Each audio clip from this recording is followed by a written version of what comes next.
It all kicks off with Earth plunging into a new ice age, leaving cities totally frozen and in shambles. On TV, a reporter announces that global temperatures are still dropping, without and telling people not to lose hope. He assures everyone that the government hasn't forgotten anyone, and that they'll get through this crisis together. The signal starts glitching out violently as the reporter tries to offer a few more words of encouragement. And just like that, the image on the screen freezes amidst a loud, static buzz. The monitor goes completely black, plunging the room into silence and darkness. Suddenly a voice echoes down the hallway, calling out the name Han Feng. The scene shifts to a small, dark storage room cluttered with boxes. Hurried footsteps quickly approach the entrance. Inside, our protagonist is on high alert, huddled in the shadows and shivering from the cold. Outside, a blonde girl named Hyuna is frantically banging on the door, trembling uncontrollably. As soon as Han Feng cracks the door open, he's surprised and asks what she's doing out there. Worried, the guy quickly pulls her inside, warning her that it's way too dangerous to be out in the open. The heavy metal door is swiftly locked. Without wasting a second, the girl throws herself into his arms for a tight hug. The camera pans out, showing the small, lit room in the middle of the gloomy hallway. The sound of their heavy breathing fills the silence. Surprised by her sudden move, he asks what got into her, kissing him the second the door opened. With a soft expression, the girl confesses she's realized he's her one true love. She argues that it takes a crisis to see people's true colors, and who really cares about her. Pulling his hands to her chest, she asks him to feel her heartbeat, and declares she's willing to do anything for him now. The guy's face turns red, as he shyly asks if she'd really do anything. In response, the blonde starts to lower the zipper on his jacket, wrapping her in his arms. Han Feng says she has no idea how much those words mean to him. Cutting him off, Hyuna softly tells him to just close his eyes. Following her request, he waits with his eyes shut, and asks what's gonna happen next. All of a sudden, a mysterious man emerges from the shadows, and lands a brutal blow to the back of the protagonist's neck, lying on the floor in a growing puddle of red. He stammers, accusing the girl of taking him out, while she coldly retorts that the world's already ended, and one less mouth to feed won't make a difference. The attacker approaches the body, eager to loot the supplies the chump was hiding. More red stuff seeps across the concrete floor, confirming how bad the injury is. Unable to move, the guy contemplates his end, as his lifeblood spreads further and further. In the background, the treacherous pair walks away, laughing and planning what to do with the stolen goods. As his vision fades to black, he swears to himself that if he gets a next life, he'll never be a lovesick puppy again. In the middle of the absolute darkness, a small bright spark appears, catching his attention. The light begins to expand and he reaches out, feeling a comforting warmth touching the glowing energy. The guy wonders if this is the stairway to heaven. Unexpectedly, the light completely envelops him, and his hand starts to radiate a strange red aura. An excruciating pain makes him scream in agony, as his body is consumed by the mysterious force. The entire scene is swallowed by a colossal explosion of pure energy. With a violent jolt, Han Feng wakes up, panting and covered in a cold sweat. Totally lost, he looks around, trying to figure out where he ended up. The protagonist realizes he's sitting on a comfortable bed, in a room filled with sunlight. Half an hour passes with the morning light streaming calmly through the apartment window. Reaching his hand into the sunbeams, he marvels at the warmth he thought he'd never feel. Again checking the date on his phone, he's stunned to discover he's traveled back in time, exactly 1 month before the apocalypse begins. Still in shock, he holds his face, realizing he's truly been reborn, and given a second chance. Looking at his right hand, he notices the strange red light has been glowing ever since he woke up. As he brings his other hand closer, he finds that he feels no pain, just a pleasant warmth emanating from the energy. The peaceful mood is broken when the guy lets out a sudden sneeze. Instantly, the color of the energy shifts to a vibrant green, leaving the guy completely baffled. His eye widens as he witnesses the bizarre, magical transformation. Panicking, he realizes the greenish aura is growing larger and larger, completely out of control. Startled, the guy jumps out of bed in a sudden movement. Backing away to the center of the room, he stares at his own hand, afraid of what might happen. Sweating nervously, he wonders how science could possibly explain beams of light shooting out of his body. Just as quickly as it grew, the energy starts to shrink, showing a much more unstable behavior than before. Worn out by the tension, he collapses onto the living room sofa, feeling completely drained. He figures this extreme weakness must be from using the green power. Frustrated with the situation, he shakes his arm frantically, trying to get rid of the weird aura. An epiphany hits him, his eyes widening, as he connects this to the Manhwa stories he used to read, imagining a blade infused with power. He concludes that reborn main characters always get op abilities. Confident in his new theory, the guy strikes an imposing pose, showing off his green aura. Wielding a kitchen knife, he tries to imbue it with magic, but the weapon shows no reaction. His stomach rumbles loudly shattering his hero persona, and reminding him just how hungry he is. Rummaging through the fridge, the guy sighs in disappointment, finding the shelves completely empty. Fearing the worst, he realizes he's gonna pass out from weakness if he doesn't eat something soon. His gaze is drawn to a large glass jar, forgotten on the kitchen counter. Sitting down again in the living room, he examines the leftover roasted soybeans, saved from before the end of the world. Using his glowing fingers, he picks up a single bean from the container, tossing the little soybean into the air. He opens his mouth to catch it. A powerful explosion of smoky roars as soon as the food makes contact with his mouth. Stunned, he reflexively chews on a massive, leafy branch that magically sprouted from his face. Uncomfortable with the giant foliage, he quickly spits out the green sprig. Holding the plant with both hands, he tries to process if all that shrubbery was really the tiny bean he just swallowed. Amazed by the result of his own power, he's relieved to notice that all his fatigue has completely vanished. Looking at his hand resting on the table, the guy notices the green light is gone, and wonders if it was directly related to the soybean. Immediately the shot focuses on a verdant bean pod, being held firmly with the same bright aura as before. The protagonist stares at the sprouted plant in his hands, wearing an expression of awe. Analyzing his own fist, he recognizes that this is his power, and plans to study the incredible discovery more carefully later. Back in the sunlit living room, the guy decides the most urgent thing now is to stock up on supplies before the world ends. The scene transitions outside, showing a small bird perched peacefully on the branch of a leafy tree below. A shopping street crowded with pedestrians shows the chaotic hustle and bustle of the city. Walking thoughtfully through the crowd, Hanfeng recaps that first came the red light, and then the green glow that left him exhausted. After making the sprouts grow, with his hand glowing in emerald hue amidst the foliage, he asked himself about the true nature of this mysterious ability. Just then the sound of elegant footsteps catches the guy's attention, and he turns his head in surprise. Carrying a fancy purse, the blonde girl approaches with a friendly look, calling his name, and commenting on what a coincidence it is to see him. To smoothly start a conversation, the girl says that bumping into him like this feels like fate, completely frozen with wide eyes. The guy immediately recognizes Li Hyuna. Face to face with the woman, he inwardly recalls how he used to think of her as the goddess of his dreams, doing anything to see her happy, even though he knew deep down he was just a guy, serving as her backup plan. With his face covered by shadows and his eyes glowing with fury, he regrets never having imagined that she would be directly responsible for his demise. The hatred makes him grip his own arm tightly, trying to stay calm in this extreme situation. Turning his head to the side, the protagonist concludes that it's not the right time for revenge, yet the absolute priority is to ensure his survival. Leaning in toward him, the blonde asks why he's so distracted, complaining that she's been calling his name for a while. To hide his anger, the guy puts on a soft expression and apologizes, complimenting her beauty as an excuse for being lost in the moment. Flattered by the comment, the woman puts a hand to her face, telling him to stop, and asking since when he got so charming. Given the pleasant atmosphere, the blonde suggests they do some shopping together, since fate brought them there. Ignoring her, the guy walks right past, and dryly says he can't join her today. A look of shock takes over the woman's face, leaving her completely confused by the unexpected rejection. Far from the girl, the guy shows a calculating look, guessing she was trying to use him as her personal ATM. Again, but assuring himself he's not the same fool he used to be. The scene cuts to the imposing storefront of the gigantic supermarket Walmart. The inside of the store features long aisles, packed with products, being the best stocked place in the entire eastern region. However, the image changes to a grim, frozen view of the same empty shelves, a reminder that during the Ice Age, the place was looted overnight, without anyone discovering the culprit. Pushing a shopping cart down the crowded aisle, the protagonist reaffirms the need to grab as much as possible before the disaster strikes. On his phone screen, he carefully reads a survival guide, detailing the urgency of preparing food, winter clothes, medicine, and other daily necessities.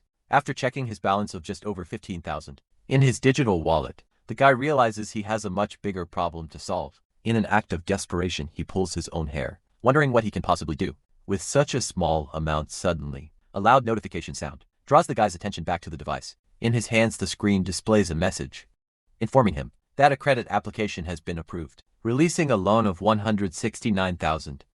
An imaginary light bulb appears over his head, his eyes widening as he remembers he had completely forgotten about this valuable option.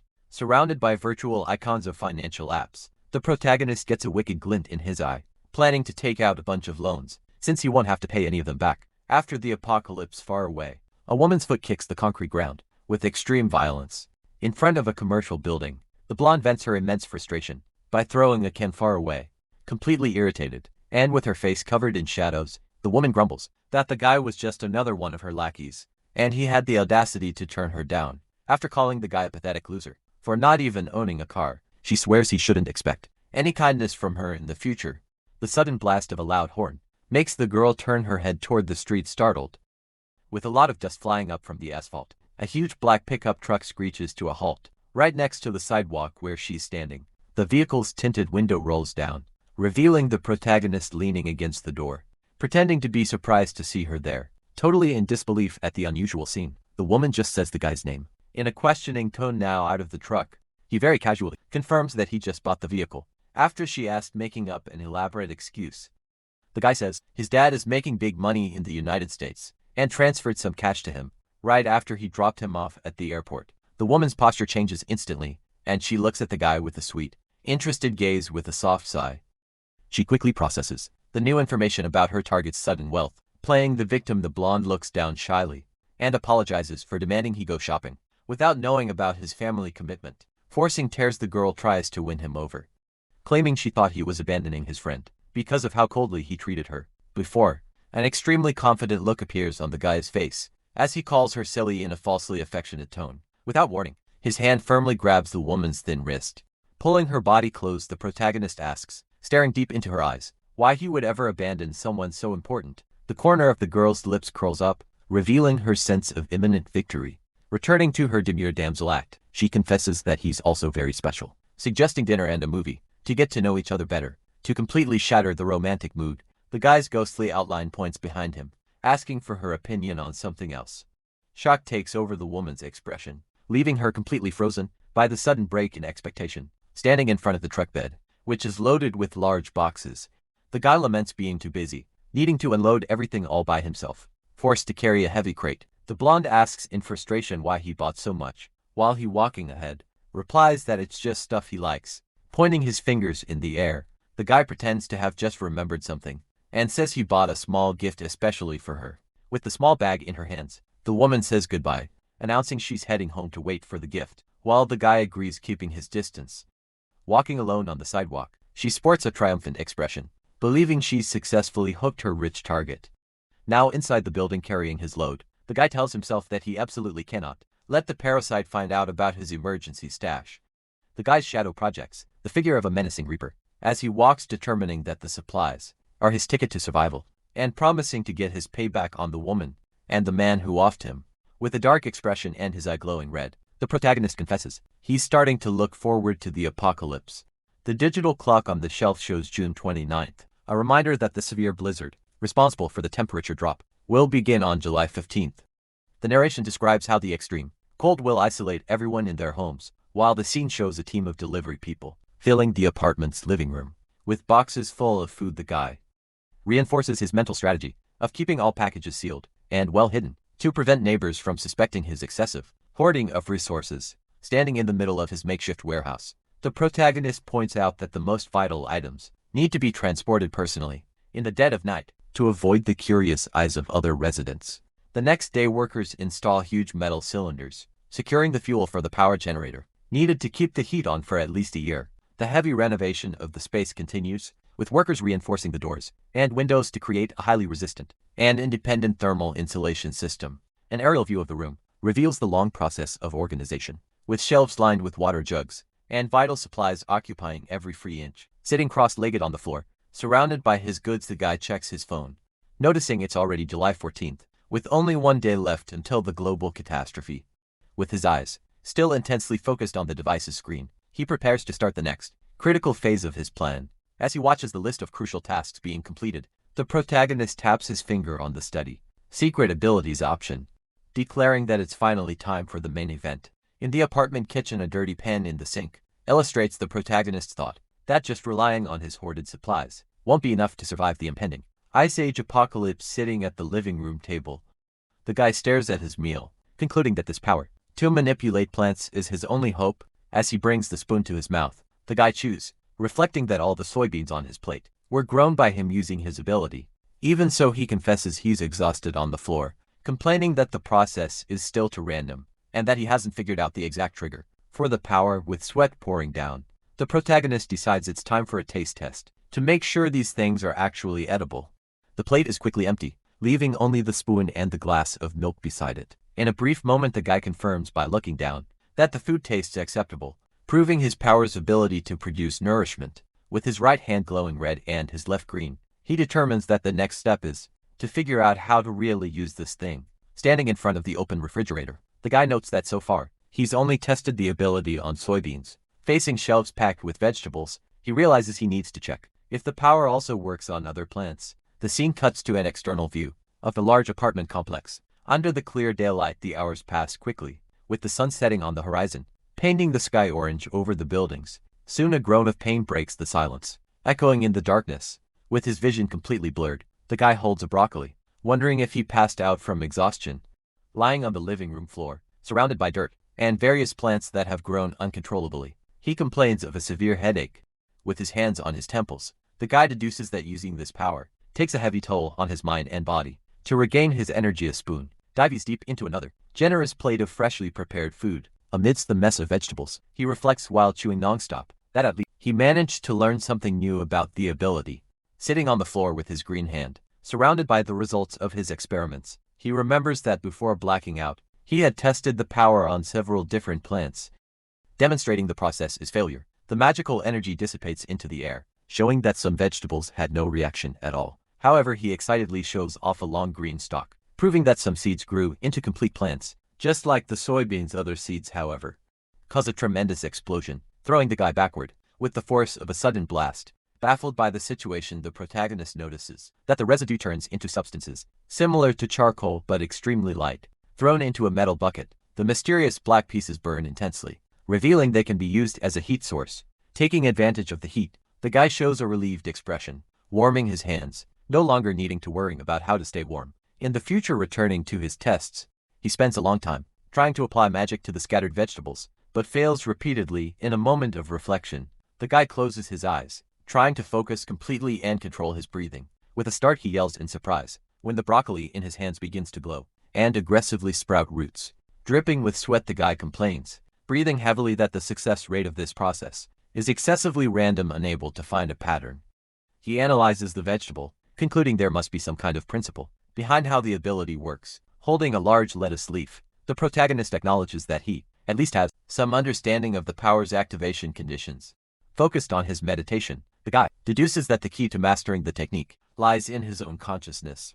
The scene cuts to the guy's imagination, showing him without clothes, in the center of a sunlit forest. While he visualizes being connected with nature, his bare feet walk softly on the green grass, next to a small white rabbit. With a serene expression, the guy enjoys the tranquility of the wooded environment, feeling the light breeze on his face.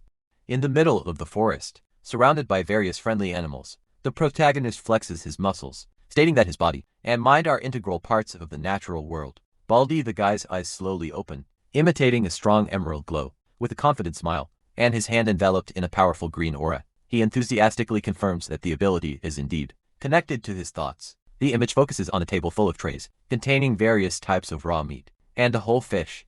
Bringing his glowing hand closer to a large, packaged piece of meat, the guy decides it's time to test the magic on animal protein. After a failed attempt, the light fades, leaving the guy disappointed, as he notices the lack of reaction, and wonders if the gift only works on plants. Frustrated, he squeezes the meat with great force, summoning the green energy again in a desperate attempt to make the magic happen. With his eyes half closed from exhaustion, the protagonist laments that the piece of protein still shows no change. Resuming his meditation, surrounded by red and green DNA strands, the guy remembers that he can sense two distinct colors, and that he hasn't tested the scarlet energy yet. Focusing his gaze intensely, he summons the red light, asking the new power to show him what it can do. Back in the lit room, the guy remains seated on the floor, staring intently at the piece of raw meat in his hand. In an instant, his thumb sinks into the protein surface. As a reddish aura begins to emerge from the contact, the entire piece is quickly consumed by the strong scarlet light, releasing smoke. As the guy feels the energy flowing freely, when he squeezes it hard, the food violently dissolves into a dark goo, splattering fluids everywhere, and causing immediate disgust. Unable to stand the grossness, he hurls the bizarre mass with great force against the apartment floor. Crouched next to the steaming puddle, the guy notices that the meat reacted to the red light, appearing to have been cooked or burned in some way. With a very serious expression, the guy questions if the sole purpose of the scarlet energy is just to heat things up.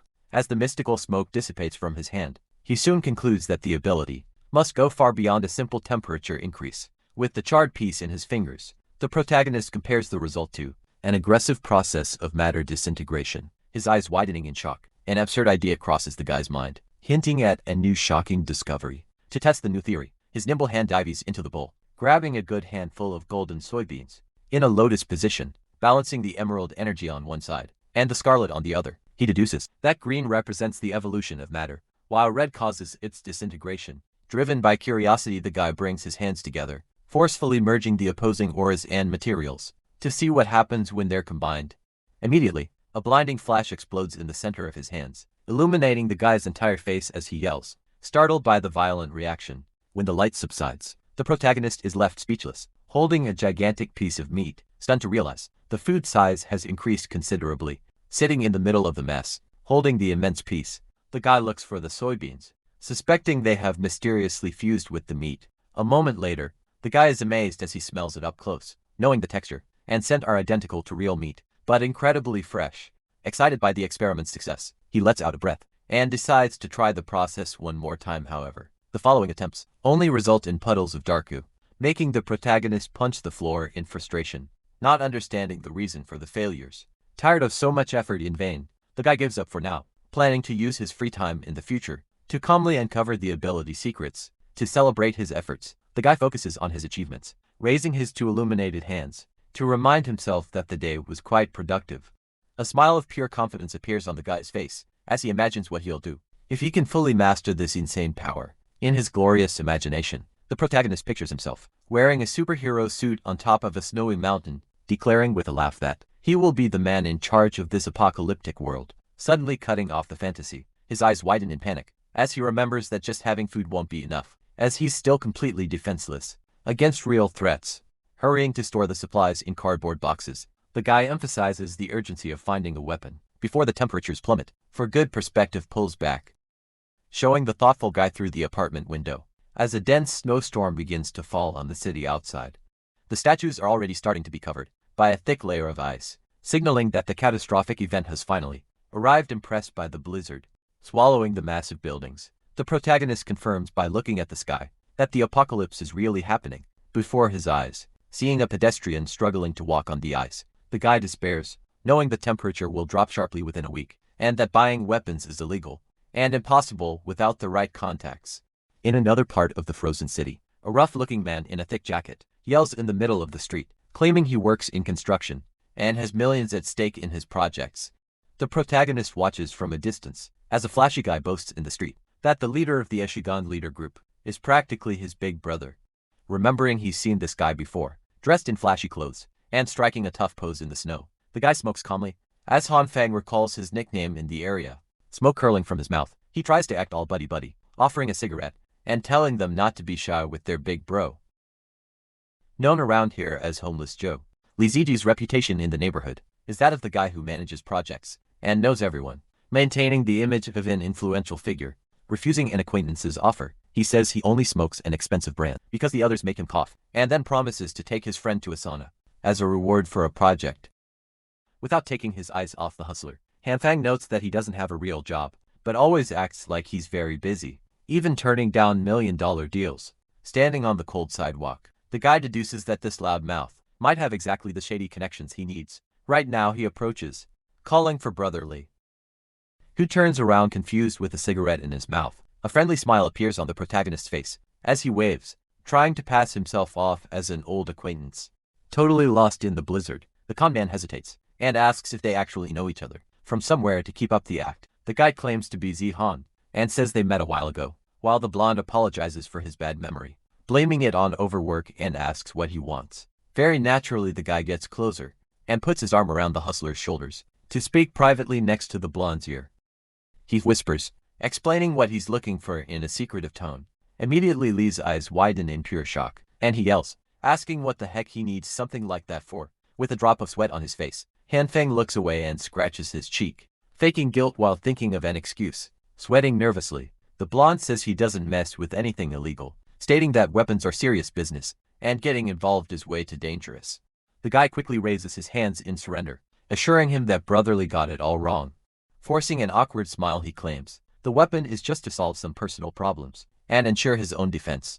To add weight to his request, the protagonist makes up a story, saying that one day he was biking to work when he bumped into a muscular, old guy who was spitting everywhere in the fake scene. The disgusting guy ends up spitting right in his face, leaving him completely paralyzed with disgust. When he tried to confront the man for his lack of manners, the aggressor simply spat on him again.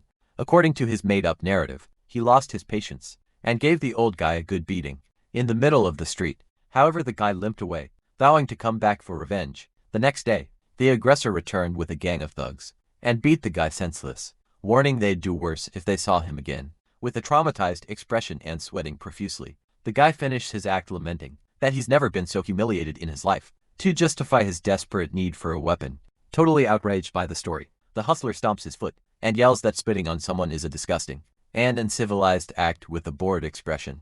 The protagonist watches the tantrum, deducing that the con man completely missed the point of the story. Even so, the blonde's hand rests firmly on the guy's shoulder, telling him to say no more. The fake millionaire hugs his new friend, promising to solve the problem by calling his big brother right now, while Han Feng thanks him, relieved as they walk down the snowy street. The loudmouth suggests they take a bus, giving the lame excuse that his luxury car is in the shop, so he doesn't lose face. Pressing the button on his keys, the protagonist unlocks the massive black pickup truck parked just ahead, and says not to worry, they can take his car now. In the passenger seat, the blonde is amazed by the vehicle's luxury and asks the price, praising the $700,000 the guy paid for it. Not missing the opportunity, the hustler takes out his phone and starts taking several selfies, posing on the leather seat. The phone screen reveals he posted the photo on social media, acting as if he were the true owner of the incredible car. Outside, the imposing pickup truck parks in front of a brightly lit casino, as the narration highlights the craziness of the sudden climate change. That night, entering the back of the place, the pair finds a group of tough-looking men warming themselves around a makeshift fire. One of the goons recognizes the con man and asks why he's visiting, to which he replies that he brought a friend to do business with the boss. Impressed by the luxury vehicle, the gangsters ask if we finally bought a new car, and he lies straight to their faces, saying he only paid about $700,000. Han Fang's serious gaze falls on his companion, as he thinks to himself, how bold the guy must be to claim ownership of the car, right in front of the real owner. Inside a lavish room, Boss Lu shows off his scars and tattoos, irritably asking what the loudmouth is doing there so late surrounded by his underlings. The big guy tells Lee to get straight to the point, as he's a very busy man. The blonde man points to the guy and explains that his little bro wants to buy a weapon, surprising the boss in the middle of the tense office. Han Fang remains silent, swallowing hard with a heavy gaze. The mob boss stares at the pair and lets out a thick cloud of smoke from his cigar. A mocking smile appears on Liu's face as he asks if that was all the crap they wanted, confessing he was expecting something more interesting. Without paying much attention, the boss calls for one of his goons named Changzi, who promptly answers with a dull thud. A silver pistol is placed on the gambling table, costing 6,000, gesturing with his hands. The guy politely refuses the offer, explaining he was thinking of a slightly longer weapon, making the shape of a scope over his eye. The protagonist specifies that he wants a rifle, equipped with a telescopic sight. The big guy's patience quickly runs out, and he blows smoke from the corner of his mouth, calling the guy kid in a threatening tone. Faced with a tense atmosphere, Han Fang gulps and adopts a more cautious posture. Li's fists slam furiously on the table as he yells, asking if the idiots think they're in a shopping mall, to ask for a darn sniper rifle, telling them to take the handgun or get out. Desperate at the mobster's fury, Li steps in and pleads for calm, starting to invent a dramatic story that it all began 5 years ago, involving the guy's wife. The scene cuts to the building's exterior, showing the blizzard punishing the casino sign. During the early morning hours, completely in tears after hearing the lie, the boss slams the table, crying with rage upon learning that the woman had 3 children, and none of them were the guy's. With an embarrassed expression and sweating bullets, the protagonist mentally admits that Li's made up stories are going way beyond the limits of absurdity. After wiping away his tears, the big guy promises to get the rifle in a few days. While the guy thanks him excitedly for the help, Liu immediately orders his goon to get a semi-automatic rifle loaded with ammo, allowing the blonde to brag to his friend about how quickly he gets things done. The mobster's rough hand extends the silver pistol toward the guy. The boss hands over the weapon and says it's a gift, leaving the guy quite surprised by the generous gesture. With the weapon put away, the guy stops mid-stride, showing a thoughtful look, turning his attention to the back of the room. He calls for Boss Lu, getting the big guy's attention. In a very serious posture, The protagonist invents that a friend in the government warned him about a restriction on buying supplies due to the weather, and advises the mobster to stock up on everything he can. The gang leader's gaze focuses intensely to process the valuable tip, maintaining a firm expression. The guy makes it clear that the information is crucial, and that he's not joking. Understanding the gravity of the situation, the big guy just nods and says he got the message. Outside, the hustler yells exaggeratedly for some goons to get out of the way, as the pair leaves the casino and faces the snowstorm. As they walk down the frozen street, the blonde brags that the boss was in a good mood, and he could have even gotten a cannon if he wanted, while the guy thanks him, promising to buy some cigarettes as a reward. The blonde feigns humility, telling his buddy not to worry, but soon demands 7 or 8 packs of the expensive Wazi brand, claiming the others make him cough. Now low, and with his eyes closed against the cold wind, Han Feng concludes that his basic preparations of supplies and weapons are complete. Deciding to focus entirely on mastering his magical abilities, suddenly, a sharp shard of ice cuts through the air at high speed. A desperate scream echoes through the street, making the guy turn his head, startled to see his partner tripping. Due to the force of the impact, several pieces of ice shatter violently as they hit the ground. Sprawled face down on the frozen ground, the con man groans in pain, clutching his leg, while the protagonist asks if he's okay. Tears in his eyes amidst the blizzard, the hustler claims his leg must be broken, while the guy approaches to check the severity of the injury. With the car keys in hand, the protagonist listens as the con man begs to be taken to the hospital. Huddled on the ground, the blonde makes up the excuse that he actually doesn't have a driver's license. Supporting the hustler by the shoulders, Han Feng tells him to hold on tight. As they walk together through the snow, faced with the extreme cold, the guy suggests they just grab a taxi, promising to pay the fare. The scene changes, showing the illuminated facade of a hospital, bravely withstanding the nighttime blizzard. Inside the building, two nurses say goodbye at the counter, wishing each other a safe night shift. Looking out the window, the young woman worriedly notes that the snowstorm is getting more and more intense. Suddenly, the white phone on the reception desk starts to ring, drawing attention. Quickly answering the call, the beautiful, blonde nurse agrees to go to the lobby to help her colleagues due to the staff shortage. Analyzing the X-ray, the doctor confirms a fracture in the blonde's right tibia, instructing him to be under observation for an hour before getting his medicine, while Han Feng laments the situation happening right before the apocalypse. Sitting in the waiting room with a hot drink, the protagonist is interrupted by a voice calling his attention. Leaning on crutches, the fake millionaire says he needs to leave to take care of some important business, telling his friend to call if he needs anything. The guy walk away. Our protagonist just lets out a long, tired sigh. The wide view of the lobby reveals the place is completely packed with accident victims caused by the severe weather. Holding his medical chart, the guy waits patiently, wondering how long it will take to get his medication. Still waiting on the bench, the protagonist mutters as he notices some movement in the hallway. Hurrying through the hall, the head nurse gives orders to the staff to check on the patients. With a slightly flushed face, the guy admires the woman's ability to hold such an important position. At such a young age, her dedication is clear, as she treats an injured child with great kindness. Charmed by the sight, the guy realizes just how beautiful the woman truly is. The protagonist's gaze travels down, following the curve of the nurse's legs. He immediately feels embarrassed, realizing the girl is too innocent to notice the attention she attracts. Wherever she goes, just then, an old man with a mask on his chin approaches, suspiciously getting the woman's attention. The blonde promptly turns her head, saying she'd be right with him. After she apologizes for the staff shortage, the old man pretends his back has suddenly started to hurt. Discreetly holding his phone at leg level, he asks the girl to take a look at his made-up problem. Leaning over innocently, the nurse smiles, explaining that she need an X-ray to be sure. Insisting on the lie, the guy insists he just take a quick look. Where it hurts, a wrinkled hand stealthily reaches toward the woman's body. Taking advantage of the proximity, the pervy old man grabs the nurse's waist, who reacts startled by the unwanted contact. Very uncomfortable, the girl pulls away, apologizing for being ticklish, and instructing the patient to wait for the resident doctor. A wicked smile forms on the man's lips, confirming his bad intentions. Shamelessly, the guy's hands move even further down her skirt, as he claims the pain is a little lower. Suddenly, a swift kick cuts through the air, heading straight for the aggressor. The force of the impact sends the old man flying violently against the seats. As the protagonist asks if the nurse is okay, scratching his head, the guy holds the aggressor's phone and sarcastically apologizes, saying it's his first time using that kind of device. Showing the device with the dark screen, the guy mocks him, asking if the fall broke the phone. Absolutely furious, the old man screams for the kid not to touch his property. Lunging desperately at the guy, the old man curses, demanding he return the item immediately. With a dark look, the protagonist confirms his suspicions. Upon seeing the content on the lit screen, holding up the evidence, Hanfang confronts the creep for having the audacity to film and harass the employee in public. Pointing his finger in the aggressor's face, the guy demands a good reason not to call security and send the pervert straight to jail. Taking a sarcastic photo while holding the device, the guy warns that if he sees the man again, the video will go straight to the internet. Sweating bullets, the man gulps, realizing he's completely lost the argument. Without a second thought, the aggressor turns and flees through the hospital door, while the nurse tries to call him back in vain. Completely confused, the girl wonders how the patient could run with a bad back, while Han Feng is indignant at such naivety.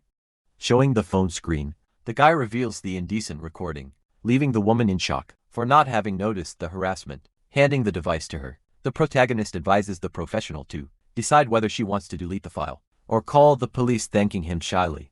The nurse notices the bandage and asks if the guy's ankle wasn't injured. Suddenly, the sound of the bed curtains being drawn is accompanied by a sharp scream of pain.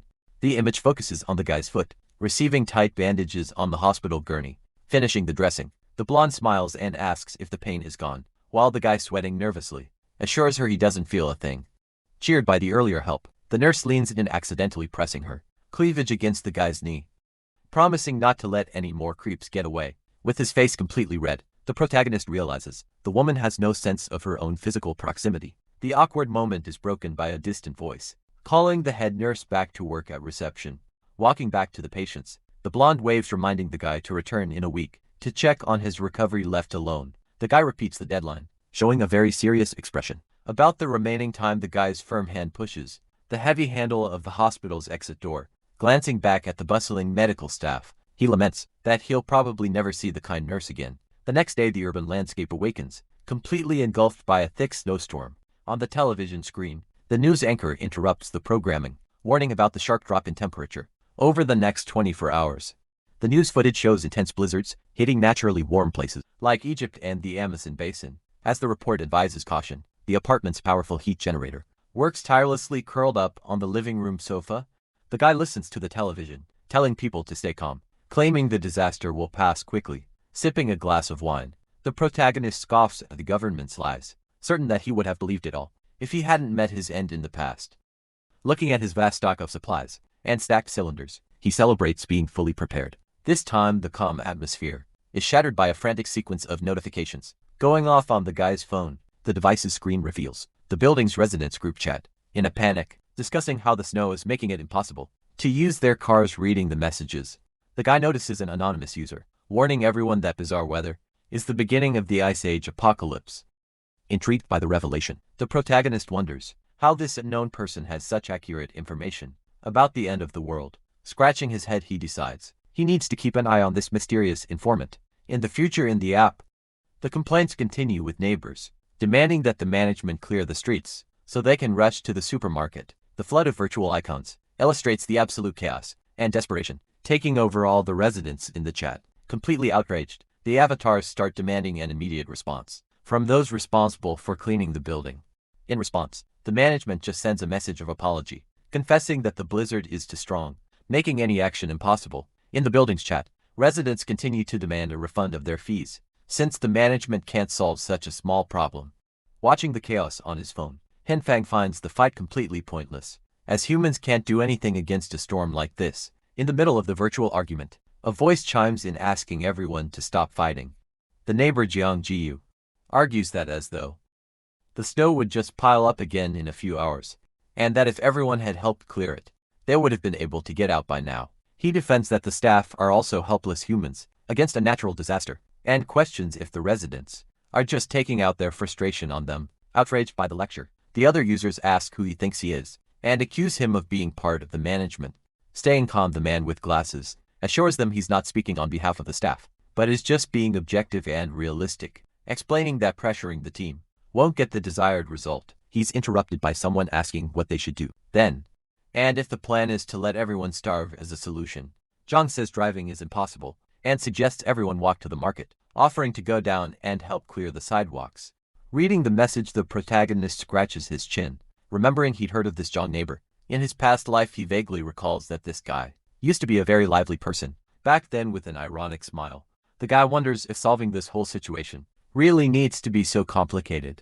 The argument heats up again when a stressed out resident tells those who want to leave to go clear the street, and those who don't to just shut up. An awkward silence immediately falls over the group, with no one knowing what to say to break the tense mood. The app system just sends an automatic alert, asking everyone to pay attention to the weather forecasts, breaking the silence. A user announces they're going down to clear the streets quickly because they need to meet a partner to discuss a multi-million-dollar deal.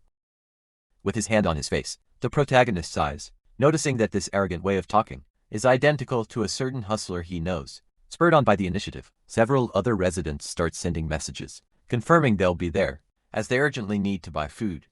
Joining the trend, a female user says she also go down to help, even though she warns she's not very strong. Playing coy, she comments that despite catching a cold recently, Brother Jiang set a great example, that she wants to follow, surprised by the message. The guy raises an eyebrow, wondering if that manipulative girl is really going down to work. The men in the group quickly start fawning over the woman, saying that with so many guys there, they can't let Hyuna exert herself, and tell her to stay home and rest. Surrounding the blonde's avatar, they all thank her for her concern, and assure her they'll handle all the heavy lifting of the cleanup by themselves. The guy's finger taps the phone screen, closing the building's app. Sitting comfortably on the sofa with his leg in a cast, he concludes that the girl really is an expert in the art of faking it and manipulating suckers. Suddenly the device vibrates in his hand, indicating a new private message. Opening the notification, he sees Lee Hyena, asking for the contact he had promised, and wondering if he's been busy these days. In the next message she casts her bait, asking him to buy food for her. When he goes to the supermarket to secure the favor, the woman sends a well-produced photo of herself, sitting on the bed in short clothes, trying to look cute and vulnerable with a smirk. The protagonist finds it impressive how she keeps trying to seduce him, just to turn him into an errand boy, even during the end of the world. As he wiggles the toes of his injured foot, the guy thinks about how he should reply to the message, and soon has a brilliant idea. Far away, the blonde furiously grips her phone, upon receiving only a photo of a casted foot, cursing the guy for ruining her plan. The narration explains that it's the third day of snow, with thermometers hitting -20 degrees, but the city's central heating is still working. In the initial stage of the apocalypse, with the internet still active, people continue to live their lives normally, posting dance videos on social media. Stuck in his apartment, the protagonist admits that all he can do is scroll through his short video feed to try to pass the time. Scratching his head in boredom, he complains that it's only the second day of isolation, and realizes the biggest challenge of the end of the world will be enduring the extreme loneliness. Stretching out on the sofa, the guy laments that his leg isn't healing quickly, and that a broken bone needs at least a few months to fully recover. Bored, he clicks on a bizarre internet video that scientifically questions the existence of people with healing powers, and shows a photo of a blooded patient on a gurney. Reading the caption, the guy learns that a man survived a fall from the 15th floor, and had his organs and bones regenerate on their own. Wondering if it's real or fake, the bizarre information makes the guy's eyes widen, as he connects the regeneration story to his own situation. With an excited smile on his face, he chides himself for not thinking of this obvious possibility sooner. The protagonist immediately concentrates his energy, making the familiar, vibrant green aura completely envelop his right hand. Without hesitation, he presses his illuminated palm directly onto the cast of his fractured leg. Sitting on the sofa, he focuses all his attention on transferring the healing magic from the plants to his own broken bones. Suddenly, the greenish energy reacts violently, exploding in uncontrolled beams of light. Around the injury, the intense glow dissipates quickly, leaving the guy confused as he notices that nothing seems to have happened to his leg. Leaning his head back on the couch, he sighs in frustration for getting his hopes up, thinking the green light would help him recover faster. The magical effort drains his energy, making the guy let out a long yawn as he scratches the back of his neck sleepily. Unable to fight the heavy fatigue, his eyes slowly close, sinking into a deep sleep. The scene transitions to the dream world, where a large, white goat lets out a loud bleat in a greenish sky. Inside his own mind, the protagonist appears, wearing a Native American headdress, shouting excitedly amidst nature with a wild smile. He rides on the back of a huge furry goat, announcing it's time for the herd to take a stroll through the meadows. Cracking his whip in the air with gust 2, the guy commands the magical animal to run faster and faster through the red clouds. Amidst the psychedelic and colorful scenery, he laughs uncontrollably while herding the bizarre animals with his makeshift whip in the middle of the wild race. One of the goats strays from the group across the reddish field as a lasso flies in its direction.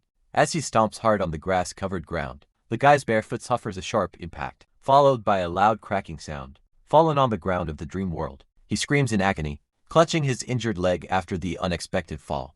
Worried about its owner, one of the goats approaches and begins to lick the injured foot, very gently trying to endure the pain. He pets the little animal's head as a way of thanking it for its care. In the middle of the red meadow, the animal's rough tongue continues to lick his skin, while the guy's hand pets his dream partner's horns. Suddenly thick, pink roots sprout from the ground and wrap firmly around the guy's ankle. With a violent tug, the guy's body is thrown into the air by the plant's giant tentacle. The vine squeezes the injured foot with extreme force as it begins to radiate a greenish slime over the limb. With desperate leap, Hanfeng wakes up back in the real world, screaming at the top of his lungs. In the middle of the living room, panting and covered in a cold sweat, he leans on the sofa trying to understand what kind of chaotic nightmare that was. Slowly his breathing returns to normal, until he looks down with a look of total confusion. His eyes widen as he sees that the cast has been completely shattered from the inside out and his leg now glows with the same magical energy from the dream. The torn pieces of the medical bandage lie scattered on the living room rug, confirming the cast has been broken.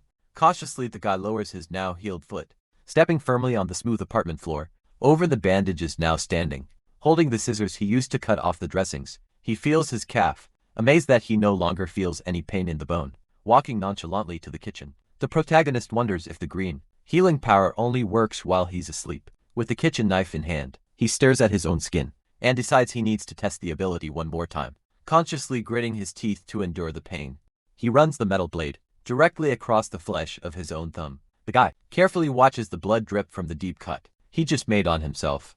He promptly envelops his injured hand with the intense emerald aura, activating immediate cellular regeneration on the wound. With a subtle smile on his face, the protagonist murmurs that he's finally understood how his power works. The scene shifts to the building's frozen courtyard, where several residents work together to clear a path in the heavy snow. Synchronizing their efforts with a loud count, with his hands clasped, the well-dressed young Xiu thanks everyone for their effort and apologizes to Uncle Lu for bothering him during the intense blizzard. Leaning on his snow shovel, the old man laughs, downplaying his own effort and stating that the heavy lifting credit mostly goes to the Jin brothers. And embarrassed by the recognition, the two guys in beanies wave their hands with shy little laughs. Just then, the loud sound of shovels hitting the frozen ground catches everyone's attention. In the middle of the path, a woman slips, and the guy next to her immediately asks if she's okay, warning that the ice on the ground is very dangerous. Focusing on the thick gloves, one of the workers' hands firmly grabs the girl's arm to help her stay upright now on her feet. The beautiful Jin Jian smiles, her face rosy from the cold, assuring everyone she's fine, and kindly thanking them for the help. Watching the girl get back to work, the guy suggests they finish clearing the main path, first asking her to call them if she needs more help, while the blonde says she can handle it alone. From above you can see the snow falling even harder, as someone comments that they'll need to be quick when buying supplies, which is immediately seconded by another resident. With a cigarette in his mouth, Uncle Yu reflects that this talk about supplies just reminded him of something suspicious. Walking beside him in the snow, the well-dressed man asks curiously what the old man remembered. As he adjusts the brim of his cap, the old man says he noticed a new resident bringing in several boxes of supplies in a small truck over the last few days. To be logical, giant questions if that isn't normal for someone who just moved in or is renovating their house. Keeping the cigarette between his lips, the old man argues that he saw the guy carrying gas tanks in a fireplace, assuring him that this doesn't seem normal for a simple move as he blows smoke into the air. He suspects the young man was preparing intensely to get through the long winter. At that moment the Jin brothers approach, announcing that the main path is cleared and everyone can leave now. Happy with the news, the old man nods, thanking the pair for their hard work. However, one of the brothers shows a suspicious look, mentioning that he heard the two talking about someone making preparations for the blizzard and found the topic very interesting. Suddenly a strong impact hits the nosy guy's head, sending a lot of snow flying everywhere. Completely irritated, the voluptuous Lu Yan tells the guy to stop slacking off and get back to work, immediately enraged. She points her finger in the guy's face, complaining that she did all the work by herself, while he just stood by and watched. To calm things down, Zhangju intervenes, asking them to stop fighting, since the main axis is finally clear. With her hand raised, the girl in the pink coat tells everyone to wrap it up and get ready to go to the supermarket. Excited about the break, the Jin brothers agree to message their mother, reminding her that she also needs to buy plenty of food for the house. As everyone gets organized, the old man in the cap looks at Zhang and asks what he really thinks about this whole storm war. With his gaze fixed on the heavy blizzard, the well-dressed man furrows his brow, trying to analyze the situation rationally. Maintaining a confident posture, he admits with his phone in hand that he's not too worried about it all. With a relaxed smile, the guy assures them it's just a passing storm, and that soon everyone's lives will go back to normal. So there's no reason to think the events are connected. Adjusting his glasses, he argues that even if the snow doesn't stop, having someone in the building with so many resources stored up could end up being a huge advantage for all of them. With a loud laugh, the old man agrees with the reasoning, stating that young people today really do use their heads a lot more. The view pulls back, showing the massive residential buildings being battered by the freezing wind and continuous snow.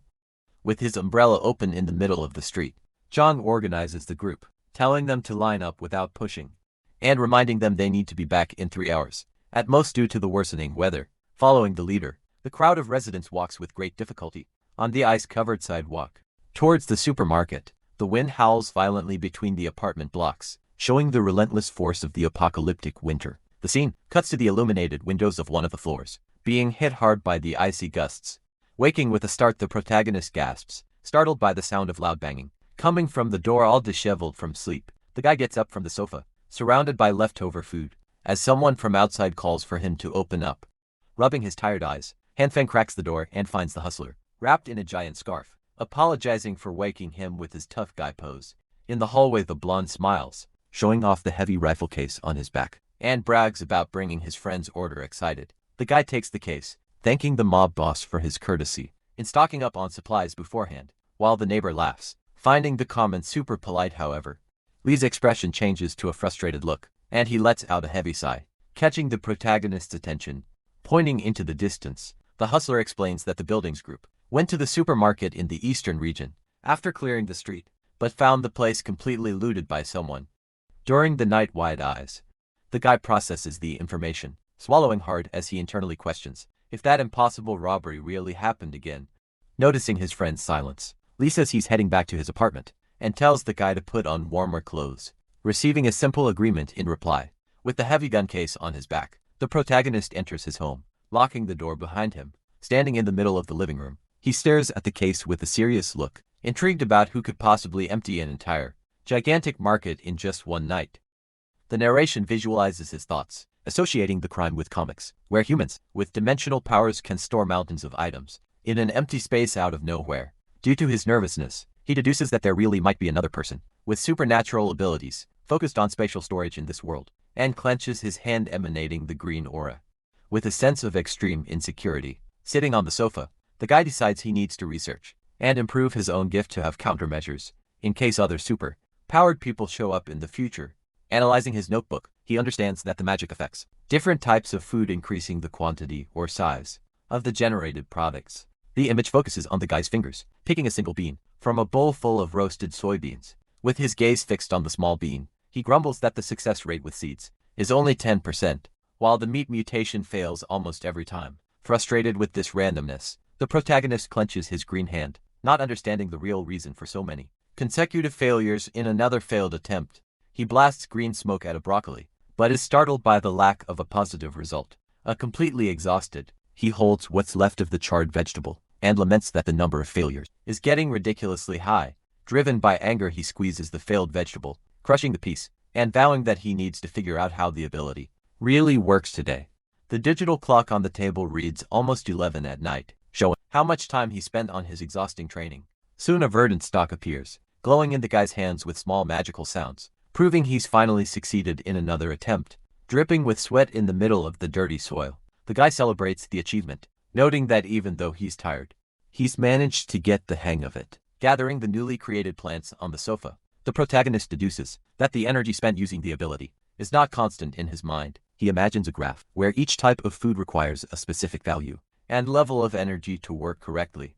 With his attention on the imaginary screen, the guy concludes that if he injects the magic charge at the wrong time, the process results in an immediate failure. Scratching his chin thoughtfully, the guy admits that this whole rhythmic energy model is starting to seem very familiar. With wide eyes, he connects the functioning of his power to that old online dancing game where you had to press the arrows in the exact rhythm of the music. In his mind, the green hand appears surrounded by the game's icons, making him understand that the energy values work like directional buttons, needing to be applied at the exact second to find the critical point. Positioned like a video game player, The guy visualizes rhythm bars descending from the air and prepares focus to test the theory in practice. After completing the brilliant sequence, a giant plant appears in his hands, proving that the game's logic worked perfectly and making him laugh with great excitement. Excited by the discovery, he approaches the kitchen counter, determined to test the same strategy on a piece of raw meat as he holds the protein. He recognizes that meats are very different from vegetables, as they turn into a disgusting, dark liquid when the process goes wrong. Surrounded by trays full of red pieces, the protagonist takes a deep breath, sure that the rhythmic theory must be exactly the same. For both cases with both hands together, he focuses the red and green auras at the same time, planning to first identify the commands. The meat requires the magic soon destabilizes, exploding into a puddle of black goo, as the guy complains about the absurd difficulty, as the meat's charging time seems to be much longer than that of the vegetables. After trying dozens of times without any success, and getting drenched in dark goo with every failure, the guy finally snaps, telling it all to go to heck, and yelling that the difficulty of this process is way too high. The mess spreads all over the kitchen floor, covered in dark goo from the last failed experiment. In front of the dirty stove, the guy remains completely silent, processing the exhaustion of that failure. Not giving up, he tries again, focusing the green and red energy in a rhythmic sequence of precise commands. With his eyes wide with extreme concentration, the protagonist waits for the exact second to activate the power at the peak of the rhythm. Immediately a powerful magical explosion occurs, throwing the guy backward, as an immense piece of meat appears in the air. With a confident smile on his dirty face, he lets out a murmur of victory, proving that the game theory was right. Soon a very loud rumble from his own stomach echoes through the room, breaking the heroic pose to remind him of his hunger. Lying on the floor and completely exhausted, the guy sighs in relief for finally having discovered the synthesis method for proteins. On July 16th, the external view of the city reveals the third morning of the relentless blizzard, being reported as the worst storm of the century. On television, the news reports that defense measures have been established by the government. While the guy listens to it all, lying comfortably on the sofa, the reporter warns that the infrastructure is beginning to fail, asking the population to wait patiently for support. In a relaxed stretch surrounded by food, the protagonist deduces that everything will collapse, just like in his past life, until his phone rings, catching his attention. The device's bright screen displays a new notification, coming directly from the building's residents group chat. Sitting on the sofa in just his shorts, the guy focuses on the phone, impressed by the number of neighbors fighting in the chat. His thumb quickly taps the app icon to open the conversation and follow the virtual chaos. The chat turns into a visual mess, where several avatars furiously argue that the TV news isn't solving the lack of supplies. Watching the shouting on the screen, the protagonist questions, with a dark expression, if these people really believe the news promises. Just then Uncle Lou's profile argues that, if the situation were under control, the support team would have arrived a long time ago. Sharing tense information, the old man says he heard that military tanks are heading to the city, raising suspicions of a larger collapse. All the neighborhood residents react with extreme shock, deducing that a war must be about to start. Desperation takes over the conversation, with neighbors asking if the military information is true. Fearing the worst, the crowd of illustrated avatars remains frozen, in pure panic at the worsening of the end of the world. Thoughtfully, the guy scratches his chin, recalling having heard this exact same rumor about the conflict during his past life. Typing again, the old man suggests that if the theory is correct, they urgently need to start organizing their own survival in a dark room lit by a heater. John agrees with the reasoning, proposing that the residents unite to help those who are already out of resources. As a leader, the guy with glasses suggests that those with extra supplies donate a portion, offering his own stocks. As an initial example for the neighborhood, the generous act generates a wave of instant admiration among the other app users. To support the idea, residents agree they can't let anyone go hungry, tagging the gold-digging blonde to see if she also contribute. Wrapped in a thick coat and eating instant noodles, the woman curses at her phone furiously, accusing the guy of asking for donations from her out of pure revenge. Changing her tone to play the victim in the chat, the girl lies about not having extra food, while another neighbor retorts that, without everyone's collaboration, no one will want to help alone. Immediately, some building residents get excited about the idea and confirm their participation in the solidarity donations. The chain of goodwill grows in the app, with other people offering everything from warm clothes to medicine for those in need. As a thank you for the collective support, the old man suggests that some specific members be chosen to manage these contributions. Soon a temporary emergency committee is officially formed in the group, with the well-dressed guy and the old man as leaders of the planning. With a sarcastic smirk, the protagonist stares at the screen, remembering that this so-called charity committee was just a dirty scheme to rip off everyone's resources. In his past life on July 19th, the external view of the buildings marks the 5th day of the apocalypse, with thermometers registering a terrible -40 degrees. The huge ventilation ducts on the outside freeze completely, showing that the city's heating system has finally failed, trapped in the deadly cold. Desperate neighbors huddle together under heavy blankets trying to maintain some body heat. In an act of pure desperation, a family burns their own books inside their house, confirming the guy's certainty that things would only get worse from there. Going against the general misery, the reinforced fireplace burns wood intensely, keeping the guy's apartment at a perfect temperature. Savoring a nice slice of cake with soda, the protagonist continues to focus on the television, complaining about the difficulty of his video game match. Totally immersed in the game, he blames the zombies, until the loud ringing of his phone interrupts his cozy leisure time. The glowing screen on the coffee table alerts him to an incoming call from an unidentified number. Through his straw, the guy sips his drink and answers the call. Hearing a representative from the block demand he come down to the parking lot in 20 minutes to clear the street, completely outraged by the audacity, he yells into the microphone, calling the team blind and telling the freeloader to clear the street himself. In the middle of the extreme blizzard, in a reinforced winter suit, the protagonist arrives at the main lobby, confessing he only came down to avoid the committee's suspicions about his apartment. However, as he approaches the building's entrance, the guy sees that a mountain of snow has completely blocked the glass doors up to the ceiling in a wide view of the hall. The residents lament that the long, cleared path from the day before has vanished under the storm, planning to force their way out together. As the protagonist approaches, one of the workers asks for help to push the obstacle, which the guy reluctantly agrees to. Positioned side by side, the men lean their body weight against the heavy glass structure, synchronizing their brute force in a countdown. Through a great deal of effort, the group manages to move one of the door panels, breaking the seal hardened by the overnight ice. As soon as the barrier gives way, a violent gust of cutting wind invades the building, throwing the workers backward from the impact. Unable to keep their balance, the crowd shields themselves with their arms, complaining that the extreme temperature prevents them from even opening their eyes properly. Due to the cold, the protagonist crosses his arms in his thick jacket, deducing that going out in weather like that would result in severe frostbite or a quick end. Scared by the force of the aggressive weather, one of the neighbors turns his back on the exit, declaring that only a complete idiot would face nature now. Suddenly the fake millionaire silhouette bursts through the wall of snow, yelling flashily to announce that he's finally arrived at the meeting spot.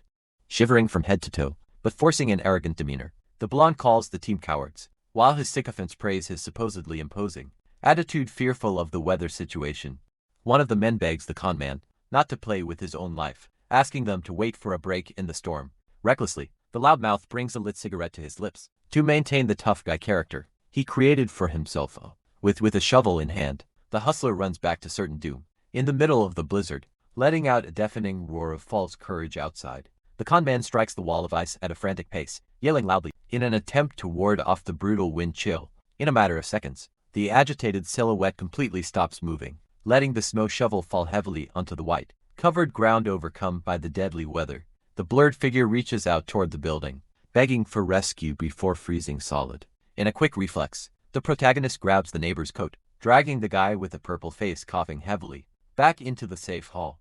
As soon as the troublesome duo returns, the heavy glass doors close, sealing out the killer wind from the outside. Stretched out on the lobby floor, and covered in snow from head to toe, the blonde shivers uncontrollably, while the guy checks on his health. Holding his partner by the arms, Hanfeng takes the lead, suggesting the group go down to the basement to sign the volunteer list. Since the street is impassable, the aerial view of the complex swallowed by white confirms that all the manual labor of that morning was completely overcome by the uncontrollable fury of the ice storm. Far from the upper floor, the scene cuts to the long, illuminated hallway that connects the upper floors directly to the building's massive underground parking garage. Standing before the crowd gathered in the temporary shelter, the well-dressed guy cancels the outdoor activities and formalizes that safe space as the new supply distribution center. Huddled in the crowd in his heavy jacket, the protagonist looks at the speaker and asks the loudmouth to confirm if that guy is really the leader of the Virtuo group. Hidden in the shadows of his hood, the guy glares at the speaker, confirming that before him is the original creator of the mafia-like scheme, disguised as Charity with a gentle and polite smile. The fake leader bows his head immensely, thanking everyone present for their presence and collaboration towards the already collected boxes. The leader emotionally declares that this generosity will save many vulnerable families, praising the solidarity of those who donated. Moved by the hypocritical speech, the neighbors show expressions of relief and hope, believing that mutual companionship will be the key to surviving the inevitable global disaster together. Watching the neighbors move around, the protagonist deduces that they will all soon regret it, as this freezing disaster has no end in sight. Next to him, a guy says he's going on ahead, and our protagonist casually agrees. Just then, a sound from the crowd catches the guy's attention. A girl in a blue coat with barriers struggles to walk, asking for space to pass with her heavy box, as Hanfeng recognizes the nurse who took care of his leg. Losing her balance, the young woman trips over her own feet and lets out a startled scream. The object slips from her hands, falling heavily to the ground. The protagonist quickly grabs the girl by the waist, preventing her fall and asking if she's okay, while the woman mumbles confused. With flushed cheeks, she thanks him for the help and is surprised to recognize him. The pink-haired girl immediately remembers the fracture and asks about the state of his leg. Panicking, the guy plays down the magical healing, sarcastically asking if the limb looks healed already. As an excuse, he assures her that his recovery speed has always been incredible, allowing him to heal common injuries in a few days. The young woman just stares at the floor, processing the guy's explanation. Very excited, she believes the story without question, and finds his body's ability amazing. To show his gratitude, the guy offers to carry the box, and manages to convince her to accept the favor. After she insists she was fine, as he lifts the crate, the protagonist shivers in surprise, feeling the absurd weight of the load. With difficulty, the guy asks what's inside, hearing that the donation is mainly heavy medical supplies. Showing confidence, the girl asks if the package is too heavy, suggesting she carry the donation herself, again from the extreme effort. The guy keeps his composure, claiming he doesn't feel any weight at all. Walking beside him, the nurse advises him not to push himself, warning that she's much stronger than most men, while the guy mentally doubts it. Embarrassed, she looks away, confessing there's a specific reason behind this abnormal strength. Intrigued by the mystery, the guy focuses his attention on her, wanting to know more details. Visibly nervous, the woman gives up on explaining, claiming it's too complicated to describe casually. To change the subject, the protagonist remembers he still doesn't know his new companion's name. Very directly, he reveals his name is Hanfang. Very politely, the young woman introduces herself as Jinshai, and says it's a pleasure to meet him. The guy just nods, absorbing the information. When asked about his profession, he dryly replies that he's unemployed, causing an extremely shocked reaction from the girl. Suddenly, someone rushes past and bumps into the woman in the hallway. The impact makes her lose her balance and fall against the guy's chest, who holds the box firmly. The physical contact ends up being quite soft against the protagonist's thick jacket. The guy's face instantly turns the color of a tomato. The young woman quickly pulls away, apologizing for the bump, while he tries to hide his embarrassment. Cutting the mood, the gold-digging blonde appears, scolding the protagonist for not letting her know he was out of the house without any ceremony. She hugs the guy's arm, forcing intimacy, staring at the nurse with a superior look. The woman asks who this friend is. Awkward in the situation, the young woman in blue takes her box back, promising not to interrupt their conversation anymore. With a cold expression, the guy asks what the blonde is doing there, hearing the cynical excuse that she came down because she was very worried about him be missing. To throw her off, the guy claims he was just about to text her, which is immediately refuted by the woman, who accuses him of being a liar for chatting with the other girl seductively. The gold digger asks if he has any spare supplies, begging him to share some food with her. The protagonist shows a smirk, plotting his revenge plan. Even without much food to share, he agrees to give her a little, pointing out that she still hasn't replied to that bold message from days ago. He pulls the girl closer by the waist, suggestively proposing that she spend a few days at his place. The blonde's eyes widen, completely caught off guard by the direct request. Trembling, she tries to back away, saying he can just look her up online if he wants company. In pure fake disappointment, the guy pulls away and says he's going back to his apartment immediately. The woman's hand grabs his jacket sleeve to stop him from leaving, trying to manipulate him. She claims the guy has changed a lot recently, assuring him that she has always taken her own feelings very seriously. With tears in her eyes, she begs for more time, claiming she doesn't want to seem like a gold digger. Just because he got rich, the guy just looks down on her, taking in the cheap act with his gaze darkened. He reflects that he would have believed this whole performance if he hadn't met his end in the past, feeling a strong urge to rip off that fake mask right now. Memories of the fatal betrayal flood the guy's mind, highlighting his anger toward the mysterious man who was with her on the day he was off. However, the guy concludes that he just needs to repeat his actions from his past life to lure the real enemy back. Focusing on the girl's figure and the masked aggressor, in his imagination he plans to use the blonde as bait to bring the scumbag to him. With an affectionate smile, The guy assures her he was just teasing his friend. In a playful tone, the woman reacts, confused by the sudden change in the young man's attitude as he promises to bring food the next day. He fakes excitement while the gold digger celebrates the success of her charm. With little jumps satisfied with the result, she says goodbye, telling him to take care, and quickly leaves the parking garage. The hooded silhouette climbs the stairs, escaping the cold towards the upper floors.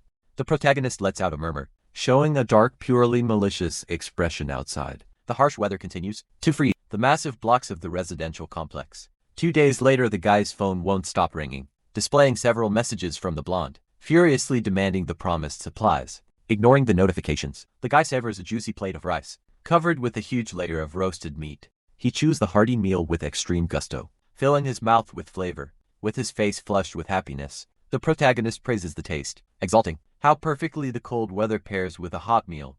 Thoughtful at the living room table, he deduces after several days of testing that proteins cannot be expanded indefinitely. Sitting on the floor surrounded by a mountain of meat, he points out that at least the food can be reproduced infinitely, just like the soybeans. Using the same principle as the plants, the guy explains in his mind that he always saves half of the steak to be able to clone more in the future through magical energy. He combines the vegetables with the remaining piece, turning it all into a brand new large steak. In this cycle of dual magic, the meats multiply endlessly in a homemade production line. Facing his mental pyramid of supplies, the guy laughs proudly for having ensured he will never go hungry in this apocalypse. The scene cuts to the television screen, reporting at the beginning of August that the disaster has reached places near the equator. Aerial images reveal the immense ocean and structures being completely frozen by the extremely low temperatures. In the news report video, experts confirm that the global ice layer has already surpassed 50 centimeters in depth. Sitting in the comfort of his sofa, surrounded by his things, the guy sarcastically remarks that the reality outside must be infinitely worse than what's portrayed in the media. Suddenly, the violent crash of loud banging on the door shatters the tranquility of the room, startling the guy immediately. A hand carefully pulls the edge of the dark curtain to peek at the light outside. In his bathrobe, the protagonist looks out the window, questioning what's happening out there, as that was the 7th explosion in the last few days. Suddenly, the guy's eyes widen in alert as he notices intense movement in the air. Amidst the strong snowstorm, dozens of military helicopters fly over the frozen city, indicating an extreme emergency situation. Closing the curtain again, the guy reflects with his phone in hand that all this military presence is a clear reason for the residents' general panic. The scene transitions to the complex's underground parking garage, where dozens of bundled up people gather in small groups to trade basic supplies. In the midst of the crowd, some men are pushing and shoving, confirming that many are taking advantage of the lack of resources to start physical altercations. Walking down the ramp, Hanfeng thoughtfully remembers that the building's chat had instructed residents in need to come to the parking garage to pick up donations. The illuminated sign on the wall ahead confirms the official entrance to the underground garage. With his hands in the pockets of his thick jacket, the guy lets out a loud sneeze, feeling the direct impact of the freezing temperature on that floor. Huddled in his own coat hood, he shivers uncontrollably and complains about the absurd cold that plagues the basement. Observing the noisy crowd, the guy internally admits that he only braved the terrible weather to gather valuable information about the neighborhood. Amidst the arguments in the parking garage, he recalls that in his past life, a violent rebellion led by these same people occurred, and he wonders if the committee is actually distributing food instead of just running a scam. With his attention on the device in his hands, he decides he needs to analyze the real situation of the place before taking any action. From the general view of the lot, the protagonist notices long distribution lines and concludes that the number of families suffering from the disaster is much larger than he had imagined. In the distribution line, a resident holds up a small bag, outraged, questioning why he received so little food when he had donated several large boxes before. Grabbing the delivery person's collar, the man demands his supplies back, while the person in charge just apologizes, confirming it's impossible to make any returns. John immediately intervenes with a gentle smile, asking the neighbor to think of the greater good, and promising to pay him back in cash as soon as the blizzard is over. Absolutely furious, the resident yells that no one knows how long the disaster will last, accusing the fake leader of being a shameless person, focused only on hoarding more resources for himself. Without an ounce of empathy, the other residents in line start cursing and telling the fat man to leave so he doesn't delay the food for those still waiting. With a cold look from a distance, Hanfeng deduces that the committee would never voluntarily return the supplies in such a critical situation. The trick man ends up being mercilessly pushed out of the crowd, showing how the organization uses false moral authority against those who gave up their goods. Next to the protagonist, the loudmouth neighbor agrees with his arms crossed, grumbling that the administration's attitude is truly shameless. With a greedy smile, the blonde hustler approaches, rubbing his gloved hands together, and greeting the guy in an overly familiar tone. To start a conversation, the conman asks how his neighbor has been since their last meeting, receiving a monosyllabic reply that things aren't so bad. Shivering uncontrollably from the cold, the guy sarcastically questions the answer, wondering how things can be good when he himself feels completely weak and frozen in the hallway. Just then, a loud rumble echoes from the fake millionaire's stomach, making the protagonist bluntly ask if his friend has run out of food. Trying to maintain a supportive facade, the loudmouth makes up the excuse that he donated almost all his supplies to the committee to help the neighbors.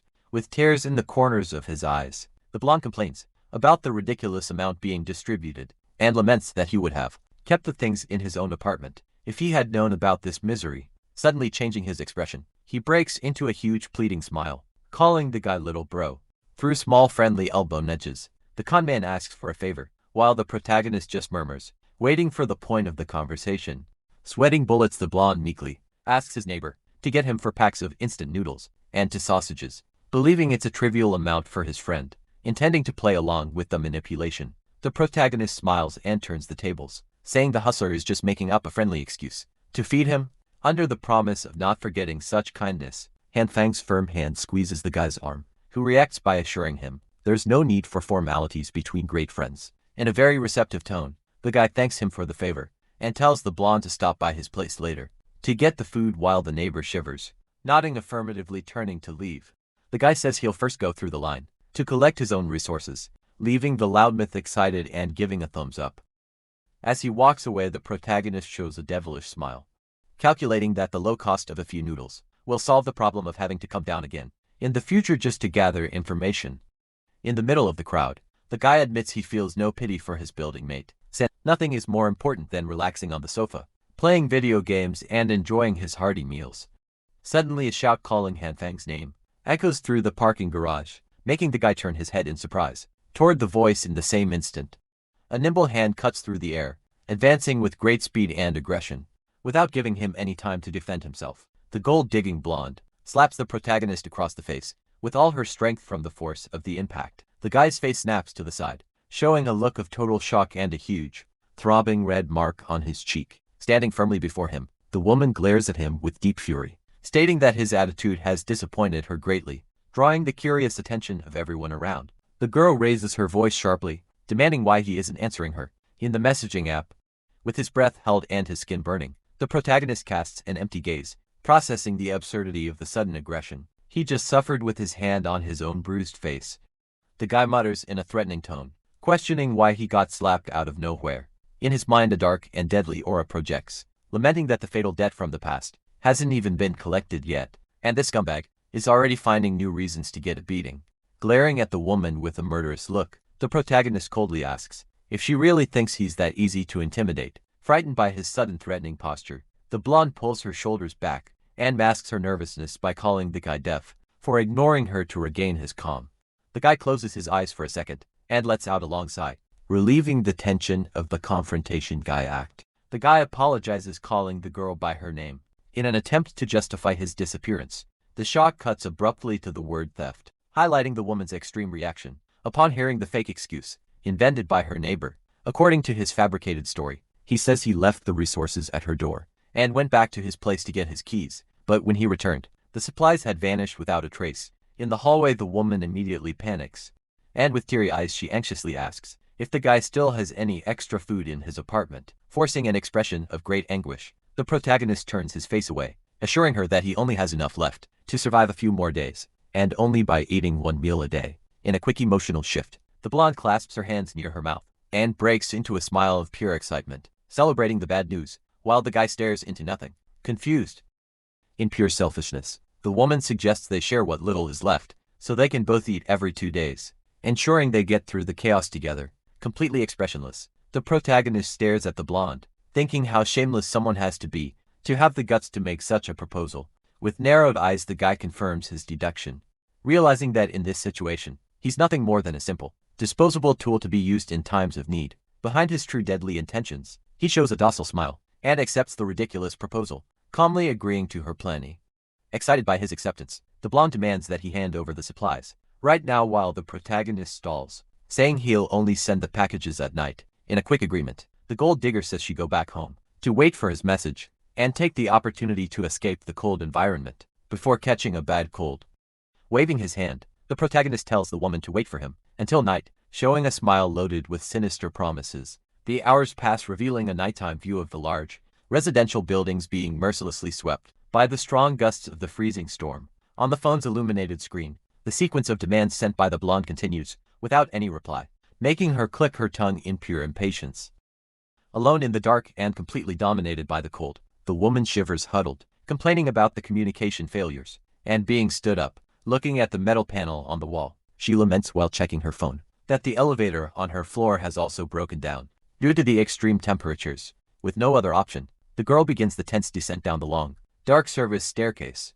The continuous sound of her heavy, winter boots against the concrete fills the empty space, leaning on the metal handrail. The gold digger rails against the protagonist, confessing out loud that she would never be going through this effort if she didn't need his food so badly. Breathing heavily, the blonde complains of excessive fatigue in her legs, remembering that the lack of meals in recent days has only worsened her weakness. Upon reaching the landing marked with the No. 16, she takes a deep breath, believing she's almost at her destination. With a dry click, the single round light on the ceiling begins to flicker, and then goes out completely, plunging the area into darkness. Surrounded by absolute blackness, the woman shrinks, trembling with fear, and cursing the fact that the emergency lights are also broken. Using her phone as a small makeshift flashlight, she points the weak beam of light down the stairs, desperately asking who's there in the dark. Just then a black umbrella suddenly opens in the middle of the dark staircase. Startled by the sound, the woman looks up with wide eyes. Dense cloud of white dust spreads through the area, accompanied by muffled coughs. Completely covered in the powder, the blonde coughs desperately and screams the protagonist's name. Holding the umbrella, the guy sarcastically apologizes, claiming he fell asleep and, while rushing down, bumped into the handrail, knocking over the flower, while the woman calls him useless for not being able to do anything right. Trying to clean her dirty clothes, the gold digger complains, and disgust about all the mess. With a smirk, the guy holds out a plastic bag, stating he prepared it especially for her. As he hands over the black package, he assures her that it contains his last survival resources. Upon opening the bag, the girl is horrified to see that the food is completely moldy, looking like pure garbage. With a hand on his head, the guy feigns embarrassment, saying he had to eat very carefully to save those leftovers, while the blonde indignantly asks if that filth is still edible. In a cold gesture, the protagonist says she can return the supplies if she doesn't like the offer. The woman quickly pulls the bag closer to her body, sweating nervously to make it clear that she never said she didn't want the food. The guy's gaze becomes extremely dark and calculating as he observes her pathetic behavior. Witnessing the humiliating scene, the protagonist ironically reflects that this was the great goddess to whom he dedicated his entire life in the past. To try to save the fruit, the woman convinces herself that the inside must still be good. She just needs to use a knife to peel off the rotten parts. Shamelessly, the blonde advances and demands that the guy also give her the spilled flour. Smiling cynically, the guy comments that there's still half a bag left, while she hastily gathers it all up. Climbing the steps back home, the protagonist deduces that this moldy garbage will be more than enough to give his neighbor a nasty stomach infection in the hallways. He scoffs internally, knowing she won't be able to shower in this cold, and will have to endure the filth of the flour. On her own body, the view pulls back, showing the guy walking calmly through the empty building hallway. He stops abruptly, noticing something strange. With a very serious expression, the guy casts a suspicious glance over his shoulder. At the end of the hallway, a small silhouette appears, peeking discreetly from around the corner of the wall. To play it cool, the guy starts walking again, picking up his pace towards his apartment. Just behind, the pursuer's mysterious shadow projects onto the smooth floor. Following his path closely, the heavy winter shoes advance silently on the cold building floor in a quick turn. The mysterious person tries not to lose sight of their target. In a very agile pounce, the protagonist emerges from behind the wall, firmly grabbing the pursuer's clothes. With great violence, the intruder is pinned against the wall, as the guy yells that they're asking for it. Unexpectedly, the guy's anger vanishes, replaced by a look of total confusion, upon seeing the face of the person he just captured, staring at the young woman with glasses and long hair. The guy is internally surprised to have attacked a girl. Keeping the woman pinned against the wall, he asks in a stern tone why she was following him, and what she's trying to do. The young woman looks away, breathing heavily and trembling with nervousness. Due to the constant silence, the protagonist impatiently deduces that the intruder refuses to speak. To force a response, the guy leans in very close and threatens to rip off all her clothes if she doesn't tell the truth soon. Instead of panicking, the girl just blushes, staring at the guy, who immediately realizes the failure of his empty threat. Frustrated by the lack of reaction, he lets the young woman go and says he'll let it slide, this time with his back to the girl. The guy tells the intruder to go home immediately and stop with these dangerous games. Suddenly the guy steps halt as he feels a small hand grabbing the sleeve of his coat. Turning his head back, the protagonist impatiently asks what the girl wants. Now bothered by the woman's fixed, silent gaze, he warns that he'll just disappear if she continues to say nothing. As her only response, the mysterious girl raises her index finger, pointing directly down her own hallway with a nod. The young woman finally makes the guy deduce that she wants him to follow her. The scene cuts to a heavy apartment door being opened slowly in a dark room. Upon entering the place, the guy's eyes widen, completely shocked by the sight he has just found. Inside, faced with a room full of computers and technological equipment, the protagonist, impressed, asks if she prepared all of this, receiving a nod in return. With the affirmative answer, the guy suspiciously asks if the young woman already knew in advance that the Great Blizzard was going to happen. Amidst the mess of books, the woman monosyllabically states that the Ice Age was the direct result of her precise calculations. Reading one of the monitor screens, the guy connects the dots and, surprised, asks if she's the anonymous person who warned everyone in the building's message group. With a smirk, the guy praises her intelligence, but then asks if he was dragged here just to debate these conspiracy theories. Without saying a word, the mysterious girl with glasses starts to pull off her heavy winter coat. Meanwhile, the protagonist's attention is drawn to one of the lit screens illuminating the wall. The monitor displays an old security recording showing the exact moment the guy was carrying his precious boxes of supplies down the hallway. On the adjacent screen, another recording reveals the hired workers delivering the heavy gas cylinders directly to the guy's apartment before the disaster. The last camera shows the recent capture in the hallway, proving that the girl has complete and total access to the entire building surveillance system. Completely serious, the guy turns and accuses the young woman of actively watching his every move, this whole time in agreement. The woman reveals herself wearing only light underwear as she throws her pants on the floor, leaving the guy with his eyes bulging in pure shock. With a very red face, the protagonist yells, asking the reason for the sudden striptease, while she innocently justifies the heat of the room, causing a huge misunderstanding. Desperate upon seeing the clothes on the rug, the guy orders the young woman to stop taking off her clothes and put her pants back on immediately, before things get out of control. Minutes later, the two finally settle on the living room sofa, with the girl properly dressed, surrounded by the glowing screens. Recapping the conversation, the guy deduces that she suspected his hoarding of resources and started monitoring him in an attempt to seek a possible survival alliance. Trying to understand the terms, the protagonist asks what she means by cooperation, while the young woman silently pulls his laptop to the side. With her soft hand on the sofa, the woman pushes off to start a stealthy movement across the upholstery. The girl slowly crawls towards the guy, who reacts with a confused grunt at her approach. In a very compromising position over the equipment, she sends the protagonist into a complete panic, telling the young woman to stop that inappropriate movement. Ignoring the guy's outburst, the woman with glasses uses all her strength to pull a heavy power generator across the living room floor. Looking over her shoulder, she meekly asks her neighbor to teach her how to turn on the machine, completely shattering the malicious expectations he had created.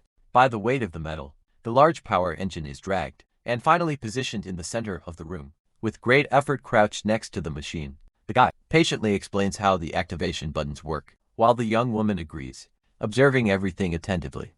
Very close to the guy's face, she asks with an innocent look if there's anything else he can teach her, now that the machine is on.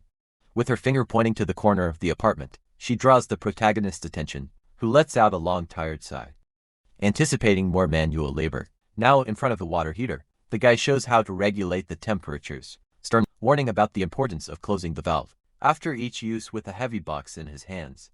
The guy loses his patience and scolds the woman, telling her to take the packages out and put the food in the freezer, instead of just standing there, watching him work at the stove. The guy cooks with mastery, while teaching the girl how to check the rice cooker's light and the jazz safety protocols, so they can prepare a much better meal together. After the long work together, the living room table is beautifully filled with juicy, well-served dishes, exuding an irresistible aroma of fresh food. Sitting side by side in the living room, the two begin to savor the freshly prepared meal, as the guy tells her to eat before it gets cold. Chewing the meat, the protagonist sighs in frustration, deducing that he has become a full-time babysitter, since her ability to take care of herself is terrible. With noodles in her mouth, the young woman with glasses turns her head, murmuring in doubt. The guy immediately breaks into a cold sweat, realizing his gaffe and plays it off, saying he was just kidding. Returning his focus to the food, he grumbles internally about how mentally exhausting this whole situation is. After finishing his plate, the guy gets up sighing to clean up the mess. At that moment he reacts with a subtle smile, noticing that his neighbor has simply passed out on the table in the middle of her meal. With few options, the guy carefully carries her to the bedroom and covers her with the comforter so she doesn't get cold. He back in his heavy winter coat, he closes the door sighing that this is exactly like taking care of a small child. The sound of the metal lock clicking echoes through the empty hallway. Outside, the severe weather continues to batter the apartment, towers with lots of ice, and brutal winds the next morning. The protagonist opens his front door, complaining about the noise so early. In front of him his neighbor appears, carrying huge stacks of industrial, claiming they are a gift for him being so kind. With an expressionless face, the woman stares at him in silence, making the guy ask if she needs anything else. Pointing to the machinery, the young woman asks if he could teach her everything, again making the guy reluctantly agree. After a few days of intense cohabitation, the protagonist concludes, watching the girl from behind, that the upstairs neighbor is a complete idiot when it comes to general knowledge. Completely stressed, he tries to teach her the basics of how to organize clothes, while she just watches him passively. In front of a makeshift stove, the guy guides the woman's hands, trying to show her how to prepare food without setting the place on fire. Contemplating the plates full of charred goop, he forces an ironic smile, praising the slight improvement in her culinary skills. In the background, he reflects that even in a situation of extreme hunger, anyone would perish if they ate that, and that not even a dog would go near it. Eating his own meal, the guy casually comments that he still hasn't asked his new roommate's name. Adjusting her glasses with a dramatic pose, the young woman calls herself the true eye of the Demon King. The protagonist immediately goes back to focusing on his plate, telling her to pretend he never even opened his mouth. The scene cuts drastically to the underground parking garage, where neighbors are violently assaulting each other amidst the trash, demanding that others hand over everything they have. Pulling a cardboard box from all sides, the desperate crowd enters into direct conflict, questioning who really owns those supplies. This sound of metal bars and pieces of wood clashing echoes through the area, as a widespread brawl takes over the environment. In the midst of the extreme chaos, explosions and brutal blows happen everywhere, with people vowing to take out anyone who tries to steal their belongings. Fists fly directly into faces, as residents yell for the aggressors to back off from their resources. Just then, a dirty shoe steps firmly on a puddle of dark blood on the concrete floor. The bruised and sweaty face of the well-dressed Jongju appears in the middle of the confusion, reflecting the loss of control of the situation. A finger firmly presses the power button of a red megaphone. In the middle of the garage, the shrill and deafening sound of the device echoes, suddenly interrupting the widespread battle. Stunned by the sharp noise, the residents cover their ears tightly, letting out pain groans the megaphone near his mouth. Jongju firmly asks if everyone has fought enough. Pointing to the injured group, he calls their attitude of fighting to the end, for the few remaining crumbs ridiculous. Enraged, one of the residents points his finger, accusing the administration of handing out only one pack of noodles every few days, arguing that they'll starve if they don't fight.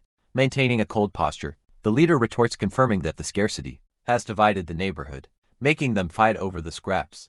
With a cynical smile, the well-dressed man questions if all this barbarity doesn't prove they really deserve to starve.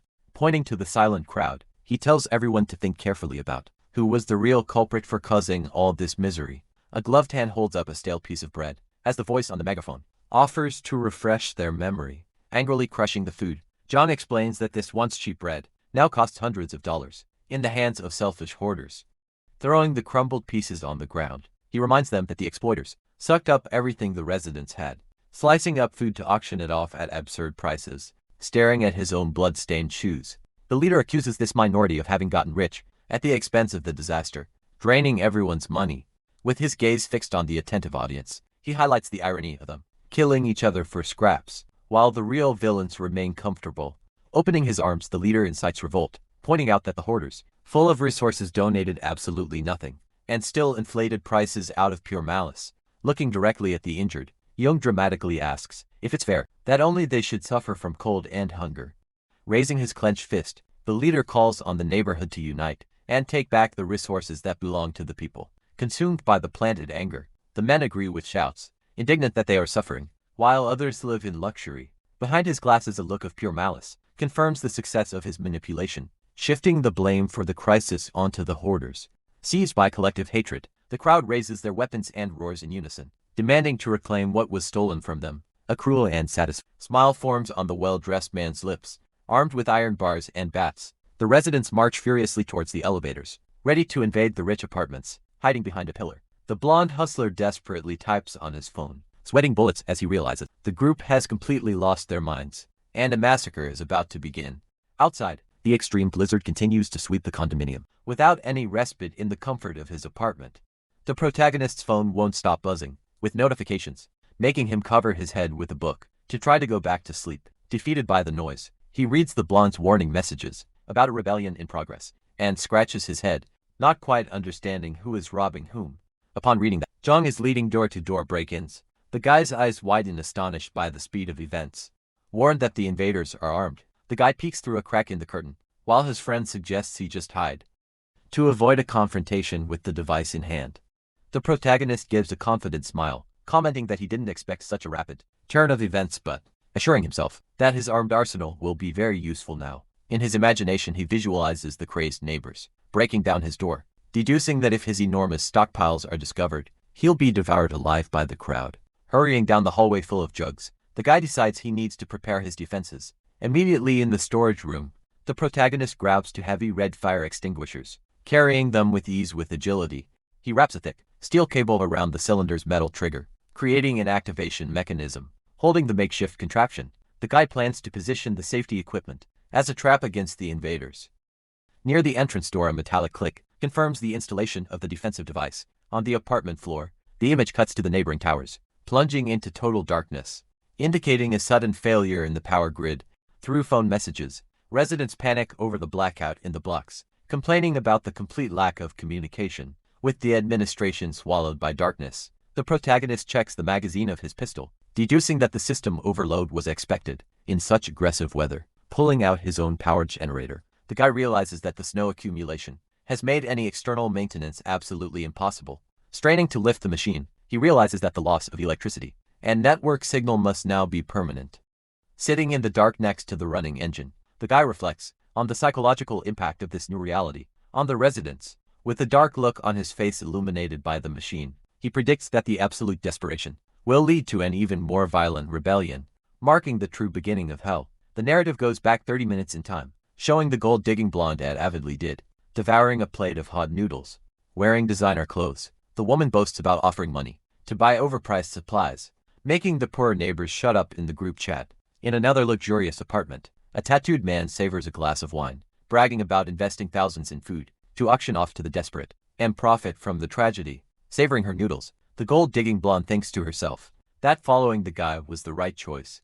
Satisfied, she continues to chew her hot meal, while murmuring with happiness. Elsewhere, a man in a suit confidently states that, as long as he has resources, he can do whatever he wants with the girls, then questions the situation on the current floor, remembering that those units have all been occupied. With an authoritarian attitude, he orders some goons to bring the tools and open the unit first while the residents inside wonder about all the noise in the hallway. In the middle of the night, soon one of the men confirms having seen the apartment owner buying a lot of resources, making the man in the suit remember that this was the guy leading the discussions about raising prices in. The group immediately orders the door to be broken down. Surprised by a violent crash, the group leader lets out a scream of pain as he's hit by the splintering door. The heavy wooden structure breaks into pieces, scattering splinters all over the hallway. Still dazed by the impact, the man looks up and is shocked to see an old woman standing at the unit's entrance. Behind the old woman, the menacing silhouette of a resident appears, holding a bat ready to attack the invaders. Outside, the extreme blizzard continues to relentlessly punish the massive apartment blocks. Inside the protagonist apartment, the lit fireplace illuminates the living room, filled with supply boxes scattered on the floor. Near the entrance, the guy continues to work silently on his fire extinguisher trap. With wire cutters in hand, he shows a doubtful expression, wondering why the power hasn't come back on yet. Suddenly, an explosion of sparks jumps from the electrical wires, making the guy scream in surprise at the sudden flash. A dense smoke begins to rise from the short-circuited equipment, accompanied by the guy's muffled coughs in the dark. Frustrated with the small accident, the guy complains about the difficulty of fixing it, wishing the internet were still working so he could look up tutorials. Just then the sound of light, knocking from the other side of the door, immediately catches his attention. Very cautiously, the protagonist brings his face to the peephole to spy. On the dark hallway through the distorted lens, he recognizes some spiky blue hair, and impatiently asks what the person wants now outside. The young hacker with glasses shivers uncontrollably from the cold, and begs for help in a weak voice. Without opening the door, the guy grumbles, calling his neighbor a troublemaker for seeking him out, right when he's so busy.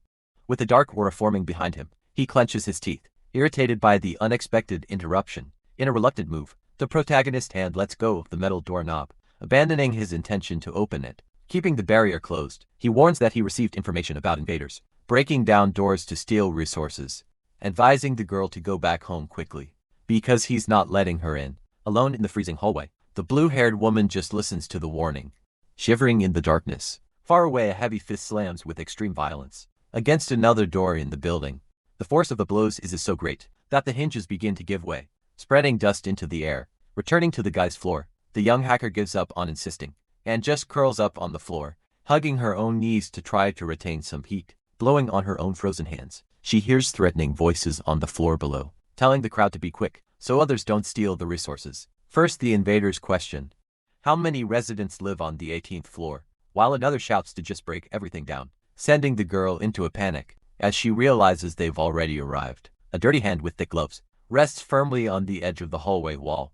Two men armed with crowbars appear, panting on the landing, excitedly noting that no one had looted that floor yet. Observing the doors in the hallway, the pair decides they will invade and take both units. On that level, near the entrance of the protagonist apartment, one of the aggressors asks his partner to hand him the break-in tool. Now inside the apartment, the protagonist holds the girl firmly, covering her mouth, while the bandits outside knock on the door, lying that they've come to deliver resources. Crouched on the floor, with the young woman trapped in his arms, the guy listens to the deafening noise of brutal blows, hitting the entrance with a confident smile. He whispers close to her face, telling her not to be afraid, because the door has been very well reinforced. Panicked, the girl with glasses widens her eyes, terrified by the fury of the metallic impacts, while the guy's hand muffles any sound from the inside. The doorknob shakes uncontrollably under the force of the extreme blows. Exhausted from the futile effort, the invaders complain about the structure's resistance and decide to break down the neighboring door, first ordering a mark to be left on the guy's unit. Relieved to notice the men have given up, the protagonist mentally celebrates the success of his thick iron plates while he hears the aggressors mock whoever overdid the reinforcement to hide. Suddenly, the guy's eyes widen in pure shock as he processes the hidden danger in the bandits' conversation. He immediately lets go of the young woman and panics, murmuring that the reinforced door makes it obvious someone is hiding inside, with valuable resources free from his grip. The woman adjusts her glasses, and shyly thanks him for pulling her inside. To save her, a tense silence fills the reinforced entrance, under the dim emergency lighting of the apartment.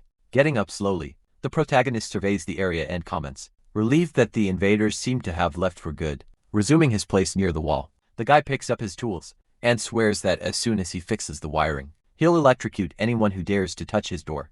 Again from behind the guy, the young hacker curiously asks what that is, promptly hearing that it's an electrical defense measure. While working with the cables, the guy grumbles that he doesn't understand why the installation is so complicated, and arrogantly says the girl wouldn't understand, even if he explained it with a calm demeanor. The girl ignores the insult and begins to explain in detail about the use of electricity and voltage differences, completely surprising the guy. Near the wiring, the young woman instructs the protagonist to turn off the power and wrap the bare wire directly around the doorknob, being careful not to burn himself. To finish the technical lesson, she points her tiny fingers, instructing him to connect the ground wire to the circuit box before turning the main power back on, leaving the guy speechless. When he tests the doorknob with the electric screwdriver, the display lights up red, making the guy yell in astonishment to see that the system actually worked. Intrigued, he questions where she learned those things, while the girl strikes a dramatic pose, claiming that her why of the Demon King sees all the world's truth, making the guy regret ever asking. Without wasting time, the hacker sits on the floor, opening her own bag and telling the guy to say what else he needs help with, because she's a very busy person.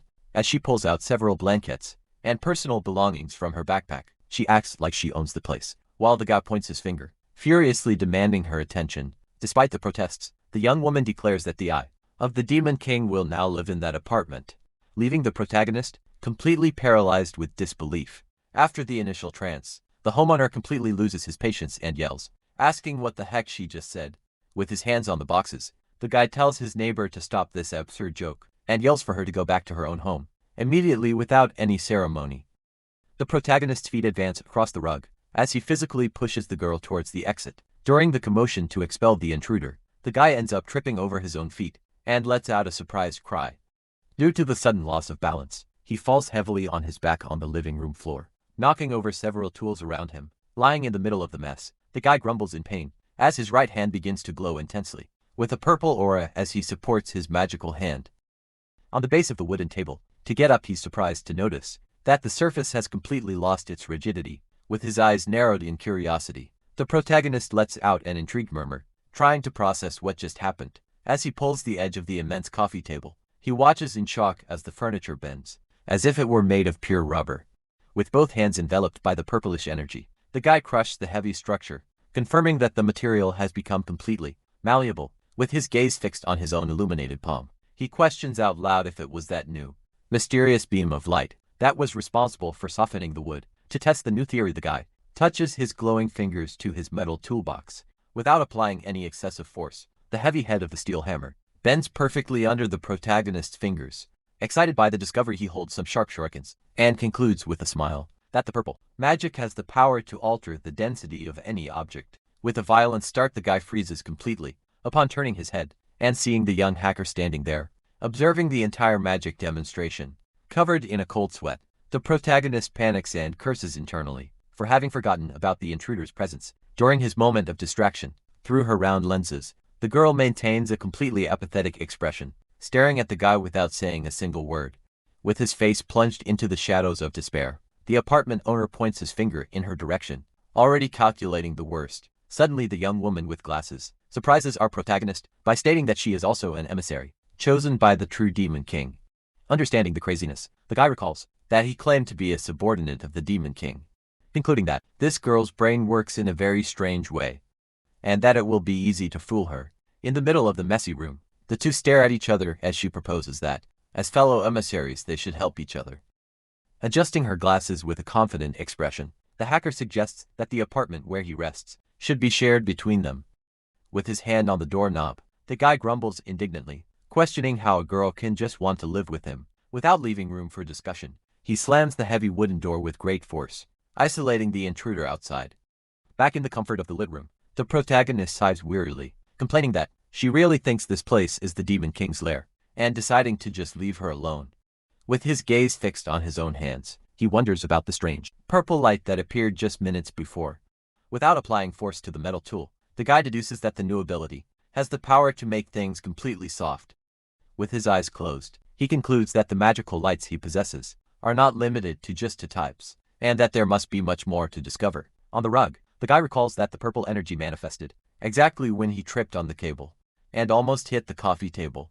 Focused on replicating the process, he tries to remember precisely the exact physical sensation of that moment of falling. Just then his eyes slowly open, as he feels a familiar reaction coursing through his body. Completely amazed, he watches both his hands glow a violet hue, confirming that simply remembering the past event was enough to successfully summon the power. Bathed in the purplish aura, the protagonist wonders if this energy would also be able to affect the loose wiring on the floor with that. A firm hand grips the handle of a massive kitchen cleaver standing in the lit kitchen. The guy decides to test the new power on different types of materials to understand its limits immediately. The steel blade is completely swallowed by the intense violet magical energy. Shocked by the result, he shakes the now completely malleable weapon, realizing that the ability affects even reinforced steel. As soon as the magic dissipates, the guy holds the fallen blade, commenting that the texture became identical to gelatin. The scene focuses on various spoons and utensils scattered on the floor, proving that he applied the light to several other materials.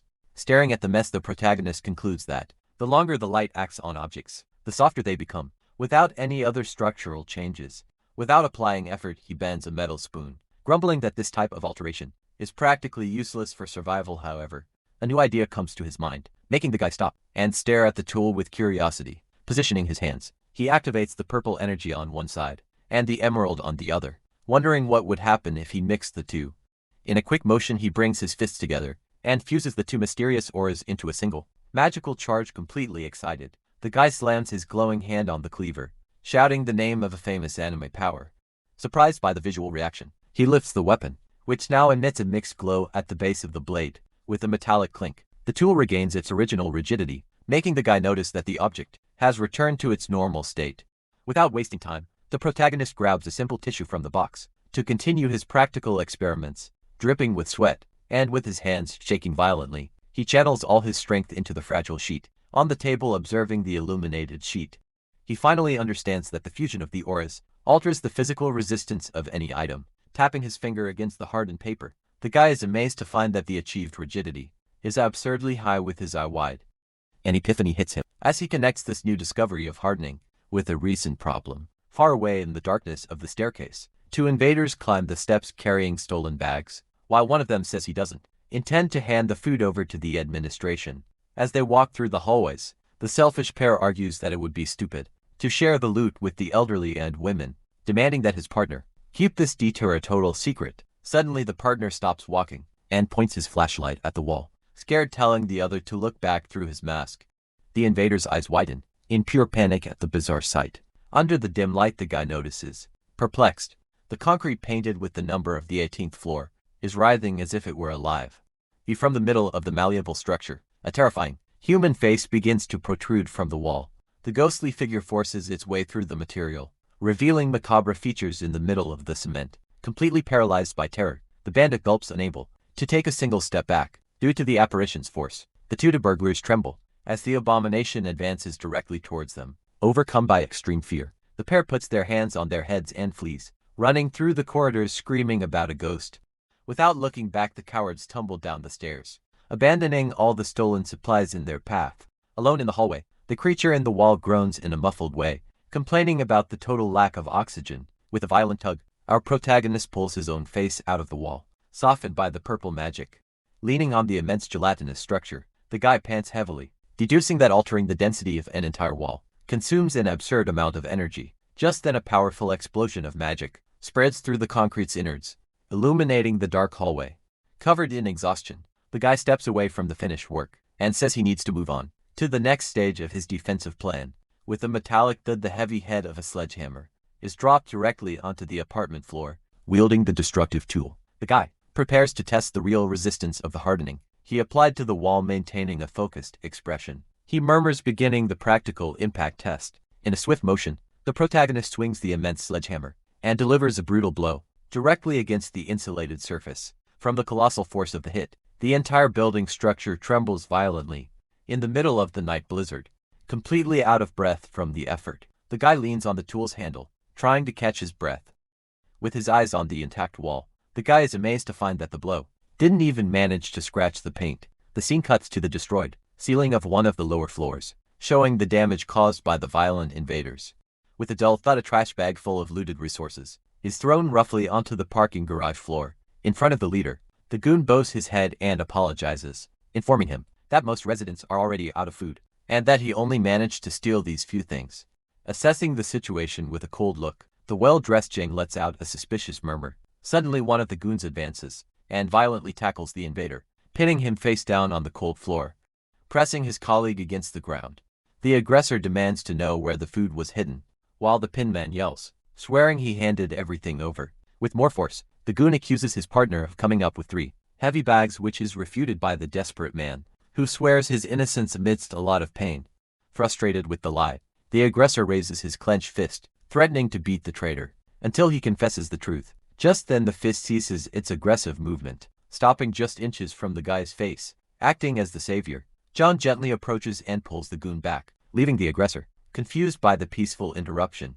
With his hand on his ally's shoulder, the leader asks for calm, so they can resolve the issue through conversation, ignoring the warning that the partner was hiding food from the group. Forcing a friendly smile, the well-dressed man states that he's aware of the situation and takes control of the problem.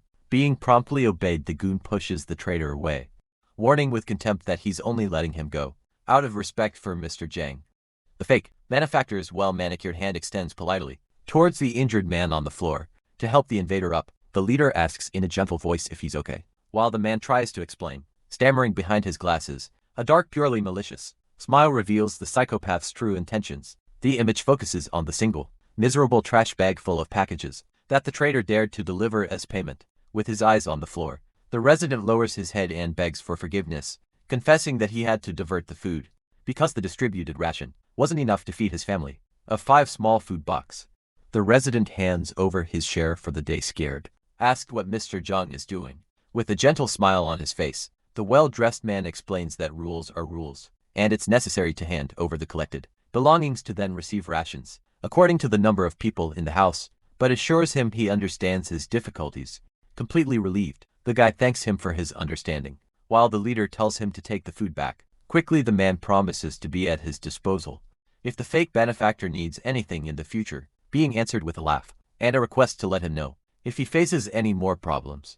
In front of the group in the snow, the well-dressed man instructs everyone to receive their resources quickly and go home, gaining the agreement of the crowd, who asked him to also take shelter soon. In the middle of the crowd, some goons whisper among themselves, not understanding how the leader made the resident hand over what he was hiding voluntarily, and questioning why the boss gave his own ration to the guy. Maintaining his manipulative expression, Jung states that he didn't do much, just helped the man understand a certain principle, while the sisters ask, confused, what principle that would be. With the reflection shining on his glasses, the psychopath begins to explain that, in the history of country M, several revolts happened, due to conflicts of interest between social classes. Showing a chaotic vision of rebellion, he details that the nature of these riots is a collective social behavior, where participants are not condemned, if not caught red-handed, and that he just warned the man that breaking the rules would turn him into an isolated criminal, without the group's support. Concluding his reasoning, he points out that, even before dealing with post-disaster laws, the traitor would have to face the revenge of the robbed residents, making the guns finally understand the tactic used. Away from the conversation, the old man in the cap observes the situation over his shoulder, while calmly smoking his cigarette. Blowing smoke from his mouth, the old man reflects internally that within these protest groups, there is always a leader guiding everyone's actions. Seeing the well-dressed man walk away with the girls, the old man deduces that heroes always emerge in difficult times, and that this kid is definitely not a simple person. The scene suddenly changes to the violent crash of an immense sledgehammer hitting the apartment door. With a sweaty face, the protagonist swings the heavy metal tool and strikes the structure with all his force to continue his tests, panning from the physical effort. The guy mutters that the entire house has been reinforced and the resistance check is complete. Suddenly he furrows his brow and walks stealthily to the entrance, wondering if the thieving neighbors have returned to try to loot his resources. Standing close to the reinforced door, the guy wields the sledgehammer and asks loudly, who is outside wearing winter clothes?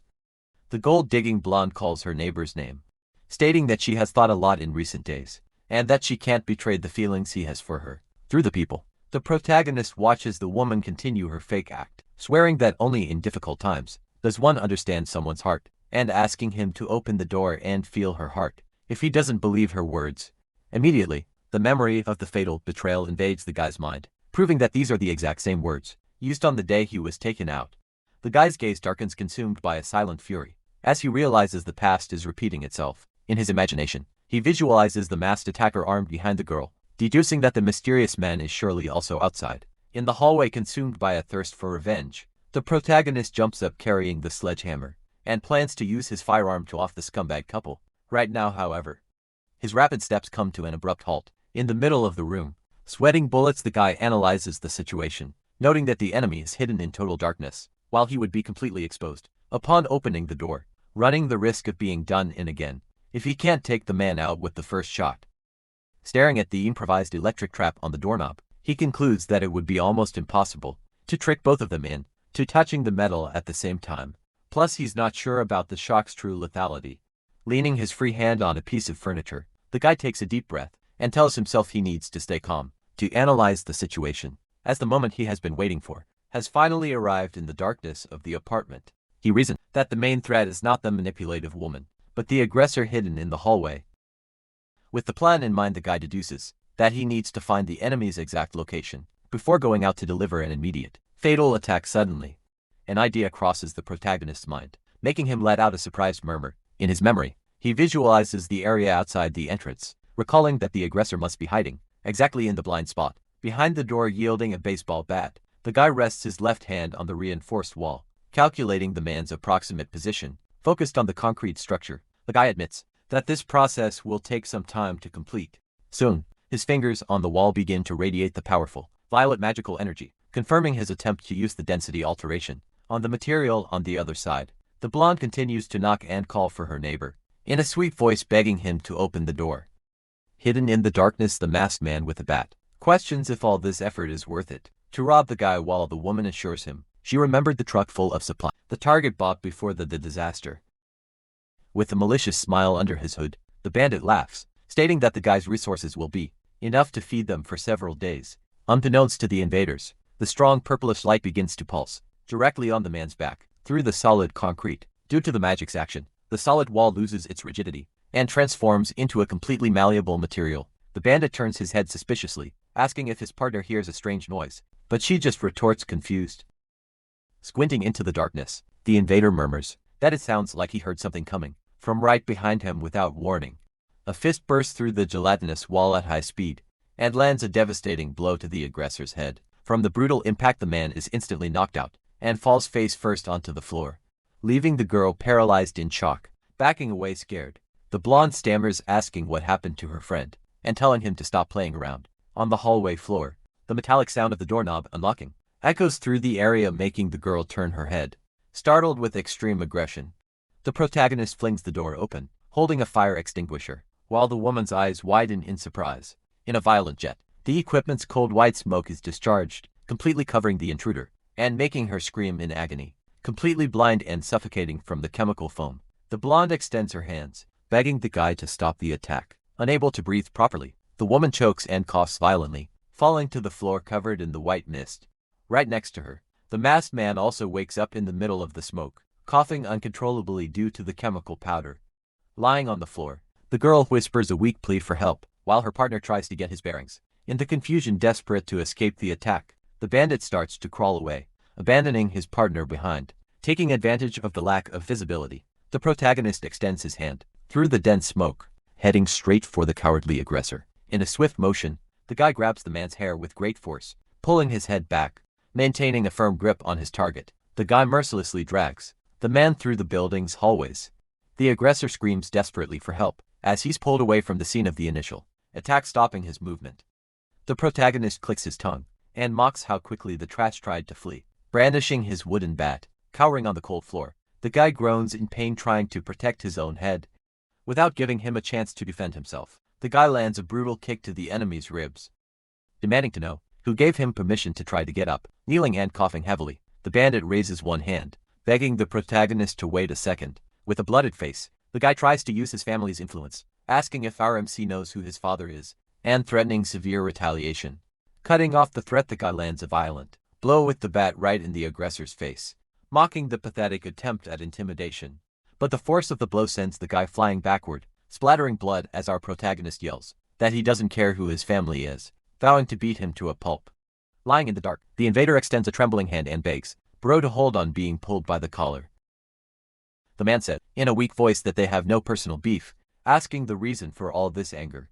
In a fit of rage, the protagonist unleashes a flurry of uncontrolled punches to the bandit's face, yelling that that's the exact same darned question he has. Standing over the sprawled body, the guy yells, questioning why his life meant nothing to this piece of trash, and demanding to know why he was taken out in the past. With his fist dripping blood, he stops his attacks and demands through gritted teeth that the scumbag answer the question. Completely broken by the blows, the invader just groans and stammers, unable to form a single coherent sentence. Consumed by accumulated hatred, the protagonist raises the heavy, nail-studded bat to deliver the final blow. The guy's darkened gaze glares at the motionless body, lying at his feet in the silent hallway. Coughing up more blood, the man murmurs one last time, begging the guy to give him a reason for this deadly beating. Frowning with extreme irritation, the guy repeats the question, incredulous at the aggressor's audacity. Twisting his body to gain momentum, the protagonist brings the bat down with full force on the invader, telling the scumbag to stop playing dumb. The view focuses on the dirty floor, with a lot of blood flowing, accompanied by sounds of heavy breathing, filling the silence. Standing in the hallway holding the bloody bat, the protagonist questions if the aggressor asked for a reason when he offed him in the past. With his face covered by shadows, he breathes heavily, maintaining an expression of pure fury. Lying on the floor, the invader spits out a large amount of blood, unable to answer, leaning on his own knees. The beaten man groans in pain and coughs violently in the middle of the dark hallway. Just then the guy turns his back on his defeated enemy, letting out a long sigh to try to catch his breath. Suddenly he looks over his shoulder, with a look of total surprise. In the open door of his apartment, the young hacker waits sitting on the floor. Watching the whole scene with her glasses adjusted, she maintains an expressionless look, and calmly asks if her neighbor needs a hand with that. Now back inside, the guy sits on a box, deducing there's something wrong with this neighbor, for not being scared by that brutal scene, and that it would be better not to let her live there. To try to convince her to leave, he argues that those guys might come back for revenge at any moment and that she would end up getting caught in the crossfire. Through the straw of her juice box, the girl just lets out a murmur of understanding. Completely irritated, the guy points his finger, demanding to know if that was a yes or a no. Assuring her he's saying all this for her own good, maintaining her apathetic posture, the woman simply refuses the offer, stating she's going to keep living there. Faced with her stubbornness, the protagonist throws his hands in the air, yelling that this place is too dangerous, and they could both end up getting taken out. Ending the discussion, the empty juice box is firmly placed on the living room table. Getting up from the sofa, the young woman strikes a confident pose, telling him not to worry, because the hive, the Demon King, will protect him. With her back to him, the neighbor shuffles away in her slippers, announcing that her power has run out, and she needs to go to sleep. In a quick motion, the guy's hand firmly grabs the sleeve of the girl's coat. With his neighbor held by the arm, he furiously demands that she stop with this fantasy nonsense and listen carefully, as the situation is very serious. In response, the woman simply lets the heavy coat slide off her shoulders, revealing her pajamas. Confused by the sudden action, he lets out a grunt as she meekly tells him to keep talking. The guy's hand turns the doorknob of the apartment's entrance. With a baseball bat in hand, he cracks the door open, peeking into the empty hallway to see if the invaders are still around. Immediately his eyes widen, showing a look of total disbelief at what he didn't find. The scene transitions to the frozen, underground parking garage, where a voice on a megaphone orders those who have already received supplies to leave to free up space. In a wide view of the basement, dozens of residents huddle around makeshift fires. In the middle of a huge commotion in the crowd, several neighbors cast judgmental glances and whisper as they watch a specific couple. Near the fire, one of the organizers calls for resident Lou from apartment 601 to hand out the daily ration. From a distance, the blonde and the girl in the pink coat watch the distribution, finding it strange that the called resident hasn't shown up to get her food. With bread in his mouth, the blonde invader finds it strange that his partner hasn't come back all night, questioning if that scumbag neighbor set some kind of trap through narrowed eyes. He points out that the most curious detail of all was the moment the apartment door was opened. In his memory of the invasion, he recalls feeling a warm breeze coming from the unit, deducing that the target has a power generator and a lot of supplies stocked up. Consumed by envy, he crushed the bread and curses the neighbor for hoarding the good resources for himself, while feeding him garbage, vowing to find a way to break into that place soon. A rough-looking man's hand abusively touches the shoulder of the girl in the pink coat in the middle of the crowd.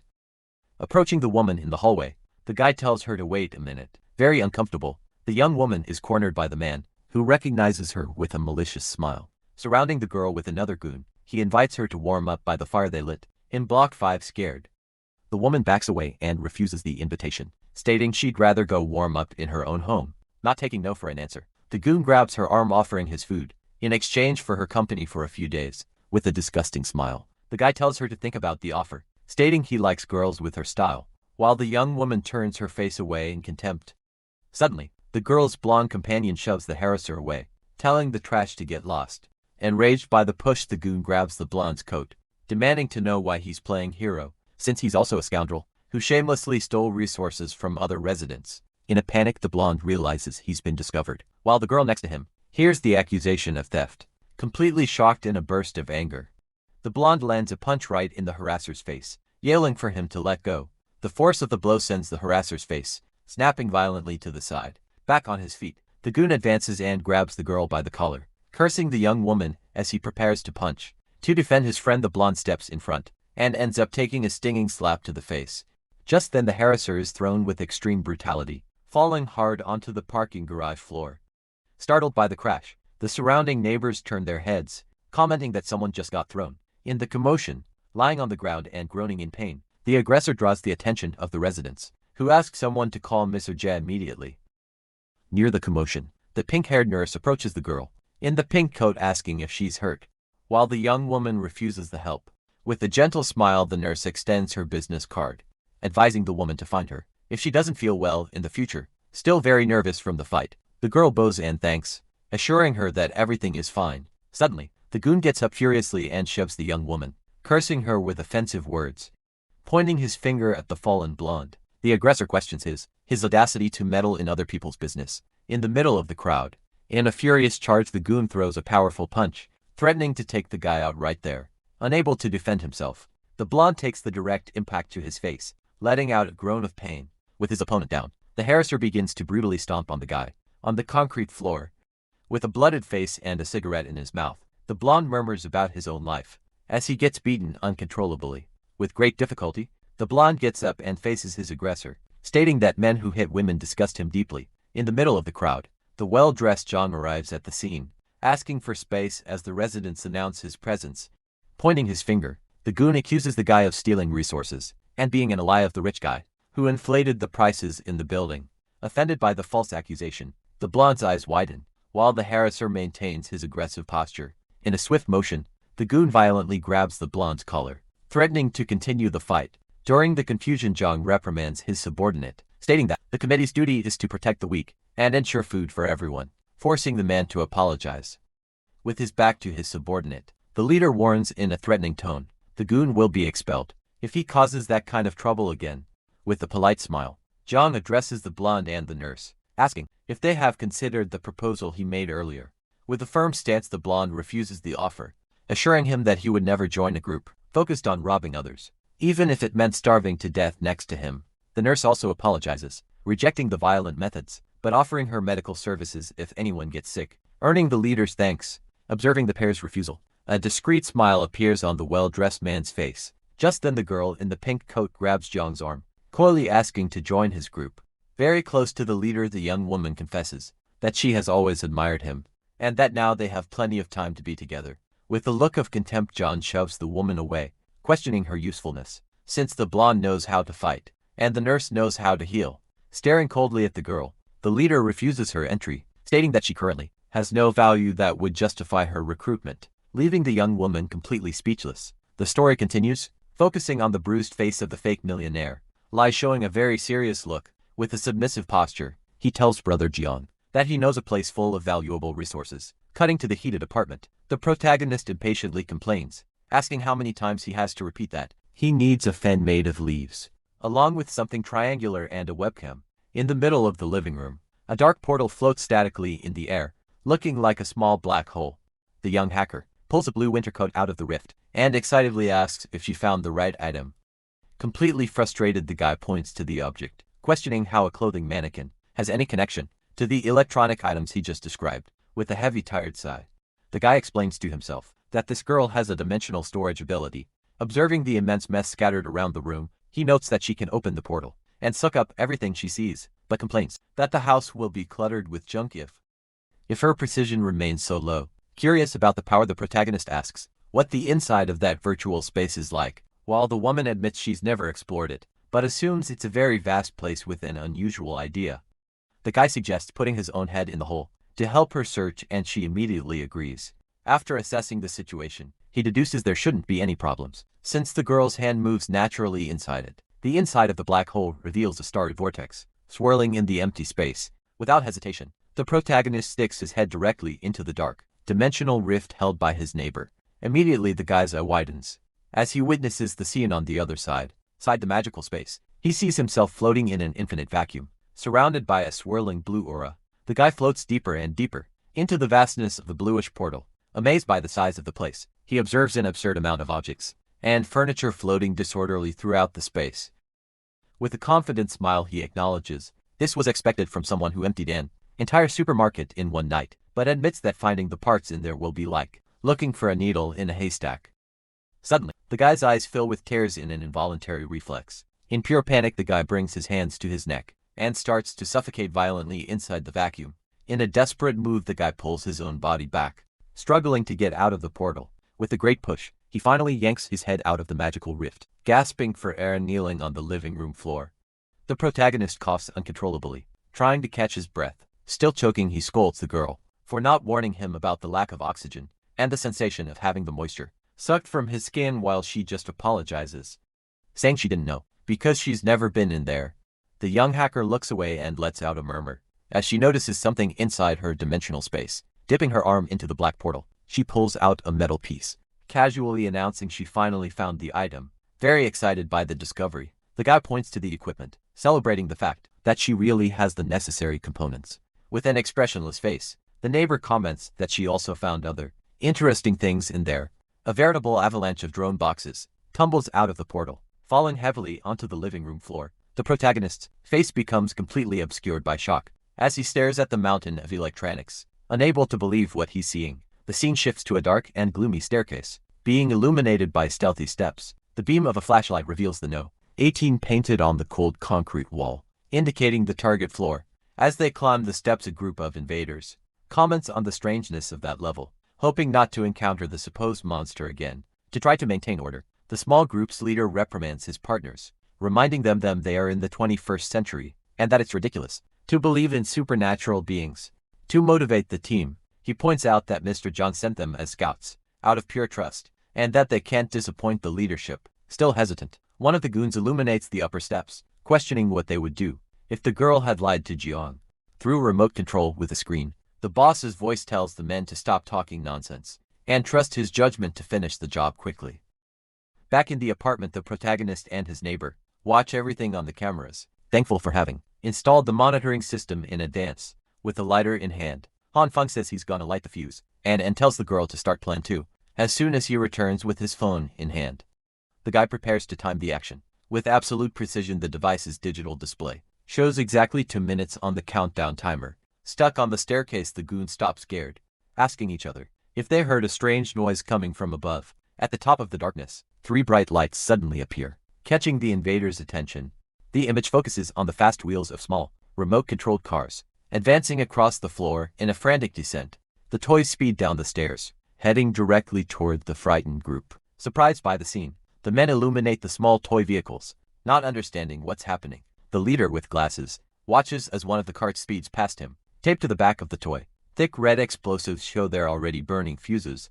A colossal explosion of red fire and smoke engulfs the entire staircase, accompanied by the agonizing screams of the invaders. Immersed in the reddish mist, the bandits scream in pain, warning that the smoke is lime powder, and their eyes are burning.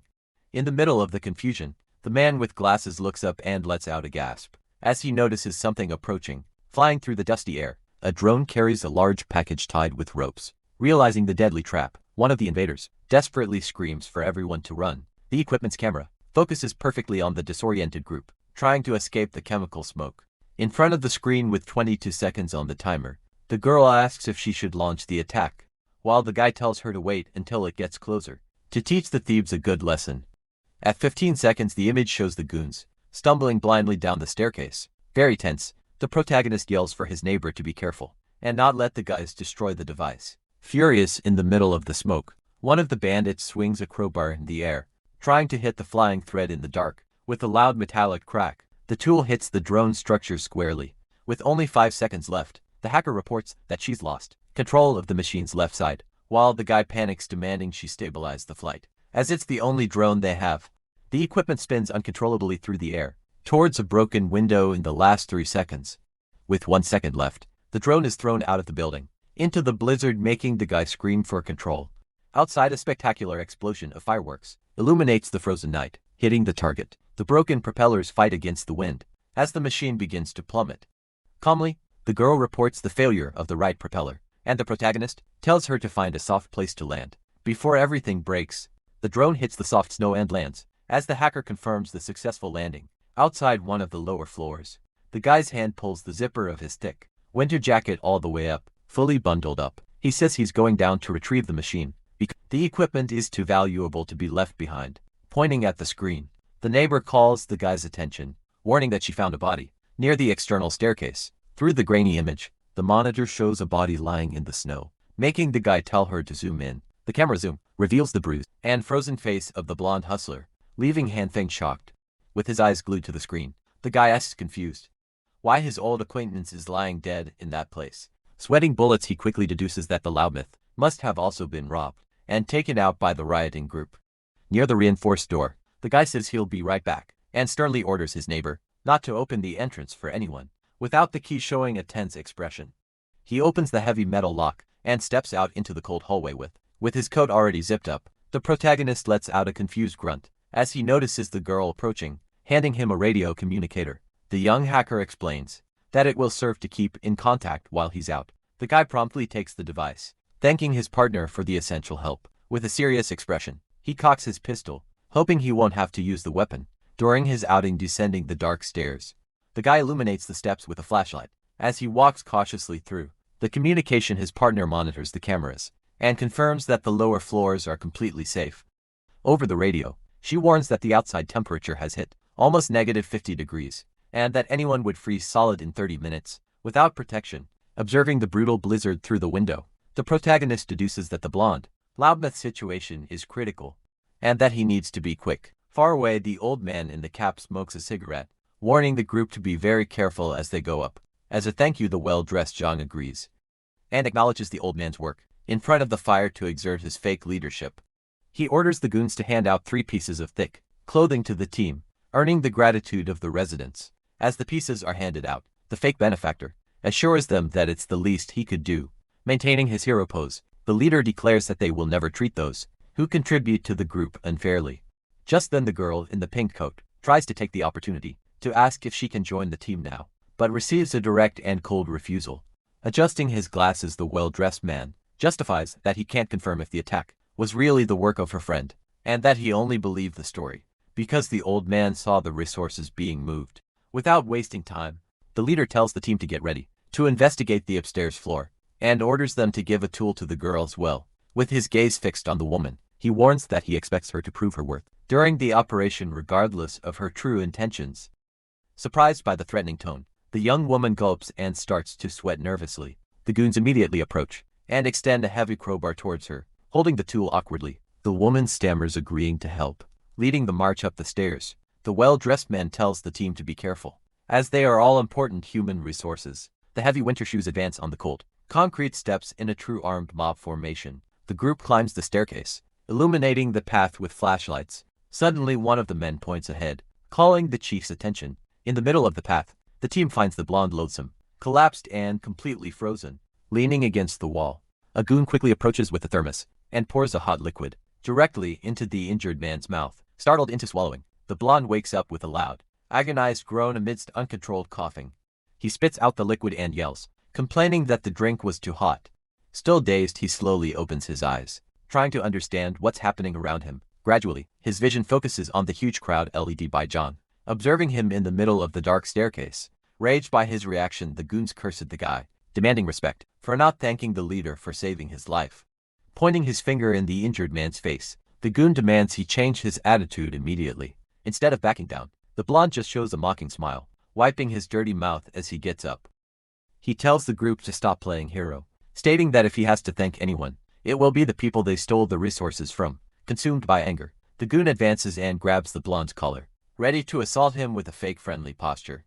Ji-young prevents the fight and reinforces the invitation to the team, while the blonde complains that he's already said several times that he'll never join them. On the staircase, the fake benefactor demands that the guy stop being so shameless and accept the offer at once without letting his guard down. The hustler questions if they are planning to force him into the group through violence. Faced with his resistance, Jiang's gloved hand clenches into a tight fist, indicating his frustration.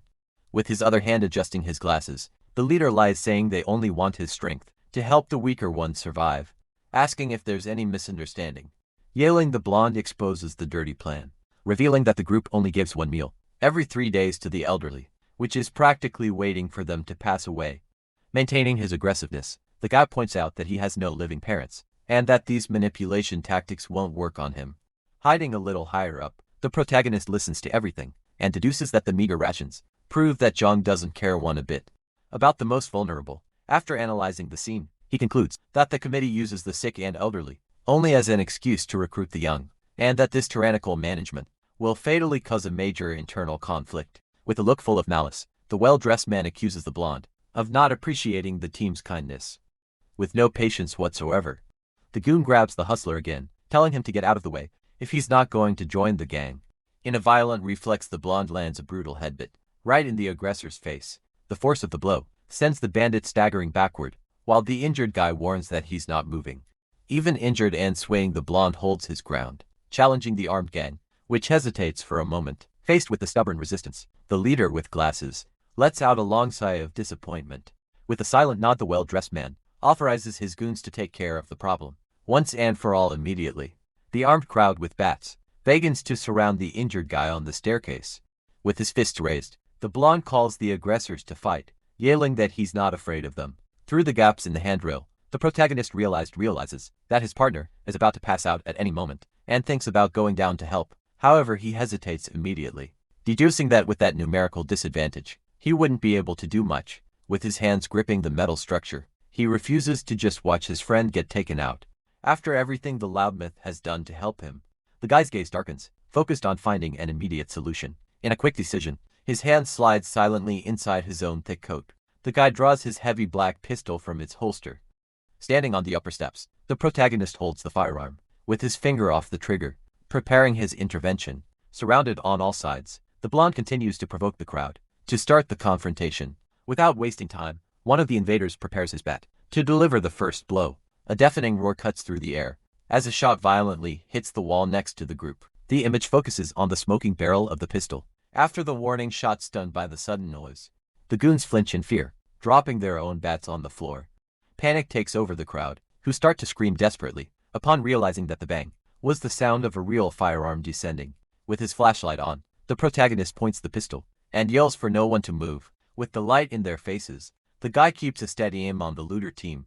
Surprised by the heroic appearance, the hustler murmurs his friend's name, unable to believe what he's seeing. Faced with the deadly aim, the well-dressed man and his goons remain in absolute silence, paralyzed by fear. Hiding at the back of the group, the girl in the pink coat whispers, confused, asking how her neighbor got a gun and why he left his house. Handing over the keys, the protagonist tells the blonde to grab the item and begin a slow and careful retreat.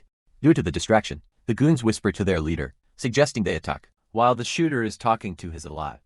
Suddenly, the well-dressed man drops his own bat on the floor as a sign of surrender, preventing any move from his team. Furious with the movement, the protagonist orders everyone to drop their weapons and kneel on the ground immediately. Keeping the pistol pointed and the flashlight on, the protagonist illuminates the surrendered invader team on the frozen steps. With the situation under control, he tells his blonde partner to go up quickly, warning that he'll shoot anyone who moves. The hustler quickly climbs the dark staircase, leaving the group of assailants behind. Under the steady aim of the gun, the invaders remain completely motionless and silent, in the darkness breaking the tense silence. One of the goons curiously asks who the armed guy up there is scared. The girl in the pink coat reveals that the shooter's name is Han Fei, and that this is exactly the apartment they were heading to.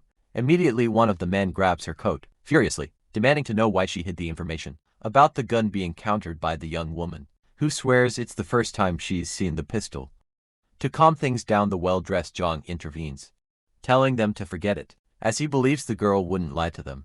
With his hand on his chin, the leader analyzes the situation, deducing that if the target has such a powerful weapon, he surely must also have a lot of supplies stored away.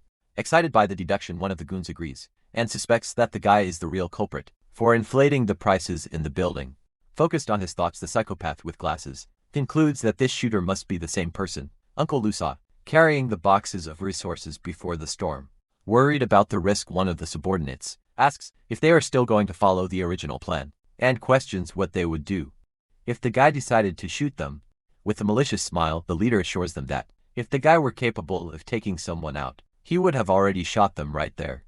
Not believing he can hide forever inside the apartment, turning to the frightened crowd, Zhang announces a change of plans, ordering everyone to go back and prepare security measures. Outside, the relentless blizzard continues to batter the frozen ruins of the city. Back on the 18th floor, the apartment number plate remains lit in the darkness. Standing in front of the door, the blonde apologizes for shaking so much, while the protagonist puts his pistol away. Noticing that the invaders have given up on pursuing them with blue gloves, the guy inserts the key and unlocks the heavy metal lock. Upon entering the room, the hustler's face flushes, amazed by the extreme warmth of the place. Maintaining a serious posture, the guy tells his partner to come in quickly, so they don't lose the heat, which is promptly obeyed. Walking through the living room, the fake millionaire spots the reinforced fireplace, burning wood intensely soon after. His gaze falls on the huge power generator, running in the corner of the room. Pressing his hands against the glass door, the blonde's eyes widen, completely shocked to see the storage room packed with supplies, turning his face confused. He asks what the heck is going on with this house, while the protagonist closes the door and says It's a long story suddenly. The homeowner murmurs, intrigued upon noticing a strange movement in the room. Peeking from around the corner of the wall, the young hacker adjusts her glasses and drearily asks where the rescue drone is. With a drop of sweat on his face and an awkward smile, the guy admits he completely forgot about the equipment. During the confusion in the middle of the spacious room, the hustler questions what drone they are talking about, while the protagonist stares at his disappointed neighbor. 2 hours later, the blondish cheeks are stuffed with food, as he murmurs that he finally understands the situation. Sitting around the lavish table, the visitor praises his friend's preparation in predicting the disaster, and concludes that studying a lot really brings great advantages in life. Watching his guest eat, the protagonist apologizes for not telling the truth sooner, explaining that he feared information about his resources would leak. Without stopping for a second, the visitor's nimble chopsticks grab another piece of meat from the plate, making an exaggerated bow in his chair. The blonde thanks him emotionally, assuring him that he would have starved to death if not for his friend's extreme kindness. Feeling uncomfortable with the flattery, the guy tries to interrupt his partner, calling him by his name. With his mouth full and tears in his eyes, the loudmouth tells the guy not to be modest and encourages him to eat more, since the feast is plentiful. In tears, the hustler yells praises for his friend's character, while the protagonist just stares at him in total silence. Panning out to the whole table, the blonde resumes his seriousness, warning that the situation in the building has changed, drastically. Staring at the homeowner, he asks if the guy remembers the information sent before the blackout. Receiving a simple confirmation through the hustler's narrative, the image shows goons beating up residents. As he explains that Jong started stealing supplies under the pretext of collectivism, the fake benefactor walks calmly through the snow, as his partner explains that some residents left the group because they disagreed with the thefts, and that Jong didn't seem to care. In the middle of the rebellion, a strong blonde man leads the beating, proving that the psychopath sent violent goons to eliminate opposing threats. Surprised, the protagonist asks if this aggressive leader is Jin Kunwu, the older brother of the university twins, which is confirmed by his friend, who mocks the family's intelligence. Focused on the information, the guy concludes that the committee grew quickly because of these dirty tricks, while the loudmouth warns that this guy is not easy to deal with. With a malicious smile, the guy ironically says that evil always attracts retaliation, and asks who was the target of the robbery attempt, making his friend excited. In a scene of brutal impact, a muscular man lands a devastating punch on an invader, as the blonde yells the name Li Jiangking. With absurd strength, the former middleweight boxing champion smashes the goon's face into the frozen ground, shattering the ice around them. Sitting at the table, the guide deduces that the committee must have taken a serious beating, and the blonde confirms, explaining that Jong refused to accept defeat so as not to lose respect. Being manipulated by the psychopath, the crowd of invaders continued to advance relentlessly against the ex-boxer in the middle of the hallway. Overcome by extreme fatigue, the fighter ended up being brutally beaten by the crowd and fell to the ground spitting a lot of blood. Because of this incident, the ex-champion gathered his own followers and formed a powerful faction, easily defeating the committee's invaders. Carrying a body across the floor, the hustler explains that one of the main allies is a very famous underground fighter, known for his speed grabbing to men at the same time. Another monstrous ally named Jin Zhongzi crushed the enemies, proving his absurd strength. With all this combat power gathered, the new faction took control of the region, united by their hatred of Zhang Jiu's hypocrisy. The gesturing with his hands, the hustler explains that the fake benefactor planned to steal the guy's supplies to solve his own crisis, and that he tried to warn him in time. Putting the pieces together, the protagonist smiles confidently, deducing that tried to recruit the blonde, precisely because the committee's faction was losing badly. Suddenly, a metallic click from the door interrupts the conversation, making the young hacker ask what that was. Staring at the entrance, the guy's expression turns serious, and he warns that someone is outside. On the security screen, the monitor displays a huge group of armed men gathering right in front of the apartment. Without wasting time, the protagonist gets up from the table, announcing that he will electrify the doorknob. Immediately, with a swift motion, the guy's hand pulls the bare wire to activate his deadly trap. During the process, the protagonist's expression suddenly changes, as he smells a strong scent of sulfur coming from the hallway. In a deafening explosion, the door suffers a brutal impact, throwing the guy across the living room floor. With his hand on his head, the guy grumbles in pain, completely indignant at the invaders' audacity to use bombs against him. Huddled behind the table, the guy states that this type of directional explosive is very powerful, while the blonde curses the assailants, calling them wild beasts. On the monitoring screen, the group of criminals waits for the dust to settle in front of the apartment entrance. The camera soon focuses directly on the leader, with glasses and the gold-digging blonde, making the guy deduce that she was the one who led the faction there. With the tool in his hands, the protagonist tells his partner to move further away from the door to avoid more accidents in a quick action. The homeowner's gloved hand plugs the cord into the outlet, activating the electrical defense.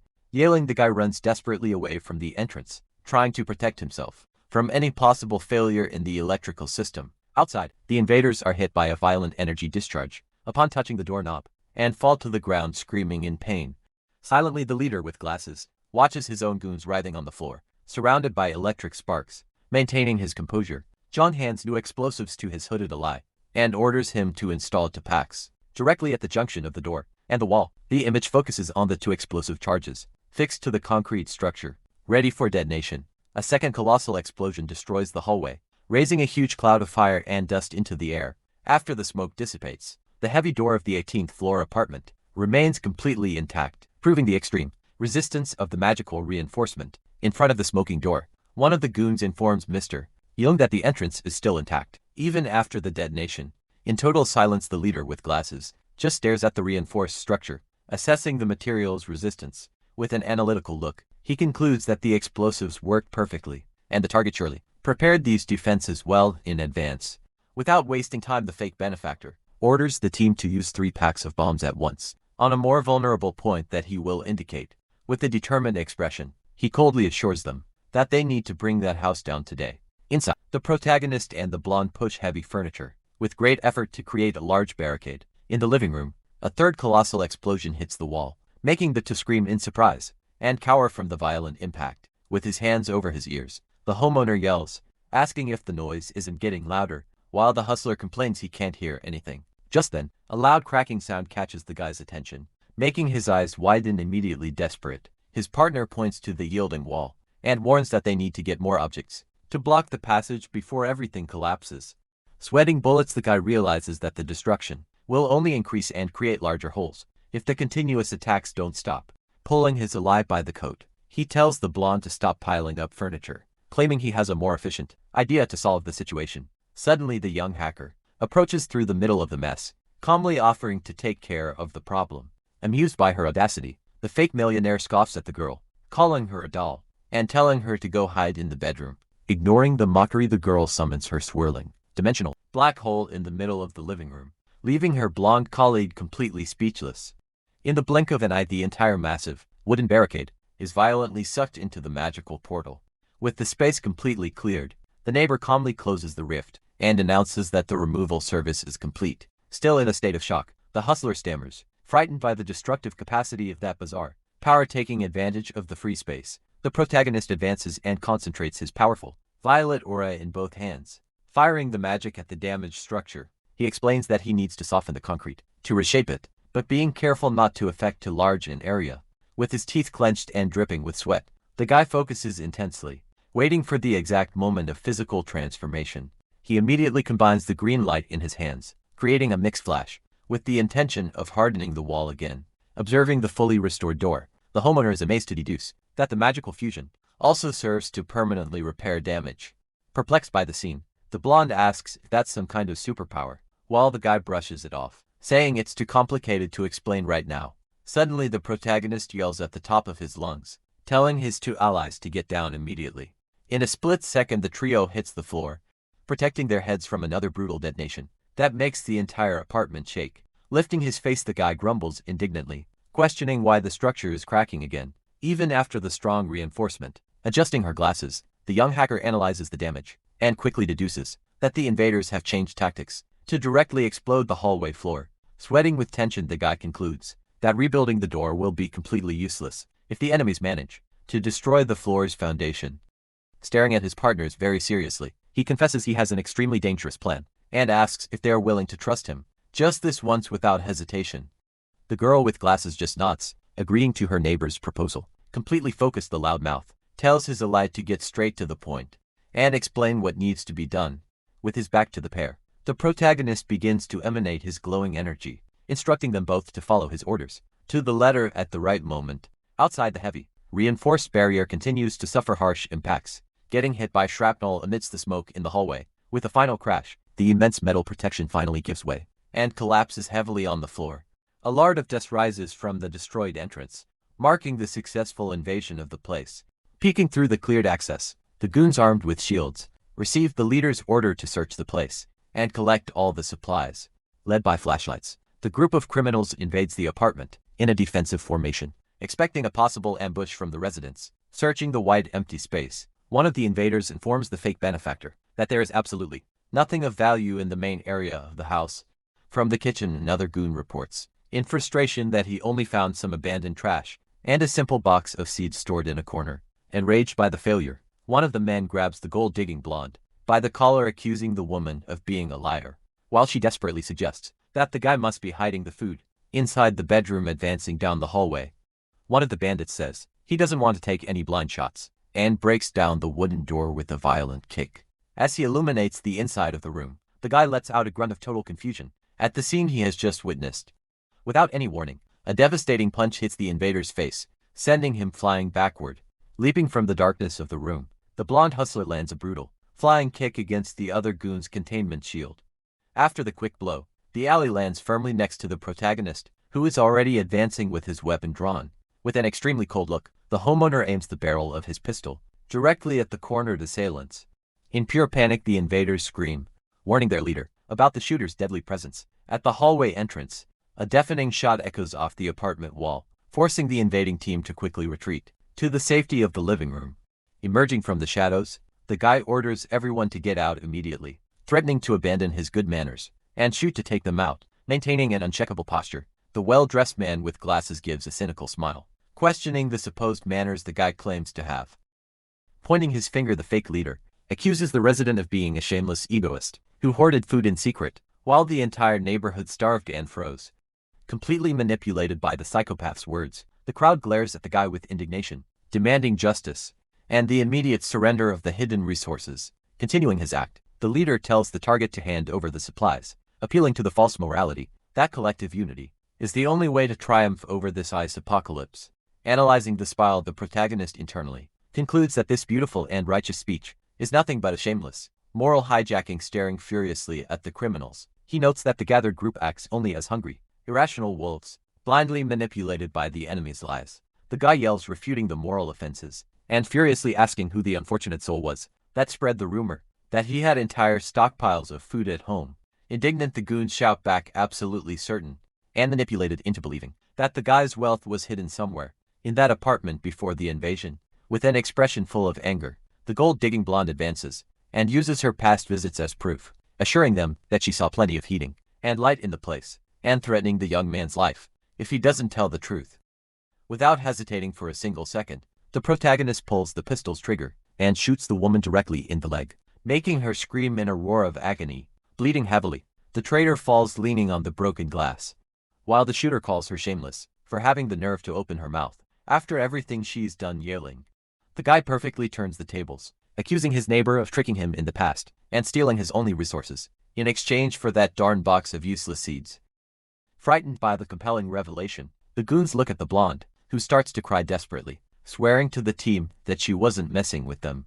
Taking back the reins of the situation, the well-dressed man tells the residents to stop fighting among themselves, claiming to have a practical and fair method to solve the whole mystery. Pointing to the blocked hallway, the leader calmly orders to subordinates to thoroughly search the guy's room. With his weapon still raised, the protagonist glares at his enemy, while the fake benefactor sarcastically asks if the homeowner would have any objection to this reasonable search. Minutes later, the goons return to the living room disappointed, reporting that they only found more piled up trash and a trembling little girl in the dark room, hiding behind the corner of the wall. The young hacker fakes a moving cry and calls for her brother, adopting a posture of extreme terror. Hugging the protagonist's jacket, the girl puts on a flawless act, begging for food out of hunger, while the guy pets her head, promising to look for food as soon as the troublemakers leave. Completely indignant, the invading team curses their bad luck for having wasted half a day of hard work just to break into a miserable, empty apartment with a dark and disappointed expression. The leader with glasses turns his head, focusing his gaze on the short blonde and demanding a clear explanation for this lie. Surrounding the cause of the uproar, the frustrated crowd threatens to end her life right there if she can't justify this huge mistake and waste of time. Trembling with panic, the gold digger cries, assuring them that she saw the boxes full of food with her own eyes before the attack. Looking with pure hatred at the armed protagonist, she suspects that the guy set up this whole cruel trick just to leave her like that, in front of the other neighbors. In an act of pure desperation, her hand quickly grabs a heavy tactical flashlight, justifying with yells that the confusion is only because of that darn pointed object in one swift move.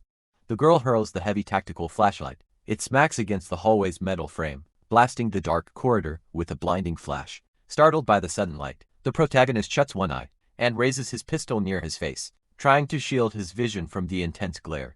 Taking advantage of the visual distraction, a nimble hand darts out from the shadows and smacks the weapon, disarming the guy with a loud, sharp thud, quick as a flash.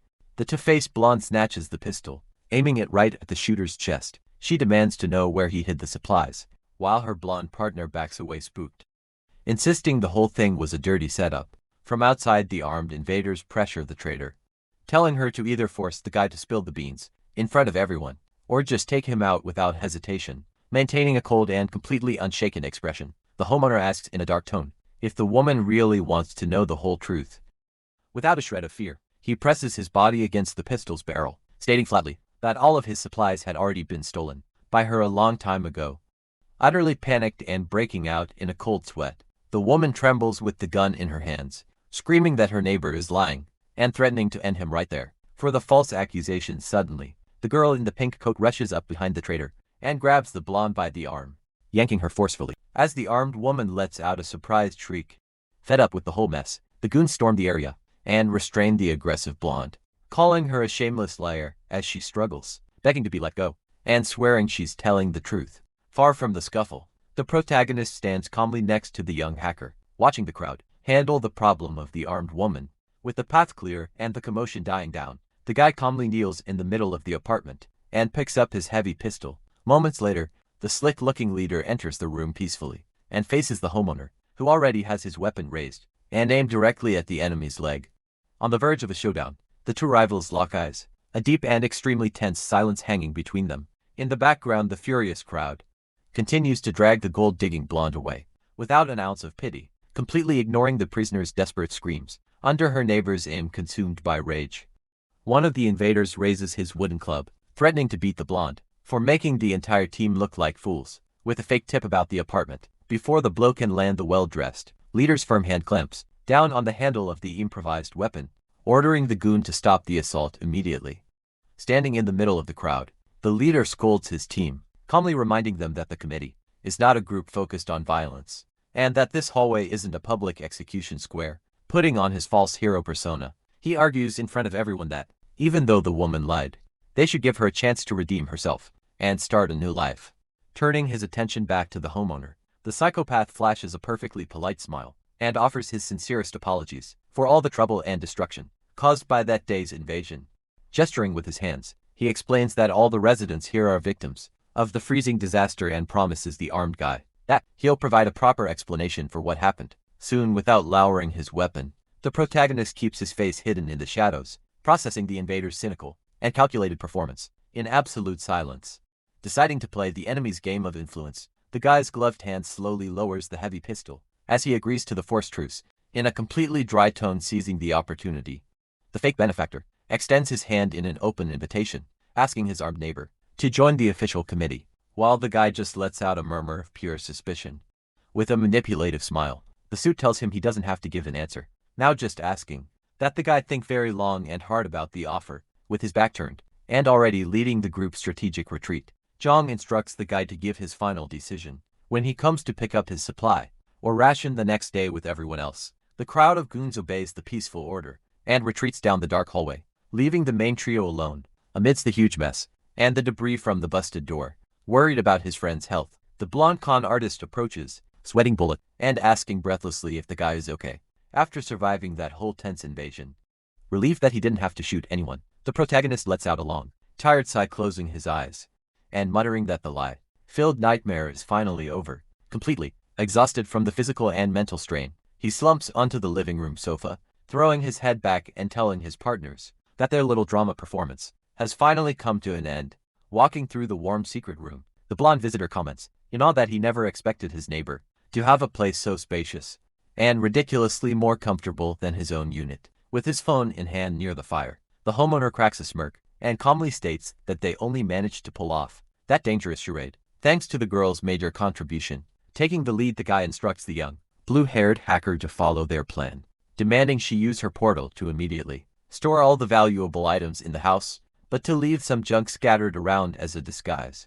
Intrigued by the bizarre orders, the fake millionaire asks what the exact point of all this is, while the protagonist tells his partner to go open the windows right away to quickly drop the indoor temperature. Staring at the wall, the shooter explains seriously that they need to create the perfect illusion of absolute misery so that the next invaders will waste all their energy trying to break through strong defenses, only to find dust at the end of their effort. Sitting comfortably around a table served with hot food, the guy reasons that Zhang created massive expectations for the group with the violent break-in, and that returning empty-handed would stir up a major internal revolt on the team. He threw his sharp deduction. He pictures the lying blonde being humiliated by the furious crowd in the hallway, predicting that the collective frustration over food would make the traitor the perfect scapegoat for the crisis. During the meal, the blonde points a concerned finger, warning that the enemies are too numerous, and having a gun doesn't guarantee anyone's safety, since that crazy woman almost managed to steal the pistol in the kiosk. With a calculated look, the protagonist counters the concern, explaining that even if the enemy had taken control of the weapon, John would have still tried to resolve things peacefully, just to maintain his precious public image as an untouchable hero. Spooked by the possibilities, the con artist asks what would have happened if the leader had just decided to take out the three of them. Right there, the guy bursts out laughing, revealing there was only one bullet in the chamber, and he'd already used it on the woman's leg. Totally impressed by the insane risk, the visitor asks excitedly if letting the gun get stolen was part of the perfect initial strategy. The shooter just smiles, admitting that part was just a little lucky improvisation. Resuming his meal with chopsticks, the chatterbox assumes with relief that their mission now is to just pretend they're starving and enjoy their stash in comfort, but the homeowner immediately rejects the theory with a flat no.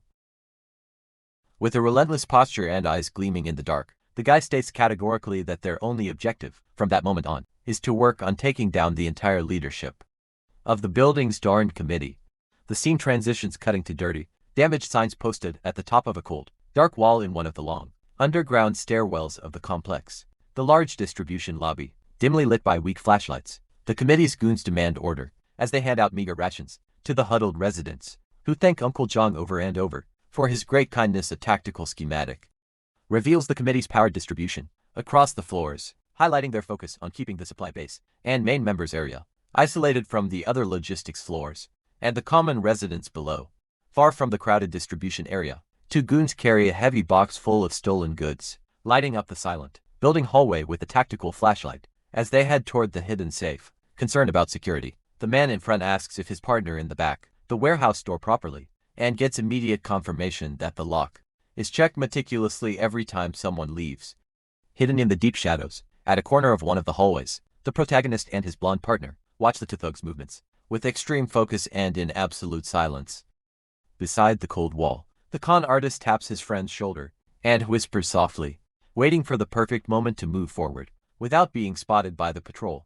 Displaying a clear diagram on his phone, the guy explains the mapping, confirming that the lower floors were cleared out to keep residents away and logically deducing that the main warehouse must be hidden between the 7th and 8th floors, near the core command members. Focused on the infiltration mission, the shooter tells his partner to follow him to deal with the guards starting from the 5th floor, ordering his ally to knock out the target, surprised with the metal pipe, to save their conspicuous pistol shots. Moving stealthily up the shadow-drenched stairwell, the invading duo climbs the steps without meeting any resistance, which makes the blonde mutter in confusion, wondering if the entire security detail was let go for a lunch break in the middle of all this chaos. As they peek into the empty, pitch-black hallway of the next floor, the protagonist notes that there isn't a single soul guarding that specific perimeter either, but with an outstretched hand, he demands his partner keep his mouth shut and not get careless. Standing side by side in front of a large, red door with the No. 7 painted on the metal, the blonde visitor scratches the back of his neck and questions if the enemies really store their vital food in these two unprotected wings. Bothered by how ridiculously easy the access is, he grumbles while tightening his grip on the pipe that not finding a single guard along the way is starting to feel way too suspicious and very dangerous. Without backing down from the final objective, the hominin turns on his own flashlight, cutting through the dark, and decides to split up the search. He tells his ally to watch and search the right side, while he takes the left side of the long hallway, advancing alone down the freezing corridor, and gripping his metal pipe tightly. The guy admits to himself that he thought they'd have to fight hard to get up here, but he sighs with relief, admitting that this quiet stroll is great for focusing solely on scouting the area.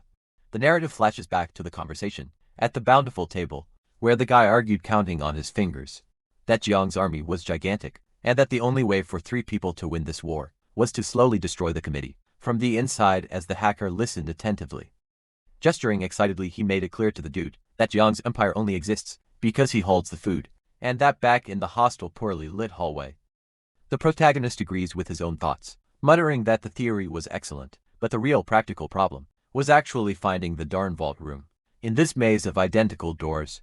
Suddenly his ally's loud, breathless voice echoes off the abandoned walls, calling out to his friend, and making the shooter spin around in surprise to check on his blonde partner's side of the investigation. Staring at the bizarre discovery at the end of the long corridor, the homeowner lowers his weapon and adopts a look of pure boredom, completely speechless at the stupidity he's just stumbled upon. Standing before heavy wooden doors, the 2 invaders exchange confused glances as they read a ridiculous paper sign with the word warehouse tape to the entrance, which makes the blonde immediately suggest that the whole thing smells like a big trap. With an ironic smirk of pure disbelief, the guy points a finger and scoffs, noting the key left casually in the lock, and praising the security team's immense and touching consideration in making the robbery easier for them. Trying to justify the absurd scene, the con artist grips his wooden pipe with both hands and suggests that Ji Young's dumb logistics team might have simply forgotten the lock there, deciding to open it up at once to check on the food inside before his eager ally can touch the structure. The protagonist's eyes widen in absolute panic, and he lets out a deafening shout for the blonde to freeze and not touch the fake door. Shining his flashlight's white beam on the lock, the guy points to the tiny trigger wires installed in the metal frame, explaining with horror that the connection was a classic detonation trap linked to heavy bombs that would cause an instant and for any careless thieves. Cold sweat dripping down the sides of his face, and imagining his own demise, the partner agrees, trembling. He recalls the guard's words in the lobby, and realizes with terror that the warning about always checking the entrance before leaving was entirely about this terrible, explosive defense. With both hands raised, the shooter warns his shocked ally not to try opening or even touching the fatal device, dictating that the temporary plan is now to return to the stairwell and search other floors while they think of a solution. Backing away quickly from the booby-trap door, the homeowner tries to stay in control and rationalizes, flashlight in hand, that at least the location of the food stash has now been discovered, confirming to his partner that they can discuss a safe break-in back at base later. Cautiously climbing the emergency access stairs, with their flashlights crisscrossing in the air, the 2 ascend toward the upper level, focused on the absolute necessity of clearing out all of Jiang's supplies to crush his power. Upon reaching the 8th floor, and peeking with extreme care through the crack in the door, they freeze instantly in the icy corridor when they spot an armed guard holding a lit flashlight far off in the shadows, watching over the solitary wing. In a violent, instinctive survival reflex, the guy throws his body backward, sliding down the icy steps while pulling his ally's leg, hissing for him to stop and get back from the danger zone before the guard's light crosses their faces. Crouched against the stairwell wall, holding their breath from the tension, the 2 partners light up the escape route on the floor, right through the complete darkness of the main access, fleeing as fast as possible to avoid being seen by the dangerous guard positioned on the landing above. During the confusion in the hallway, the blonde con artist screams desperately for his friend to watch out for the enemy attack. With the force of the impact, the protagonist uses his metal pipe to block the aggressive charge of 2 goons, at the same time letting out a grunt of effort. The ally quickly lands a direct kick to the chest of one of the guards, yelling for the guy to run fast. In a swift move, the heavy metal door is shut and securely locked with a thick iron bar. Leaning all their weight against the structure, the duo listens to the violent banging from outside, as the blonde complains that his friend guaranteed the place would be empty during the supply distribution. The guy retorts that he couldn't access this floor, before suddenly the shooter hears approaching footsteps and warns tensely that someone is coming toward them. Looking up the stairwell, the homeowner suggests they go up the steps, as there should be fewer guards up there. The red sign on the wall, illuminated by a flashlight, confirms the duo's arrival on the 8th floor of the building. Shining the light on his partner, the guy notices the wound on his arm as the blonde groans in pain, guessing the bone is probably fractured. Keeping his cool, the protagonist states that the priority now is to find a safe place to hide. Suddenly, the fake millionaire's eyes go wide with pure panic and he stammers a warning that there's something right behind his friend. Confused by his partner's reaction, the guy slowly turns his head, asking what could be there. Without any warning, a huge hand emerges from the shadows and violently grabs the protagonist's face, muffling any scream with a brutal tug. The shooter is yanked backward, falling through an open door, while the blonde screams his name in despair. From the impact of the fall, the guy slides on his back, across the cold apartment floor, which is plunged into darkness. With a loud slam, the apartment's front door is shut abruptly, sealing the room. Lying on the floor, the protagonist lets out a pained grunt as he tries to recover from the violent fall. Through the crack in the door, the blonde ally desperately asks if his friend is okay, and promises to come in and save him right now. Standing over the fallen guy, a huge hooded figure shrouded in shadows asks threateningly what they're doing there, while the invader lies, stammering that they just came to collect supplies. In response, the stranger's heavy boot stomps down with great force, directly on the shooter's hand that was holding the pipe, clearly doubting the flimsy excuse. Unable to defend himself, the protagonist screams in agony, feeling his fingers being crushed by the attacker's brutal weight. Revealing his face, the bearded man asks if he looks like an idiot, pointing out the dude deliberately avoided the 5th and 6th floors, proving they know something about the committee schemes. With his face covered in sweat and pain, the guy's eyes widen as he realizes this mysterious figure has been following them from the start. Staring down at his prey on the floor, the bearded man scoffs at the guy's surprise, asking if they really thought there were no guards. Patrolling the area, the shooter's eyes widen even more as he notices a shocking detail in the back of the room. Spotting a pile of knocked-out goons in the corner, the protagonist deduces with bewilderment that this one guy managed to defeat all those committee guards completely on his own outside. The enemy's furious voices echo, ordering them to catch the intruders and demanding a complete search of every home on the floor to find the ally who escaped. Worried about the situation, the guy grits his teeth and curses his bad luck, fearing for the safety of his blonde partner, left behind in the hallway. Bothered by the enemy patrol shouting, the bearded man clicks his tongue, showing his irritation with the noise. Turning his back on the mysterious man, walks toward the apartment window, leaving the guy completely confused by the sudden move. In a sudden movement, the bearded man throws the glass window wide open, allowing the strong blizzard to invade the room. Desperately, the protagonist points a finger and questions what the guy is trying to do, reminding him that they're technically 4 stories up. Crouching on the windowsill, the man coldly analyzes that the accumulated snow has already reached the 3rd floor, guaranteeing that the fall's impact will be cushioned by the soft layer. Looking over his shoulder, the man tells the guy to make his choice: a jump or get beaten to a pulp by Jiang's goons. Suddenly, extremely violent bangs hit the apartment door, signaling the arrival of the furious guards. Staring at the storm outside, the guy swallows hard and wonders to himself if a jump from that height wouldn't be fatal. From the continuous force of the blows, the door lock begins to give way and break into pieces. Bashing down the wooden structure, the security team storms the room, yelling as they spot their target near the window, and ordering his immediate capture. With no other option, the duo throws themselves from the top of the building, plummeting through the freezing midnight wind. During the free fall, the protagonist focuses his energy, activating the powerful violet magic aura in his hand, to protect himself. With a muffled thud, the bearded man lands heavily on his knees, in the middle of the thick snowbank. Lifting his dirty face, the mysterious invader notices a purple glow falling, and lets out a doubtful grunt. Immediately, the guy hits the ground next to him, using his power to alter the snow's density, and completely absorb the impact of the brutal fall. Leaning out of the broken window, the goons look down in disgust, announcing that the invader survived the jump, and noticing the presence of a second mysterious individual in the snow.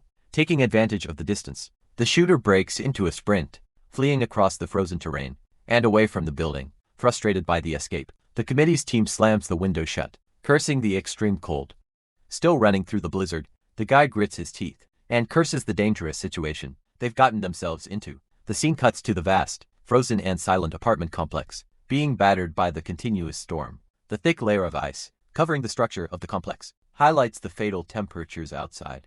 With the key in hand, the heavy armored door of the safe house is opened, revealing the protagonist's return, accompanied by the bearded man. Far away, the security patrol searches the empty area, deducing that the invaders escaped to the ground floor, and ordering the team to go down to hunt them and report the breach to Mr. Zhang.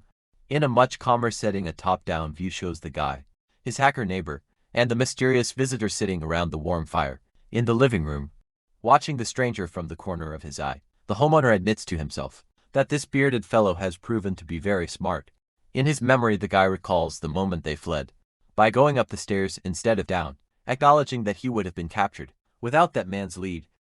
Wrapping bandages around his injured hand, the guy concludes that the tactic of running upstairs seemed illogical at the time, but going down would have led them straight into a trap set on the lower floor. Noticing the guy's stare, the bearded man breaks the silence and asks, with a mocking tone, if the host is scared of the situation. In response, the protagonist maintains a hostile silence, while the visitor downplays the danger, claiming they only dealt with some unimportant zombies. With an expression full of anger, the shooter questions why the man helped him escape, confessing he had a strong urge to take him out, right there for stomping on his hand. Letting out a dry laugh, the man praises the duo's intelligence for not falling for the explosive trap on the 7th floor, and demands the guy tell him everything he knows about the residence committee's schemes. Finishing the bandaging, the guy glares at the intruder, while the man maintains a relaxed posture, stating that he can stay quiet if he wants, since he'll serve perfectly as a future human shield. Analyzing the pieces, the protagonist deduces that the man either beat up the guards to steal food, or out of pure hatred for the committee, concluding that his arrival ended up ruining the man's original plan with a look of pure boredom. The guy gets straight to the point, and asks if the invader has some personal beef with Jiang's group. Looking at the fire, the bearded man confirms the suspicion, warning that the story would have been very different if it weren't for a terrible secret that Jiang Shuyu is hiding from everyone. Intrigued by the revelation, the shooter raises his voice and demands to know what this big secret is. Instead of answering, the mysterious man just lets out a mocking little smirk. Already on his feet, the man shows his hands in his pockets and comments that the guy seems to know Jiangji use tactics very well, proving there's a strong connection between them. To settle the matter, the man proposes a deal, demanding that the host tell him all the details he knows about the enemy faction right now. In an intimidating stance, the visitor coldly warns that the alternative to silence is the guy becoming the second casualty of the night. Pinned against the wall and breaking into a cold sweat, the protagonist listens as the aggressor tells him to make his final choice. Tense silence fills the room, lit only by the flames of the makeshift fireplace. Suddenly the homeowner shatters the tension with an over-the-top performance, yelling, "That darn Jiangju brought explosives to his door, stole his girlfriend and took all his supplies." In an aggressive move, the guy's gloved hand slams the heavy metal pistol forcefully onto the table's surface, forcing the victim pose. The guy stands up and confesses he fought with everything he had, purely for a revenge, but laments that a simple pistol won't be enough to take down Jiang. Deciding to use the weapon as a bargaining chip for his own life behind the act, the shooter smirks internally, confident that mixing small truths with a few lies and giving up the firearm will make the whole story much more believable to the invader. Evaluating the offer, the bearded man shows a calm expression and rejects the pistol, claiming that an old gun like that isn't a real threat that the committee's big shots would worry about. In a direct confrontation, sitting in front of the fire, the bearded visitor states that the fact he let the guy go without taking the pistol already proves he believed the story.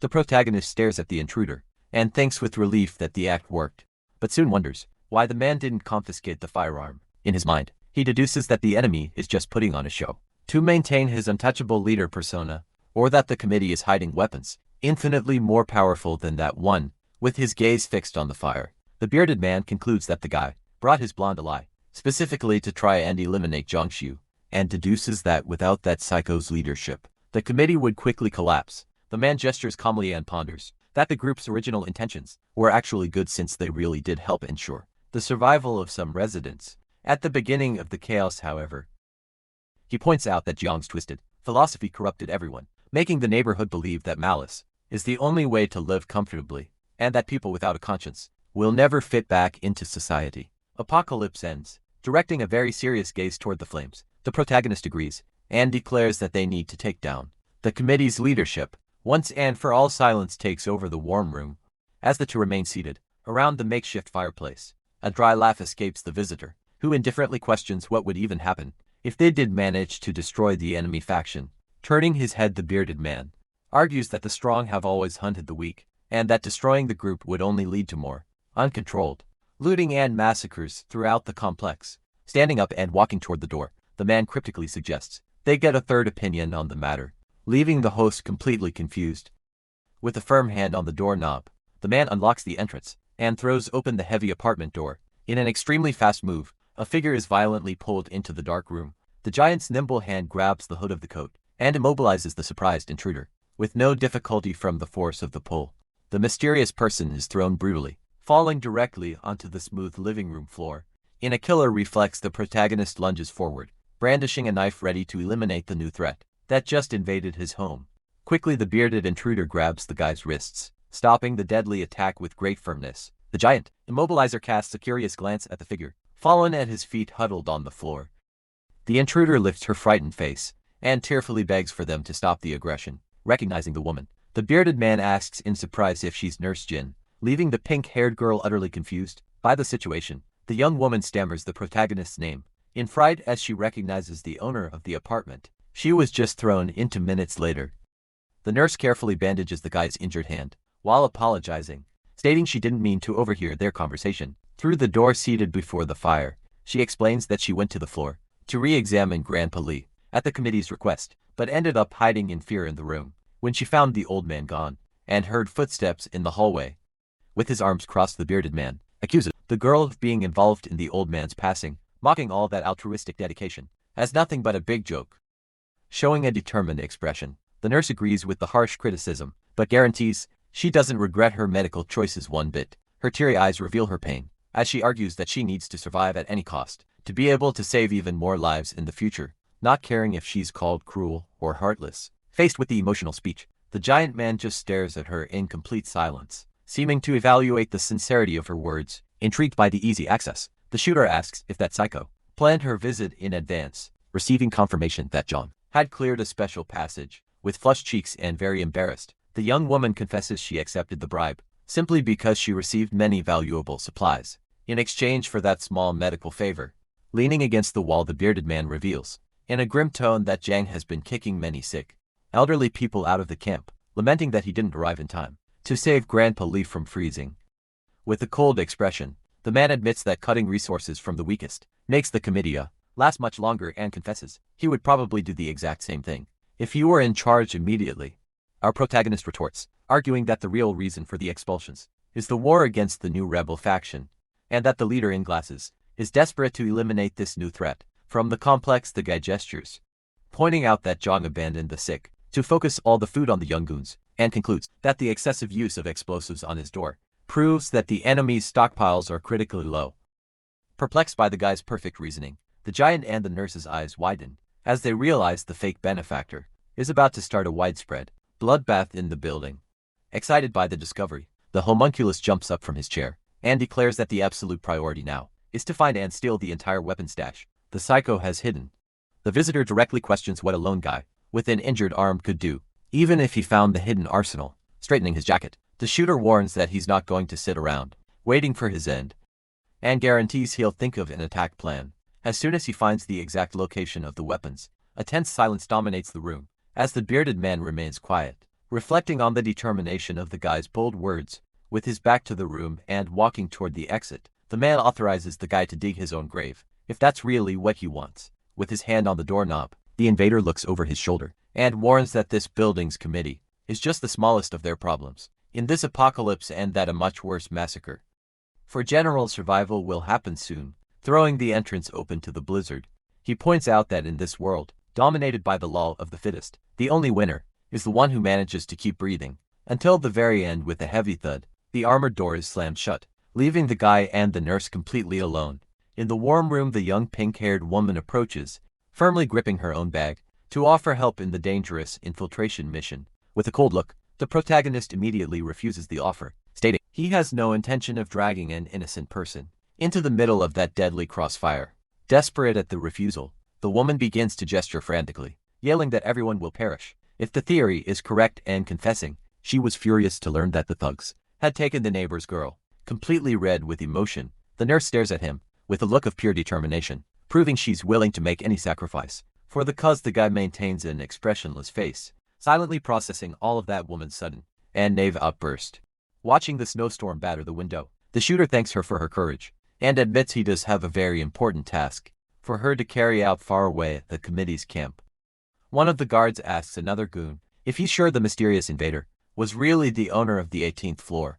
Based on the visual confirmation, dozens of armed goons begin to mobilize quickly, with flashlights to hunt the new infiltrated threat. In a dark hallway, the beam of a flashlight hits the protagonist head-on, as one of the patrolmen yells his name in an extremely threatening tone, Without a second thought, our hero turns his back and breaks into a sprint through the pitch-black corridors. Exhausted from the chase, he ends up tripping over his own feet and falls heavily to the floor, coughing hard from the impact's pain, easily catching their prey. The goons deliver brutal club strikes to the guy's back, cursing his audacity for trying to steal the group's food again. After being forgiven, aggressive and furious, one of the invaders raises the metal pipe, threatening to break the thief's healthy arm to ensure he can never steal anything again.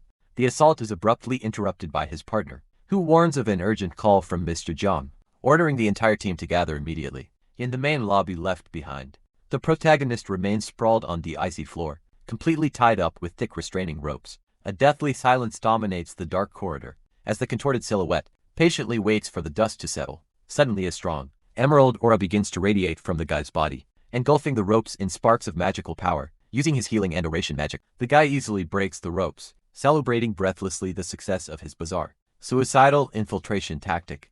Focusing the green light on the wounds on his face, he mutters that he needs to hunt down the weapons arsenal right now before this golden opportunity disappears. On the concrete floor, the destroyed ropes still emit sparks of the powerful violet magic used to soften the material's structural resistance. Leaning against the wall, the guy gasps violently, admitting that regenerating his own body consumes an absurd amount of energy, and that he needs to figure out how to heal specific areas to avoid passing out on the battlefield. Suddenly, the shooter's gaze focuses on the crack in the door in front of him, noticing a curious detail in the shadows. The heavy wooden structure is slightly ajar, revealing that the mysterious room wasn't completely locked as it should have been. Peeking through the illuminated gap, the protagonist overhears two guards debating whether they should leave the tied up prisoner in there until they receive new punitive orders from the committee. With the dry thud of the closing door, the goons leave, leaving the prison corridor completely clear for action. Driven by curiosity, the homeowner stealthily enters the room, wondering who the unlucky soul captured by the building's patrol might be. Upon illuminating the bruised and unconscious face on the floor, the guy's eyes widen in shock as he recognizes the fake millionaire lay tied up and isolated in the room. To wake his ally, the protagonist delivers a sharp slap to the con artist's cheek, who wakes up coughing and ironically thanking him for the aggressive rescue method. Sitting in the dark, the blonde complains that half of his face was already numb from the beatings and asks his friend to hit the good side next time, while the shooter just ignores him and demands a status report from his partner. With a bruised face, the partner explains that he had to flee by unlocking the power distribution room right after witnessing his friend's sudden kidnapping. On the floor above in the recounted memory, the image shows the scoundrel's silhouette silently crawling through the tight maintenance ducts and cables in pure desperation. During the claustrophobic escape, the invader narrates finding a bizarre secret passage that drops straight down into the isolated depths of the enormous building complex. Fearing being caught by the imminent patrol, the invader doesn't think twice and starts descending through the long, dark hole, using the thick steel cables as a makeshift ladder toward the unknown. Explaining the escape route, the blonde narrates that he expected to land in the first basement level of the garage, but ended up going straight down the dark shaft to level 2, where he noticed there was absolutely no one guarding the area. Shining his flashlight on the floor, he describes finding an absurd number of stacked boxes in the storage room, noting that they all seem to be very well sealed. With his hands in his pockets, the con artist says he opened a few of the nearest packages, coming face to face with immense cylinders that looked like sausages, as thick as his own arm, detailing the investigation. The guy says he was about to grab one to get a closer look when he suddenly heard a strange noise coming from right behind him. Turning his bruised face, the chatterbox confesses that the only thing he remembers after that was his friend slapping him in the face to wake him from his blackout. Sitting on the dark floor of the room, the blonde comments that he finally understands the committee's arrogance, owning so many of those long sausages, and curiously asks if that was really some kind of food. Analyzing the information, the protagonist questions why the enemy group would use explosives to steal his supplies if they already had so much food stored away, while his partner guarantees the packaging had no label, but the shape was identical to a giant sausage. Piecing together the bizarre story, the guy's eyes widen as he realizes something is very wrong, asking if that could be the suit's secret warehouse, while his partner starts sweating with fear. He questioning what the heck those huge things were, if not food. Looking at the door, the shooter deduces that this secret explains why the leader sent goons to dispose of the blonde so suddenly, since the fake benefactor had tried to recruit the guy in front of everyone earlier. Struck by an electric shock of despair, the fake millionaire's eyes widen, and he grits his teeth, realizing with terror that the patrol was sent with the clear intention of taking him out. At that exact moment, a metallic clicking sound echoes in the darkness, proving that the front door knob is being slowly turned by someone on the outside. Entering the room with the lit flashlight, two goons search the empty space, asking in confusion where the prisoner went, and questioning if their partner had tied him up, properly unaware of the danger. One of the men tells the other to check under the bed, while two eyes glowing red appear menacingly in the shadows, right behind the pair of intruders. In an extremely swift pounce, the con artist leaps from the darkness, landing a direct punch to the heads of the distracted guards. Both thugs completely tied up on the floor. The blonde partner concludes that the leader wants him gone, and that they need to go down to find out what those boxes are, while the protagonist asks what they would do with dozens of those things, even if they were important supplies. Peeking through the crack in the door, the homeowner tells his friend not to worry, as he's already made preparations, suggesting they find the Demon King first, before making a move. Turning his head, the blonde questions if Big Sis shouldn't have already come to get him up there, asking suspiciously if something went wrong with the rescue plan. Remembering past troubles, the con artist points out that the woman had already stolen the guy's gun and tried to take him out, before questioning if leaving the mission in her hands was really a good idea. Immediately the protagonist's eyes bulge in pure panic, making him scream desperately, as he realizes the girl who went upstairs was the darn gold-digging blonde. Snatching the walkie-talkie in a hurry, the shooter yells at the top of his lungs, telling the hacker not to open the door under any circumstances, warning that the visitor is the dangerous woman, and not the ally they were expecting. Bringing the device to his ear, the guy hears only static interference. Yelling once more, in the hope of getting some response from his neighbor, completely enraged by the communication failure, the guy curses the situation, telling his partner to go get the Demon King first. Receiving an immediate confirmation, opening a heavy metal door in the dark hallway, the blonde reports that there's no one there, while his friend right behind him tells him to wait a moment before advancing. Observing the dimly lit environment, the two partners hear sounds of heavy banging echoing through the place, wondering why there's so much noise coming from this empty sector. In front of a loud and heavily armed crowd, a leader shouts, organizing the group, ordering the wounded and women to go up the stairs, while the rest of the team goes down with weapons to stop the invaders from advancing at any cost. Hidden in the shadows, the partner questions if the ex-boxer is fighting to clear a path to them, while the protagonist admits he's not sure, but concludes that this general chaos is extremely beneficial for their plan. Taking advantage of the confusion, the guy tells his friend to fix his mask on his face, properly instructing him to try and stealthily infiltrate the agitated crowd. In a chaotic push and shove, the mass of residents hurries down the dark stairwell, carrying their improvised weapons for the battle on the lower floors. In the middle of the dense crowd, someone lets out a loud groan of pain, being brutally pushed by the other members of the hurried group from a sudden loss of balance. A man tumbles down the stairs, knocking over other residents in the process, and causing a major commotion on the way down. Focusing on the improvised weapon, a hand covered by a thick glove grips the metal pipe very firmly, indicating preparation for the confrontation. Breathless and surrounded by the confusion, an elderly man holds his wooden club, positioning himself for the imminent combat. On the icy staircase, trying to go unnoticed, the blonde bumps into someone in the middle of the group and apologizes softly, warning his masked colleague about the small slip-up. Observing everything with a sharp and calculating gaze, the gold-digging blonde tries to blend into the chaotic environment, focused on her own dirty plans. Standing in front of a door with a knife in hand, the woman deduces that there's no noise coming from inside, asking herself if the armed neighbor really moved to this abandoned place. Interrupting her thoughts, the pink-haired nurse approaches, illuminating the hallway with a flashlight, and calling the armed woman's name in surprise. Immediately the gold digger spins around, questioning what the girl with the medical case is doing there in the dark. Sweating nervously, the blonde stammers a lie, justifying that she only went to that floor to look for some forgotten food. Not understanding a thing, the nurse repeats the excuse with a confused expression, finding the justification of looking for food while carrying a knife very strange. Right behind them, a large group of armed goons emerges from the darkness, making the blonde ask in fear why there are so many people gathered there. Leading the patrol, one of the men demands to know what they're doing, and the nurse firmly replies that she came to treat a patient, asking what the problem is with her practicing her profession. They're hiding behind the team. The blonde wonders if the protagonist might be sick, but soon deduces from their attitudes that the two girls seem to know each other very well. Seizing the chance to screw over her enemy, the gold digger leans close to the leader's ear, whispering the valuable information to the invading jog surrounding the defenseless woman. The goon warns that the suit ordered her not to interfere with the group's work, making the young woman back away in fear, as the thug concludes with a malicious smile that the homeowner will definitely open the door if they use the medic as a hostage. In a sudden lunge, the invader's hand stealthily shoots out, grabbing the sleeve of the pink-haired girl's blue jacket with great force, keeping the young woman restrained. The goon mocks her with a fake apology, while the nurse seriously warns him to let her go, or suffer the consequences. With her eyes hidden in the shadows, the girl decrees in a cold voice, promising she won't be polite with any of those insolent thugs. Any more confused by the fearless reaction, the goons let out doubtful grumbles, not understanding the threat coming from this seemingly fragile woman. In an explosive move accompanied by a battle cry, the nurse uses absurd strength, lifting the immense goon and hurling him through the air with enormous ease. From the brutal impact, the man falls sprawling on the floor, while the blonde and the rest of the group watch the scene, completely frozen and silenced by the sudden shock.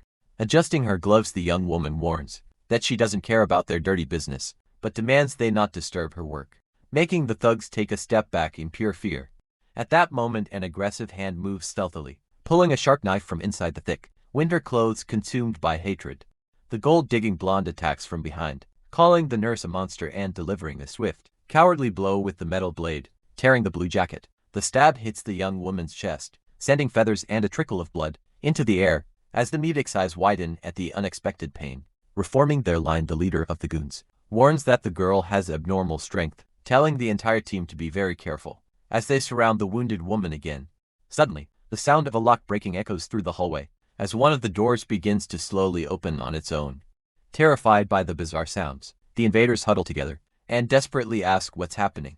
In the shadows, seeing their weapons start to tremble in the air, struck by invisible blows, the blonde and the guard scream in pain, unable to see where the sudden and brutal attack is coming from. Emerging from the open door, the young hacker envelops her hands in a powerful blue magic energy, sucking all the weapons and loose objects directly toward her body, as if she were a giant magnet.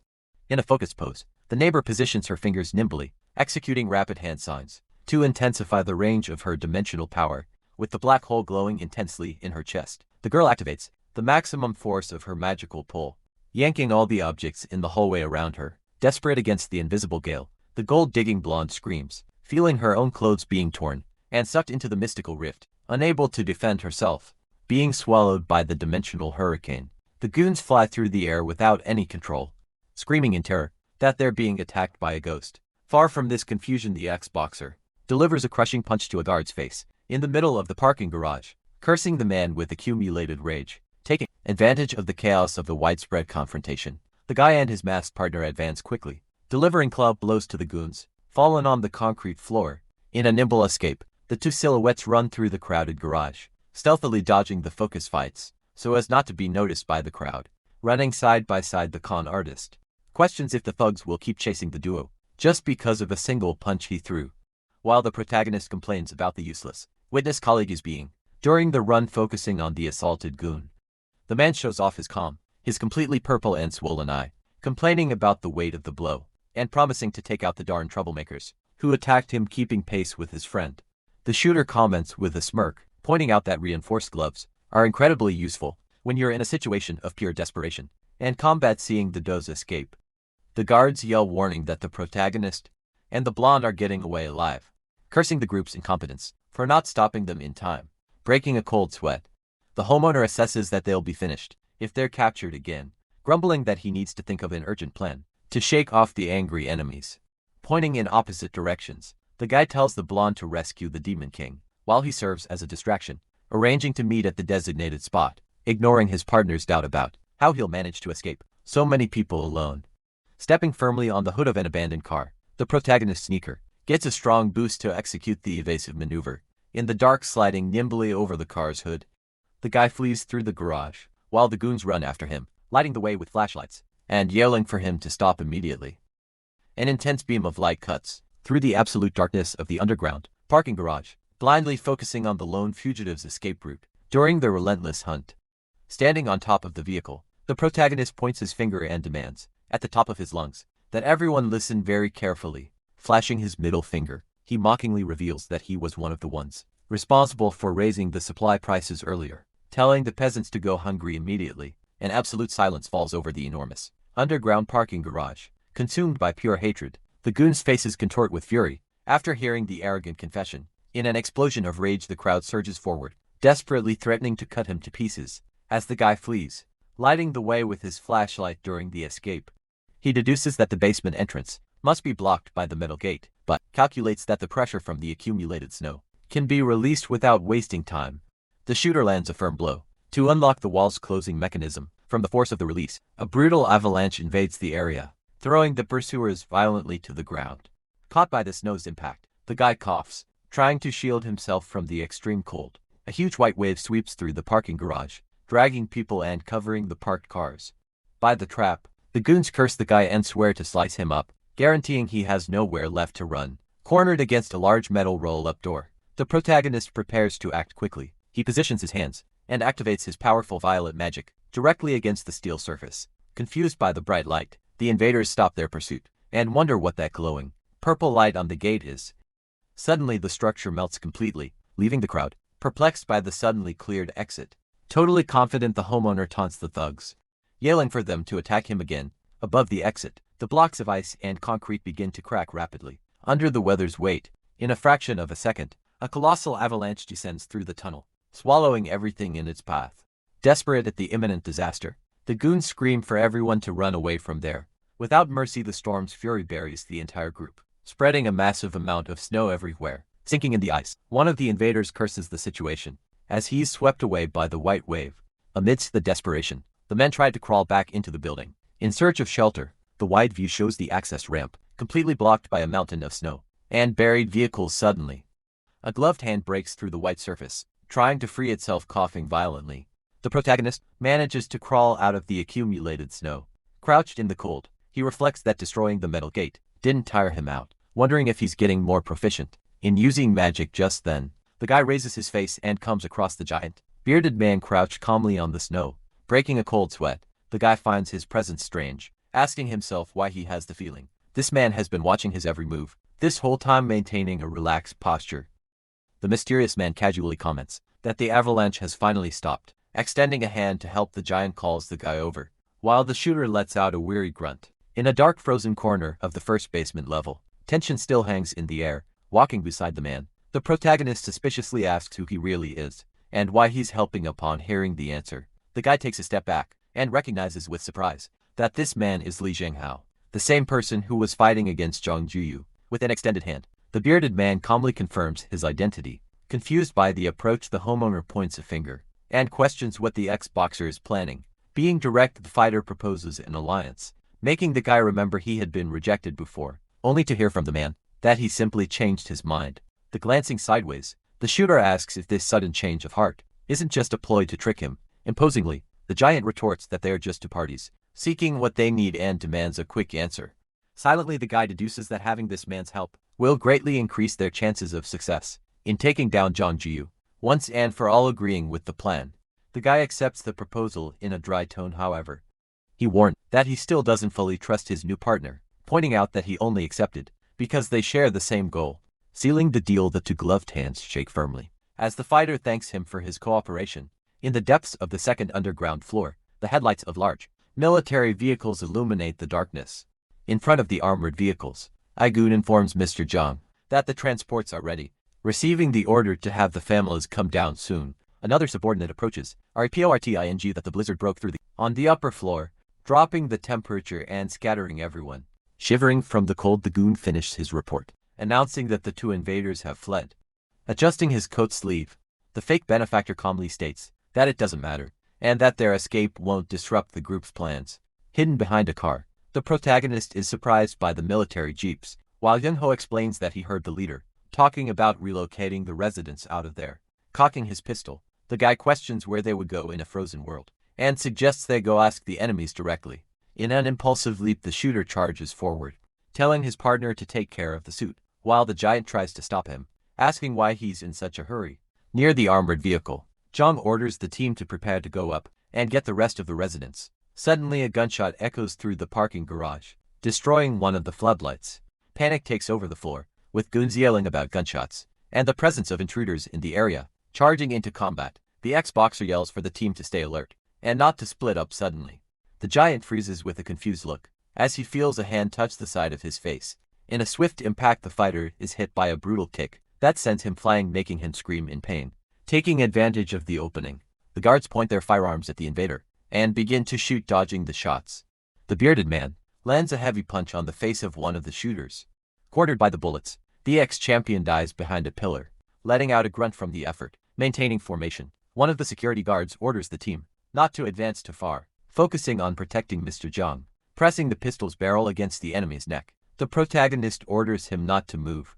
Keeping the weapon steady, the guy takes the leader in the suit hostage. In the middle of the parking garage, without showing any fear, John looks over his shoulder and coldly states that he was already waiting for Mr. Han. Surprised, the shooter questions if the fake benefactor knew about the invasion, receiving an ironic confirmation immediately. The goons point their weapons at the guy, but the leader raises his hand, asking for calm and assuring them he's fine. With an analytical tone, the psychopath explains that he deduced the accumulation of supplies and thought the guy was one of their contacts, but discovered his mistake, instructing the guy to look at the base of his own pistol. His eyes widening, the protagonist notices a small tracker stuck to the gun, indignantly asking how that device got there, and remembering when he picked up the pistol, showing the controller in his hand. Jang scoffs, questioning what other reason he would have to return the weapon, confessing that he knew exactly every step the guy took.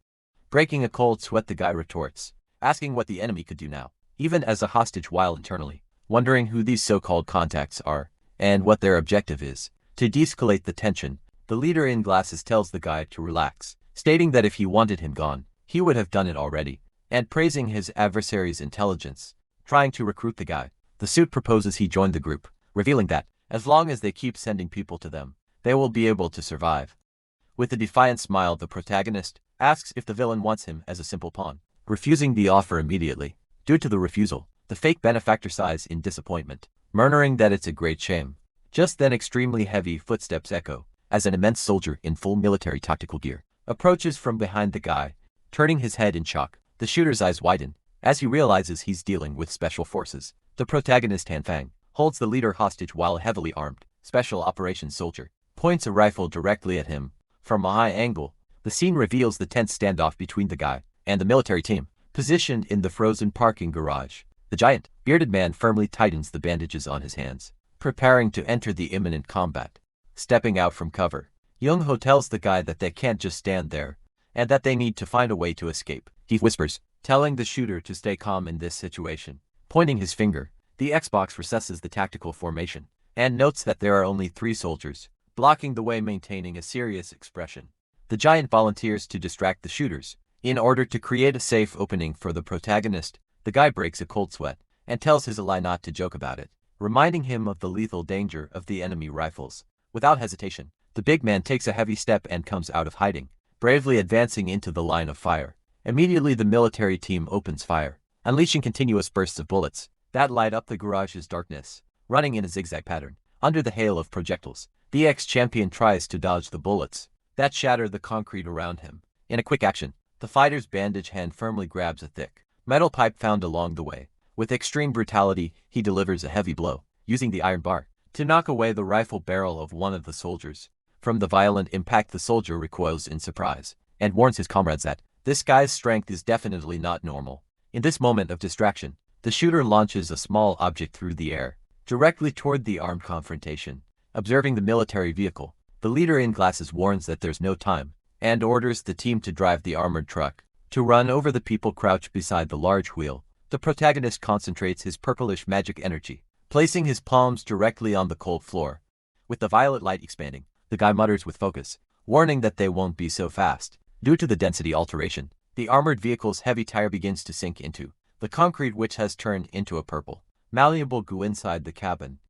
The driver asks in fear what's happening, while the passenger reports that the right side of the vehicle has sunk into the ground through the rearview mirror. The man in glasses asks in confusion if the garage floor is collapsing beneath them. Keeping the power active, the shooter deduces that using the purple light on a very large area diminishes its effect, preventing him from sinking both wheels simultaneously.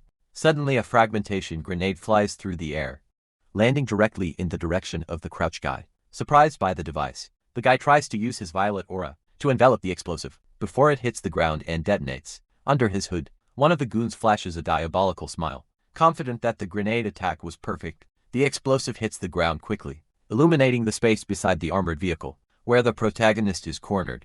A devastating explosion destroys the area, launching a large fireball and debris violently throughout the underground parking garage. From the colossal force of the impact, the protagonist's body is thrown far away, amidst a lot of dark smoke and dust.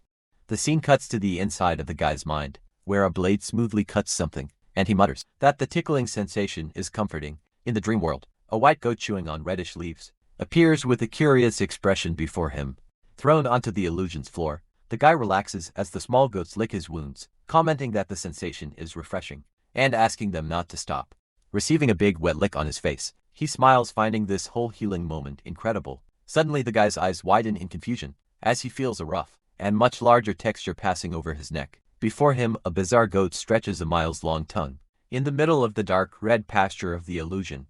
In a swift move, the giant tongue wraps around the guy's waist, pulling him with great force, as he lets out a startled scream. Back in reality, the guy's fallen body in the garage begins to radiate the familiar and powerful healing magic energy. In a vibrant green color, healed from the severe explosive damage, he awakens gasping, with his eyes glowing an intense emerald shade.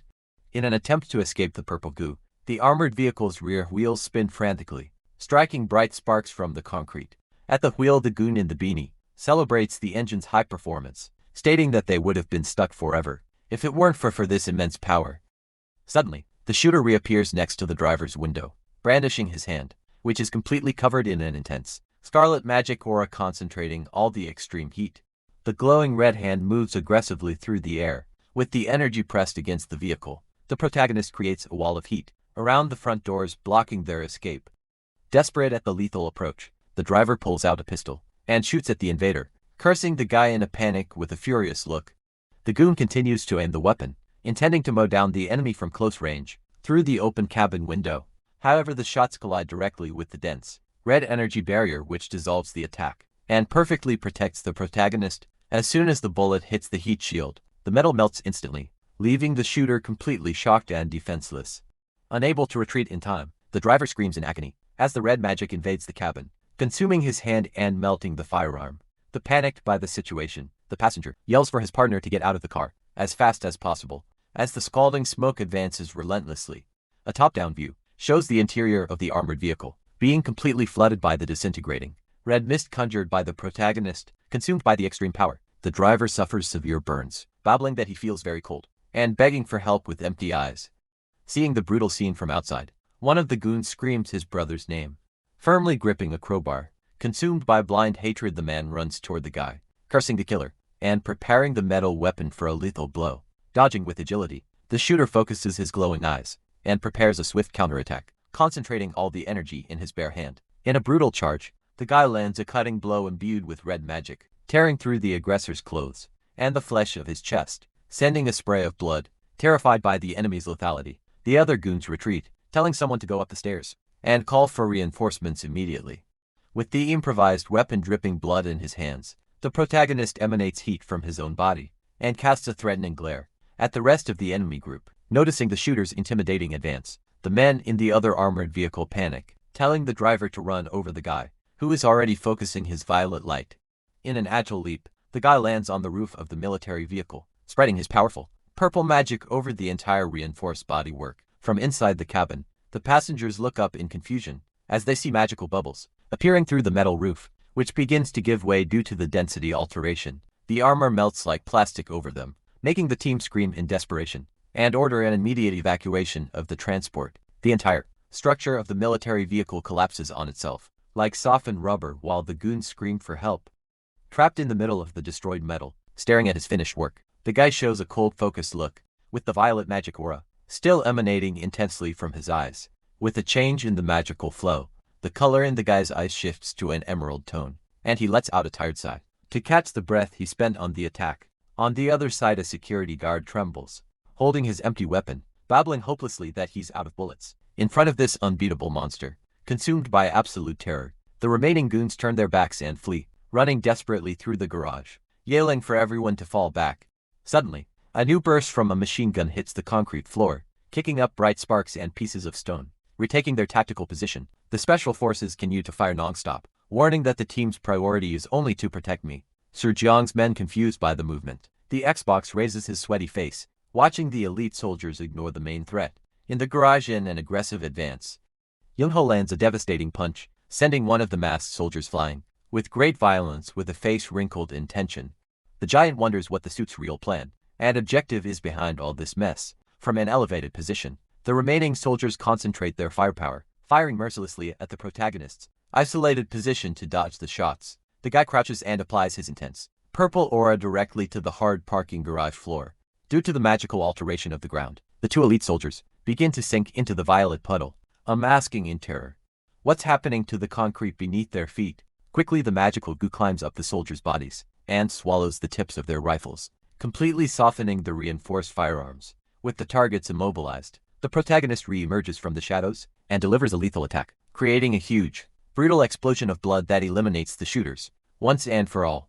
The protagonist's hand firmly grips a kind of glowing green energy blade. In a swift move, he swings the magical weapon down toward the remaining elite soldiers. With a violent blow, the emerald energy hits and shatters the adversary's defensive equipment. Completely surprised, the two soldiers' eyes widen as they realize their weapons have been utterly destroyed in the attack. Without giving them a chance to react, the guy lands a fatal cutting attack, sending a spray of blood into the dark garage. Exhausted from the combat, the shooter pants heavily as he remains standing before the fallen bodies. Still focused, he takes a step forward, his eyes glowing intensely with an emerald color. Far away, one of the goons raises his hands in pure terror, stammering, not knowing what to do. From the shadows, the guy's threatening silhouette emerges, brandishing his heavy metal pipe in a brutal charge.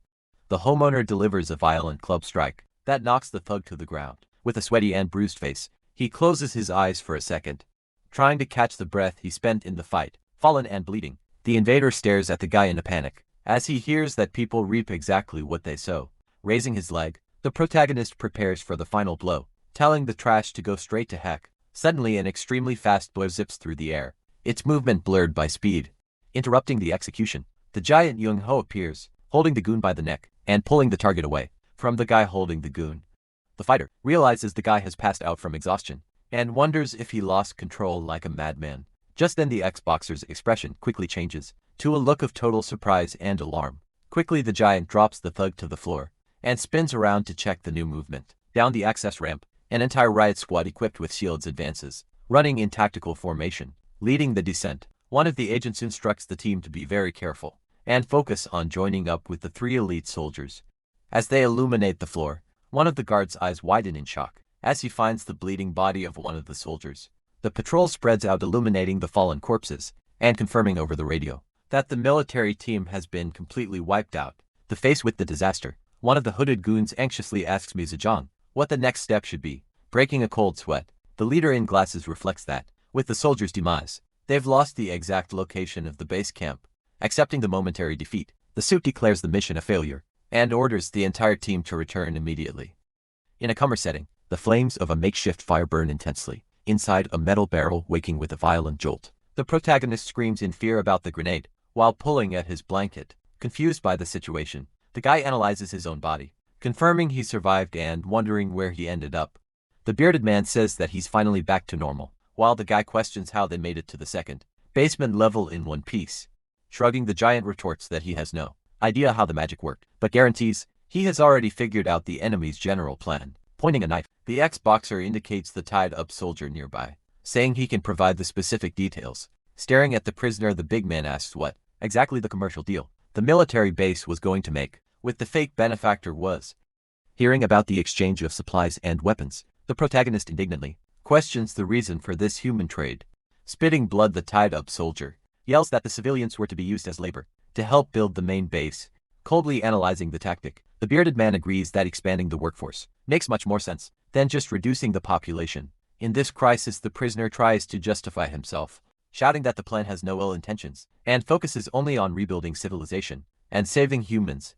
Without an ounce of patience for the heroic speech, the ex-champion stomps with great force on the soldier's injured leg. As the hostage howls in pain from the impact, the giant threateningly asks what the army will do in case of mission failure. Trembling and bleeding, the man stammers the answer, confessing that the military command will certainly send many more people to location. With a cigarette in his mouth, the fighter asks with a dark look if there will be people with superpowers in this new squad. Utterly confused by the term, the prisoner's eyes widen and he swears he doesn't understand what the man is talking about. With his hand on his chin, the shooter deduces from the reaction that the base might not have superhumans, but if they do they will certainly become major enemies. Squinting, the guy focuses on a detail that's really bothering him. In this situation, observing the miserable, completely blooded state of the soldier, the protagonist internally concludes that his partner's interrogation methods are way too cruel. The guy crosses his arms and comments that getting rid of the hostage was an unnecessary exaggeration, asking if the bearded man really believed that salvation excuse. Wiping his dirty knife, the big man warns not to have any illusions, as the base is just another dangerous faction, and they need to either eliminate the threat or flee from there, maintaining a serious expression. The guy agrees to return to his hideout and discuss all this new information with the rest of the team. Moving stealthily, the protagonist carefully peeks around the edge of a wall. In the dark corridors descending the icy stairwell, he reflects that the giant is impossible to decipher, and that seeking shelter outside the building might be the safest choice. The wide view shows the frozen vastness of the second underground parking level, filled with abandoned cars. Searching the area, the guy scratches his head in confusion, remembering that the patrol had left military jeeps and forklifts parked right in this sector. Suddenly, the sound of footsteps breaks the silence, making the shooter look to the side and warn that someone is approaching in the dark. Immediately, the guy assumes a combat stance, brandishing his pipe and cursing the possibility of having walked into an ambush. In a swift charge, he advances and strikes the mysterious figure, wearing a thick winter coat. Fusing his energies, the guy's hand glows with a powerful, mixed magic aura of purple and emerald. During the swift attack and intense visual impact, the magic explodes violently against the cornered person, illuminating the entire garage. Seizing the attack, the shooter's eyes widen in confusion, not having felt any pain or physical resistance from the delivered blow. Realizing that the fusion of light causes no damage, the guy halts his movement, yelling for the mysterious figure to stop. Dispelling the magic, the guy comes face to face with his blonde partner, and Nurse Jin crouch down, immediately recognizing his two lost allies. Holding the flashlight, the blonde con artist finishes explaining what happened, saying they came down desperately, looking for an escape route from the neighborhood. Joining the group, the protagonist reveals, indignantly, that Zhang was trading residents for supplies, but the blonde retorts that going to a shelter doesn't sound like such a bad idea. The shooter crosses his arms and shatters the argument, asking why they would need an armed escort if the camp were really a peaceful and safe place. In front of the immense abandoned yellow forklifts, the homeowner mutters with focus, "There are still many secrets in this situation that they don't understand." Agreeing with the suspicion, the partner points to the machine, fearing the possibility of more dangerous soldiers being sent to the complex in the future. Jumping onto the side of the vehicle, the guy warns that that's a problem for later, and declares that the current priority is to find a ride to get out of there. Taking charge of the search, the guy informs the team that he's going to check the bed of the military jeeps to see if he can find anything useful stored away. Searching the armored vehicle's cabin, the shooter clicks his tongue in frustration upon noticing the keys were taken, but is soon interrupted by his ally shouts, calling him over as he approaches. The guy illuminates a large open box and his eyes widen, impressed by the absurd amount of firearms left there. Excited by the discovery, the protagonist instructs his partner to call the young hacker to store the entire arsenal in her magic portal. Walking a bit further, the guy observes a vehicle with its bodywork completely melted, wondering if his magic caused that damage, and calls the girl over. Following the sounds of conversation, the two partners approach a distant point in the parking garage. Curious about the movement, the flashlight beams reveal a colossal wall, blocked by a huge plastic tarp, from which muffled noises seem to echo. With the spatial rift already active in her hand, the young woman in glasses gives a positive confirmation when the guy asks if she brought a flashlight. Positioned strategically in front of the blockage, the shooter begins a countdown for the team to pull the fabric. At the same time, at the end of the countdown, the immense tarp is pulled with force, sliding heavily, and revealing what was hidden in the shadows before. The immense reveal passes. The trio's eyes widen in awe, while the young hacker mutters, completely at a loss for words to describe it. Observing the vast frozen cavern, the protagonist concludes that now they can be sure there's a base built somewhere around there. Keeping his gaze fixed on the darkness, the guy deduces that the people behind such a colossal excavation beneath their neighborhood are definitely not ordinary individuals. In the guy's mind, the blooded image of the tortured soldier appears, reminding him that if this was just the tip of the iceberg, the region where they live is no longer a safe place. Advancing through the cold, flashlight-lit cavern, the shooter calls his partners to come closer and take a look at the corridor. Shining the beam of light to the side, the homeowner examines the frozen, tubular structures and notes, that those must be the neighborhood's drainage pipes. Just then, a hand in a thick glove quickly zips up a backpack. In a nimble move with a tense expression, the fake millionaire warns his partner about the extreme danger of continuing forward while the guy agrees with a nod. Staring at the long dark corridor of the cavern, the shooter decides that the best thing to do now is to return to the temporary camp. Back at the hideout, the guy observes various tools, handcuffs and grenades scattered on the floor, asking the team if there's anything else they need to prepare. In front of the improvised table, the blonde partner assures him that this arsenal is more than enough, while the protagonist asks for just a few more seeds and a piece of pork. Receiving the items from his neighbor's hands, he argues that that's enough, as the current mission is just for reconnaissance, with the promise to return immediately if any emergency arises. With a slight smile, the guy notes internally that the girl is becoming much more proficient in using her dimensional ability, managing to separate the items with extreme ease. Facing the ex-boxer and the nurse, he explains that this room is very well hidden, and that the duo can wait for them there safely, as the walls have been armored with magic.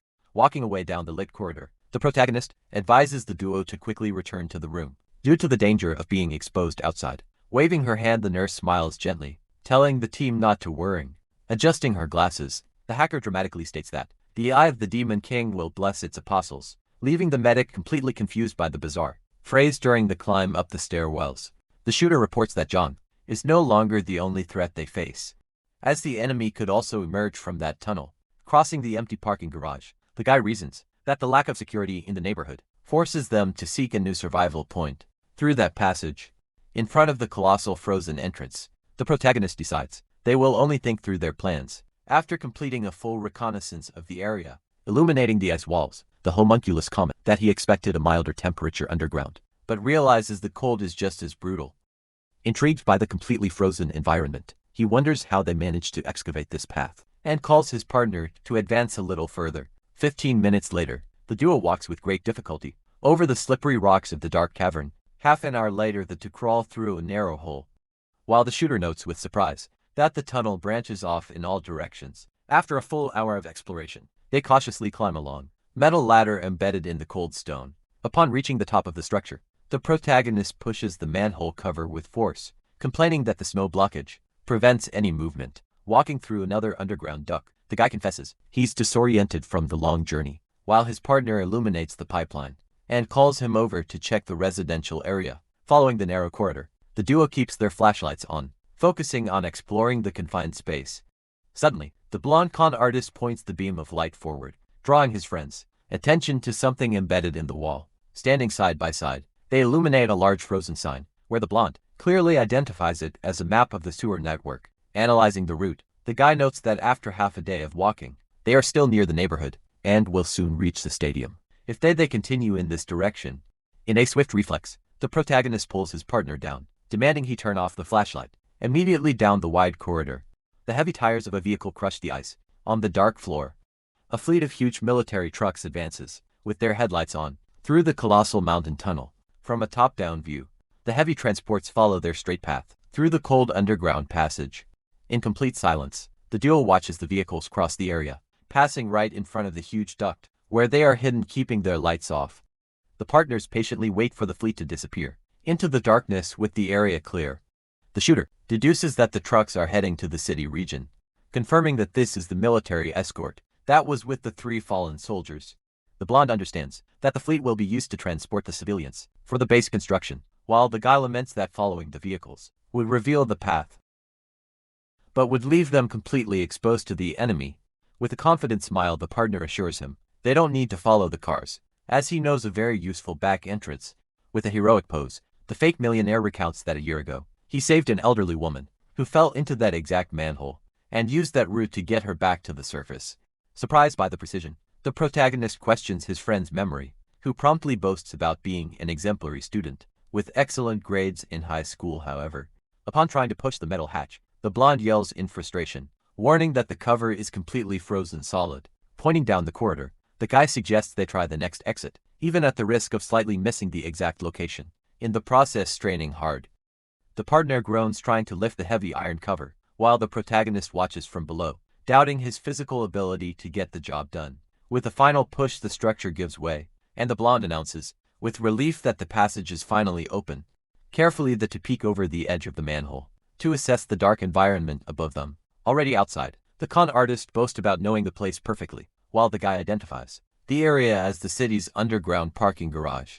Just then the partner lets out a sound of astonishment at something ahead, forcing the shooter to reprimand him to speak. More quietly crouch behind a large vehicle, to hide, to observe the movement in the crowded garage. Focused on the situation, the protagonist maintains a cold gaze, carefully analyzing the details of the hostile scene. Near the concrete pillars, he observes a bloodied body lying on the ground, deducing that a violent battle also took place there recently. The view reveals several injured and fallen residents, scattered on the floor next to an abandoned white van. Further ahead, a group of armed soldiers holds dozens of prisoners, cornered in an area surrounded by scaffolding and bars. Guarding the camp, a soldier complains about the lack of food and having to watch an incomplete tunnel, while his colleague retorts that the assault squad has no choice but to obey.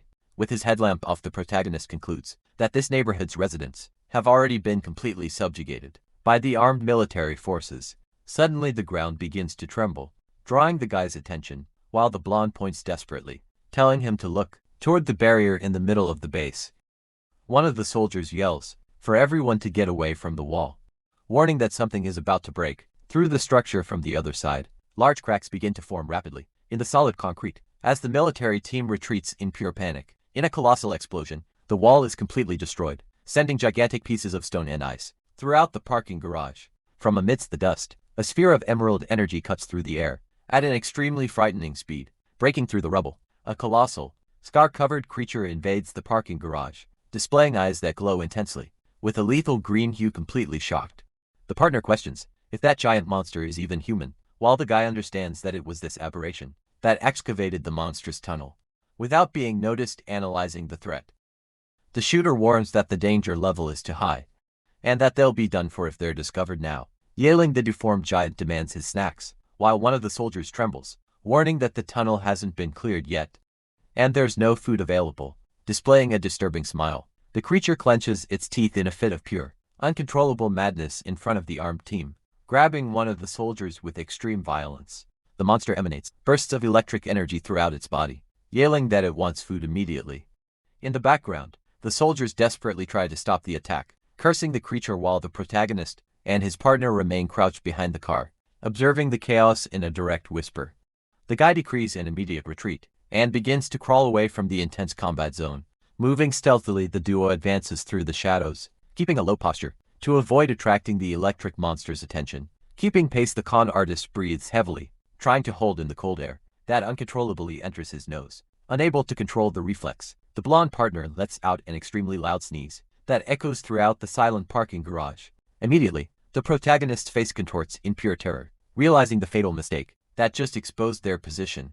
Under the headlights, the two are discovered by the soldiers, who shout the order to capture the fugitives at once. Breaking into a frantic run, the blonde cries, apologizing for the sneeze, while the shooter yells furiously for him to stop whining and run for his life. The blonde partner sprints through the dark garage, desperately, warning that the big guy is catching up to them quickly. During the escape, the protagonist's gloves begin to emanate the familiar, violet-colored magic energy. With a brutal stomp on the ground, the monstrous creature creates a trail of shattered ice that advances swiftly toward the duo. Looking back, the con artist curses the situation as he sees the freezing attack approaching. At that moment, the shooter tells his ally to keep going, warning that he'll delay the threat, while the blonde agrees without a second thought. With a focused gaze, the guy prepares his glowing hands, deciding that the time to act has come.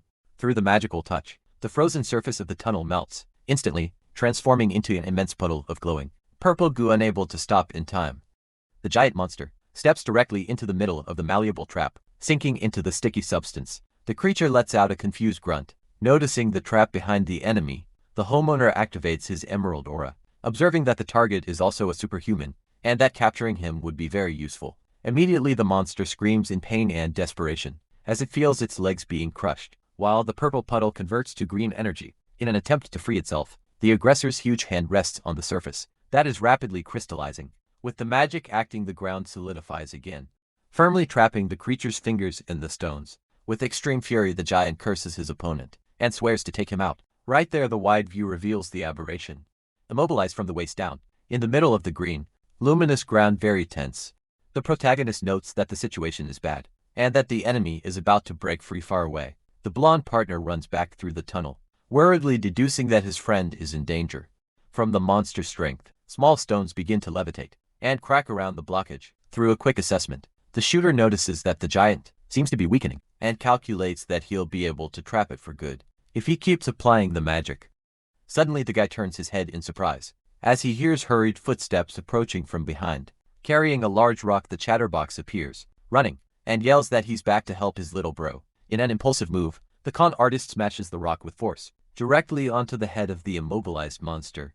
With a bleeding face, the creature shows an enraged look as electric sparks start to crackle around its body. Again faced with his colleague's stupidity, the homeowner stands completely still and speechless, with its eyes glowing intensely. The aberration roars, threatening to bury them both right there. Grabbing his ally by the jacket, the protagonist yells for him to run as they flee from the electric creature. During the run, the guy demands to know why the blonde didn't flee, receiving the justification that a true partner would never desert. In the middle of a fight right behind them, a huge explosion of rocks and smoke destroys the tunnel, completely blocking the path. Amidst the rubble, the fake millionaire asks if his friend is okay, and celebrates that they finally shaken off that giant monster. Apprehensively, the blonde questions if the threat can break the rocks again, while the protagonist deduces that the enemy will need some time to get free, and warns that they should get out of there soon. Focused on survival, the guy says they first need to figure out where they are, while his ally points to his own head, guaranteeing he has an impeccable sense of direction. Confidently, the con artist claims that the underground map is engraved in his mind, and tells his friend to leave the navigation to him. Leading the way with the flashlight, the blonde runs through the pipes, telling his little bro to follow his steps closely. 10 minutes later, the duo walks along a metal catwalk, with the scoundrel deducing that these are the neighborhood sewers, and that the exit is near. 20 minutes pass, and they continue advancing through the pipelines, while the guide insists that the neighborhood must be just ahead. 40 minutes later, the protagonist rests crouched on the floor, while his partner scratches his head, admitting they should have found the exit by now. Just then, the homeowner feels a cold breeze pass over his face, and wonders where the wind is coming from. With the light pointed behind him, the shooter indicates the exact direction of the air current, making his friend turn in confusion. Illuminating a vertical passage, the guy notes that the wind is blowing directly from that opening in the ceiling at the bottom of the large rocky pit. The protagonist notices a brightness coming from above, and suggests they can escape through there. Excited by the discovery, the blonde raises his arms, asking what they're waiting for, while the guy remains silent. With a firm grip, the protagonist's gloved hand clings to the icy edges of the frozen wall. During the risky climb, the shooter warns his partner just below to be very careful with the extremely slippery rocks. Already on the surface, the con artist points out, in surprise, that the blizzard has subsided, and comments in shock about the current state of the outside world. The wide view reveals an entire city, submerged in a sea of ice and ruins, under the apocalyptic night sky. Standing on the frozen surface, the protagonist tells his ally to get down, warning that the snow on the ground has completely hardened.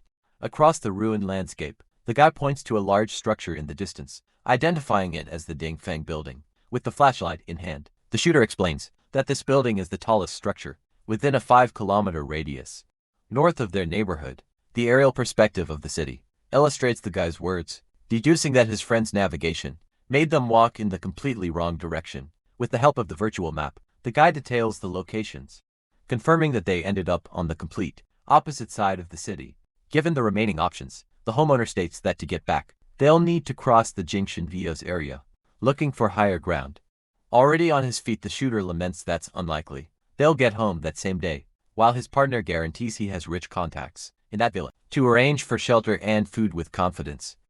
Steps through the snow, the blonde boasts about having traveled these roads before, guaranteeing the journey won't be that difficult. In the next second, the con artist slips on the smooth ice and falls face first into the snow, letting out a cry of pain. Helping his ally up, the protagonist advises they move very slowly because of the slippery path due to the change in weather. The guy warns with a serious look that the blizzard is getting worse and that they need to find shelter soon.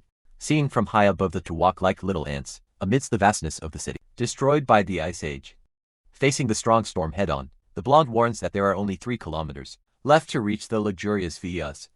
On the frozen street, the chatterbox tells his friend to hang in there for one more hour of exhausting walking. Shivering uncontrollably, the fake millionaire clenches his teeth, fighting against the biting cold that punishes his face against the force of the wind. The shooter warns that they need to speed up to avoid freezing, while the blonde gasps refusing the idea of meeting their end. After preparing so much suddenly, both their eyes widen in shock as they notice something in the middle of the path.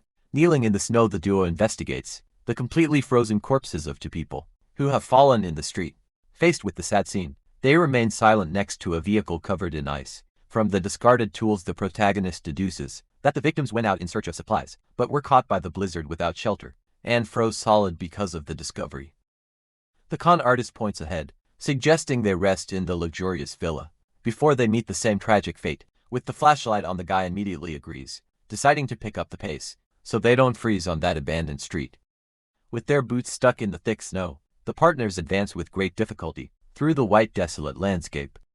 Little by little, the luxurious and immense mansions of the villa begin to appear on the night horizon. The top-down view shows the elevated terrain of the fancy neighborhood, protecting the buildings from extreme snow accumulation. As the duo approaches from the preserved architecture, the homeowner comments with intrigue that the place wasn't buried, and wonders how the residents there are surviving. Suddenly the two stop walking, confused as they notice the movement of some figures approaching in the mist with the light focused ahead. The shooter ironically questions if those are his friend's important contacts, who responds by stammering from pure nervousness. Running ahead, the blonde tells his partner to wait there, while he tries to negotiate, waving and calling the attention of the unknown group. However, the silhouettes in the middle of the storm just raise their rifles and point their weapons directly at the unarmed duo. Shining his flashlight into the blizzard, the protagonist reflects that 2 people showing up out of nowhere at a time like this is definitely not a good sign. With his eyes wide in alarm, the guy mutters a curse, sensing the danger before them. 2 hooded men point firearms and announce a robbery. While the shooter tries to get his partner's attention, the robber's pistol remains firmly aimed, covered by a thin layer of ice.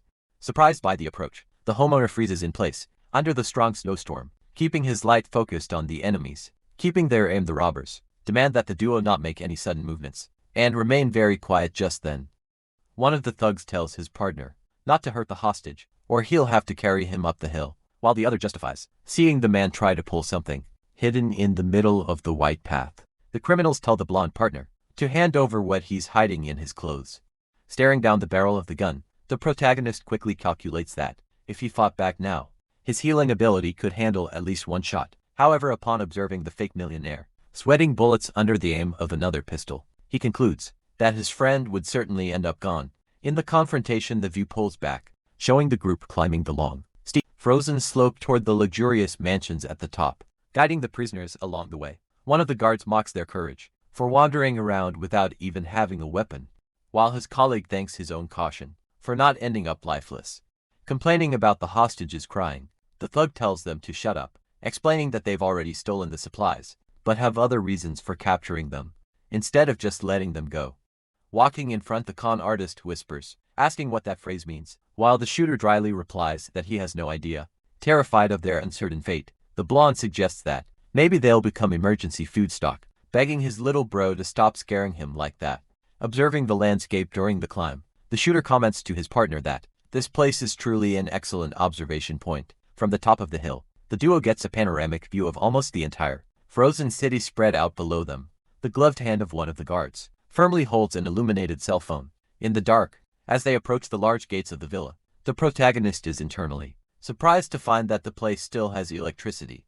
Staring at the lit-up lights, he quickly deduces that if the entire city is dark, the only explanation for this illumination is the use of their own generators. Crossing the illuminated complex, the guy analyzes the architecture, concluding that these mansions must have been built very recently. Surrounded by the armed goons, the 2 intruders continue marching silently, under the aim of the flashlights, in front of a highly fortified house, with barricades and tractors. The guy wonders how just 2 men managed to build such complex defenses. A discreet smile appears on the protagonist's face, as he plans to take this for himself, calculating that with his and the hacker's powers, they could turn the area into an impenetrable fortress. Noticing his friend's expression, the blonde partner whispers indignantly, asking what's the reason for all the jiggle in a situation like this. Arriving at a large snow-covered staircase, one of the guards points to the ground and orders the prisoners to finish shoveling the area. With their weapons in hand, the thug promises that not only will they release them after the manual labor is done, but they will also return all the stolen supplies. Feigning innocence, the homeowner asks if the promise is real, receiving confirmation from the guard, who then threatens to show no mercy if they try any funny business.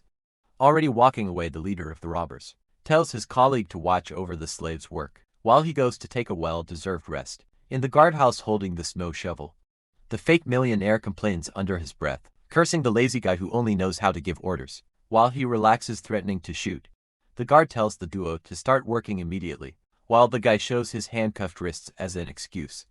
Without an ounce of patience, the thug points the pistol and orders them to do the job with the chains on, telling them to stop complaining. The heavy metal chains clink as the shovel sinks forcefully into the thick layer of ice.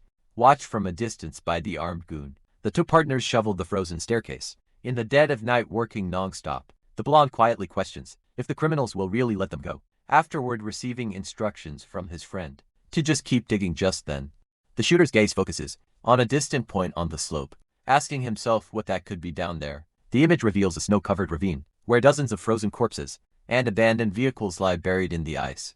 A pale human hand, completely crystallized by the extreme cold, stands out, emerging from the white surface. Discreetly, the protagonist gets his partner's attention, telling him to take a look toward the slope. Upon spotting the bodies, the fake millionaire panics and almost screams in fright, but is promptly silenced by the guy's hand, covering his mouth, regaining his composure. The blonde whispers if the previous hostages were all taken out by these guys, while the shooter agrees that they can't just wait for their end, or they'll meet the same tragic fate. With a look full of confidence, the protagonist tells his partner that he just had a great idea for them to escape. Sitting on the cold porch of the house, the guard shivers uncontrollably and curses the severe weather, feeling the weight of the watch. Following the plan, the blonde starts yelling, pretending to fight over shoveling space, while the shooter retorts with the same aggression. Annoyed by the noise, the goon raises his weapon and demands to know the reason for the shouting, being answered by the con artist who plays the victim, complaining about his colleague's ingratitude. Keeping up the fake confusion, the blonde challenges his partner to a fight, while the goon ignores the argument, only ordering that the hole be ready before nightfall. The protagonist's gaze focuses intensely on the guard's movements, calculating the exact moment to pounce. Turning his back to the duo, the guard threatens to end their lives with his firearm if the job isn't completed in time. The blizzard continues to fall heavily on the dark roof of the luxurious, isolated mansion. In the cozy interior of the house, the leader of the thugs relaxes comfortably on a sofa, reading a book in front of a lit fireplace. Completely distracted, the man lets out a loud laugh, finding his reading very amusing. Just then, he raises his face in surprise as he hears steps, invading his moment of peace. With a bang, the protagonist appears, brandishing the enemy rifle, and mocks the leader's good mood, who raises his hands in pure terror upon seeing the hostages free and armed. A short time later, the two robbers are kneeling on the living room floor, as punishment, bound by their own handcuffs.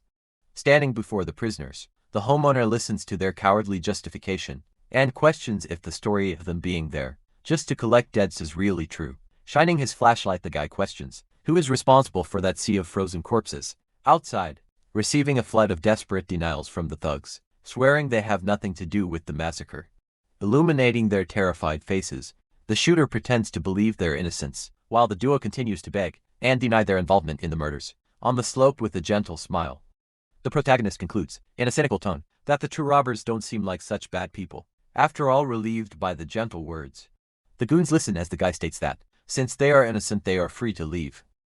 Indignant at this attitude, the fake millionaire leans into his friend's ear, questioning if he really believed that lie, and if he's actually going to spare the murderers. Lives a cruel and calculating smile lights up the protagonist's face as he firmly confirms the prisoner's release. Stripped down to their underwear, the two murderers walk through the extreme blizzard, shivering from the cold and babbling in pain, heading towards certain doom. From the safety of the porch, the guy mockingly tells the two to run, so they don't catch a cold, while his partner confesses that his friend is the real demon. Turning his back to the cold, the blonde asks what the next step is, and the shooter declares the urgent need to return to the complex as quickly as possible. With a serious expression, the homeowner admits that the original plan was just a quick reconnaissance, but the accidents delayed everything and left him worried about the current situation in the neighborhood. The heavy snowstorm continues to isolate the luxurious and solitary constructions of the villa. Far away, the view focuses on the huge residential blocks of the main neighborhood,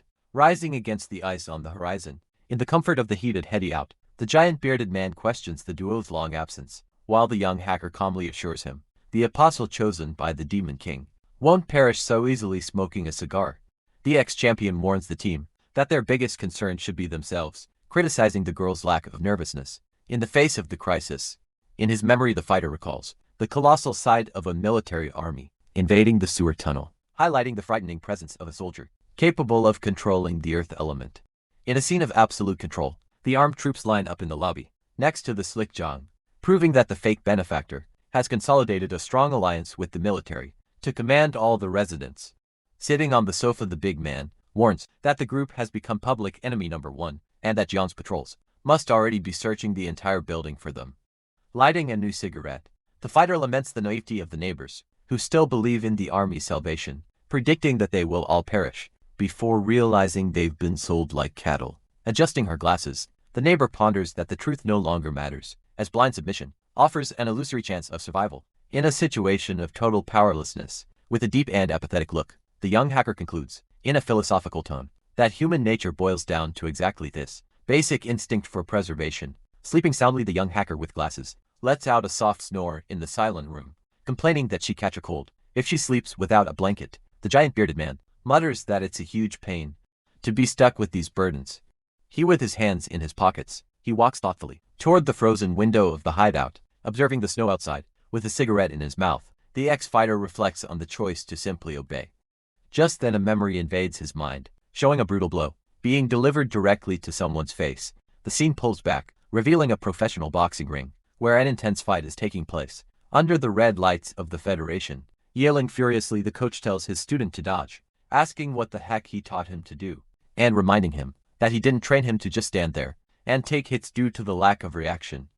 Another devastating punch hits the fighter squarely, making him groan in pain from the impact. Fallen and bleeding on the ring ropes, the competitor pants exhausted, while the white-haired man yells at him, telling his student to get up and fight. The coach questions how much effort he thinks was invested in his training, asking if he wants to go back to the life he had, and demanding he get up because he doesn't have the right to stay on the ground. Back in the cold reality, the big man exhales the cigarette smoke, processing those harsh memories from the past. Cutting through the silence, the protagonist tells the team to get ready to move, reporting that the enemies are checking each unit, one by one, and that it's dangerous to stay in the same place for too long. Promptly, the bearded man adjusts his heavy backpack on his shoulders, while the girls also prepare for the escape through the apartment. Suddenly, the wooden door of the place is kicked in with extreme violence, sending splinters and dust everywhere. Caught completely by surprise, the hacker, the nurse, and the ex-boxer cringe in fear at the sudden invasion.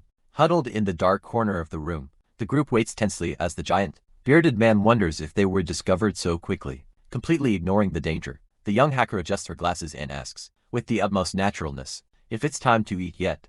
Tearing through the smoke from the broken door, a bald invader with sharp teeth warns, with a sadistic smile, that he can smell living people, and that there's definitely someone hiding there. The scene transitions, revealing several heavy metal cylinders being organized in a warehouse, as a voice confirms there are no problems. In an outdoor area filled with boxes, a man in a suit orders them to pack the rest of the material. Receiving immediate agreement from the worker, near a glowing heater, a gun reports that the inventory and counter complete, totaling 97 refugees and 126 boxes of food supplies.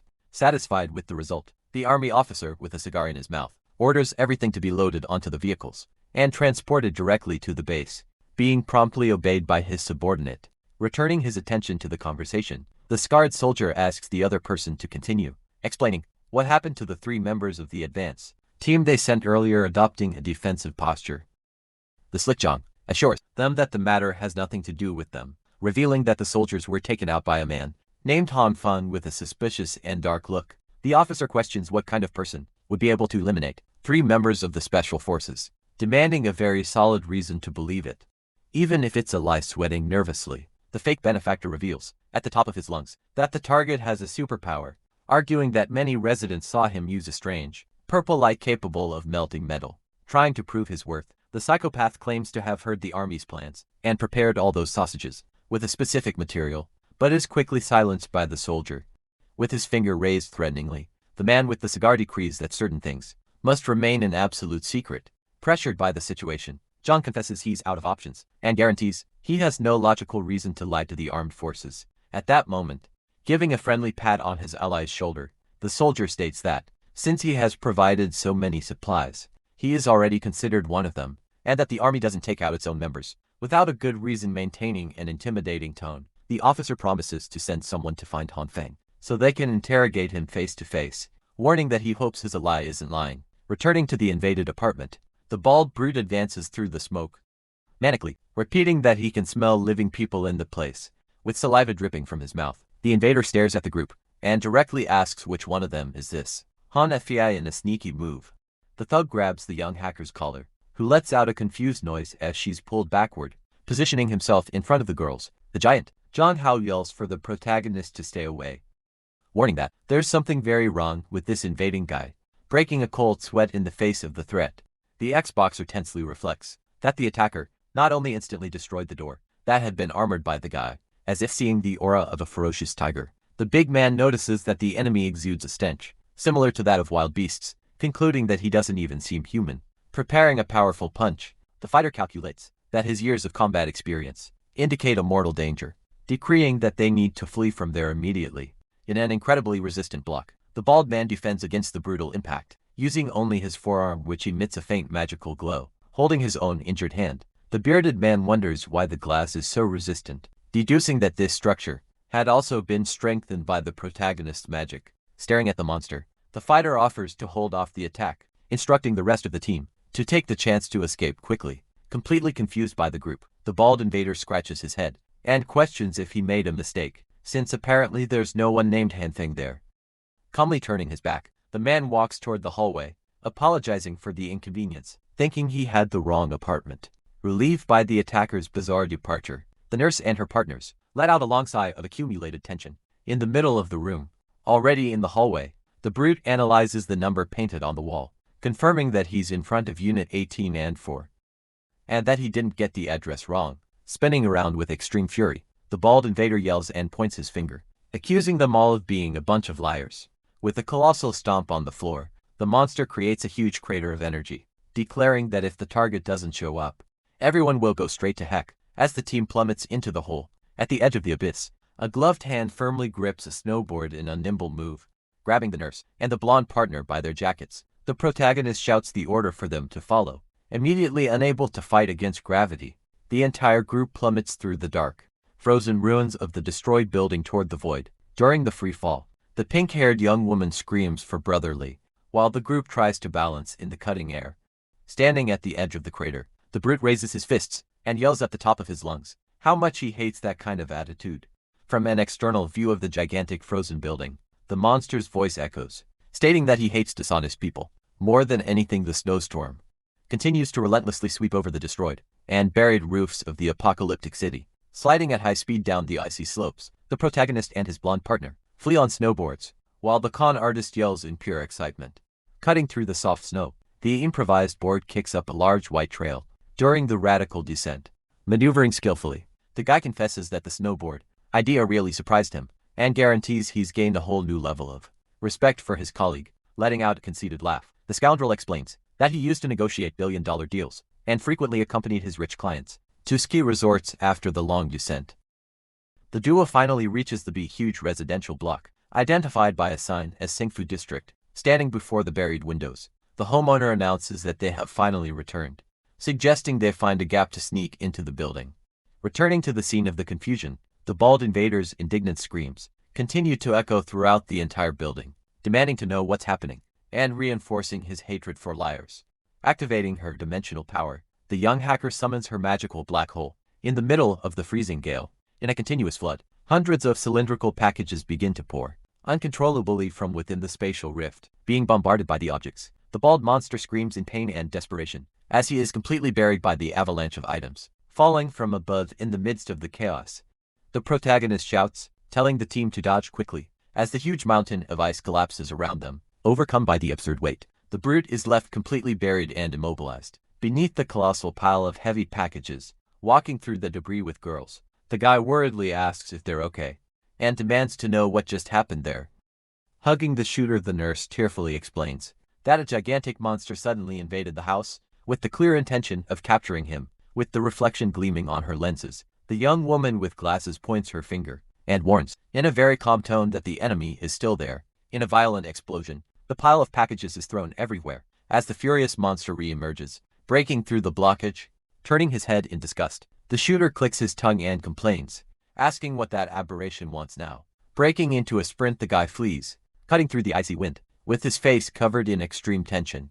Frantically sliding on the ice, the entire team escapes in tears, while the nurse yells, warning that the creature is right there, charging like a wild animal. The bald man pursues the group, shouting angrily that he's a good little baby, and that they are the real monsters. During the desperate escape, the protagonist encourages the medic to run faster, warning that the enemy is catching up, while the hacker supports her sister in the race for survival in the middle of the blizzard. The nurse angrily questions why they don't just try to escape on their own. From above, the fugitives descend the slippery slope, begging the protagonist to think of something fast, while the guy retorts, questioning what the heck he could possibly do. With a monstrous drooling face, the aberration yells that it's hungry, wanting to eat snacks, and threatening to devour the entire group. Just then the shooter looks to the side, and agrees with the enemy's idea. The guy points to the beast, telling the team to keep going, and guaranteeing he has a method to deal with the threat. On the frozen ground, a small cloth bag falls into the snow. The homunculus displays his emerald magic and taunts the aggressor, calling the creature a big baby. In a swift charge, the guy hurls the beam of green energy, announcing that here's the enemy's little snack. The magic shot crosses the blizzard, hitting the giant bald man directly in the mouth. Chewing the food, the brute mutters that the soybeans are delicious. With a sarcastic smile, the protagonist apologizes for the poor hospitality shown. Immediately, the creature's green eye widens, as it lets out a strange groan. From the force of the magic, an immense tree sprouts violently from inside the monster's head, making the beast scream in agony in a sea of blood. The colossal body staggers backward, as the green branches continue to tear through the aberration's flesh. Amidst its screams overcome by the wound, the creature topples over heavily, sinking into the cold snow.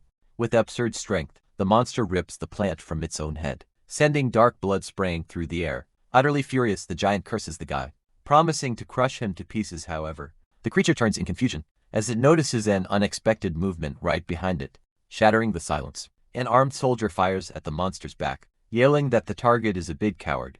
In the background, a military leader instructs Team 1 to pursue the fugitives, while the rest should secure the perimeter. Obeying the order, the soldiers run swiftly among the frozen pillars of the location, walking imposingly. The commander deduces that the targets won't get far in a world of ice, having no choice but to hide in the nearby buildings.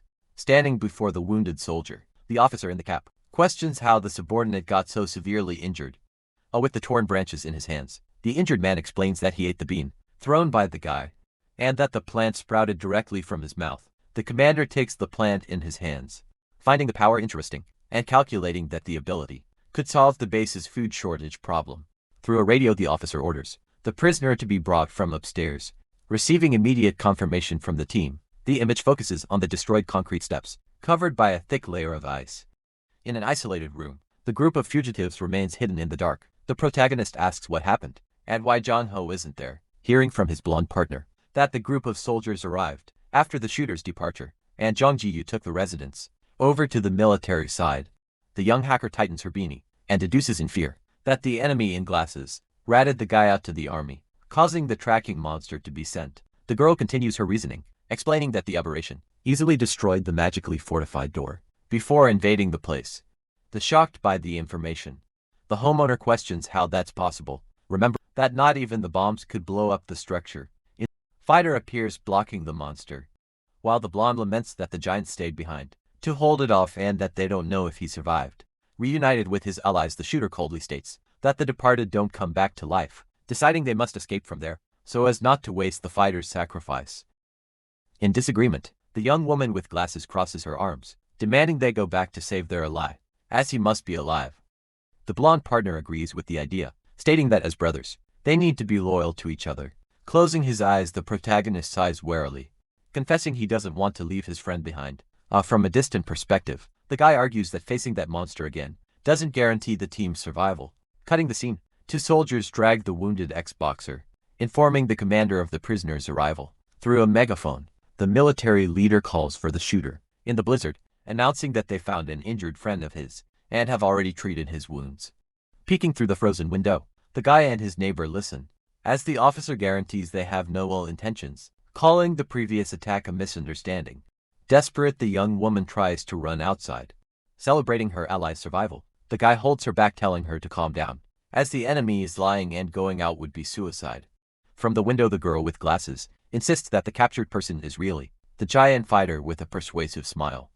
The officer declares that the organization needs the guy's talent, promising special treatment for his entire family and friends if he joins the army. Turning her head, the neighbor asks, in confusion, if the protagonist really has a wife and kids hidden away, breaking a cold sweat. The shooter dryly denies the accusation. The perspective pulls back, showing the armed platoon waiting silently in the concrete ruins. Impatient with the delay, the commander questions the prisoner if his good friend doesn't care about others' lives. Face. The ex-champion confesses he only met the guy a few days ago. Annoyed by the revelation, the officer strikes the prisoner's head with the megaphone, complaining about the sacrifice for strangers that caused this whole misunderstanding.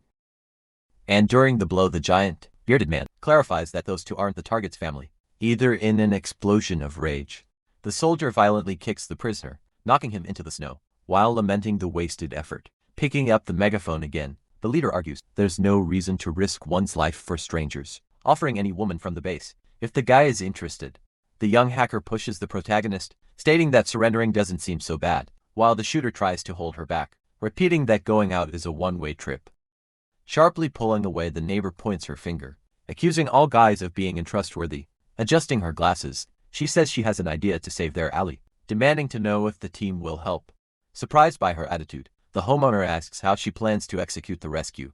Back on the street, the heavy military boot stomps down, forcefully crushing the fighter's head against the snow. Pressing the hostage, the commander questions how the targets can stay so quiet, stating that the shooter is careful, probably because he thinks the army is the villain. The ex-boxer glares at his aggressor and argues that it's impossible for the army to have food for so many people, asking the real reason for capturing civilians. The soldier smokes his cigar and lies, saying that saving people is their responsibility, accusing the hostage of not understanding noble sentiments. Disgusted by the fake answer, the giant spits blood on the snow, cursing the commander as a liar. Leaning close to the prisoner, the officer whispers coldly that he's gonna meet his end anyway, so there's no problem in telling the truth. The villain's face is covered by the shadows of his cap, as he questions what kind of creature is most abundant in the city, guaranteeing it's an inexhaustible source of food. The ex-champion's eye widens in pure terror, as he realizes the military is gathering residents to serve as food. The cocking his rifle, the psycho soldier brutally decrees that only the living consume food, while the departed become the meal. The image focuses directly on the dark barrel of the firearm, about to deliver the lethal shot. Suddenly, a soldier points upward, yelling that several things are falling from the sky. Next to the building, plummeting from the heights, dozens of drink bottles and food packages rain down on the impressed team, along with electronics and fresh meat. The items fall in the storm, making a goon shout emotionally that he hasn't seen real food since the world froze over. Driven mad by hunger, the soldiers rush to grab the supplies, laughing hysterically as they find bags of rice, and yelling that no one will steal from them. Seeing the platoon lose control, the leader fires a warning shot into the air, yelling for everyone to stop the disorder. The officer grips his weapon tightly and breaks a cold sweat, deducing the enemy's imminent ambush against the disorganized battalion. Through the blizzard, the commander's gaze focuses on the upper floors of the glass skyscraper, searching for the origin of the objects. High up on the building, the glass panes shatter violently, revealing falling silhouettes, ready for the attack. In the icy darkness, with a deafening crash, an immense yellow excavator plummets from the sky, amidst the snowstorm and glass debris. At the wheel of the heavy vehicle, the protagonist shows a confident look, calling the team to the fight. Standing on a rock, the young hacker explains her tactic of spreading attractive bait across the sky to lure and distract all the hungry soldiers. Like sheep, she then details that the plan is to create absolute chaos with the supplies, so that the guy can attack with his metal beast and rescue their lost ally, clearing a path for them to escape. Fulfilling the strategy, the colossal machine plummets violently, crushing the ice and snow. On the street, the fake millionaire translates the girl's bizarre language, stating that she just meant they're gonna run over the soldiers to save the ex-fighter and flee. Hearing the translation, the nurse praises the idea and asks how he manages to understand her, while the guy coughs, covering up that practice makes perfect. Taking the lead, the girl with glasses points her finger, ordering the entire team to start moving according to her ocular powers directives. Without wasting time, the blonde raises his hand, questioning if the soldiers will really be lured by the bait, and asking where his friend got that heavy vehicle from. Behind her lenses, the neighbor calmly replies that she had previously collected that metal beast in her portal. The immense excavator hits the ground brutally, proving that this is definitely not a simple passenger car. Excited at the controls of the machine, the shooter confesses that the feeling of driving this metal monster is incredible and charges into combat. In a relentless charge, The vehicle tears through the layer of ice, sending the armed goons flying in all directions. With its headlights on, the heavy machine advances mercilessly through the darkness, forcing the military team to flee desperately from its path of destruction. From the force of the advance, the invaders tumble through the air, while one of them yells, lamenting the loss of his precious bag of rice. Desperate in front of the machine, one of the soldiers yells the order for the team to block its advance immediately. Consumed by blind fury, a goon lets out a battle cry, charging with open arms against the excavator. Immediately, the man is hit squarely by the reinforced metal bucket, yelling that no one there is stronger than him. Through the cabin's glass, the protagonist stares at the scene perplexed, and mocks the enemy's insanity for trying to compete in physical strength against a heavy vehicle without losing speed. The colossal machine continues to destroy the barriers of ice and debris along the way. With the impact, the heavy metal tracks mercilessly crush everything they encounter. On the frozen street, breaking through the obstacles, the colossal yellow beast advances, tearing through a huge cloud of snow, violently stomping on the fallen Xboxer. The military commander threatens to take out the hostage if the machine doesn't stop at once. To feign ignorance, the shooter keeps the vehicle moving and yells that he couldn't hear a single word. Because of the noise, the machine then speeds up, kicking up ice and heading straight for the officer, who has the prisoner pinned under his feet. Facing the imminent lethal threat, the leader smokes his cigar as his face becomes covered in a cold sweat and pure tension. In a desperate leap to save his own life, the soldier dodges the vehicle, cursing the relentless driver left behind in the path of collision. The giant and bearded man's eyes widen, and he lets out a terrified yell as he sees the metal bucket coming to crush him. At high speed, the military equipment advances relentlessly toward the alley, fallen on the snowy ground with his eyes closed. The fighter grumbles in fear until he notices a strange, purplish magic light enveloping the snow around him, touching the luminous barrier. The big man notes with shock that the ice structure has turned into a completely soft goo. Taking advantage of the magical cushioning, the vehicle safely scoops up the partner, while the protagonist tells him to hold on tight for the acceleration inside the iron bucket. The ex-champion complains in confusion, asking where the machine is. Turning now in a sharp and swift maneuver, the heavy excavator drifts across the track, sweeping up a large amount of snow. With its headlights illuminating the street, the machine stops in front of the rest of the team, while the driver announces he's arrived to rescue them. Promptly, the fake millionaire and the girls jump onto the side of the vehicle, announcing they're climbing aboard. With the team in position, the metal beast takes off in flight, receiving a hail of gunfire from behind. Clinging to the bodywork, the young hacker peeks over her shoulder and desperately warns that an entire fleet of jeeps is chasing the group. Illuminating the darkness, the military vehicles fire continuous bursts from their machine guns, obeying the order for suppressive fire. Through the car window, the military commander smokes his cigar, demanding the driver speed up so the targets don't escape. At the wheel, the driver tensely reports that the accumulated snow is too thick and the tires have lost traction, preventing any gain in speed. Furious with the obstacle, the officer curses, questioning where the fugitives got that colossal machine, while his subordinate deduces the equipment belonged to their own advance team. With his eyes on the road, the man with the cigar clenches his teeth in a silence filled with extreme hatred. Thus, the soldier orders them to track the marks in the snow and continue their relentless pursuit to find them at any cost. Suddenly, a blinding flash hits the vehicle head-on, making the pilot scream the captain's name. In pure terror, no escape from the imminent impact.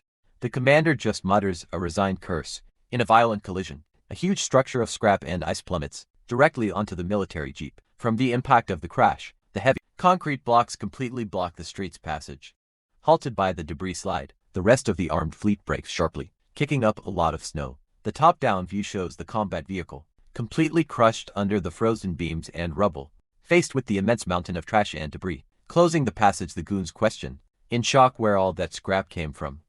With a gentle movement, the young hacker shrinks and closes her magical black hole between her hands. Standing on the roof of the excavator, she dramatically decrees that this colossal blockade is the true power of the Eye of the Demon King. Breaking the intimidating pose, the girl lets out a loud sneeze, feeling the icy wind of the apocalypse hit her face. Because of the blockade, the yellow vehicle drives away alone, plunging into the depths of the ruined city. Through the cabin glass, the shooter yells in annoyance, complaining that his colleague, Sneeze Gunk, landed right on his head. Crowded at the controls, the giant thanks them for the rescue, while the blonde asks to drive the machine, warning the protagonist about the need to set a destination. Secure at the wheel, the guy reports the discovery of the luxurious villa in the mountains, asking for the team's opinion on moving there. Despite the quick agreement from all partners, the conversation is interrupted by beeping sounds from the dashboard, warning of the imminent lack of fuel. Under the heavy blizzard, the vehicle emits a sound of mechanical failure, confirming the drastic worsening of the group's situation. With a forced smile and breaking a cold sweat, the driver meekly asks if his colleague has stored any oil in her portal. Immediately the neighbor confirms positively, as she summons her illuminated dimensional rift. In the middle of the cramped cabin, in a spatial explosion, dozens of gigantic jugs appear, crushing the team's faces against the vehicle's glass. Powerless, the metal beast engine dies, and it stops in the middle of the frozen road, while the protagonist yells that he wasn't asking for cooking oil. Displaying the yellow containers on the dashboard, the girl's misinterpretation of the mechanical need is confirmed, furious and squeezed by the jugs. The guy points his finger, reminding her that he had ordered her to take out the fuel he himself had stored, rummaging through the blue magic. The young woman dips her hands in, trying to search her immense virtual inventory. Due to the prolonged delay, the guy finds the situation strange, asking why she isn't able to take things out as easily as before from the corner of her eyes. The girl confesses with a shy smile that it seems she threw the fuel, the refrigerator and the generator, into the mountain of junk used to block the soldiers. At that moment, a terrifying silence takes over the interior of the excavator, with the entire team paralyzed by the disastrous revelation. In complete panic, the homeowner screams, holding his own face, questioning how she had the nerve to throw away a whole year's worth of energy reserves as an excuse. The young woman offers a teapot, replying that she still has a bit of natural gas, but the guy curses the item's uselessness for the engine right after. The girl holds out a bucket full of charred leftovers, calmly pointing out that she also saved those mysterious remains from his stash. Holding the black piece, the shooter angrily questions what he could possibly do with that useless junk. In the middle of the street, suddenly his eyes widen as he associates the material with a memory, and he lets out a sound of pure questioning. To test his experiments, the protagonist recalls that the plants turned into a substance similar to highly flammable charcoal. He then associates that memory with the meat that turned into a dark liquid, and wonders if that would also catch fire in a hurry. The guy turns to the young hacker and tells her to quickly get a metal bucket and a piece of meat, and she promptly agrees. On the vehicle's floor, the empty metal bucket is positioned awaiting the test, surrounded by the entire attentive team. The shooter concentrates his emerald aura on the container, explaining that it's very difficult to successfully transform a piece of meat into suitable fuel. With a confident smile, he applies the green magic and guarantees that intentionally failing the process is a much easier task under the magical power. The protein quickly melts, turning into a large puddle of dark goo inside the bucket because of the smell. The blonde con artist plugs his nose in disgust and complains about the unbearable stench, questioning what the heck his friend just created. Paying no attention, the homeowner dips a metal rod into the dark liquid, announcing that he'll do a little experiment now. The up-close, the guy's gloved hand brings the flame of a lighter directly to the nasty substance stuck to the metal. Immediately, the goo reacts to the heat and explodes into an intense, bright flame. A laugh of pure excitement escapes the protagonist, who excitedly confirms that this stuff is indeed very flammable. Curious about the fire, the ex-fighter bearded man suspiciously asks if the guy is really planning to replace the machine's fuel with that thing. Maintaining a serious expression, the guy justifies that they have no other choice but to try as a final argument. He points out that if the idea doesn't work, the only option will be to abandon the excavator and continue the journey on foot through the ice. Without wasting time, the newly created dark goo is poured directly into the heavy vehicle's fuel tank, right after the protagonist's hand closes the reservoir's metal cap, ensuring the mysterious liquid is sealed. Excited by the success, the fake millionaire praises his friend, calling him amazing, while the giant quietly observes, medley wondering what other secrets this discreet guy still hides. Fueled by the new substance, the excavator's engine roars back to life, advancing without problems through the ruins of the frozen city. Tearing through the darkness, the metal beast's headlights illuminate the path as it cuts through the relentless snowstorm. In the cramped interior of the cabin, the nurse smiles gently, offering some snacks to the young hacker, who accepts at once through her black hole. The girl pulls out some packages, asking which flavor the medic prefers, while the blonde butts in, impressed by the variety, and asking for some for himself too. Curious about the bizarre power, the ex-champion points to the spherical portal and questions the little girl about the exact amount of things she has stored in there. With this information, the big man remembers the gigantic supermarket that was completely looted in a single night, asking if it was her work, and receiving a simple vocal confirmation as an answer. Suddenly, the protagonist flashes an excited smile and gets everyone's attention in the cabin. Through the foggy glass, he points ahead, announcing that the luxurious villa in the mountains he had mentioned before is right there. Relieved, The bearded man sighs, confirming their arrival, while the con artist encourages his friend to go full throttle to climb the slope, at once obeying the command.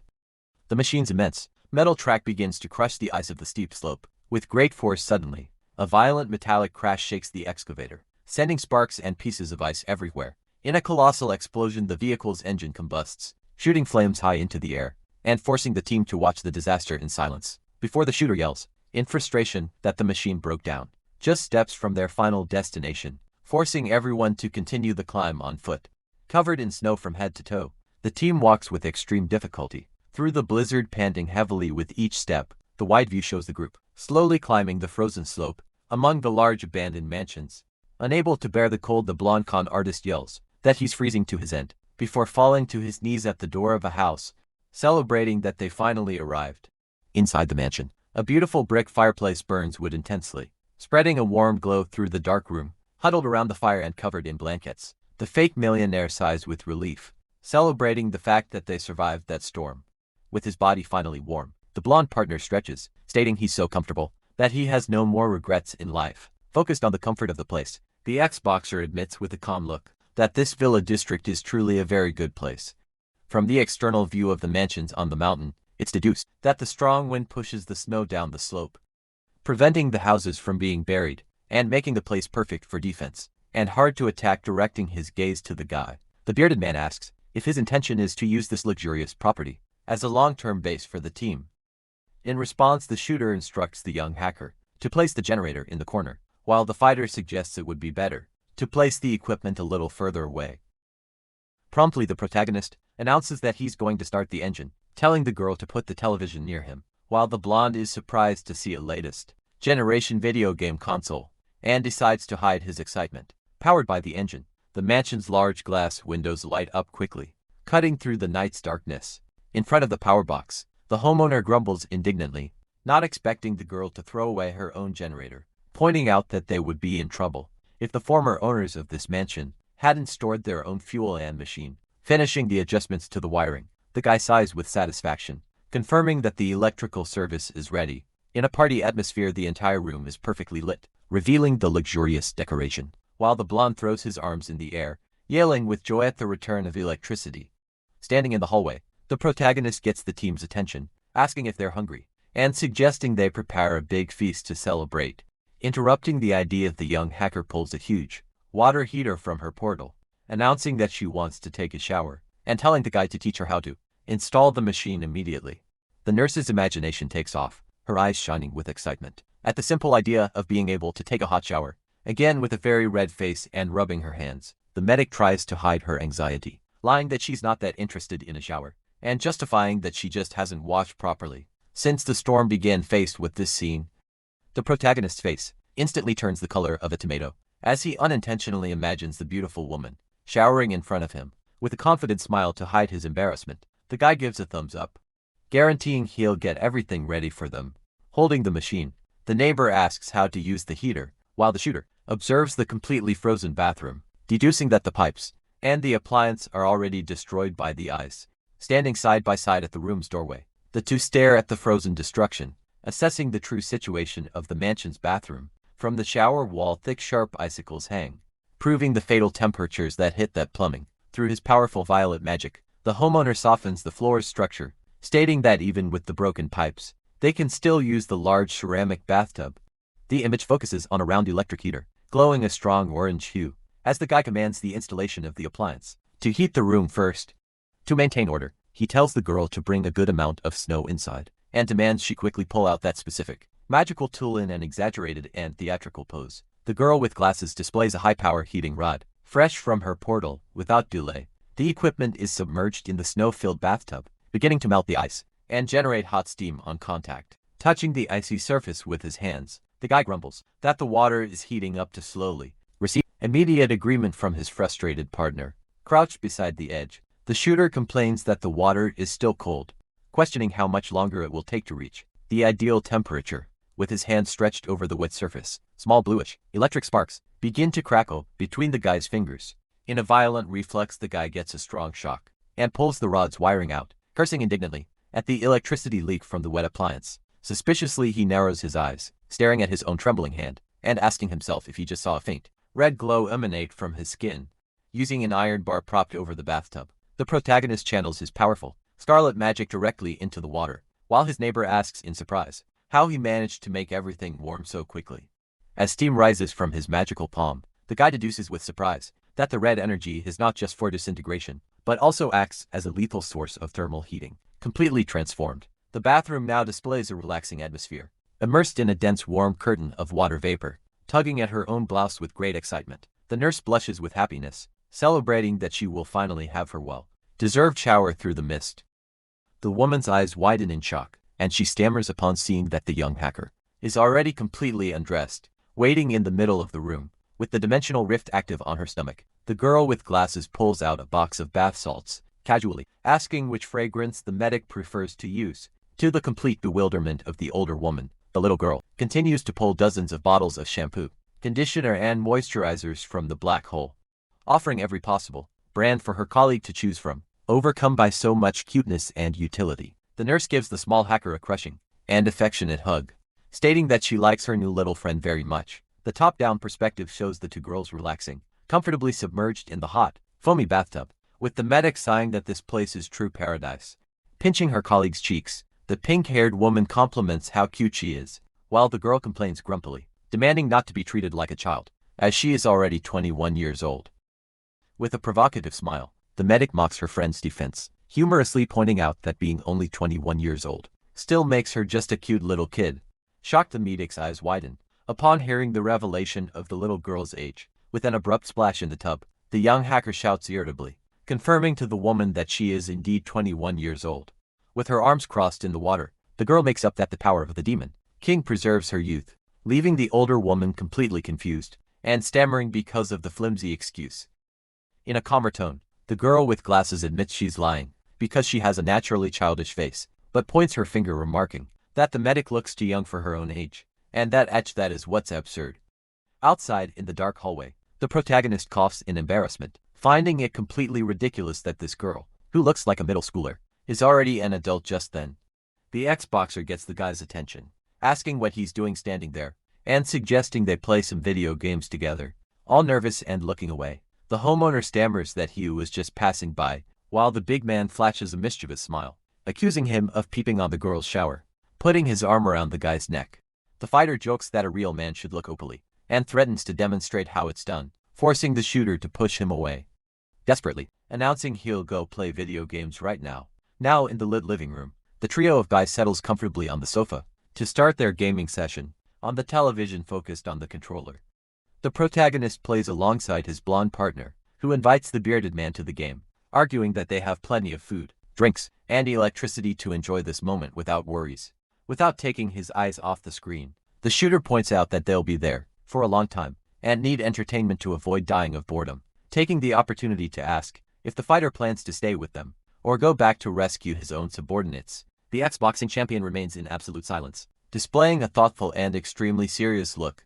Breaking the tense mood, the giant states that he just wants to live his own life and allows the guy to stay as long as he wants, as long as he doesn't drag him into trouble, quickly changing the subject to focus on the game and yelling that he's going to save his blonde partner's character. Adjusting his posture on the sofa, the white-haired man decides to reveal his true identity, confessing that he is there specifically to investigate people with superpowers, and directing his suspicion directly at the homeowner.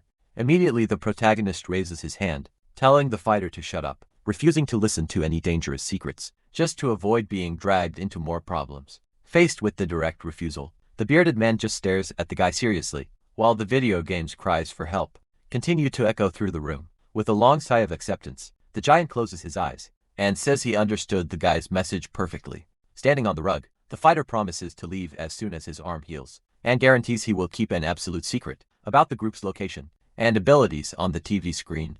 The shooter complains that he almost perished in the game because of his blonde partner's mistake, who quickly apologizes, promising to play much better in the next round. Wearing very cute animal pajamas, the two girls emerge from the bathroom freshly showered and ask if the guys aren't going to take a wash too. Grabbing his friend's arm with flushed cheeks, the fake millionaire suggests they shower together to save water, only to be promptly pushed away by the protagonist, who, disgustedly, rejects the idea of sharing a tub with another man. The image focuses on the surface of the warm bath water, where small bubbles begin to form continuously, and very suspiciously submerged in the water. The two guys end up sharing the space, against the shooter's will, who bluntly confesses to letting one rip right after. The blonde with his eyes closed complimented the pleasant smell of the bath, now clean and gathered around the table. The entire group enjoys a huge, hearty feast, devouring the long-awaited meats and drinks, with pure excitement. Overcome by exhaustion after the generous meal, the two girls lie down cuddled together on the spacious double bed of the mansion, finally enjoying a completely safe night's sleep.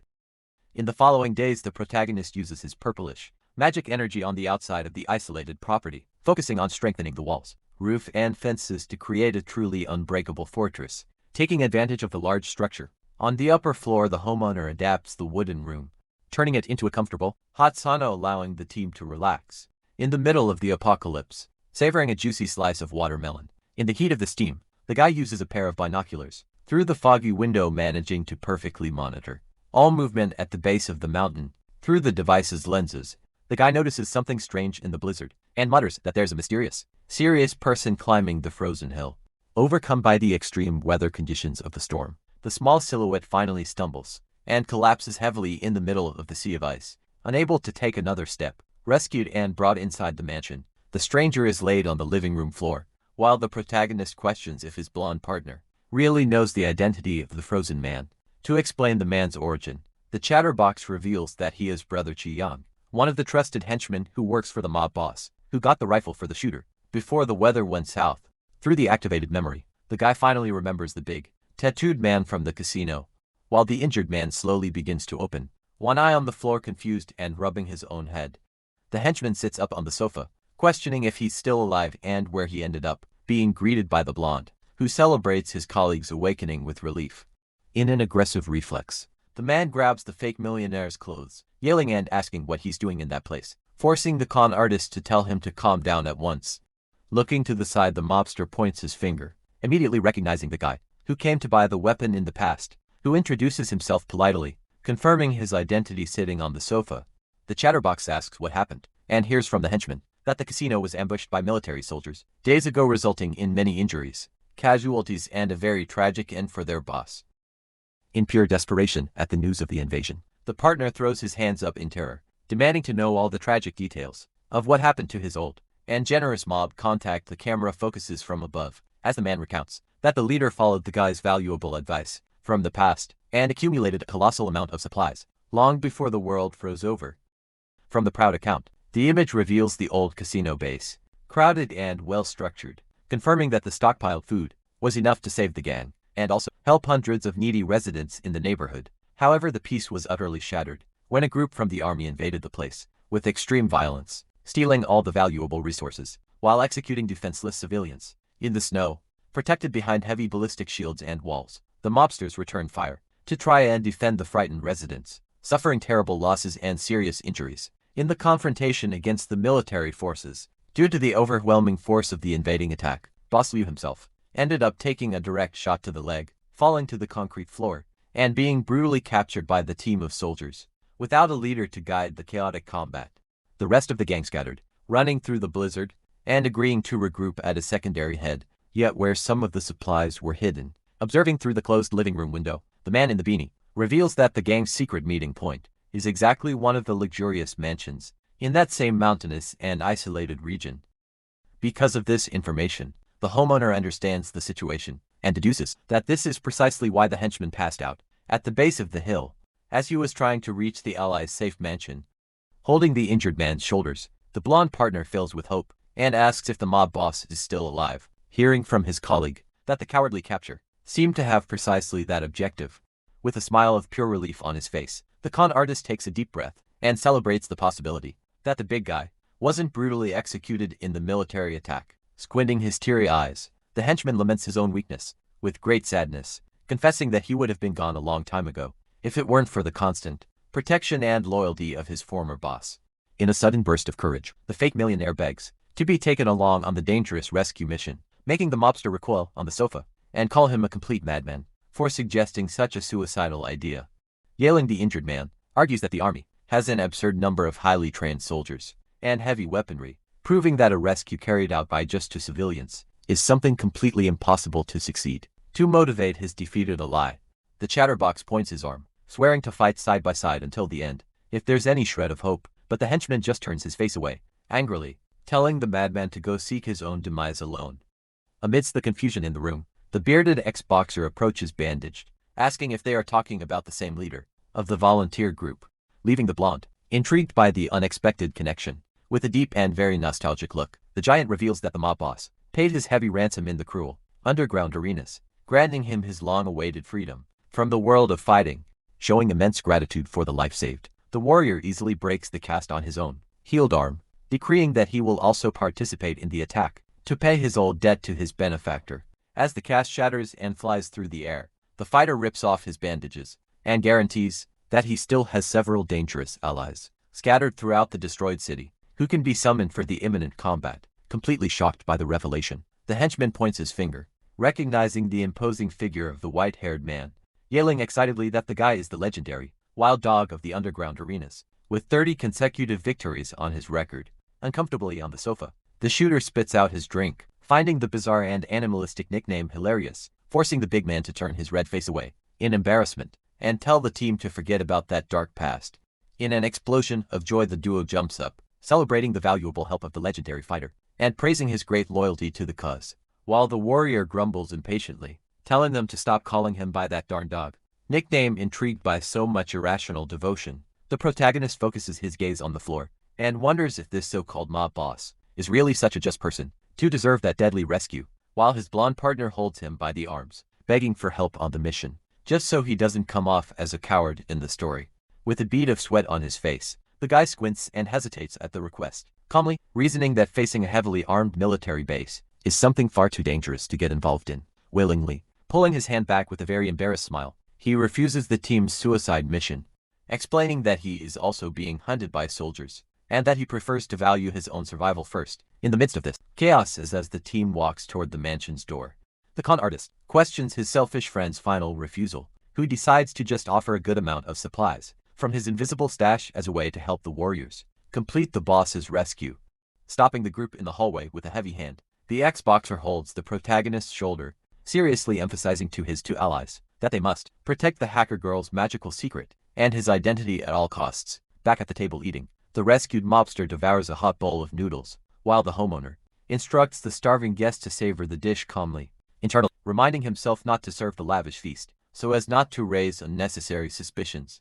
Showing the downstairs quarters lit by a fireplace, the shooter presents the room, prepared for the new member to take shelter, reasoning that he couldn't display too much wise luxury to maintain a secure disguise of poverty. Before the guest, in another completely secret room, a veritable lethal mountain of heavy weaponry, rifle barrels and thick ammunition, is displayed piled on the wooden floor.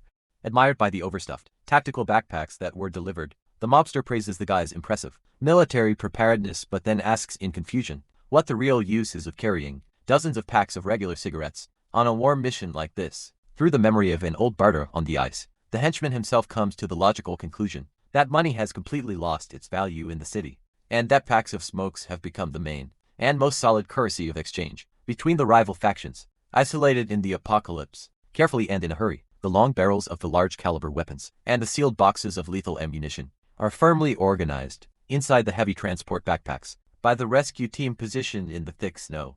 Outside the mountain mansion, the blonde partner and the rescued henchman wave excitedly, promising the shooter they will return safely after completing the impossible mission B. Before marching down the dangerous slope, the man in the beanie shouts a strong thank you on behalf of the entire volunteer faction, proudly guaranteeing that the whole group will repay this giant debt to the generous guy and his wife in the future. Not understanding the romantic thanks at all, the guy dryly denies being a married man, while the young hacker in the blue beanie questions who this heroic sister-in-law might be and points her finger directly at the pink-haired medic. Caught completely off guard by the embarrassing statement, the nurse freezes in place, her face flushing the color of a tomato, letting out only a confused mumble, unable to react properly. Desperate with embarrassment over the clueless mobster's monumental gaffe, the protagonist throws his hands in the air, demanding that the huge misunderstanding be explained later, while the small hacker observes her friend's frozen reaction, not understanding the reason for so much shock over a simple mix-up of marital titles. After the incident with the enemy invasion, the guy announces that he has installed some cameras at the foot of the hill to maintain better surveillance of the entire external area next to the young hacker in the blizzard. The shooter explains that he has positioned extra equipment around the mansion so they can have full access to the neighborhood situation on the screens. With the defenses ready and the perimeter secure, he resumes his carefree daily life of playing video games on the sofa until the fateful day a new nightmare decides to appear. Focused on the television screen, the guy lets out a loud grunt of surprise upon being suddenly interrupted in the middle of his quiet gaming session, running desperately into the middle of the room. The nurse warns that the situation is terrible, forcing the homeowner to immediately ask, "What the heck just happened?" Holding a kitchen knife with trembling hands, the medic stammers the young neighbor's name, unable to form a complete sentence due to extreme panic. Faced with a tiny piece of cabbage on the table, the guy listens as the woman reveals that this is the last remaining vegetable in their hideout, internally deducing that this is a true apocalyptic nightmare scenario. The shooter grabs the girl with glasses by the collar of her jacket, demanding to know how many vegetables and fruits are left in the stash, receiving the calm and direct answer that there is still a good amount.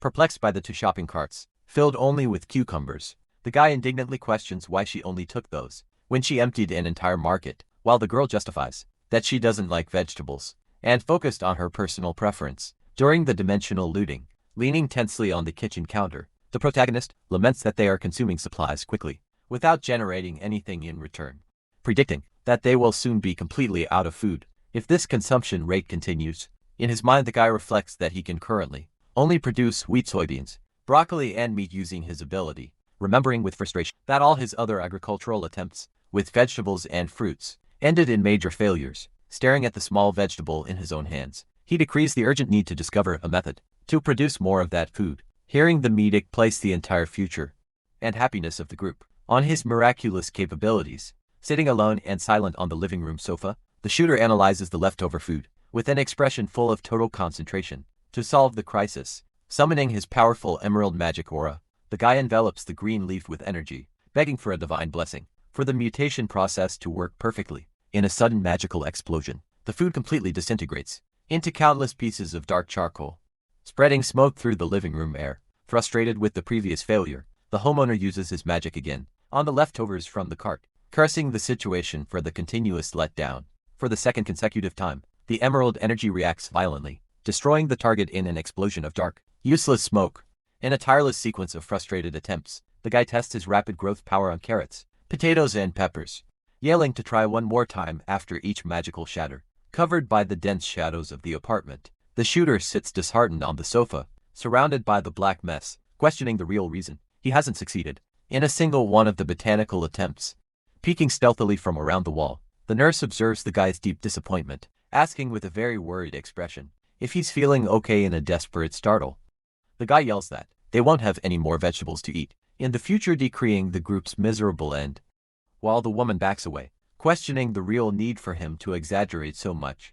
Displaying the black hole of her dimensional rift, the young woman with glasses suggests using the huge amount of stored cucumbers for more tests, soon being supported by the medic, who guarantees that no one will perish from the lack of other vegetables, since they can simply consume encapsulated vitamins. With the team gathered near the sofa, the nurse proposes the great idea of growing their own natural food, forcing the guide to cross his arms and ask how they could possibly plant anything with completely freezing weather outside. Explaining her previous and casual experience, the woman in the jacket reports that she usually cultivates plants on her balcony throughout the year, guaranteeing with a smile that indoor planting is perfectly viable as long as there is enough light and a suitable ambient temperature. Through mental visual illustrations, she meticulously details the need to buy shelves, soil nutrient, fluids, and artificial LED lights, earning an enthusiastic compliment from the guy, who immediately calls her a true agricultural expert. Excited by the plan's viability, the protagonist turns his head, leaning on his colleague, and asking where they would need to go in a situation like this to get all these specific gardening items. Stopping or chewing of snacks, the neighbor with glasses casts a look of pure confusion, questioning if the shooter doesn't have these basic tools in his own invisible stash. Outside the luxurious mansion, a heavy metal shovel strikes the thick layer of bluish ice with extreme violence, straining hard against the snowy floor. Under the extreme cold, the guy gives up the excavation breathless, announcing to the medic that the ground is completely solid, preventing any minimal advance of the tool.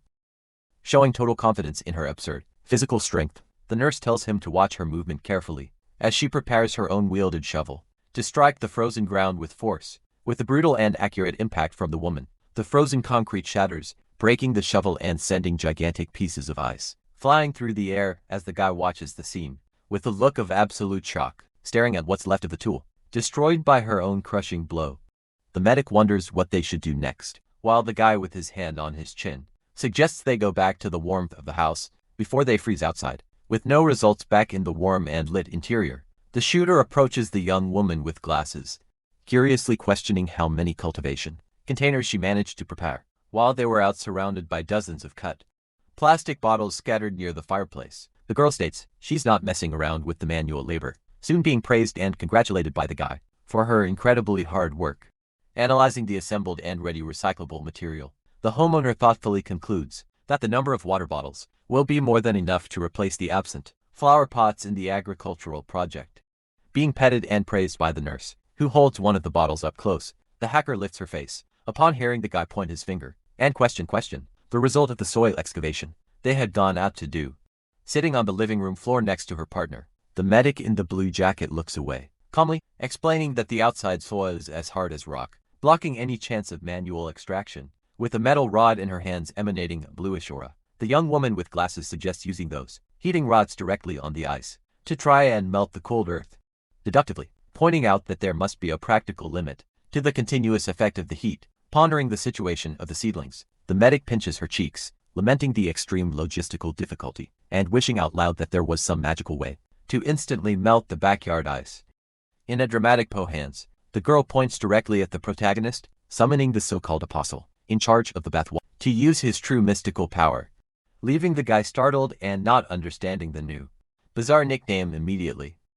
A crucial epiphany hits the shooter's mind as he widens his eyes, stating, with his mouth open, that he perfectly understood the ingenious hint from his weird neighbor. Clenching his fists with a focused expression, the guy explains to his attentive allies that his skin emitted a strong, red glow while heating the bath water, recalling that the water boiled in an instant upon contact with that strange force. Observing his own scarlet aura flaming over an improvised metal pan, he intelligently deduces that discovering the physical principle of this magic's activation will be the exact key to melting the frozen earth. Outside 20 long minutes later, the guy contorts on the edge of the sofa, straining hard with his legs apart, and complaining in frustration that he can't activate the red light at all. Exhausted by the useless concentration, with empty hands he scratches his head, trying to focus on his memory to figure out the exact trigger that differentiated the current attempt from that terrible accident in the bathroom. Before reliving the exact moment of the electric shock, memory of the shooter's eye widens as he brilliantly associates the sudden discharge from the wet bathtub with the magical activation of his body's firepower. Turning his face directly to the young hacker, the guy shamelessly asks if his neighbor has any dangerous device capable of electrocuting him. Right there, being met with an apathetic look of total disbelief at the absurd request. With the rod in hand to illustrate, he clarifies the big misunderstanding, guaranteeing he's not trying to off himself for no reason, while the girl coldly suggests he stick his finger in a high-power strip to get a quick instant demise effect. Pulling a long object from her magical portal, the girl displays a low-voltage electric baton made for self-defense, describing the contraption as a useful, basic shock magic staff holding the tactical and threatening baton with both hands. The homeowner questions the equipment's safety, remembering the real power of these immobilizing weapons. Receiving an affirmative nod from his neighbor, who guarantees it's an extremely safe and mild spell. Deciding to test the risky theory in practice, the guy's gloved thumb moves forward and firmly presses the red activation button of the stun gun, noting that he'll trust her this time. In an overwhelming explosion of electric rays and extreme heat, the protagonist's hand is completely consumed by the intense scarlet magic aura reacting to the defensive stimulus. Outside the mansion, facing the severe weather, the guy screams desperately, feeling the brutal electric charge of the baton course through his entire body on the heavy blizzard. Falling to his knees, in the middle of the completely frozen ground, the shooter radiates a formidable wave of scalding red heat that organically melts and pushes away the thick ice around him. Gasping from the pain and with his glowing hand pressed firmly on the muddy ground, he mutters that he doesn't perfectly understand the principle behind this bizarre electrical activation, but accepts the torturous process, as long as the result melts the earth. To maintain the continuous aggressive magical flow, the guy again presses the blue sparks of the electric baton against his own arm and lets out a loud groan as he receives another voluntary and agonizing shock. They from the colossal force conjured by the incessant red magic, and immense circular crater forms around the shooter, melting everything and raising a dense column of boiling steam that cuts through the icy night. With the temperature stabilized on the melted terrain, the protagonist's tired fingers sink gently into the fresh, moist mud revealed beneath the now extinct, hard layer of ice, displaying a huge smile of victory for the overcome ordeal. The guy raises his mud-caked hand and yells excitedly, celebrating that the extraction of the essential soil was finally a triumph. Back in the cozy warmth of the isolated apartment, the view focuses on the dozens of cut plastic bottles, duly aligned and filled with the fresh earth, ready to receive the precious seeds. Material perfectly organized. The medic asks which specific variety of seeds they will use first, forcing the shooter to intervene, reminding them that the internal temperature of the house is not high enough to sustain certain more delicate plants. Carefully analyzing the packets of tomato, cabbage, and eggplant gently offered by the nurse, the guy chooses those exact options for being naturally more resistant to the cold environment. He receiving an immediate compliment from the hacker, praising his agricultural skill. Following the logical progression of the planting plan, the trio moves down the illuminated stairs of the large mansion toward the lowest level of the architectural structure. In the spacious basement, lit by the fire of 4 intense heaters, the guide decrees that this isolated environment will serve perfectly as an indoor farm, despite showing concern for the real and lasting efficiency of the heating generated by the arranged machines. Crouched in front of the bottles and working the damp, black earth, the woman in the blue jacket buries the small seeds and warns with a focused look that the cultivation will completely fail if the room's heat doesn't reach the ideal minimum. Emanating his vibrant, emerald energy over the plastic container, in his hands the shooter fully trusts his biological acceleration tower and begins the process cheerfully, guaranteeing they have plenty of seeds in the inventory to test at will. Completely engrossed in the fine-tuning of his organic ability, the homeowner visualizes rhythmic video game commands floating in the verdant air to perfectly control the inflow and outflow of his pulsating magic aura. In a thunderous, vibrant emerald flash, the leaves grow uncontrollably, sprouting from the bottle with a snap of pure magic, making the guy smile as he confirms the absolute success of the audacious botanical experiment. Exhausted by the great and constant expenditure of energy in his hands, he continues to breathlessly apply the repairing green light to several other lined-up pots of soil, confessing with a grumble that not all miraculous activations result in a perfect harvest. Effusively celebrating the hard effort with a resounding high-five with the nurse, the team celebrates the successful birth of dozens of small, vibrant green sprouts lined up on the heated basement floor. However, the sad image of the plantation reveals that the great botanical victory was short-lived, showing the little plants completely withered and lying dead from the invisible brutality of the low temperatures that dominated the following days. Staring closely at the thermometer, firmly fixed on the cold concrete wall, the medic touches the structure and laments with terror that the internal climate doesn't exceed the mark of 10 degrees Celsius, even with the 4 furnaces running at maximum. Disheartened near the dried-out bottles on the floor, the shooter calculates the urgent need to increase the ambient heat to at least 20 degrees for survival, being questioned by the confused medic about the practical possibility of installing more extra heaters in that space.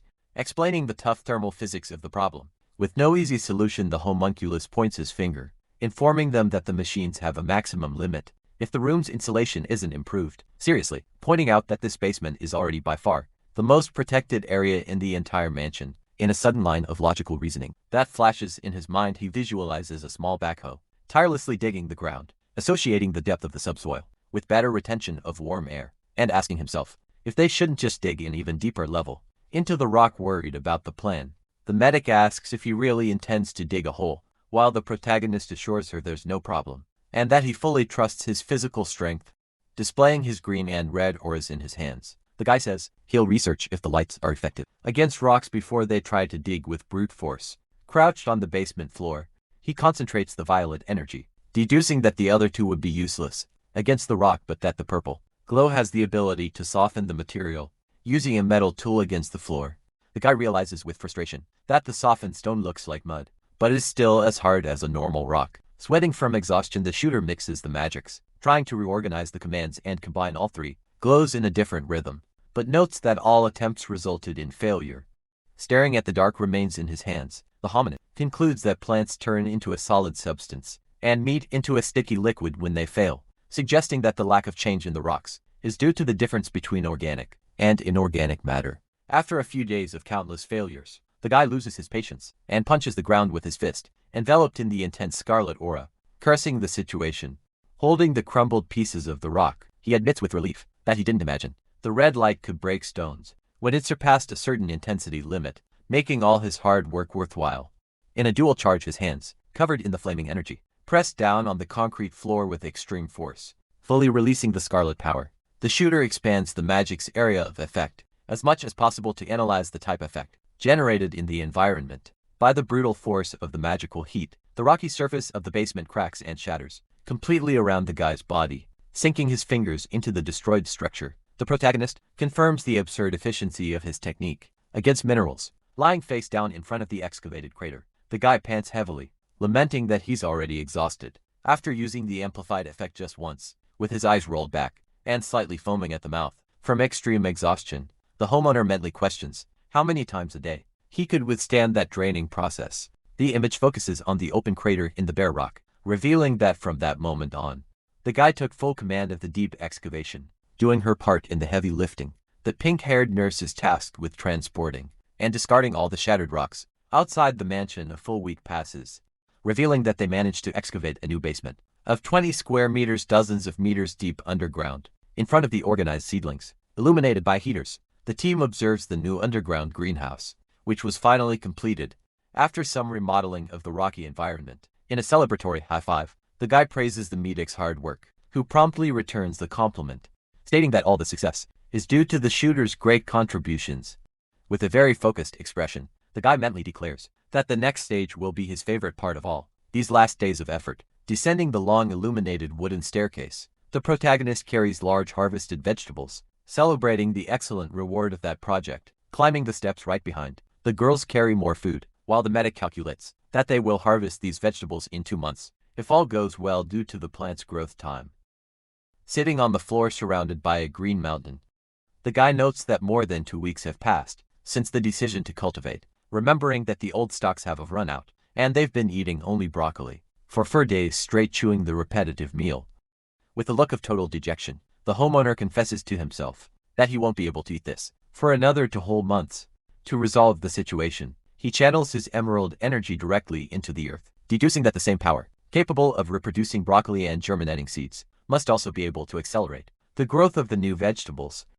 Holding a small bowl, the pink-haired woman suggests to the guy that they also plant some bean sprouts, since they could consume them in just 3 days. Immediately the medic's heavy winter boot slips violently on the edge of the steep wooden staircase's step, completely losing her balance. The woman falls backward, letting out a frightened scream as she falls directly toward the protagonist, who is climbing right behind.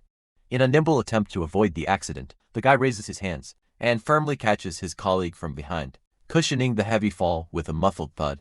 Utterly embarrassed, the nurse bows repeatedly, apologizing for her lack of attention, while the guy turns his face away, assuring her it's okay, pulling the guy's arm. The medic desperately warns that his nose is bleeding a lot, while the shooter tries to wipe away the thick blood with his gloved hand, dashing up the stairs. The woman insists on examining the wound, using her medical authority, while the guy flees in a hurry, swearing he wasn't really hurt. Entering the upper hallway of the mansion, the protagonist suddenly stops in his tracks and mutters in confusion, asking what the heck just happened there. On the dark floor of the room, a huge brilliant magic circle drawn on the floor emanates a cyan light, surrounded by lit candles at its points. Mysteriously floating above the ritual, the young hacker invokes with open arms the great eye of the Demon King, using the name of her own apostle.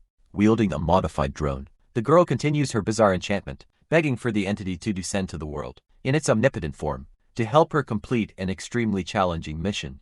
Landing on the floor with a clap of her hands, she commands at the top of her lungs for the fifth evil eye to appear before her. As the equipment rests on the laptop's keyboard, finding the scene ridiculous, the shooter questions if his neighbor has lost her mind, while the girl displays the small drone, equipped with googly eyes, guaranteeing it's a legitimate summoning ritual.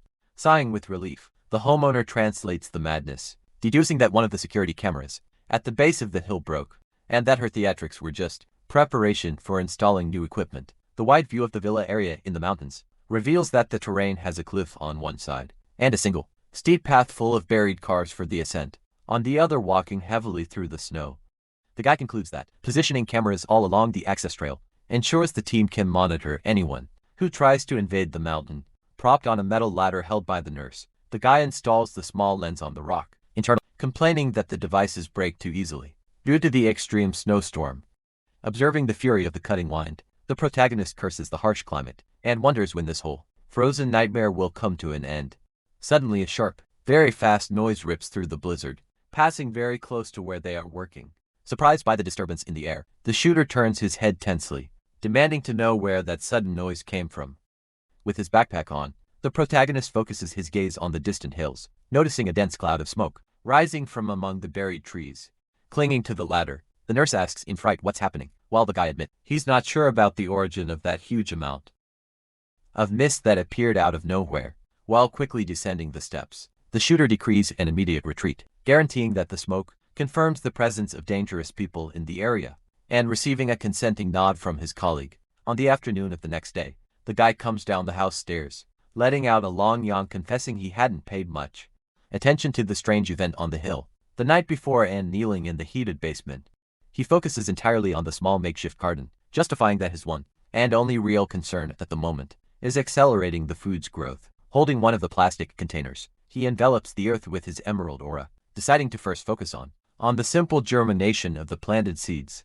Staring at the small illuminated sprouts, he notes with frustration that the process failed again, calculating that the energy rhythms used for one specific function don't work for different purposes. Faced with failure, the guy takes a deep breath, keeping the power active on the plants, and accepting the harsh reality that he will need to discover a new magical pattern from scratch. Half an hour passes, with the shooter remaining in the same crouched position, relentlessly concentrating his green light on the garden of plastic bottles.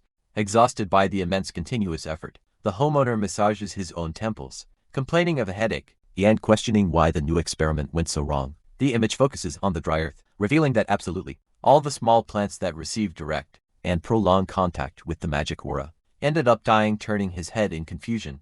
The guy comes face to face with the other side of the basement, where the untouched vegetables have grown, monstrously and extremely healthy. Dominating the space, observing his own illuminated hand, the protagonist formulates a new hypothesis, deducing that the larger plants only need a tiny, weak amount of magic energy scattered in the air to accelerate their own development. Already on his feet, the guy tests the theory by spreading the light throughout the room and confirms his hypothesis. Upon noticing that the plants stop growing if the environment is exposed to the weak aura for more than 30 minutes. Surrounded by the huge plantation in the basement, the guy sits next to his partners, concluding that the lack of instant growth will force him to come down every day to apply short baths of green magic to the vegetables. Exactly 5 days pass, revealing a huge, distortedly shaped cabbage growing vigorously in the middle of the underground plantation. Holding the immense vegetable with both hands, the protagonist smiles excitedly, while the medic admires the formidable growth of her beloved Chinese cabbage. Examining the other harvested foods, the nurse questions worriedly if it's safe to consume such a deformed radish, while the young hacker agrees with the suspicion, pointing out that the shape of the tomatoes is also terrible through the reflection in her glasses. The neighbor's focused gaze announces that the worst mutation of the harvest wasn't those small imperfections. In front of a colossal green cabbage, the shooter scratches his head, asking if that size is normal, while the medic tries to justify the anomaly by suggesting it's a completely new breed. Hugging the heavy green sphere, the homeowner internally laments that almost all the vegetables suffered strange mutations, and questions if the fault for all that genetic anomaly lies with his emerald power.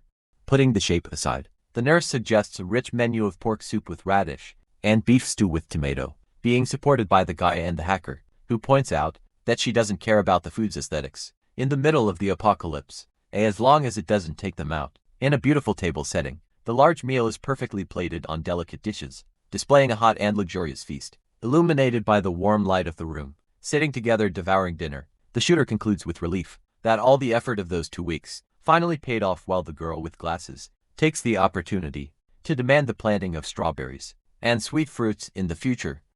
Pointing her chopsticks directly at her neighbor, the guy mocks her, recalling her old statement about the group surviving only on synthetic vitamins, while the hacker retorts the provocation, guaranteeing that the evil god is the one who deserves the delicious fruits. Pushing a huge bowl full of greens toward the girls, the protagonist ignores the divine debate and calls out his partners for having already stopped eating, even with so much food left on their plates. Sinking her face into her collar, the young woman with glasses shows a nosy did expression, confessing that she hates that vegetable and is already completely full from eating the same thing.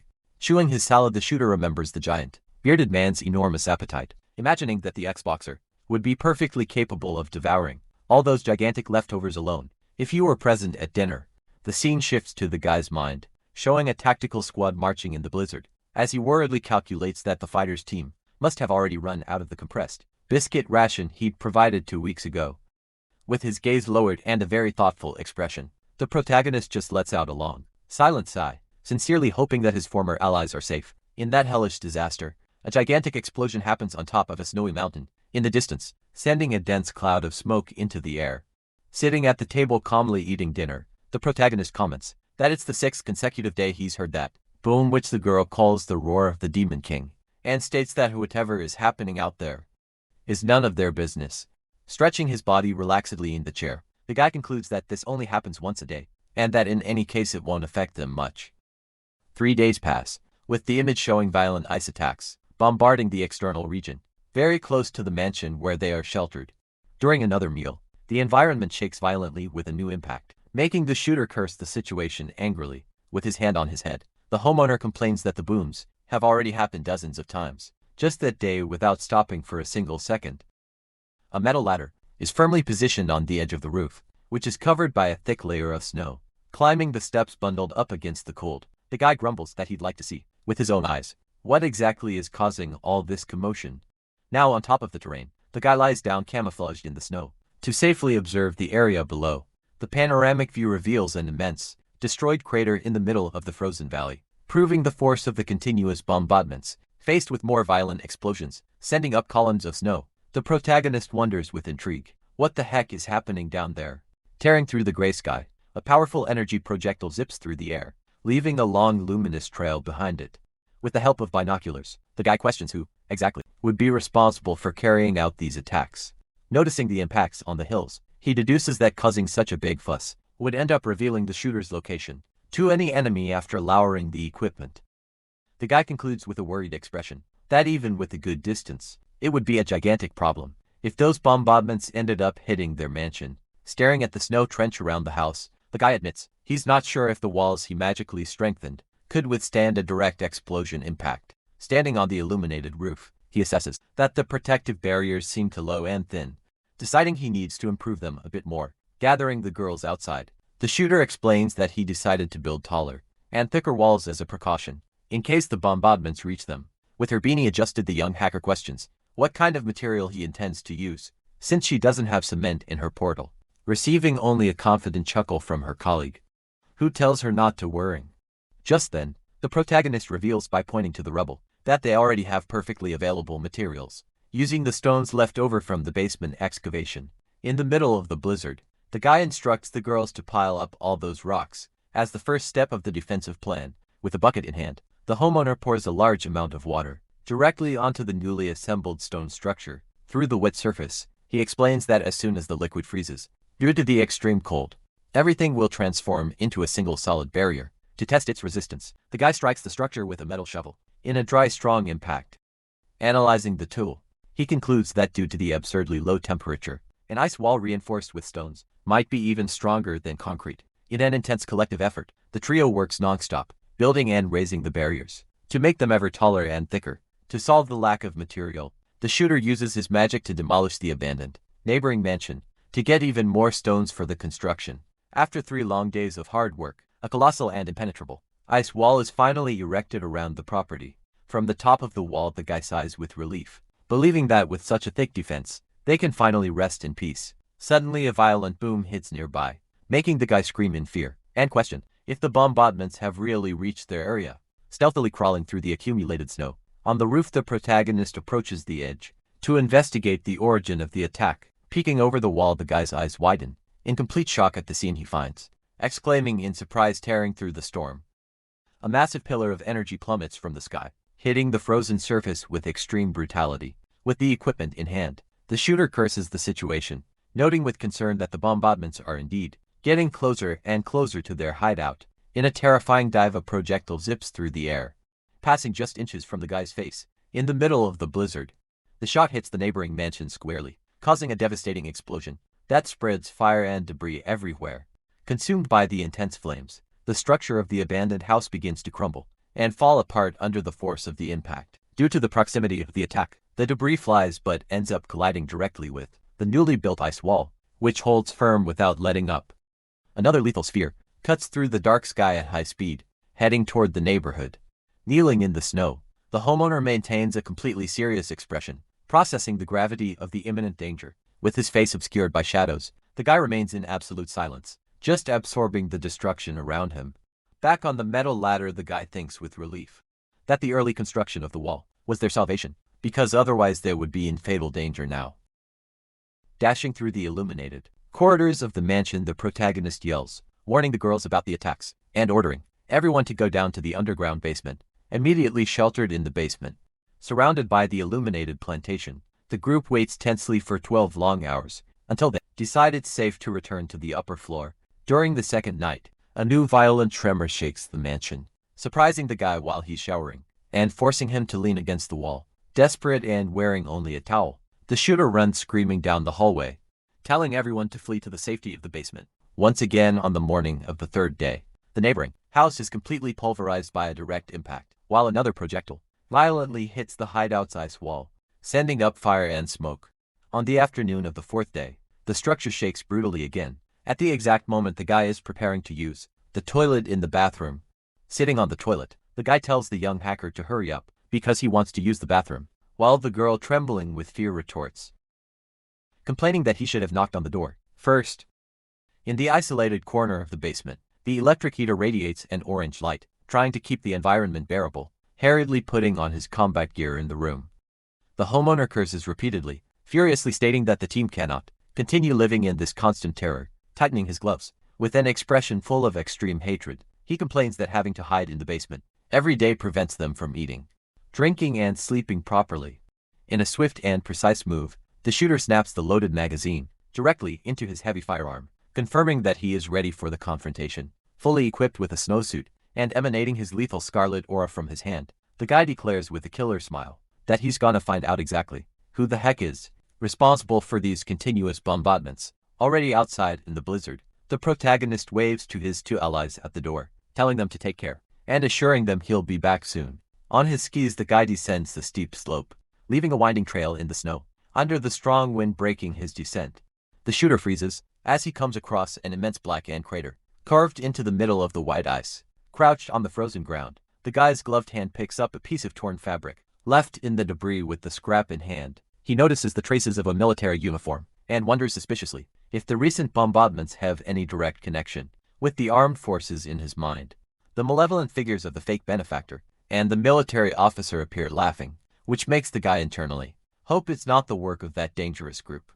Walking through the battlefield, the protagonist observes the enormous number of corpses fallen in the snow, deducing that an extremely tragic confrontation happened there. To ensure his own safety, he decides to change his route and climb the nearby hill to observe the situation below. With a tactical advantage, crawling breathlessly through the thick layer of ice, the guy advances stealthily, so as not to be detected by any enemy. Positioned on top of the hill, the shooter adjusts his binoculars to his eyes to analyze the distant scene with precision. The device's lens reveals a gigantic frozen cavern, housing what appears to be a heavily fortified military installation through the lenses.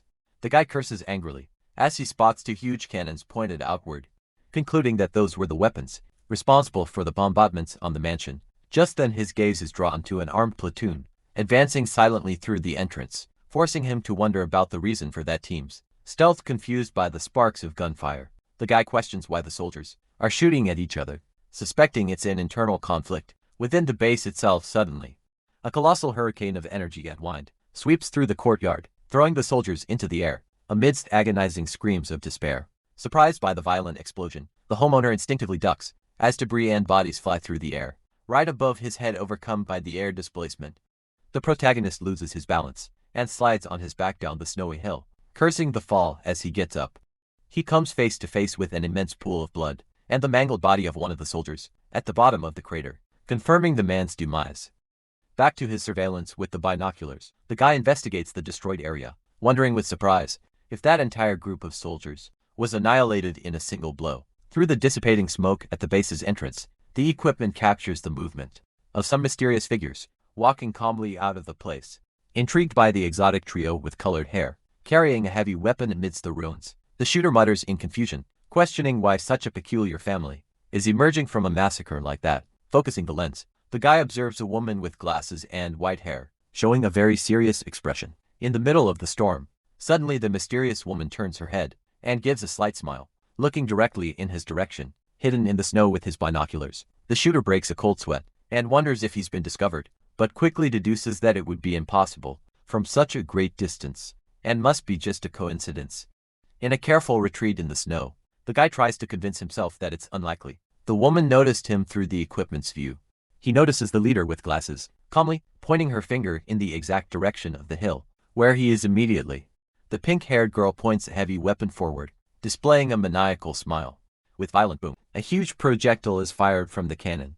The attack zips through the air and hits the mountainside squarely, generating a colossal explosion near the protagonist. Sliding down the slope amidst the debris, the guy wonders, in shock, how the enemy managed to locate him. While running through the snow, the homeowner concludes that this trio is very strange and decides to move further away to assess the situation calmly. During his escape, a sequence of bombardments begins to hit the area, making the guy look back confused by the noise. In a wide view, several simultaneous explosions begin to destroy the entire ice-covered mountain region. Fleeing desperately, a group of soldiers is hit by the attacks, while one of them yells that the enemies are catching up to the team.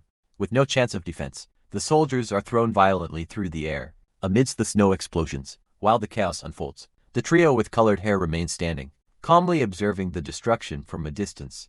Just below, one of the soldiers is mercilessly crushed by a large block of ice that rises from the snow. The force of the impact causes a brutal explosion that engulfs the soldiers in agonizing screams. Observing from above, the protagonist's eyes widen, perplexed by the surreal magnitude of that attack. Caught by the resulting avalanche, the guy is buried and mutters that this is the end for him. A colossal white wave of ice and snow sweeps across the entire mountainside, dragging everything in its path. At the end of its journey, the landslide hits the ruins of a large dam and finally stops. The immense concrete structure blocks the flow of snow. At the base of the frozen valley, the landscape calms down, revealing the wall, withstanding the absurd weight of the accumulated ice. Under the white surface, a muffled cough echoes, along with a faint scarlet glow. In a burst of red magic energy, the shooter melts the ice and manages to free himself from being buried. Coughing hard, the guy moves away from the hole and tries to catch his breath in the cold. With his hand on his neck, the homeowner gasps, grumbling that he almost suffocated in there. Stepping on a buried soldier and wielding a rifle, he thanks the dam for stopping the avalanche before he was dragged further away. Looking up, the guy recalls seeing 3 people at the top during the fall and wonders if they have the power to control the snow. Staring at the soldier trapped beneath his feet, the protagonist hopes that this man can provide him with some valuable information. To find shelter, the duo hides inside a small, abandoned guardhouse in the middle of the ice. In the enclosed space, the guy keeps the prisoner tied to a chair while waiting for him to wake up. With his pistol in hand and shaking the soldier by his coat, the shooter tells the man to wake up. The soldier slowly opens his eyes, still dazed, panicking at the sight of the pointed gun. The prisoner yells, begging for his life and promising to tell everything he knows. With a confused smile, the homeowner is internally surprised that he didn't need to use any of his interrogation methods, as the target gave up so quickly. Now settled in a chair opposite the man, the guy guarantees he will release him as long as he provides details about the woman and the youth. Due to extreme terror, the soldier claims that the trio is not human, as they use ice, magic, or energy waves and cause explosions. Lacking patience, the shooter tells the coward to stop stalling and explain each one's abilities separately, starting with the leader. According to the soldier's explanation, the white-haired woman has the power to fire energy blasts, capable of sending an entire platoon flying. The pink-haired girl, on the other hand, masters explosive magic, able to turn any object into a lethal bomb. The blonde boy accompanying them has the ability to manipulate the environment, snow and ice, creating gigantic avalanche with a simple movement. Shocked by the accounts, the protagonist listens as the prisoner yells that the trio is made of monsters and wonders if they are really that absurd. Creating a small red spark on his finger, the guy smirks and deduces that he has no right to judge anyone for having magical powers.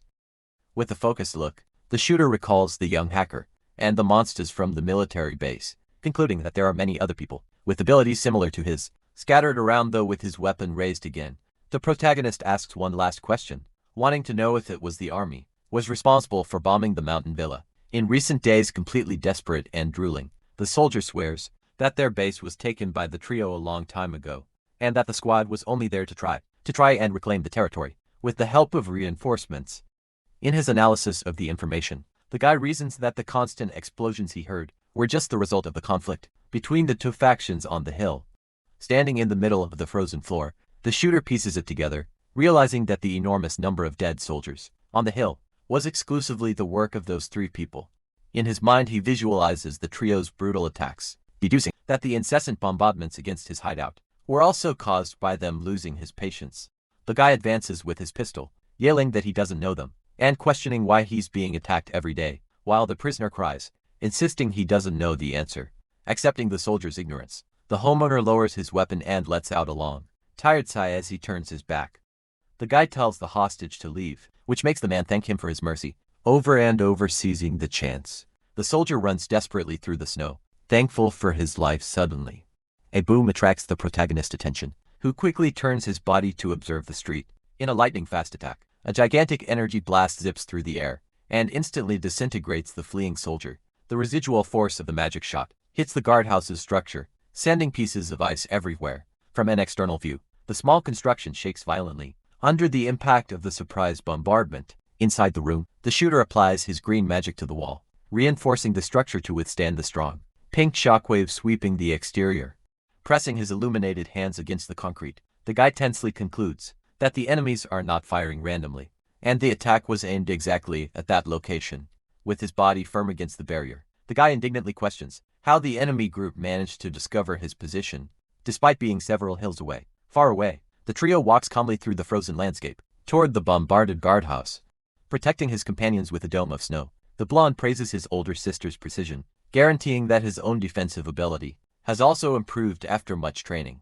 Adjusting her glasses, the white-haired leader analyzes that, after the bombardment, the target's ability fluctuations didn't disappear, but instead became much stronger. With the heavy weapon in hand, the pink-haired girl complains that the enemy survived the avalanche, and the bombs doubting his strength, while the leader retorts that they have plenty of ammunition to eventually take him out. With a cold look, the leader commands a few more shots, warning that if the target doesn't go down, they will pursue him personally, while the boy agrees that letting him escape would attract more trouble. Utterly furious, the pink-haired girl yells, asking if they can defeat someone immune to explosives, but the blonde scoffs at her fear, reminding her that his own snow power is invincible in this environment. Obeying the command, another energy attack hits the exterior of the guardhouse, kicking up a lot of snow. Sitting exhausted on the floor of the destroyed shelter, the protagonist sighs with relief upon noticing the bombardment has ceased, confessing he would be done for if he hadn't strengthened the structure. With his gaze on his own gloves, the guy ponders whether he should attack first, even with 3 superhumans on the other side, deducing that if he flees home, he'll end up being bombarded every day. With a darkened expression, and emanating his lethal red magic, the shooter decrees that the only way to ensure a peaceful future is to eliminate that trio once and for all. Positioned on top of a small hill, the guy carefully analyzes the battlefield. With his binoculars through observation, he focuses on the ruined dam, detailing that there is a vast snowfield in front of the structure, surrounded by slopes on both sides. Mapping the threat in his own mind, he reviews that he will face 3 enemies, all of whom master dangerous magics of energy waves, snow and explosions. Looking at the situation analytically, the protagonist recalls the explosive girl's maniacal smile, but confidently guarantees that his magical strengthening will be able to defend against any bomb she creates. The shooter observes intently through his binoculars, and that the white-haired woman can emit very powerful energy waves from long distances, making her a moderately dangerous threat. As his focus shifts to the blonde boy manipulating the snow, the guy realizes that this one is definitely the most dangerous enemy, being capable of creating gigantic avalanche. In his mind, the image of the kid burying an entire security guardhouse under the snow appears, leading him to deduce that the target could easily bury the dam, and him along with it in a long-range attack. With the heavy sniper rifle propped on the frozen windowsill, the guy just wishes he could hit the target from very far away to solve this problem quickly through the scope. The protagonist admits to himself that he is not a professional sniper, and that he would probably miss the shot due to the extreme distance. Without moving his face from the weapon, he assesses that if the trio decides to hide in the hills around the dam, it will be impossible to detect them in time to react.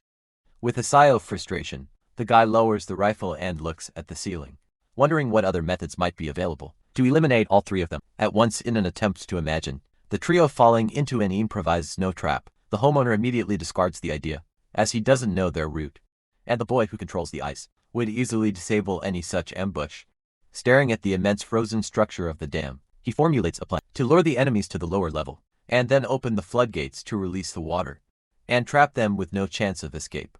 The strong wind continues to sweep across the desolate, white-covered landscape outside the hideout, Already positioned outside near the concrete structure, the guy scratches his chin, trying to figure out how to lure the targets there.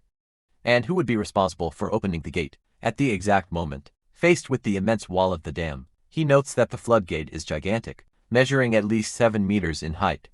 Analyzing the mechanism, blocked by ice. The shooter recalls that in North Pole fishing, the layer is about 2 meters thick, indicating that the liquid water level must be above the gate crouched on the hard surface. The guy uses his purplish magic to melt the ice, deciding to investigate the lower level, just as a precaution. Through the softened gap in the wall, he stealthily descends, reflecting that, if the water isn't released at the crucial moment of the plan, everything will be completely ruined. Down the immense wall the guy slides, using his violet magic aura to create a continuous opening, and descends safely to the base of the dam. Now at the bottom, he applies his density alteration power directly to one of the large blocks, jamming the floodgate's gear. With the material softened, the guy easily pulls the structure, opening a small space in the frozen mechanism. Immediately his hand glows with an emerald tone to restore the piece's rigidity and confirm the system is working. Crouched and very satisfied with the result, the protagonist confirms the presence of flowing water and decrees that victory will be certain if he can lure them to that lower level. Far away, the silent landscape displays the vastness of the snow, covering the valley in front of the abandoned dam. With calm steps, the trio advances through the frozen forest, continuing their relentless hunt through the white territory. Suddenly the white-haired leader raises her hand and orders the group to stop walking. At once eyeing the mountain, she warns that the target is hidden in the second house above the dam and tells her pink-haired partner to prepare a bomb to send to him, immediately adjusting their strategy.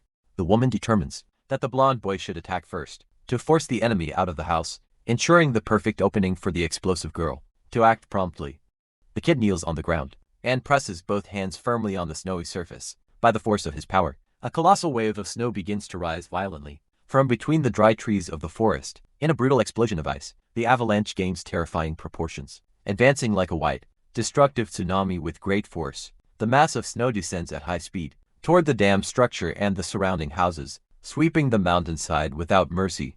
The crushing impact of the avalanche hits the base of the constructions, raising a thick cloud of frozen dust. Hidden inside the building, the shooter fuses his green and purple magic auras to intensely strengthen the structure of his sniper rifle. Due to the tremor in the environment, the guy looks through the crack in the window and announces with a confident smile that the targets have finally arrived. Due to the force of the avalanche created by the boy, huge boulders roll dangerously down the snowy mountainside. In a devastating collision, the gigantic rocks hit and crush the ruins of a nearby construction, raising a lot of smoke. Protected by the reinforced walls, the protagonist's shelter withstands the impact of the snow and rocks that pass around it. With the rifle barrel positioned through the small hole in the wall, the homeowner mutters with focus, wanting to discover the enemy's exact location. Through the weapon scope he scans the frozen forest, sweeping the white landscape and the dry trees. With the perfect focus of the lens, he spots the trio, standing in the middle of the open field, and quietly announces that he has finally found them.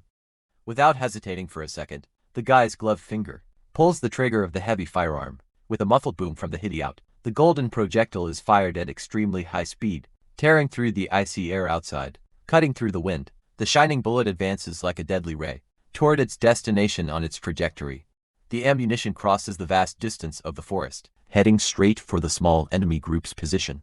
Standing in the snow, the white-haired leader perceives the lethal approach and reacts quickly before impact. In a swift collision, the golden projectile is sharply deflected from its original route. Upon hitting an invisible barrier, to protect the team, the woman summons an energy shield that easily repels the bullet, generating only a small spark in the air. Under the bombardment of a relentless sequence of shots, the woman's energy dome blocks all projectiles, creating dozens of flashes around the trio.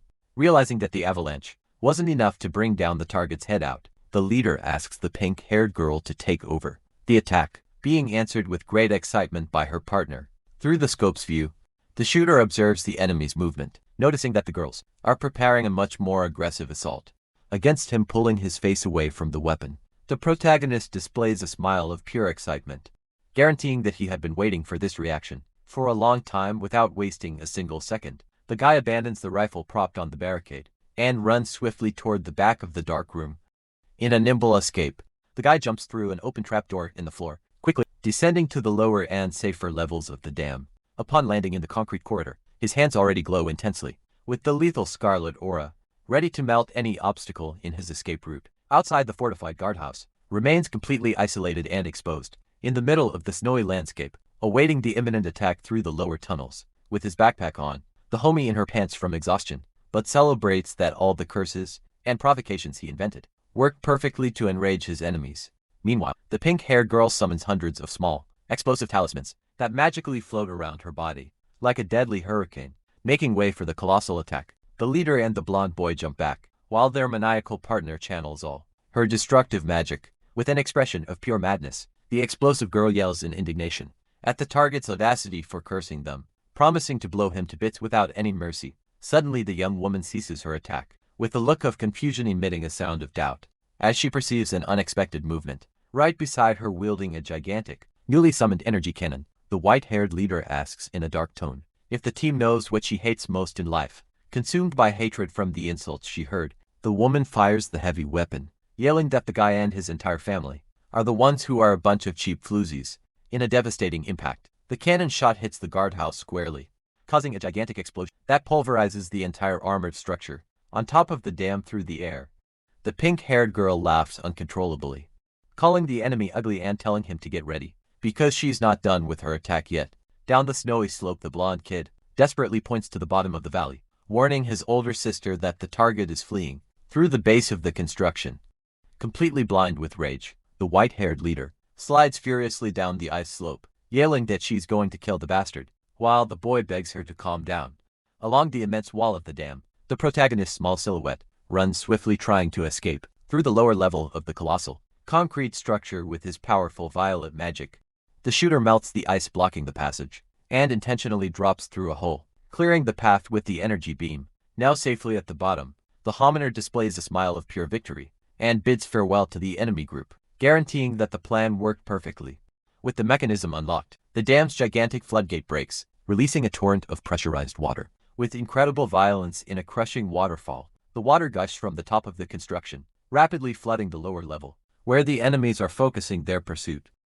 Insane with fury, the white-haired woman aims her energy cannon at the dam's wall, yelling that just one hole isn't enough, and that she's going to make several more. In a frantic sequence, the leader lands the second, third, and fourth direct shots, destroying the colossal protective barrier. Once and for all, due to the loss of support, the entire dam collapses, releasing an overwhelming tsunami of icy water and debris throughout the snowy valley. With colossal force, the flood drags everything in its path, turning the area into a truly turbulent and deadly ocean. To save the team, the leader quickly summons her spherical energy dome, protecting the trio from the crushing impact of the furious water. Safe inside the protective bubble, the pink-haired girl excitedly points her finger, announcing that she has finally found the bastard, while the older woman just tells the team to stop. The white-haired woman touches the side of her face, stating with focus that there are no ability fluctuations coming from that direction. Looking back in the middle of the blizzard, the blonde boy asks in confusion, "What kind of strange sound is that approaching?"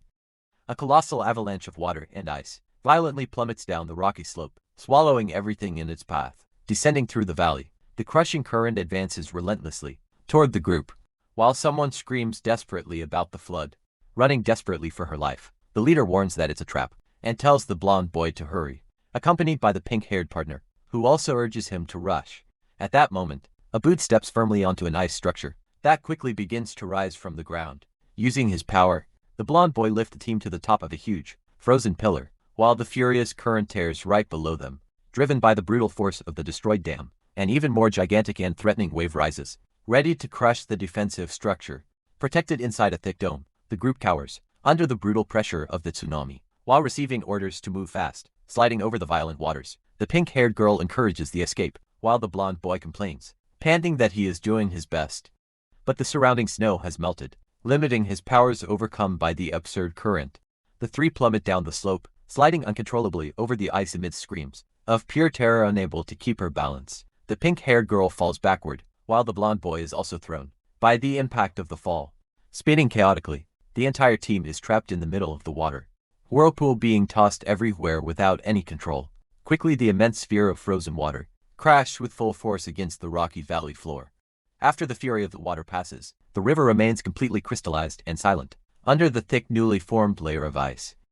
A wide view of the frozen valley reveals the immense destruction left behind by the crushing force of the broken dam. Leaning on his rifle, the protagonist pants heavily, deducing that, even if he can't see the targets due to the hills, they will certainly freeze to death if they haven't drowned climbing the slope carefully.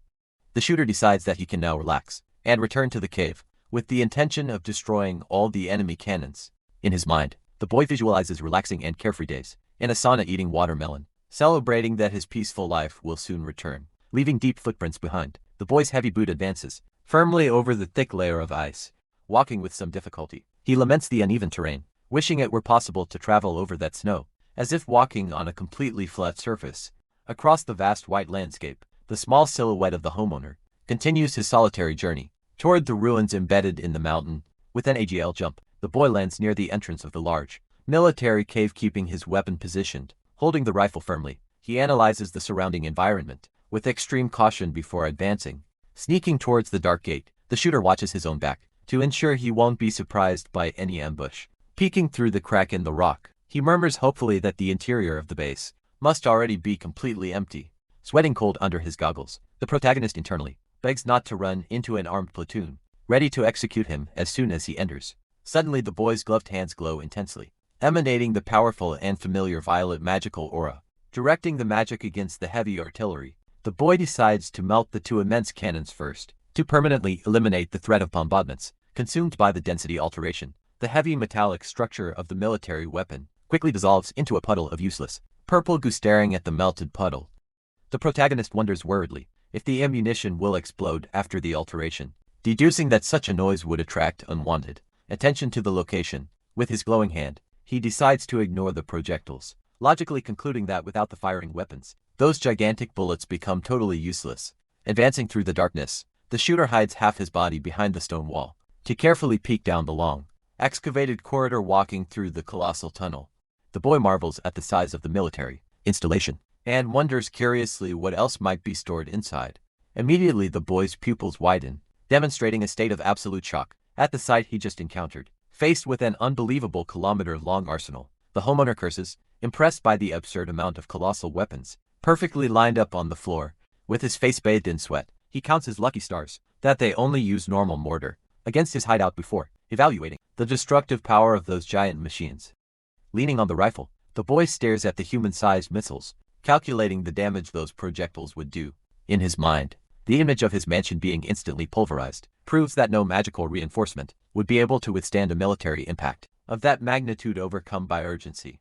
The shooter advances and fires his violet energy directly against the metal structures, ordering himself to melt everything. In an agile sequence, the boy jumps among the heavy machinery, spreading his purple disintegration magic to destroy each of the artillery pieces present. Landing firmly on the concrete, the protagonist pants tired and declares that the destruction job is finally complete. Delving deeper into the base, he observes dozens of stacked boxes, deducing that there are enough supplies there to equip an entire military battalion. Walking among the wooden crates, the boy concludes perfectly, understanding why the previous squad was so desperate to reclaim that valuable territory. Standing before the cargo, he laments not being able to take everything with him, but recognizes the lethal danger of leaving that entire arsenal to fall into the wrong hands. Leaning against the pile of boxes, the shooter internally wishes that the little hacker girl were there with him, so they could transport all that military treasure in her dimensional portal. In his imagination, his partner summons the Dark Rift, sucking the items perfectly, making the boy smile foolishly, and confess that just thinking about that scene makes him very excited. Raising his head, the homeowner considers returning to fetch his neighbor, reasoning that keeping all those weapons under his own control is the safest option for the future. Decided on the new plan, the small silhouette of the protagonist runs swiftly through the long, illuminated tunnel toward the base's exit. Suddenly the boy digs his shoes into the ground, skidding abruptly as he notices several small rocks falling from the ceiling right around him. One of the rocks falls heavily, displaying the mark of a hand, glowing in an incredibly dangerous dark red tone. Surrounded by the explosive stones, the protagonist widens his eyes and curses, in pure panic upon realizing the trap set against him. In a devastating detonation, the cave's entrance is completely swallowed by a fireball and smoke that throws debris outside. From the outside view, the violent explosion spreads a dense cloud of dust and destruction across the frozen slope, proving the success of the surprise attack. Leaning on a rock with a psychopathic smile, the pink-haired girl mocks the target, promising to blow him up to death as punishment for trying to annihilate her team. Beside the imposing leader, the pink-haired girl confidently asks her older sister to check if the bastard has finally kicked the bucket. In there adjusting her glasses frame, the white-haired woman frowns, emitting a sound of total surprise at what she just detected. Breaking through the dust, a secondary, and even more brutal explosion bursts from the inside, out of the tunnel shaking the mountain's stone walls. Driven by the force of the secondary impact, dozens of rocky shrapnel fly, tearing through the air, directly toward the enemy trio positioned outside. Piercing through the dark mist, the threatening silhouette of the protagonist resurfaces enveloped in a powerful and vibrant healing emerald aura in front of the darkened cave. The dust slowly begins to settle, revealing the unwavering figure of the shooter, standing amidst the destruction, completely bathed in the green magical energy. The boy displays his healed body, proving that his strengthening spell blocked the lethal damage. Analyzing his own uniform, the homeowner murmurs in relief, confessing that it was a gigantic scare when those little stones exploded so close. Holding the weapon firmly, he thanks his own caution, deducing that he would definitely be dead if he hadn't magically hardened all the clothes he was wearing. Looking toward the tunnel ceiling, the protagonist reasons that the trap fell from above, concluding that the enemies must be positioned exactly on top of the rocky mountain, still surrounded by debris. The boy grits his teeth and curses the situation, irritated at being cornered like that by the adversaries. Raising his fist glowing with scarlet magic, the shooter mentally warns the enemies not to think they are safe, just because they are attacking from a blind spot. In an overwhelming charge, the boy's hand fires a colossal burst of red heat that cuts through the cave ceiling, rising vertically toward the surface. Due to the brutal force of the destructive power, the frozen ground at the top of the cliff cracks and glows intensely, evidencing the underground attack about to explode. Standing on the snowy field, the three superhumans are startled by the red cracks under their feet, while the leader desperately warns that the situation has gone terribly wrong. With no chance of escape, the stone ground completely collapses, throwing the white-haired woman, the pink-haired girl, and the blonde boy into a crumbling hole. Accompanying the trio's fall, tons of sharp rocks and ice blocks noisily plummet down the immense abyss created by the magical destruction. Plummeting backward into the darkness of the cave, the enemy team screams in pure terror, waving their arms frantically, unable to stop falling with a very violent thud. The group hits the uneven floor surrounded by rubble, while the blonde boy complains of a headache, and the pink-haired girl cries from the impact, on her back leaning on a rock with a bruised face. The bespectacled leader raises her head, yelling orders for the team to get up quickly, because the enemy is right there. Standing firmly on the edge of the crater, the protagonist points his assault rifle directly into the hole where the enemy trio just fell. Without wasting a single second, the gloved finger pulls the trigger, firing a continuous burst of bullets against the bottom of the abyss. Like little rain, the projectiles hit the ground around the three figures, who desperately tried to dodge the surprise attack. During the evasion, one of the bullets hits the white-haired leader's leg, squarely making blood spray into the air. Due to the impact and the uneven terrain, the entire team slides downhill, while the pink, hairy girl screams in fright during the fall. Upon landing violently on the frozen bottom of the crevice, the two girls let out groans of pain as they hit against the rocks. Leaning on her own hands and panting heavily, the white-haired woman raises her bruised face, begging the shooter to wait a moment. Cornered in the ice pit, the leader screams at the top of her lungs, announcing the group's surrender to the boy's relentless aim at the top of the cliff. Through his goggles, the homeowner pulls his face away from the weapon, emitting a sound of confusion at the sudden surrender. Outraged by the situation, the pink-haired girl summons an explosive, red energy sphere in her hands, ordering the bastard to let her sister go immediately. Keeping his eyes on the threat below, the shooter calculates that the explosive power of those stones is quite strong, but trusts that his magically reinforced jacket can withstand the damage still. With the weapon pointed, he ponders that shooting the woman first would leave him no time to defend against the explosive girl's imminent attack. Following the same logic, the boy deduces that focusing the shot on the pink-haired girl first would open a fatal gap to be attacked by the white-haired leader. With a lot of cold sweat under his goggles, he concludes that throughout this standoff, he still needs to be very careful of any ambush coming from the blonde boy. To adopt a more diplomatic stance, the protagonist states that there is no real enmity between them, suggesting they can live in peace as long as they stop bombing his house. With her face turned to the top of the crater, the white-haired leader asks in confusion if he is talking about them bombing his house, thinking that can't be right. With an expression of pure disdain, the pink-haired girl asks if the shooter is one of the rich people living in the hillside villa. Completely furious, the protagonist yells, asking what they think he was doing there, guaranteeing he wouldn't leave his house for a spring excursion if he wasn't being bombed every day. Kneeling in the snow, the pink-haired girl pouts, while her older sister demands to know why she blows up the boy's house daily. receiving the answer that blowing things up feels too good, and she feels uncomfortable if she doesn't do it. Through a psychopathic smile, the girl confesses that just thinking about the rich people in the villas makes her want to bomb them to death, forcing the boy to yell, asking if she is sick in the head. After putting the pieces together, the white-haired woman concludes that the shooter has no connection to the soldiers, who ambushed them, pointing to her own clothes, to prove that she doesn't look like military either. Still with the rifle raised, the boy demands to know why they appeared at the exact same moment as the army, while the woman tries to justify herself by asking if he would believe it was just a big coincidence. A long and dense silence takes over the icy abyss, while both sides stare at each other, maintaining the arms standoff in a gentle tone and displaying a kind smile. The leader calls the boy handsome and apologizes, stating that it was all a big misunderstanding. Without lowering his guard, the shooter warns that he won't forgive them just because they are crying, rejecting the apology very firmly. The view focuses on the woman's bloody leg, revealing the bullet wound. While she calmly murmurs that her injury is hurting, the scene suddenly changes, showing an illuminated door in the middle of a dark, underground concrete corridor. On a messy table, various medical supplies and bandages rest, next to blood-stained scissors. Sitting on a chair in a cramped room, the protagonist keeps his weapon pointed at the trio on the bunk bed, reflecting that the woman remained calm, even during the bullet extraction, which would make him scream in pain. Watching the pink-haired girl bandage her sister's leg, he notes that she is extremely experienced in dealing with bullet wounds, deducing in fright that those girls' pasts must not be simple at all. To finish the dressing, the pink-haired girl ties the bandage firmly around her sister's ankle, leaving the bloody dressings on the floor. Settled on the bed, the woman promises that the team will stop bombing his house, while the little girl kneels on the floor, thanking him for his forgiveness and completely accepting the peace suggestion.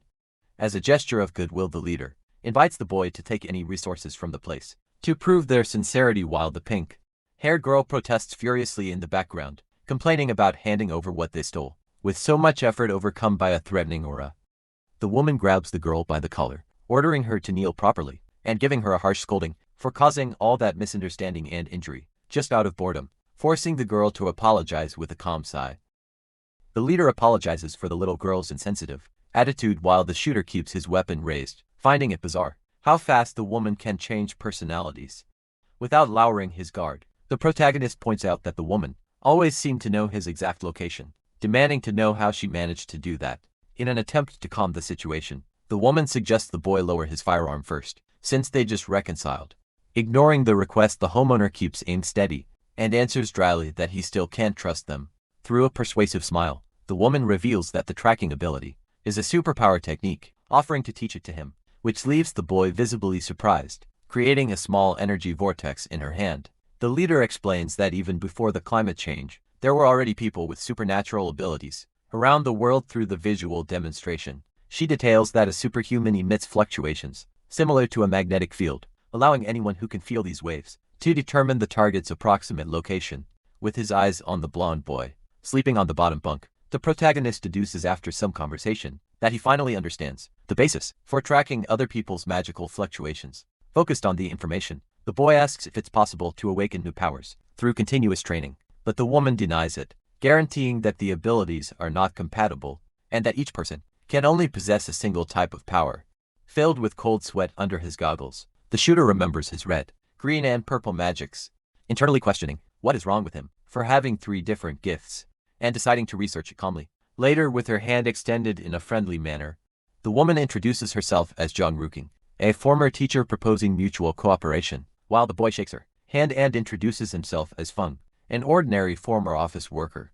With a satisfied smile on her face, the former teacher points out, with relief, that the boy has finally lowered his firearm. With an expression loaded with malice, the boy gives a dark smile, demanding the woman explain herself for the previous offenses of calling him a cheap slut and an ugly man. With a loud laugh, the pink-haired girl points her finger, celebrating that her big sister wouldn't let the enemy off so easily, while the boy tightly grips the leader's hands with a firm grip on the woman's wrists. The shooter asks if they are planning to die along with him, while the youngest sister summons her explosive magic, suggesting they blow the target up right there. With extreme confidence, the boy mocks them, warning that he isn't afraid of the little girl, since he survived the previous bombings, even though he internally admits he would be badly hurt by a point-blank attack under a tense aura and sweating cold. The woman asks the boy not to misunderstand reminding him of the cooperation agreement, and demanding he also explain himself for the curses he threw at her earlier, pulling her hands even harder. The protagonist plays dumb, asking what offenses she is talking about, and swearing he doesn't remember absolutely anything. Staring at the woman, he begins to flatter her, calling Miss Gion graceful, wise, gentle, and every man's dream, guaranteeing the insults were just a big misunderstanding. Completely blushing at the compliments, the leader scolds her youngest sister, telling her to deactivate her power, so as not to hurt their new ally, which leaves the pink-haired girl totally confused by the change of plans. Pointing her finger indignantly, the little girl curses the shooter, warning him not to think he is forgiven, just because he complimented her sister a little bit. Keeping up the act, the homeowner compliments the little one, calling the girl lively, adorable, and romantic, making her cheeks flush immediately, as she acknowledges he has a good eye. While the pink-haired girl trembles with happiness at the compliments, the woman whispers the boy that he won't fool her with pretty words, but agrees to forget the past rudeness, while he mentally concludes that the youngest is very easy to manipulate. Tired after the long day, the blonde boy continues sleeping deeply and in total peace on the bunk bed, in the room ready to leave. The protagonist warns that he will bring someone in a few days to collect supplies, hoping the leader won't mind, while secretly planning to take the fuel for his own power generator. Lying on the bed in a provocative pose, the woman guarantees he can take whatever he wants, and suggests the boy spend the night there to rest, since the early morning hours are very dangerous. With his face turned away and a sarcastic smile, the shooter grumbles with his eyes closed, deducing that the leader had planned things with much more depth than he expected. Overcome by a flaming aura of pure jealousy, the pink-haired girl screams, accusing the boy of wanting to spend the night there, leaving the guy totally speechless in the face of the tantrum. In a quick escape from the confusion, the protagonist slams the door, raising dust while he yells that he has urgent matters to attend to at home, and says goodbye waving her hand. The youngest asks her sister if they shouldn't have talked about the superpowers issue with their new ally, but the woman counters that keeping the secret ensures he will come asking for favors in the future. Walking to the bunk bed, the girl warns that the visitor has finally left, ordering the blonde boy to stop pretending to be asleep. Pulling the covers to protect himself, the kid justifies that he hates talking to strangers, while his pink-haired sister sits beside him, asking if the excessive use of his powers that caused any bizarre changes to his body. Without waiting for an answer, the girl advances aggressively and starts groping the little boy's body, stating that she needs to check everything with her own hands due to the invasion of privacy. A comic censorship bar covers the mess, while the siblings continue fighting around the room.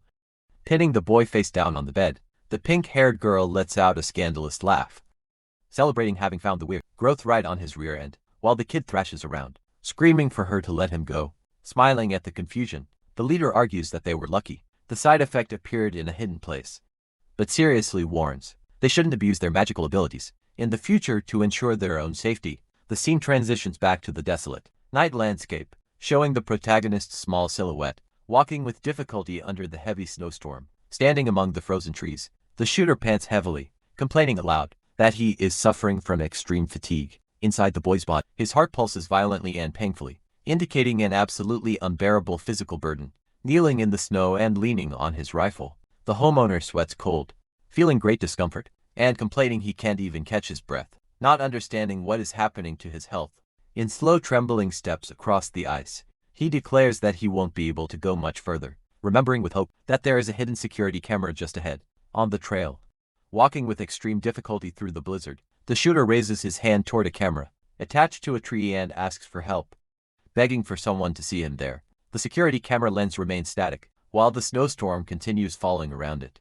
Through a monitor screen, the boy appears, waving desperately in the middle of the freezing night. Far away, the computer illuminates a completely dark and silent apartment, with food scraps scattered on the living room table.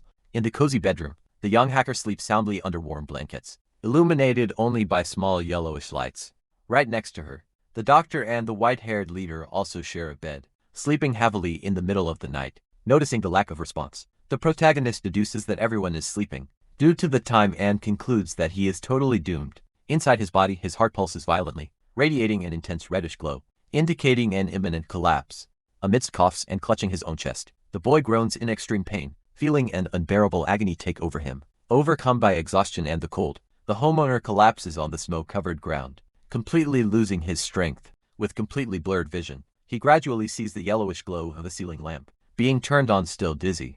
The boy notices the silhouette of the bespectacled girl, shaking him frantically while she screams his name. With a violent jolt, the protagonist wakes up with a panting shout, sweating cold, as he props himself up on his arms on the bed. Looking around completely confused, he questions what is happening, and how he ended up back in that room. Immediately the shooter pulls the covers up to his neck, upon realizing he is naked, while the doctor and the hacker are startled by his sudden awakening. Holding a bowl, the doctor explains that she woke up in the middle of the night, feeling hungry, and ended up looking at the camera screen, by coincidence through the woman's memory. She ran down the hill braving the storm, just to carry the shooter's unconscious body on her own back once inside. The nurse and the hacker strip the boy's wet clothes off to help recover his body temperature as quickly as possible, leaning on the bed. The protagonist thanks them for their help, but questions why he fainted. Remembering the sudden chest pain, then the boy sits up and tells the two girls all the dangerous details he faced the previous day. From the clinical analysis, the nurse deduces that the extreme cold and exaggerated effort caused angina, praising his strength, while the shooter demands a bit more concern for his health. Opening the bedroom door, the white-haired leader enters, telling the other two to get out soon, so she can grab the promised resources. To block her entry, the doctor warns that the patient needs absolute rest to avoid cardiac overload, telling the young hacker not to bother him for the next few days as time passes. The nurse diligently cares for the boy, serving hot meals in bed, and ensuring he makes a full recovery in 5 days. Now inside the hot sauna, the boy eats watermelon, while the bespectacled girl complains about being abandoned by the Demon King, being cut off by the protagonist, who asks for silence, because he is almost reaching his goal.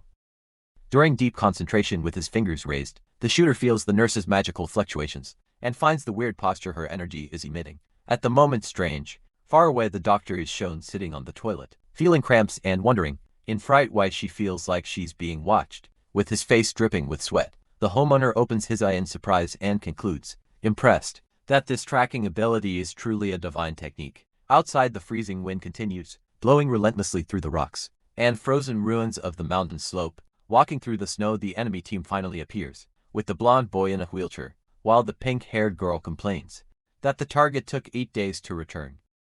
Watching from afar, the pink-haired girl is startled to note that the shooter brought to other people with powers, while the leader calms her down, reminding her they aren't there to fight.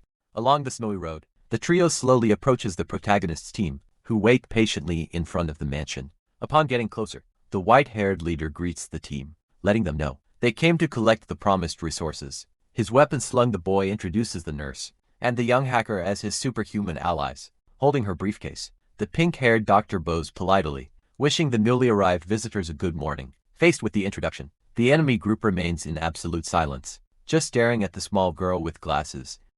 Noticing the tense atmosphere, the leader murmurs regretfully that she shouldn't have come there, while the young hacker breaks into a run towards them. Hugging the woman's legs tightly, the bespectacled girl cries out, calling the visitor sister, and asking what she is doing there. Completely perplexed by the scene, the protagonist, the blonde boy, and the pink-haired girl widen their eyes, letting out sounds of pure confusion. Striking a cute pose, the little hacker tells the pink-haired girl not to misunderstand things, guaranteeing that she is only 12 years old. Furious with the blatant lie, the pink-haired girl points her finger, yelling and asking if the brat thinks she is blind. Through the leader's memory, she appears crying and hugging the little girl, complaining about her sudden disappearance from the research institute, while the younger one justifies it by saying she went after a new dream.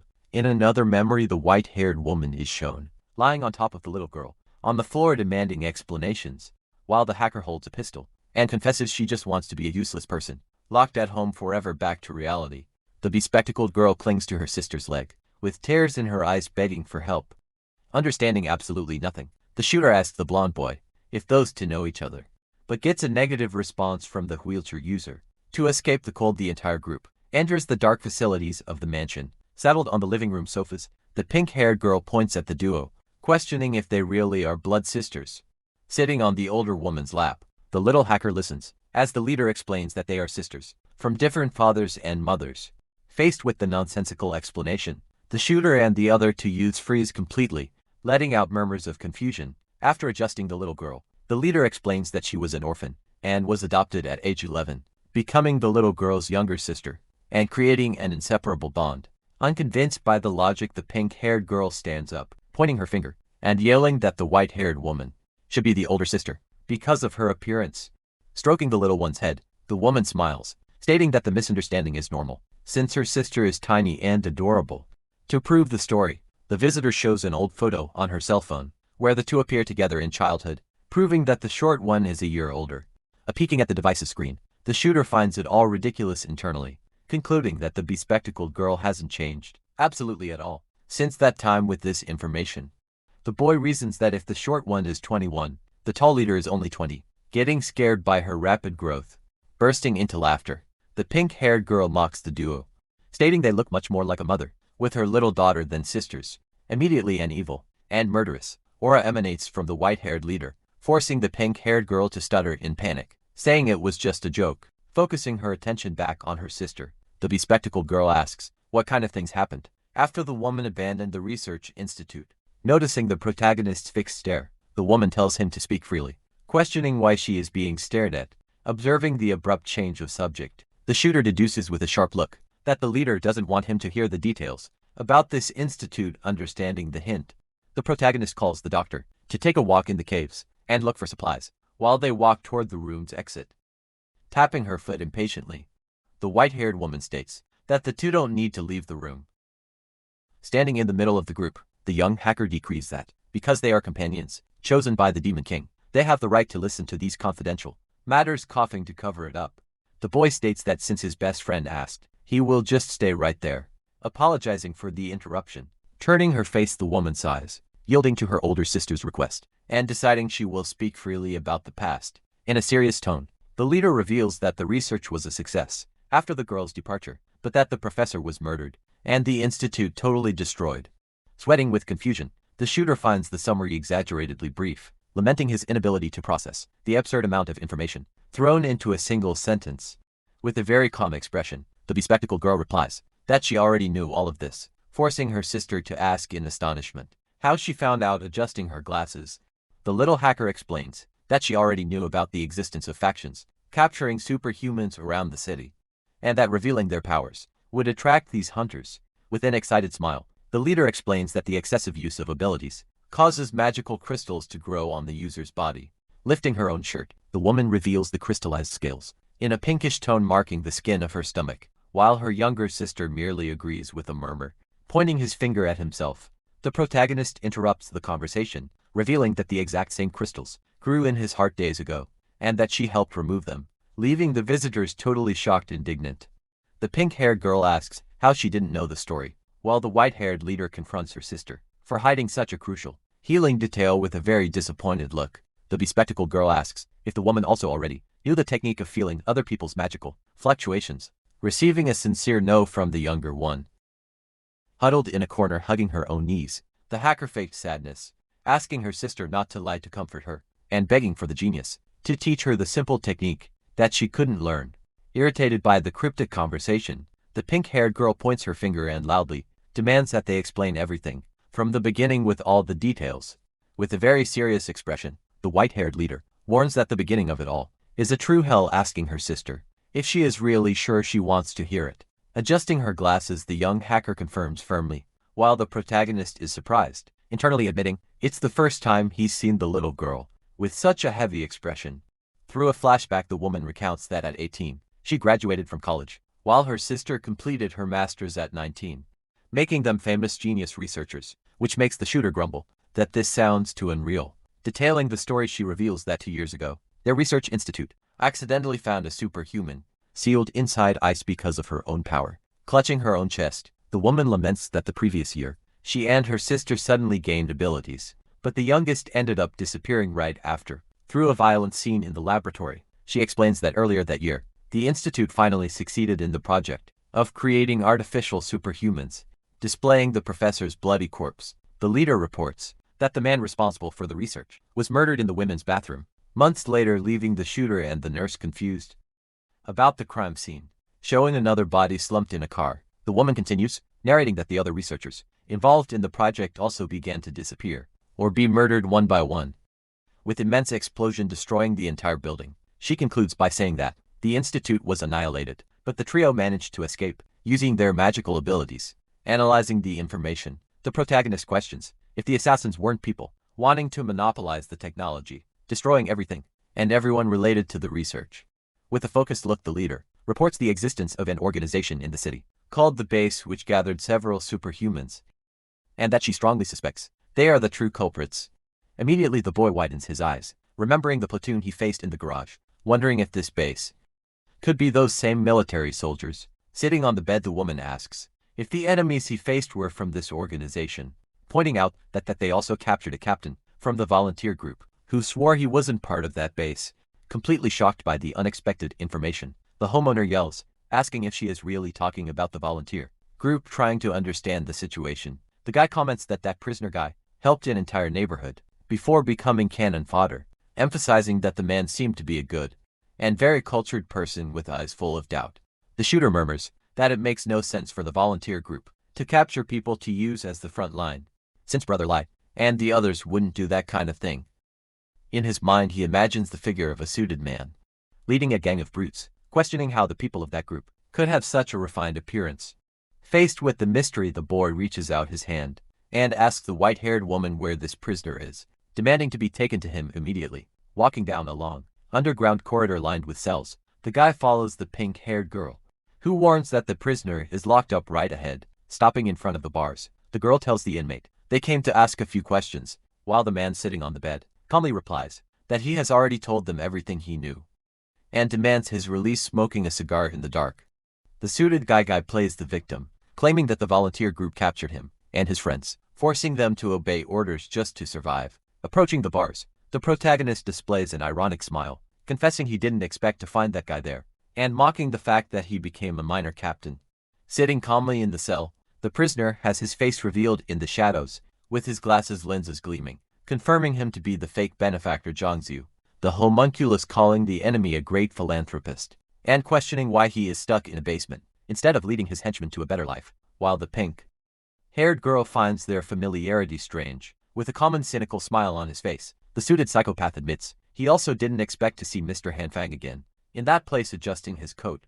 The fake leader tries to justify himself, arguing that in the past, he had to try to take the boy's resources to be able to save more people, begging for understanding. Outraged by the audacity, the shooter asks if it was his fault for not handing over the food, while John sweetly replies that that wasn't what he meant, and that he understands the boy's survival priority. Consumed by rage, the protagonist lowers his completely shadowed face, telling the enemy to stop with that cheap theater, and asking if he looks like an idiot. In a sudden movement, the boy raises the rifle, pointing it straight at the prisoner's head, demanding to know why he is pretending to be from the volunteer group, if he had fled with the base army, which leaves the pink-hairy girl in shock. Grabbing the bars with intense anger, the pink-haired girl curses the prisoner, screaming indignantly that he had the nerve to lie to her team. Maintaining his placid expression and serene voice, the suited man immediately begins to formulate his defense, with his hands on the iron bars, right near the weapon's barrel. The psychopath smiles, stating he didn't tell any lies, and that the real story is just a bit long. Through the fabricated account, the scene shows John walking alongside military personnel, while he narrates that he initially joined the base and was appointed as a minor captain. The false memory displays a large battle in the underground warehouse, where the prisoner explains that the volunteer group sent spies, disguised as soldiers, to try to take control of that location. Showing a look of pure boredom, the boy just tells the enemy to keep spitting out all those ridiculous lies. Staring at the shooter in a supposedly sincere manner, the bespectacled man laments that there is nothing he can do if the boy decides not to believe his words. Without the slightest warning, the protagonist's gloved hand lunges quickly through the bars and grabs the enemy's hair with tremendous force. In a brutal charge, the homeowner smashes the psychopath's face against the iron bars, yelling at him to stop with that act, and warning him that he isn't one of the idiot residents who can be manipulated. Bleeding from his nose, the fake benefactor remains clutching the bars, swearing with a trembling voice that he isn't telling any lies. Due to the villain's stubbornness, the shooter pulls his head back and lands another violent impact right against the cell's metallic structure. Using a lot of force, the boy throws the enemy's body backward, tossing the prisoner to the back of the dark room. With a heavy thud, the suited man collides violently against the makeshift bed, bouncing on the mattress from the impact of the fall. Propped up on the sheets, the psychopath wipes the blood from his nose, sweetly stating that Mr. Han has misunderstood him, and guaranteeing that everything he said is the absolute truth, with his back to the grate. The prisoner argues that since he is already a hostage, and knows the boy is aware of his dark past, he would never dare lie just to ensure his own survival. Clicking his tongue with impatience, the shooter displays a dark look, proving that his patience for that psychological game has completely run out. In a swift and intimidating movement, the guy pulls the bolt of his heavy assault rifle, loading the lethal weapon with a new round point. Pointing the barrel straight at the enemy, the boy warns he will give him just one more chance to reveal everything he knows about the base organization, demanding not to hear a single lie. With a desperate smile and sweating cold, the psychopath raises his finger and insists on that he was captured right after joining the base, justifying that he doesn't have much information. With a deafening roar, the boy fires the rifle, and the bullet grazes the prisoner's face, hitting the stone wall and making the man cower in pure terror. Cold and calculating, the protagonist handles the firearm again, ejecting the empty shell casing to prepare the next shot. Positioned in front of the cell, the shooter warns in a threatening tone that the previous shot was only non-lethal because he believes the enemy still holds some strategic value. Keeping his aim locked on the villain's head, the guy promises the next shot will be fatal if the preppy guy continues to be useless and refuses to tell the truth. Totally overcome by fear, the fake benefactor cowers against the wall, trembling uncontrollably, and finally, realizing he won't be able to manipulate the boy. Walking back down the dark corridor, the pink-haired girl praises the shooter, calling him little brother, and exalting the incredible way he beat up the prisoner. While the guy thanks her humbly for the compliment, opening the door to one of the shelters, the girl excitedly announces to her older sister that they finally returned from the interrogation session. In the lit room, the white-haired leader and the little hacker wait, sitting near the bunk beds, watching the arrival of the armed do the coughing. To get their attention, the protagonist approaches and tells his bespectacled neighbor and the nurse that they will never guess who the mysterious hostage locked up downstairs was. Interrupting their card game on the floor, the doctor and the hacker widen their eyes, in complete shock, hearing from the boy's mouth that the prisoner is the damn John Juyu. Leaning forward, the white-haired woman asked curiously if the team knows the inmate, giving the bespectacled girl the floor to start narrating the whole story they went through. With her hand on her forehead, the leader laments that they were fooled so easily by the prisoner, while the pink-haired youngest points out she always thought most pretty people are actually bad people, deep down explaining the details to the group. The young hacker reveals that the preppy guy is now an official member of the base, and that the underground hideout only originally belonged to this very organization. With a calculating look, the protagonist concludes that the base's patrol team was being frequently attacked by the volunteer group, which is why the military was gathering forces to surround the opponents. Thoughtful, the pink-haired girl suggests that the volunteer group responsible for the attack could be the faction led by Uncle Lee Young, Hao the giant ex-boxer. Remembering the confession under torture, the shooter reveals that the preppy guy, guaranteed the current leader of the volunteers, is the swindler Lizzie, which makes the bespectacled girl label the information as totally impossible. Crossing his arms, the boy admits he didn't believe the report initially either, thinking it was just another of the psychopath's lies, and that's why he decided to beat the enemy up a bit more to be sure. Intrigued by the connection, the white-haired woman asks if the boys' team is also familiar with the volunteers, allowing the little hacker to narrate the whole saga they went through.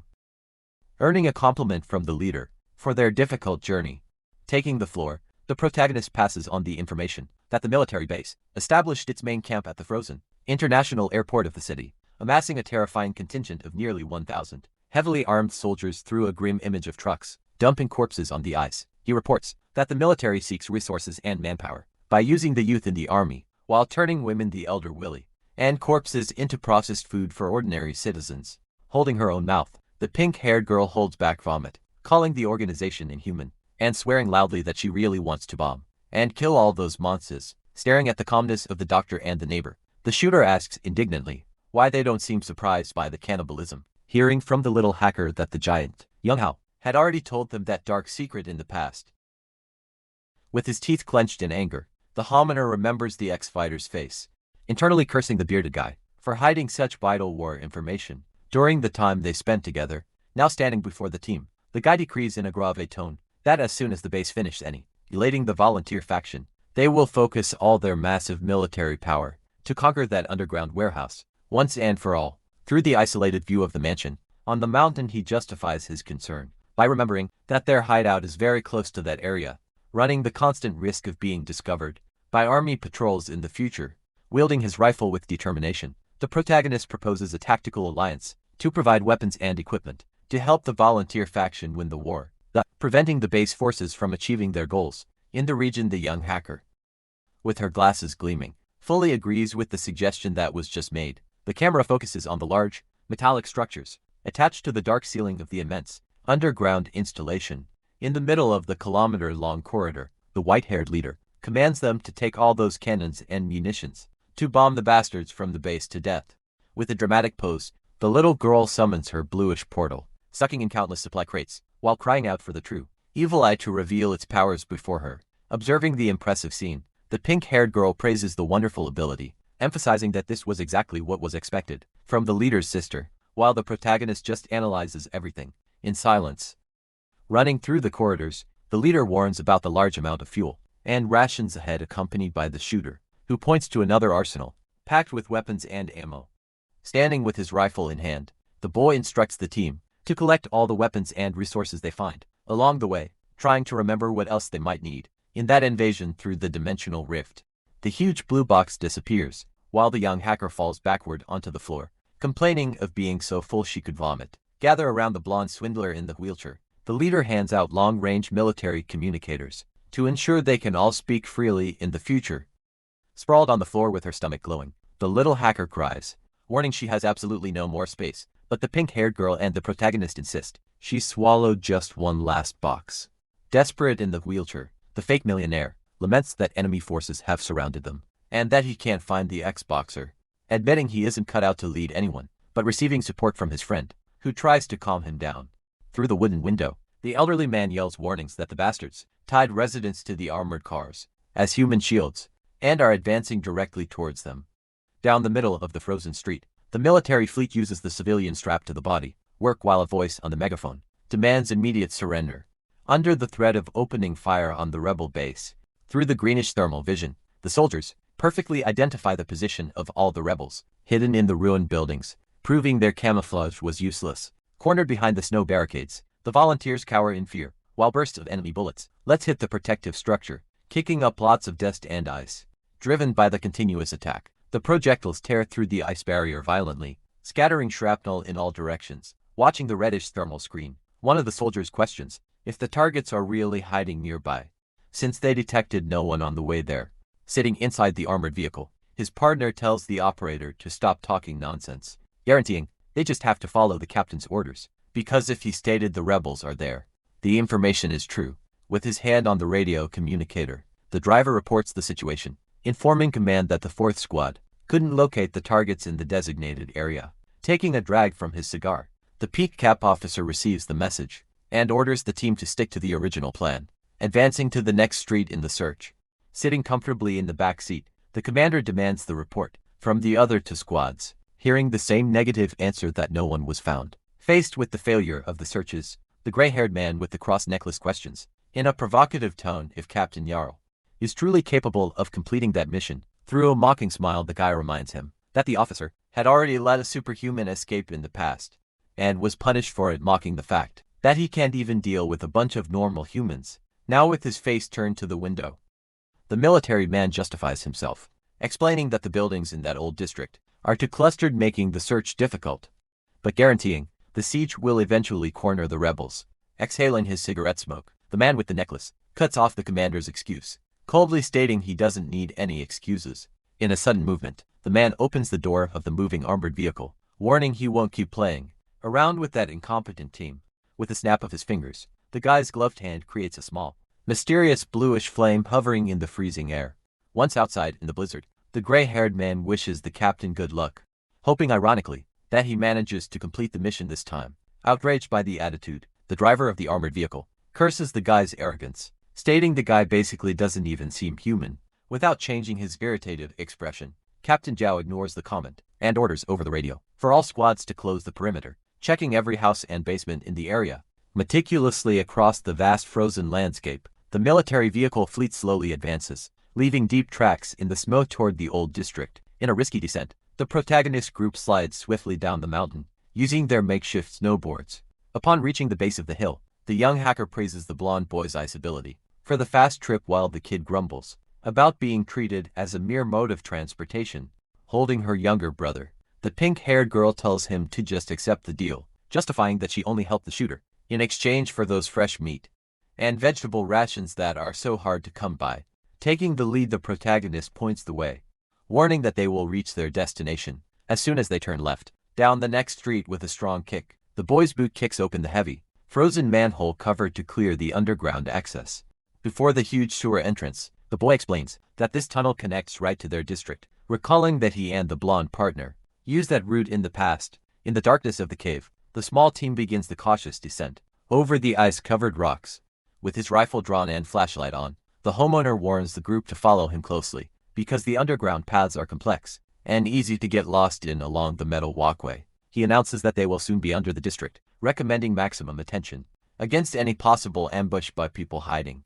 Upon reaching an intersection, the shooter raises his hand, blocking the way, and ordering quietly for his allies to stay back, while he checks the area. Right after passing through a large yellow grate, marking the district, the team sighs in relief at finally having reached the sewer exit. Observing the vastness of the destroyed underground garage, the boy confesses he didn't expect to ever return to that terrible place. With his eyes focused on the dark environment, memories of the violent rebellion and John's manipulation passed through the guy's mind, making him feel that the recent douse happened much longer ago than reality. Curious about the plan, the pink-haired girl asks where they will look for Uncle Lee, remembering that the bespectacled enemy only mentioned they were in the West Zone, without giving any exact location. An hour later, the Army's great war machine relentlessly advances, breaking through fallen cables. In the frozen streets through an aerial view, the protagonist deduces that, following the military patrol route, will lead them straight to the blonde partner's hideout. Positioned on the edge of the ruined building, the pink-haired girl complains about the delay, questioning where the rebel faction would be hiding after so much time being chased. Suddenly a violent roar catches the shooter's attention, and he points to the smoke rising on the horizon, announcing a distant explosion. Driven by the attack's force, concrete debris flies through the air, while fire consumes the structure of one of the residential blocks. Using the binocular's lens, the boy spots the volunteers shooting from the upper floors, deducing that his blonde friend's group is fighting back against the base troops. Analyzing the tactical formation below, he corrects his own theory, warning that in reality, the volunteer faction has been completely cornered by the armored vehicles cornered on top of the building. The older men observe the military fleet parked on the street with expressions of pure despair. In a defiant attitude, the elderly man with the beanie yells into the megaphone, cursing the army bastards and provoking the enemies to try to kill him if they are capable.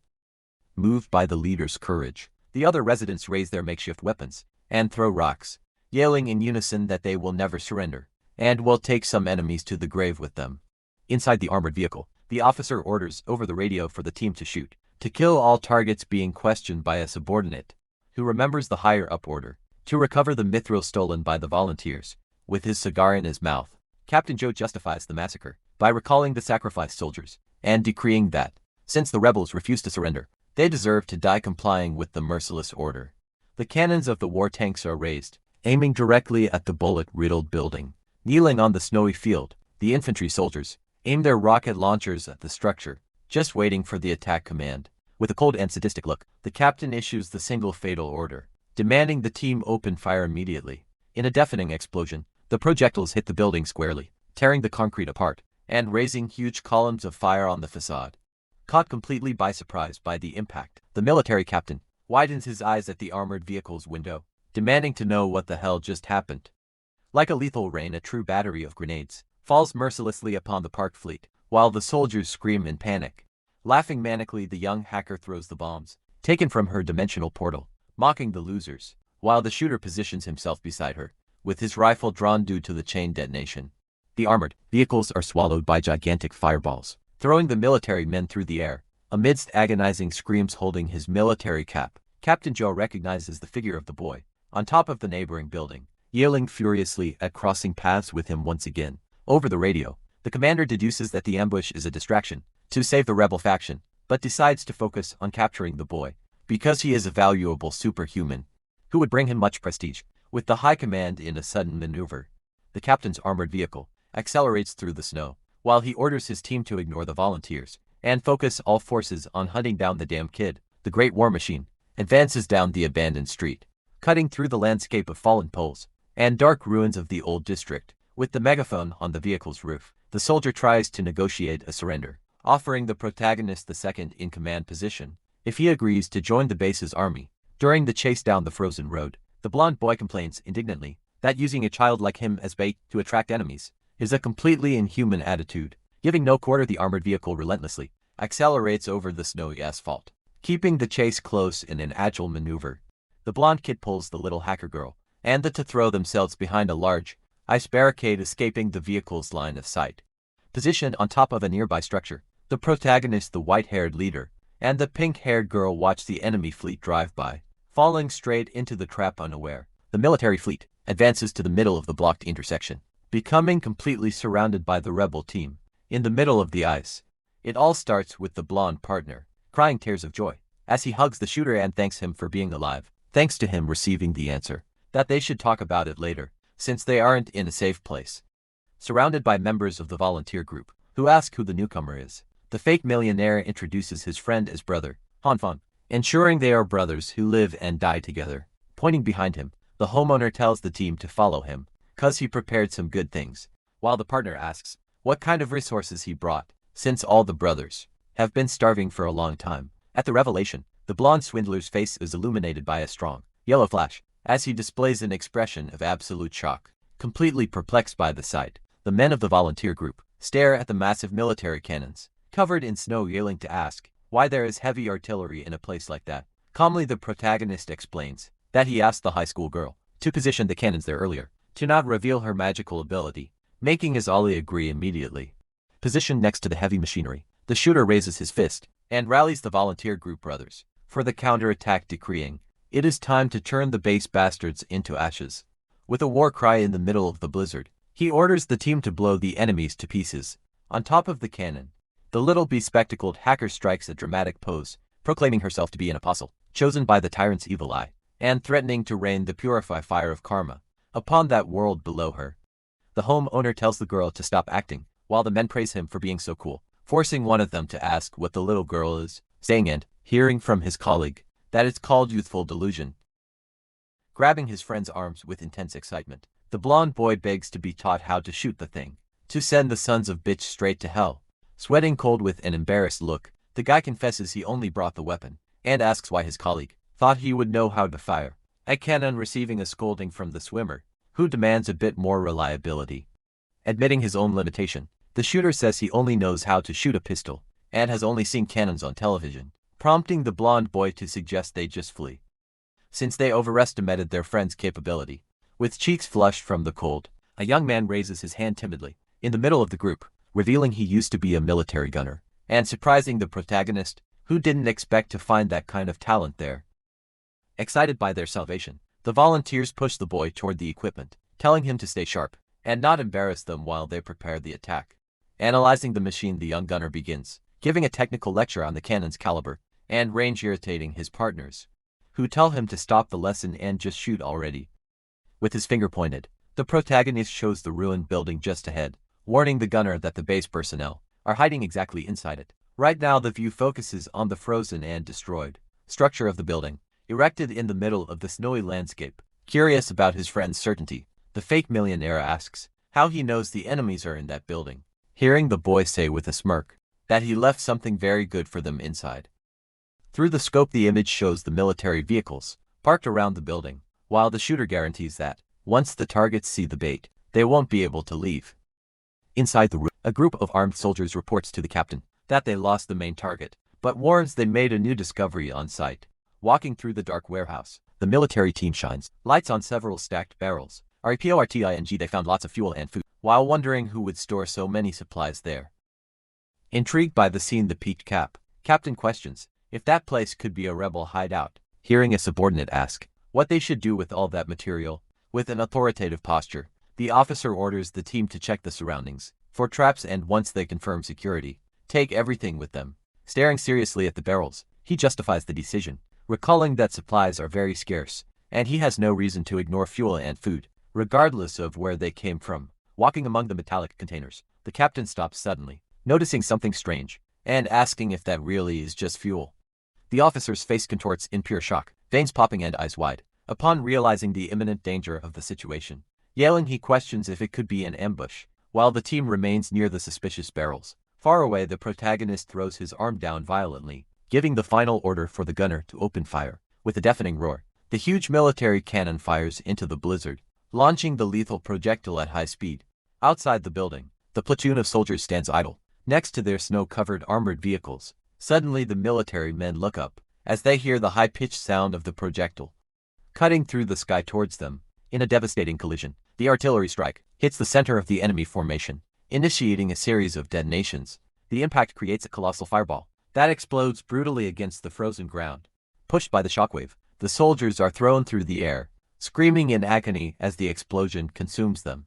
The external area is entirely swallowed by intense flames, destroying the vehicles and henchmen in the blink of an eye. Inside the building, the captain lets out a scream of terror as the bombardment hits the structure around him. Hit by the fire, the hidden barrels detonate in a gigantic secondary explosion, burning the soldiers alive inside the warehouse. Surrounded by the flaming inferno, the peaked cap officer murmurs, with a defeated expression, that they are finished from the chain reaction. The entire facade of the building is blown out from the inside, sending burning concrete blocks flying. An immense cloud of black smoke and fire rises to the heavens, marking the complete destruction of the enemy, heading out sustaining the attack.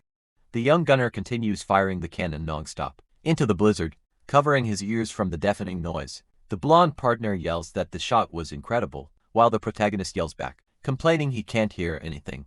Desperate, the gunner warns that their position was exposed after the shots and that since they are out of ammo, they need to get out of there very fast. 10 minutes later, the ruined structure of the building collapses, completely amidst the flames, accompanied by a maniacal laugh echoing in the background. Celebrating the victory, the volunteers jump for joy around the cannon, laughing that the enemies got what they deserved, and calling Brother Han a badass idol. Grabbing his blonde colleague by the collar, the shooter tells him to stop stalling, and warns that their position has been exposed, demanding they take the chance to escape. Raising his arms, the swindler asks the team to take the cannon with them, but the protagonist counters that the machinery is too heavy, and has already sunk deep into the snow. To solve the problem, the homeowner suggests they abandon the weapon and plant landmines around it, guaranteeing the enemies will explode when they come looking, promptly obeying the order. The men of the group kneel in the snow and begin burying the explosives around the cannon's wheels. Once sitting on the frozen ground, the protagonist asks his blonde partner how the mission to rescue Boss Lou is going. With a serious look, the swindler explains they don't know where the boss is being held hostage because they spent the last few days only capturing enemy men to gather information, understanding the strategy of attacking patrols. The shooter asks about the whereabouts of bearded uncle Zhang Yao, finding it strange not to have seen him around. Through the blizzard, the blonde answers that they split up earlier and lost contact, but reassures his friends saying they will find him soon, and suggests they return to the Jiangfu district to rest, agreeing with the plan. The boy reveals he left many weapons and supplies in the underground garage of the complex, guaranteeing the group will be armed to the teeth. Moved by the gift, the fake millionaire high-fives his friend immensely, thanking him for the vital help. The view cuts to the ruins of the apocalyptic city, showing buildings buried under the continuous snowstorm. Walking down the destroyed street, a new military patrol finds the abandoned weaponry and reports to the captain that they found the cannon that bombed them. In a wheelchair and covered in bandages, the enemy officer smokes his cigar and ironizes the fact that they finally found the weapon. Completely infuriated, he yells at his subordinate, calling him useless, asking if the order was to find the cannon or the bastards who fired it, swearing to blow them to pieces. Suddenly a soldier's heavy boot steps on a wire hidden in the snow near the cannon's wheel, triggering a metallic click.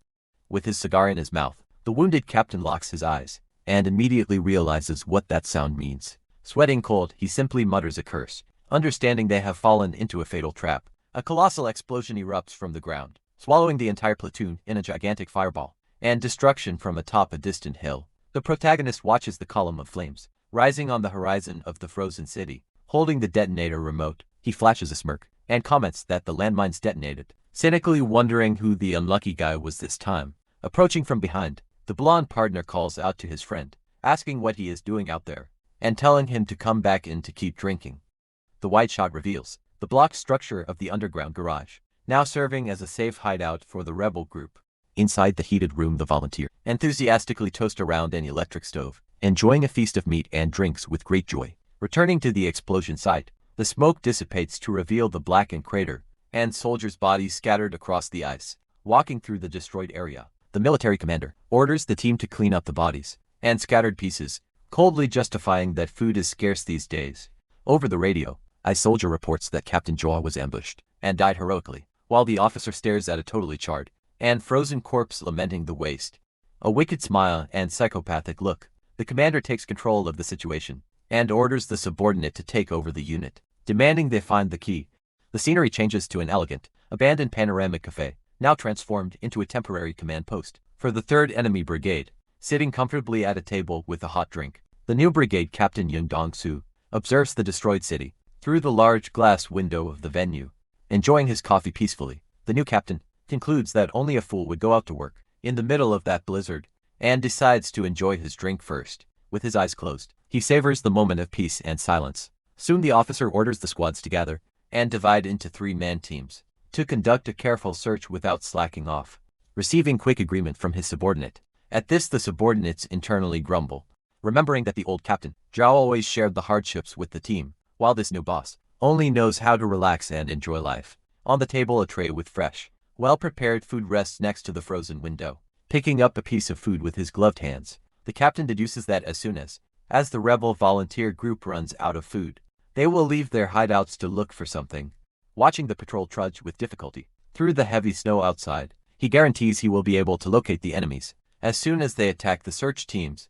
Totally enchanted by the flavor, the preppy guy chews his meal in wonder, emphasizing that only a superior person like him can afford the luxury of eating such delicious rice. In these times, focusing on the frozen ruins of the city, the officer mocks imagine that the rebellion bastards must be chewing on snow by now to survive, completely contradicting the enemy's expectation. The volunteers heady out, displays an abundant and well-lit banquet, where men complain of being stuffed. After spending the whole night eating and drinking, non-stop tears of joy streaming down their faces, the guys devour the meats, celebrating that it's the first time they've tasted such luxury since the freezing began, and stating they could die with no regrets after eating so many fresh vegetables.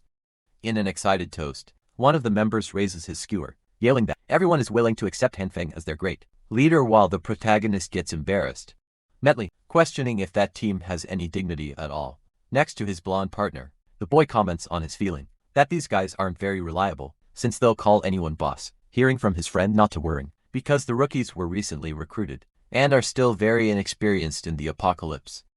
With a malicious smile, the swindler points his finger, reminding him that the guys have already accepted him as leader and demanding the shooter show some goodwill towards the group, while the homeowner remains completely silent. Pulling a luxurious pack from his coat, our hero shows off the expensive brand cigarettes, asking if the brothers would like a smoke, leaving the surrounding men completely slack, joked at the offer, desperate for the valuable reward. The faction members rush forward, drooling to grab the cigarettes, immediately scattered across the sofas and boxes. In the heady out, the entire group enjoys their smoke, relaxing comfortably in the heated environment, blowing smoke into the air. The men praise the quality of the expensive brand, highlighting their deep relief after going almost an entire month without taking a single drag. Revolted by the toxic cloud, the two girls put on gas masks and cough heavily, cursing the men's lack of manners for smoking in front of a child and calling that place a demon's den. Adjusting his snow gear, the protagonist announces he has fulfilled his part of the request and is going home, while the blonde partner agrees with his departure. Standing with his backpack, the boy explains that the only reason he went there was to deliver supplies to everyone, and that his job is done, forcing the swindler to ask, in shock, why he is leaving so soon. With a cautious smile, the shooter justifies that he also recently picked a fight with the base and needs to run back to prevent any accidents from happening at his hideout. Shocked by the information, the fake millionaire's eyes widen, stuttering as he asks if the military discovered the exact location of the luxurious mountain villa. The homeowner turns his back to the team, muttering that his business must be kept an absolute secret, receiving an apology from his friend, who admits he almost said too much. In a lower tone, the protagonist reports that he found a warehouse packed with weapons and equipment right after fending off the enemy soldiers, deciding to bring part of that arsenal to the light faction, which makes the blonde guy emotional, a true friend. Pressing the partner's shoulder, the blonde boy whispers, begging for a few more packs of cigarettes, revealing they pawned some of their old group brothers and need to recover the bargaining chips for the ransom. Understanding absolutely nothing of what he just heard, the shooter lets out a sound of doubt with a very confused expression. The image focuses on an ashtray plate where several cigarette butts rest, abandoned by the team. Resuming the conversation amidst the mess, the protagonist confesses his astonishment that he never imagined the existence of an underground black market in the city capable of trading living people like merchandise. Gesturing with outrage, the swindler explains that the team was so desperate for shelter in the past that they had no choice but to pawn their own members, complaining indignantly that the mercenaries are demanding 4 times the original value for their return. Sweating cold at the tragic possibility, the shooter points his finger, asking if his partner is absolutely sure the kidnappers haven't already killed the hostages. In the middle of the discussion, the elderly guy threatens to level the place with cannons if the hostages are dead, while the blonde details the bizarre exchange rate. Warning that an adult man is worth very few grains of food, while a pack of cigarettes is worth a fortune in supplies. Completely shocked by the brutal devaluation, the homemaker murmurs that human life has become absurdly cheap in those conditions in the rogue's narrative.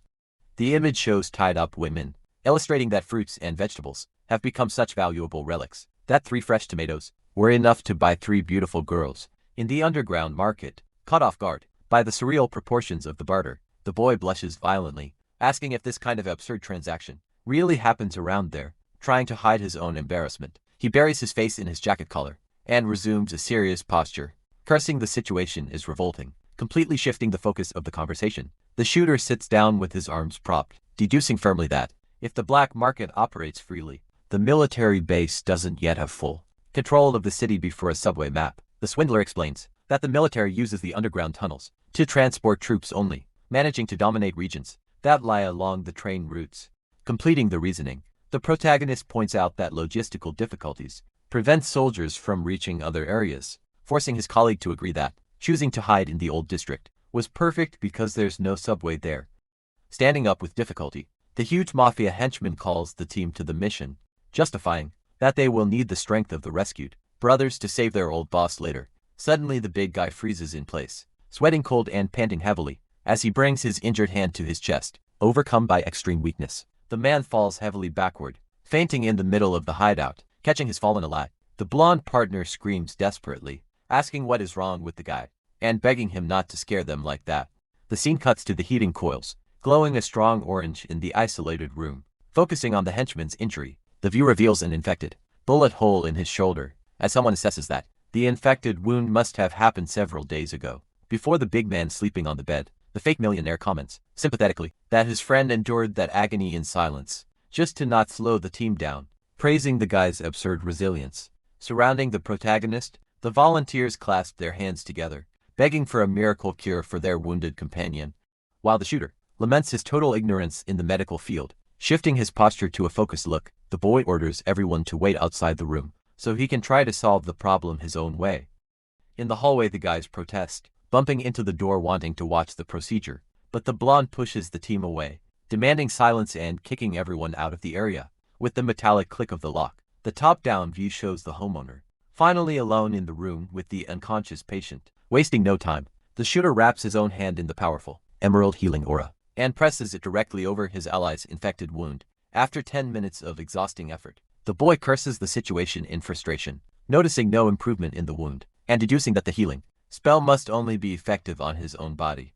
Using the radio communicator, the guy contacts his allies at the base and asks if the team has any medicine stored, receiving a soft no from the doctor over the device.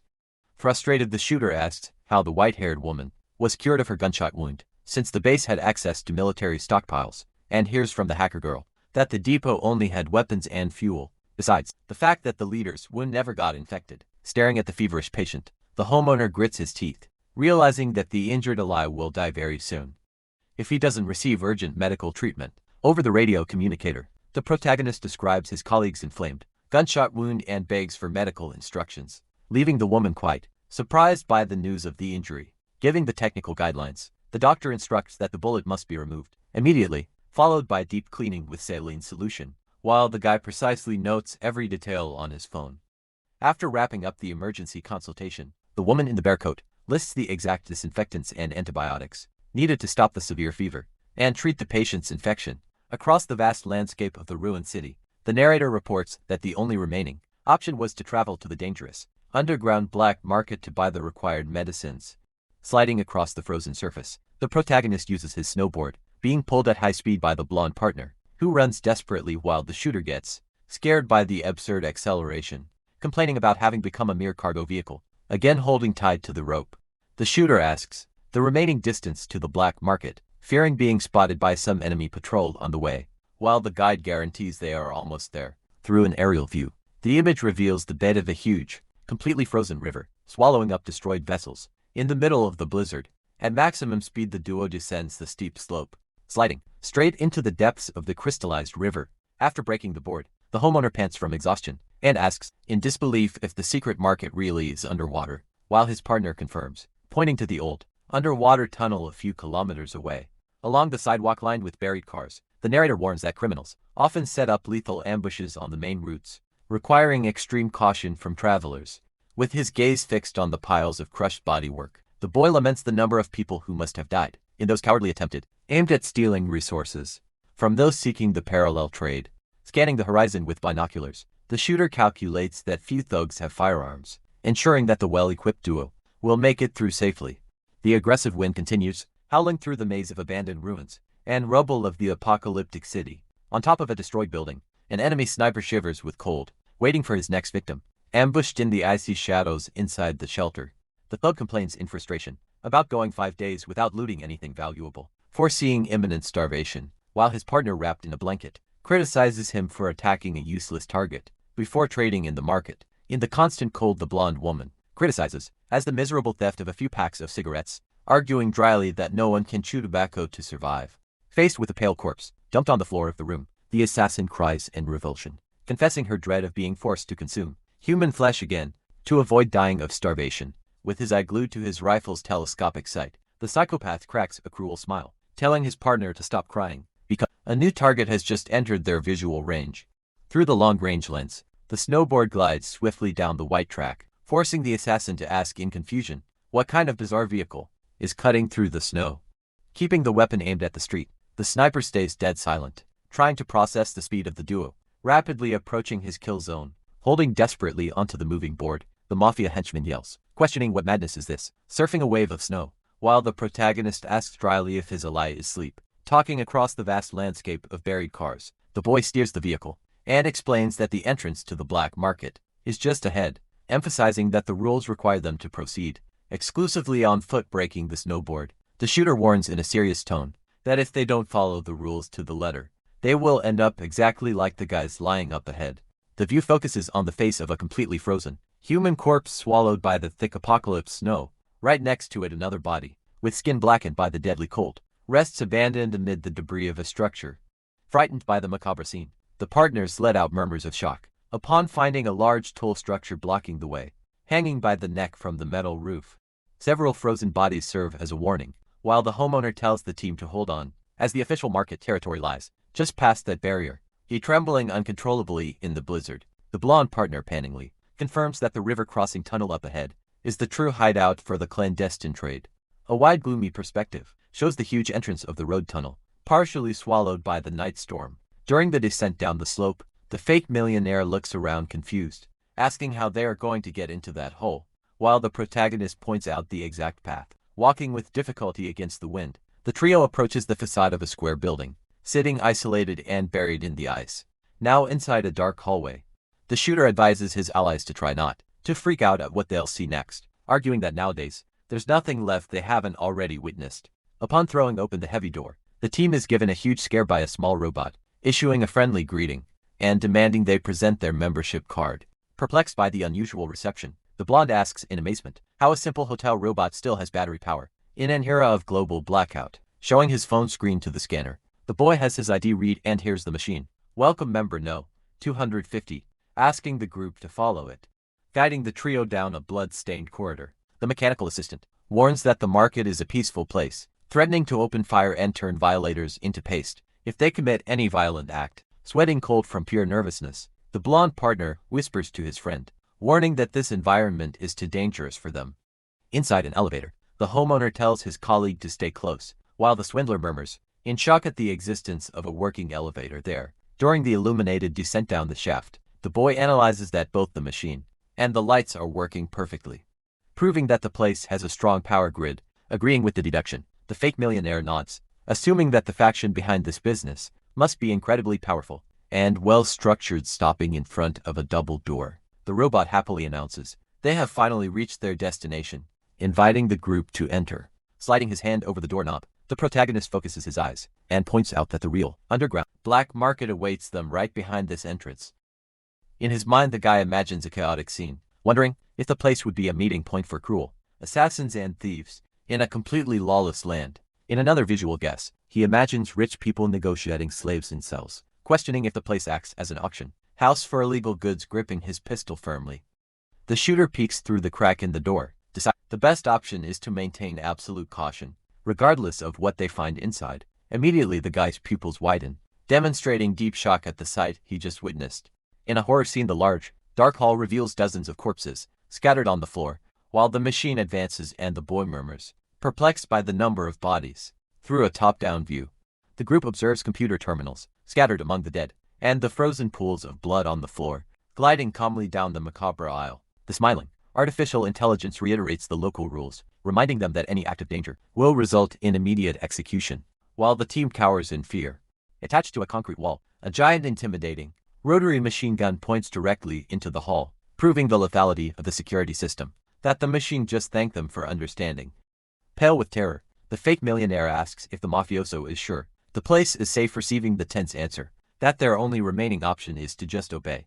Overcome by panic, the blonde tries to flee, crying and begging to go home, while the big guy drags him back, and the protagonist takes the lead. With his weapon raised, the camera shows a top-down view of a laptop, resting on a table surrounded by dead bodies, while the robot guides the team to use the machine to conduct their buying and selling transactions. Focusing on the device, the illuminated screen displays a digital interface, with menace, ready to be operated by the logged-in client.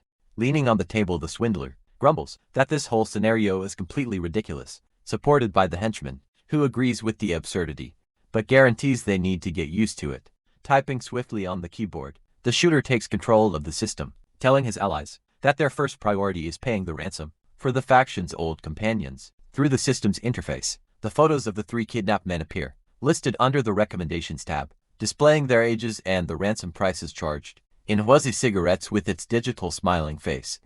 The little robot confirms the selection of the 3 hostages in the cart, and charges a total of 4.5 packs of cigarettes for the human transaction. Without taking his eyes off the screen, the boy tells the machine to wait a moment, warning that they also need to use the access to find and buy medical supplies. Through virtual navigation, the system lists vital options like saline solution, iodine tincture, amoxicillin, cephalosporin, and antibiotic ointments, floating in an illustrative hologram. After finalizing the purchase, the artificial intelligence announces that the total amount has reached 17 packs, demanding immediate payment, while the guy complains about the sky-high price. Sweating cold, the blonde partner whispers in panic, warning that they don't have enough cigarettes to cover this debt, but hears from the shooter that it's fine, because he brought valuable products for trade. Inserting the fruits into the compartment, the robot calculates that 3 tomatoes equals 7 packs and the banana is worth 4. Adding perfectly to the 6 real packs of cigarettes. Flashing a smile, the machine confirms that the payment was successfully approved, asking the clients to wait for the delivery of the goods. Under the cold surveillance of the machine gun, fixed on the wall huddled near the equipment, the blonde asks fearfully if the market won't steal their merchandises and kill them afterward, being reassured by the boy, who argues about the supposed commercial integrity of that environment. In a smooth slide, the machine's top drawer opens, revealing the box with all the medical supplies, perfectly sorted, and asks the team to inspect the cargo. Right after, a cell door flies open in the hallway, ejecting the 3 beaten and tied up men onto the floor, while the robot announces the delivery of the live human specimens for verification. Yelling with emotion, the mafia henchman runs with open arms to hug his old allies, who cry with relief, assuring them that the big brother has finally arrived to take them back home. Opening the side compartment, the electronic assistant hands over the 10 video game discs and 30 photo albums requested by the shooter, while the 2 older partners stare at the request in absolute silence with a drop of sweat on his face. The fake millionaire questions the absurd amount of magazines and advises his young friend to exercise a bit more self-control over these needs.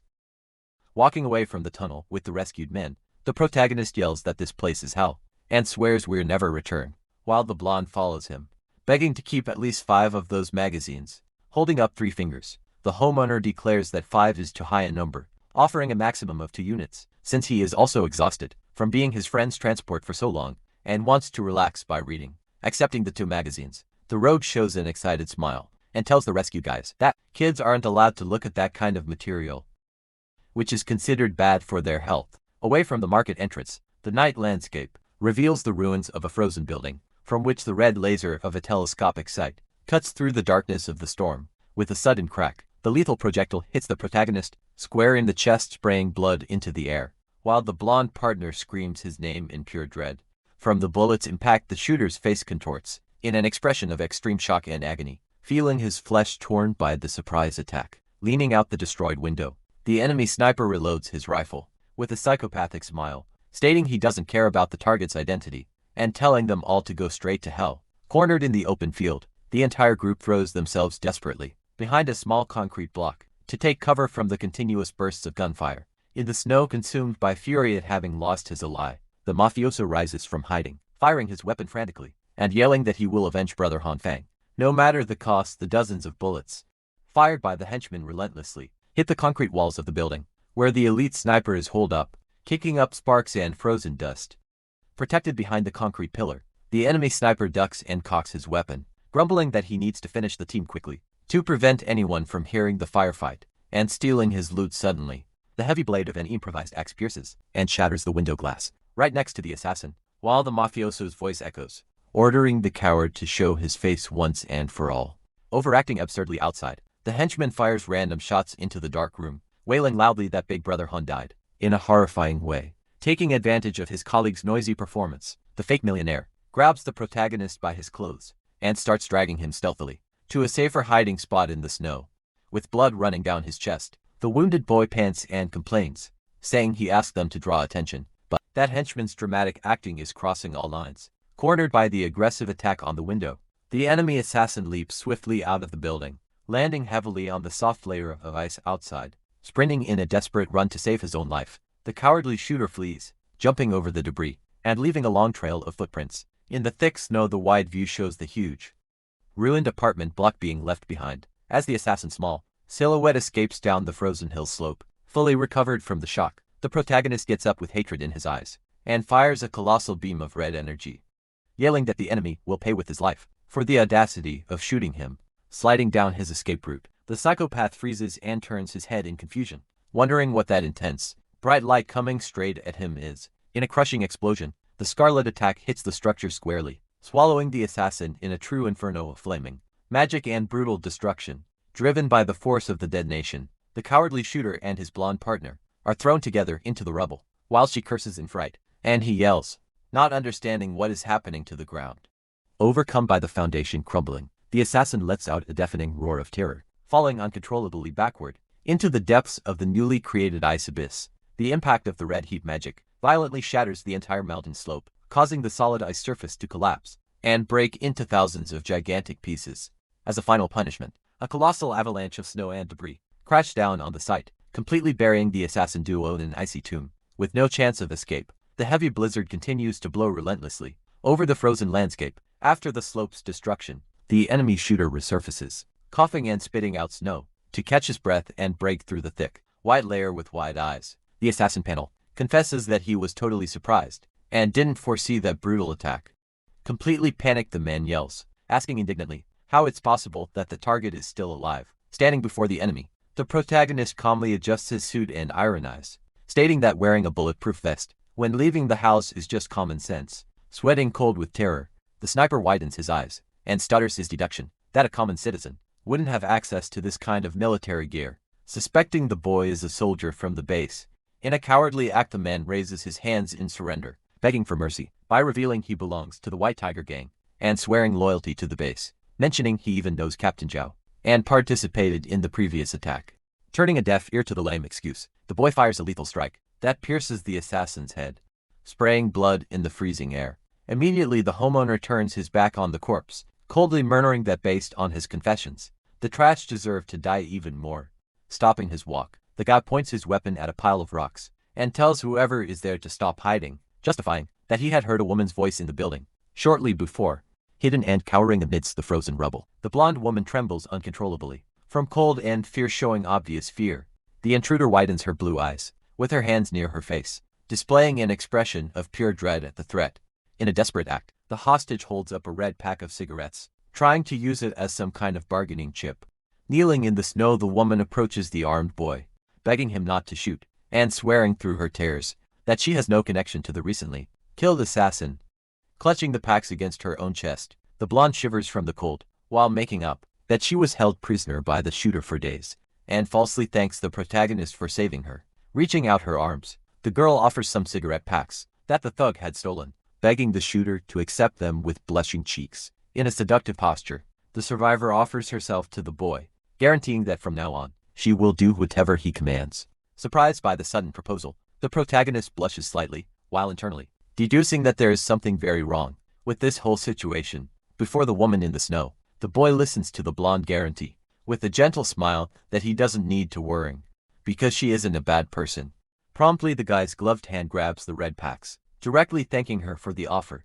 In a brutal, unprovoked charge, the homeowner swings a machete directly at the woman, cursing the fraud as an idiot. Hidden under the snow, the firearm wielded by the traitor goes off, firing a shot that cuts through the air, sending sparks into the dark. Hit by the lethal impact, the assassin falls to her knees, bleeding heavily, and curses the boy, asking indignantly if he's even a real man, to have the nerve to hurt a woman as pretty as her. Calmly leaning on the ice, the protagonist deconstructs the act, stating that a prisoner held in captivity for D-days would never have completely intact clothes, with no injuries and wearing flawless makeup. With a cold gaze, the guy watches the woman's body collapse, completely lifeless, onto the frozen surface. During the walk back, the blonde partner praises his friend's coldness, confessing he would have hesitated to shoot a woman like that, while the shooter dryly retorts that this only happens because his ally is stupid. Turning his face slightly, the boy admits with a smirk that the fraud just reminded him of a certain person from the past, making the swindler laugh, and agreed that he got the message.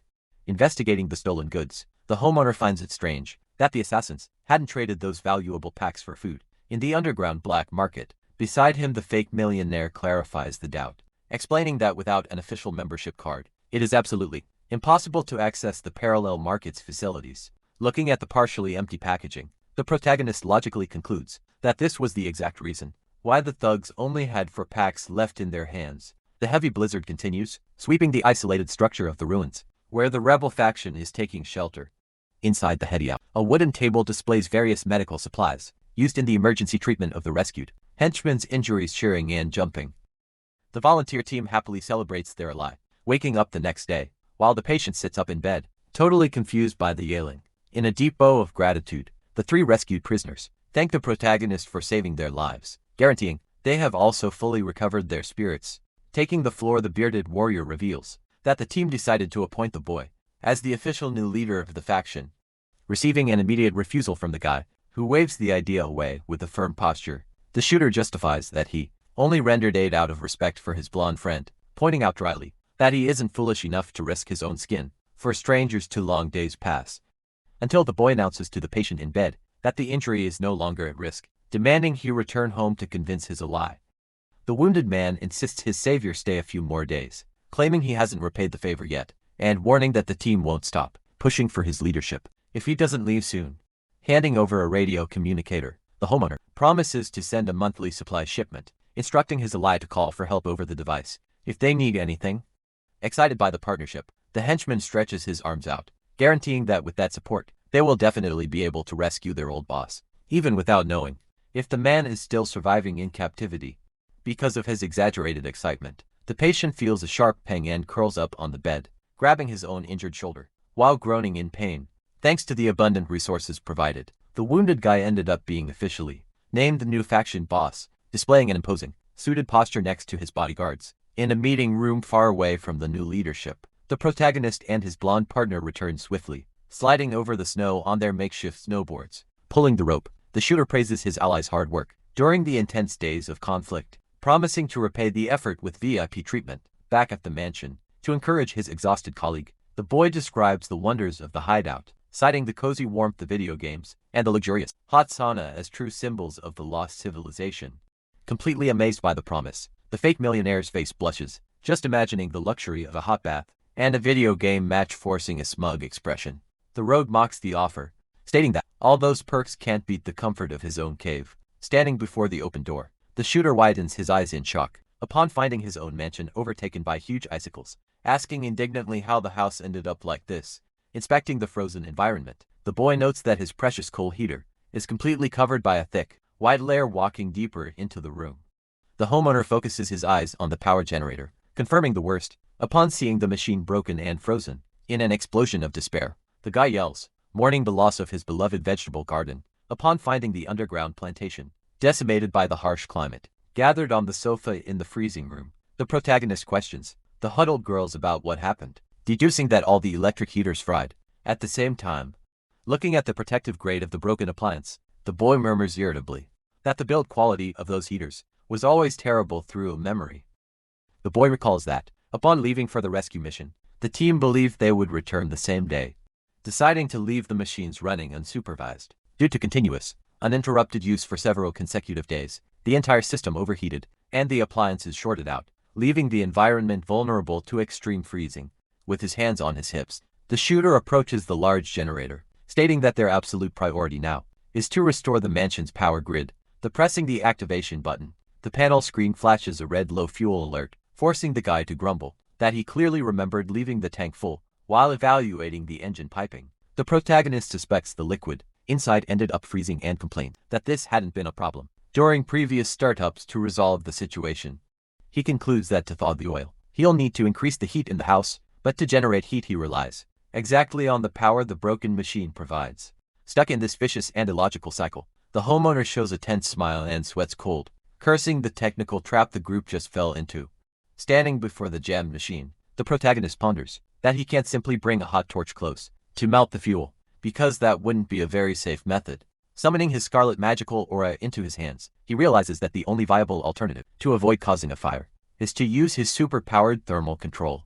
With extreme concentration, the boy touches the red light directly to the metal piping, calculating the exact force needed just to heat the oil without causing a detonation. Through the magical action, the structure begins to glow intensely in a reddish hue, while the shooter celebrates the internal dripping, proving the ice is finally melting. With an electrical snap, the machinery roars back to life, emitting small blue sparks, and confirming the resumption of power flow.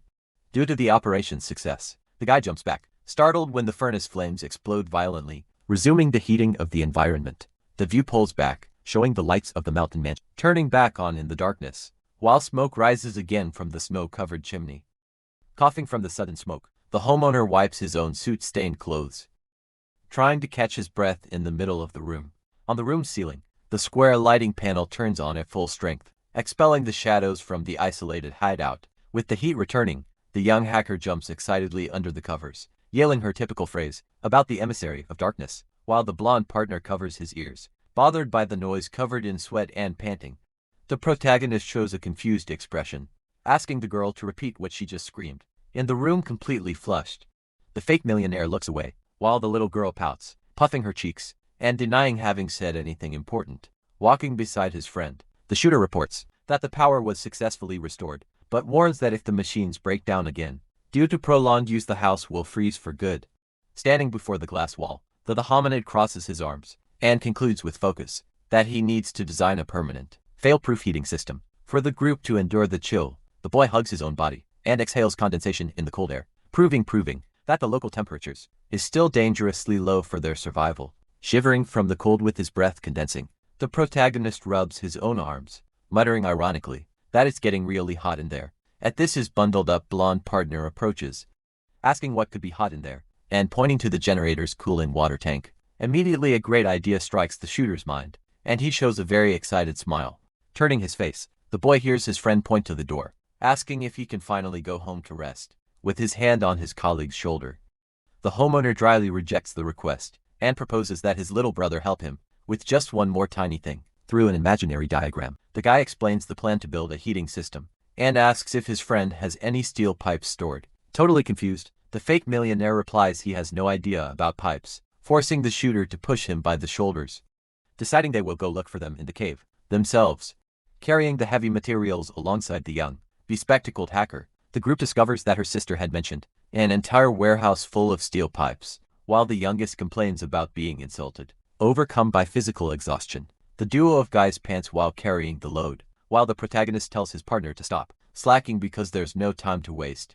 Back at the heady out, the little neighbor strikes a dramatic pose in the hallway, laughing as she announces it's time to reveal her new magic. Raising her hand, the girl summons her bright, bluish dimensional portal, crying out for the emergence of her second evil spatial eye with the magical object floating. The girl instructs the team to take the sphere and store the pipes inside it, guaranteeing she can pull them out the other side, while the shooter watches impressed. Holding the small dimensional rift, the blonde partner widens his eyes, asking how she manages to hand that power over to other people being reassured by the little girl.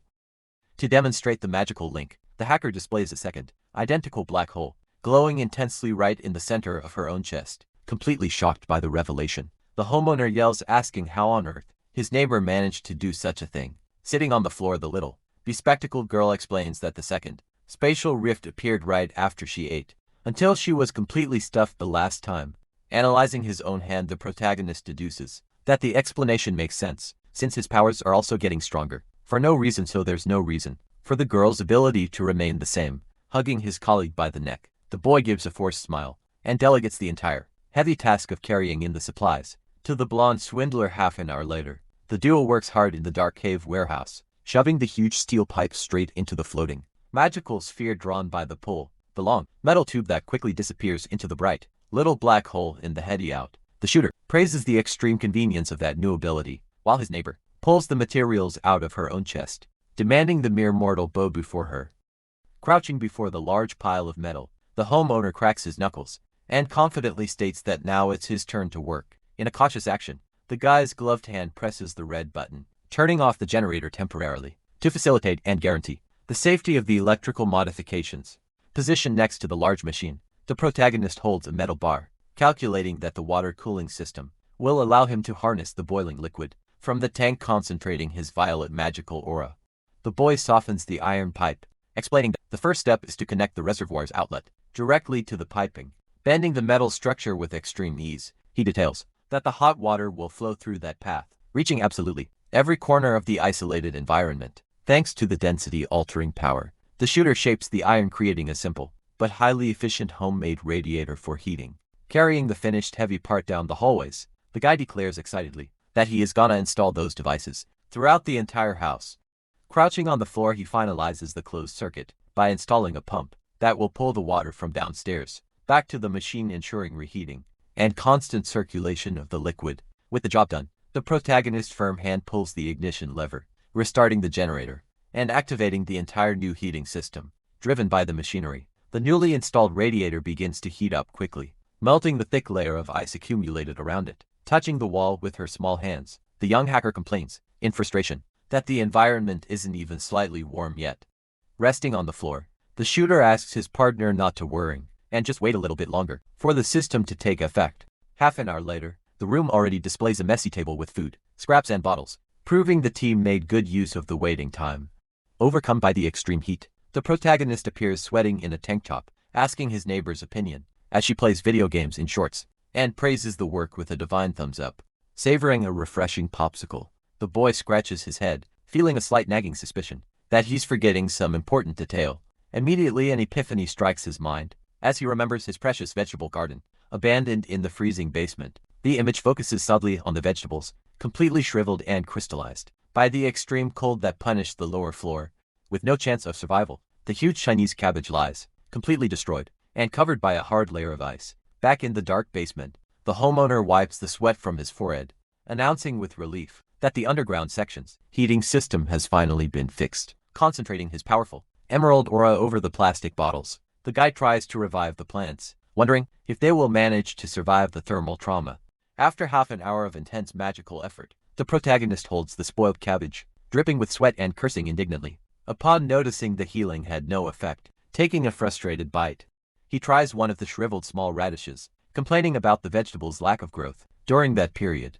Looking at the greenish tomatoes in his hand, the shooter laments that the fruits have already grown quite a bit, and it would be a real waste to throw them in the trash before they ripen. Suddenly, the boy's face lights up with a confident smile as he gets a brilliant new idea to repurpose that ruined harvest. In a brave taste test, the guy chews the green tomato, but ends up writhing in agony due to the extreme acidity and absurdly bitter taste of the food. Giving up on that bad idea, the homeowner walks back down the lit hallway, deciding it will be much easier to just replant all the seeds. Entering the messy room, where his neighbor is playing at the arcade, the shooter reports the gardener's death and asks her to supply a new batch of seeds to start over to summoning the dimensional rift. The little girl hands over the packets, dramatically demanding an offering of fruit, like sweet strawberries. While the guy agrees without hesitation, drooling with hunger, the little hacker adds a large, juicy steak to the wish list, forcing her colleague to point out the inconsistency of that supposed divine offering that has just become her personal menu. During the conversation, A strong memory hits the boy's mind, and he widens his eyes, in amazement at having forgotten such a crucial detail. Gesturing with his hands, he perfectly recalls that the mystical fusion of the green and red lights was able to multiply the size of a piece of meat. In the past, the image focuses on the guy's gloved fingers, firmly holding the small, hardened core of the Chinese cabbage that survived the cold. Settled on a stool in front of the garden, the shooter gathers the ingredients and wonders curiously if the mixed magic will turn that core into a giant vegetable again. With his oars glowing and a musical rhythm interface floating in his mind, the protagonist focuses intensely on perceiving the energy to find the exact timing for the mutation. In absolute silence, the boy maintains his concentrated posture, waiting patiently for the perfect moment to release the magical fusion onto the plants. In a violent explosion, the food turns into large pieces of useless charcoal, proving that the synthesis process is not at all easy to master. Coughing from the black smoke, the homeowner changes his tactics and decides to merge only different parts of the cabbage itself to see if he can get any positive results. Dripping with sweat after another frustrating failure, the guy grits his teeth in a tense smile and curses the high difficulty level of that damn botanical experiment holding a bunch of unripe tomatoes. The boy laments the total loss of the cabbages and decrees it's time to try his luck with those green fruits.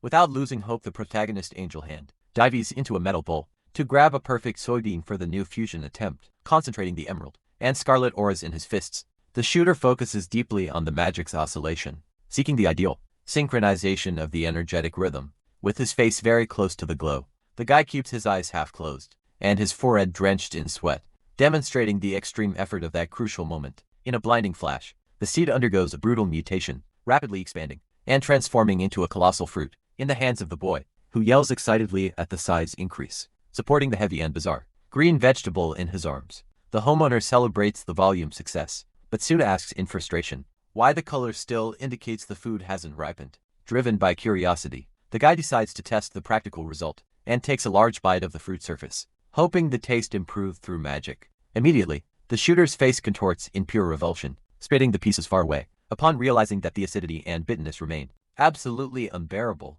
Resuming the magical production line, the protagonist works nonstop and proudly displays a gigantic white radish that was also successfully fused. After a quick tasting, the boy shows an approving smile, upon noting that the taste of that giant root remained perfectly normal and edible. Comparing the two experiments, the shooter analyzes that the tomato's immaturity preserved its bad taste, while the unfinished radish managed to retain its own original flavor even as it grew. Through a visual scheme in his mind, the guy logically concludes that dimensional fusion works like a magnifying mirror, faithfully preserving the exact characteristics of the original manipulated material. Excited by the discovery, the homeowner shares the plan to multiply ripe strawberries with his neighbor, who is wearing an adorable blue dinosaur pajama, and supports the idea with shining eyes.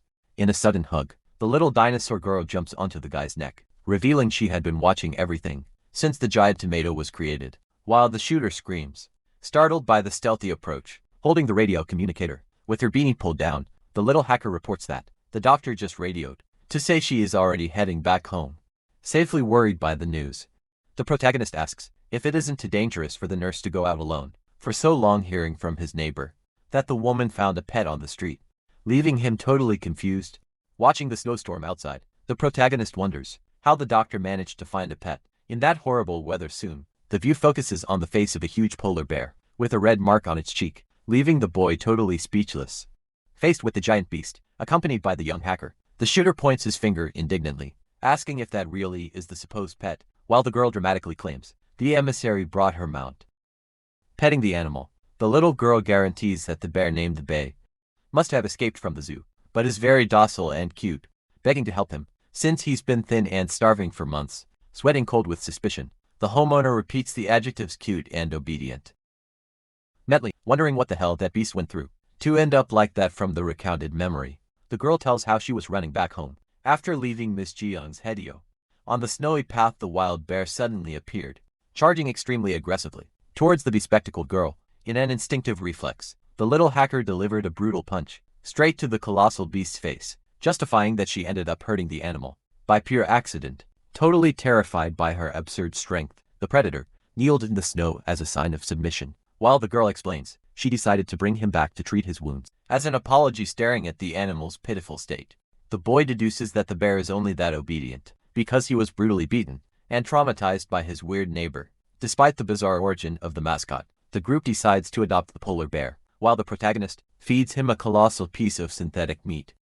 Thanks to the abundance of food in the hideout, the animal quickly gets used to everyone's presence. Over the next few days, relaxing comfortably on the floor of the heated room. Across the vast frozen city, the white, furred beast pulls a sled at extremely high speed, proving to be an excellent and fast mode of transportation for the guy holding his goggles.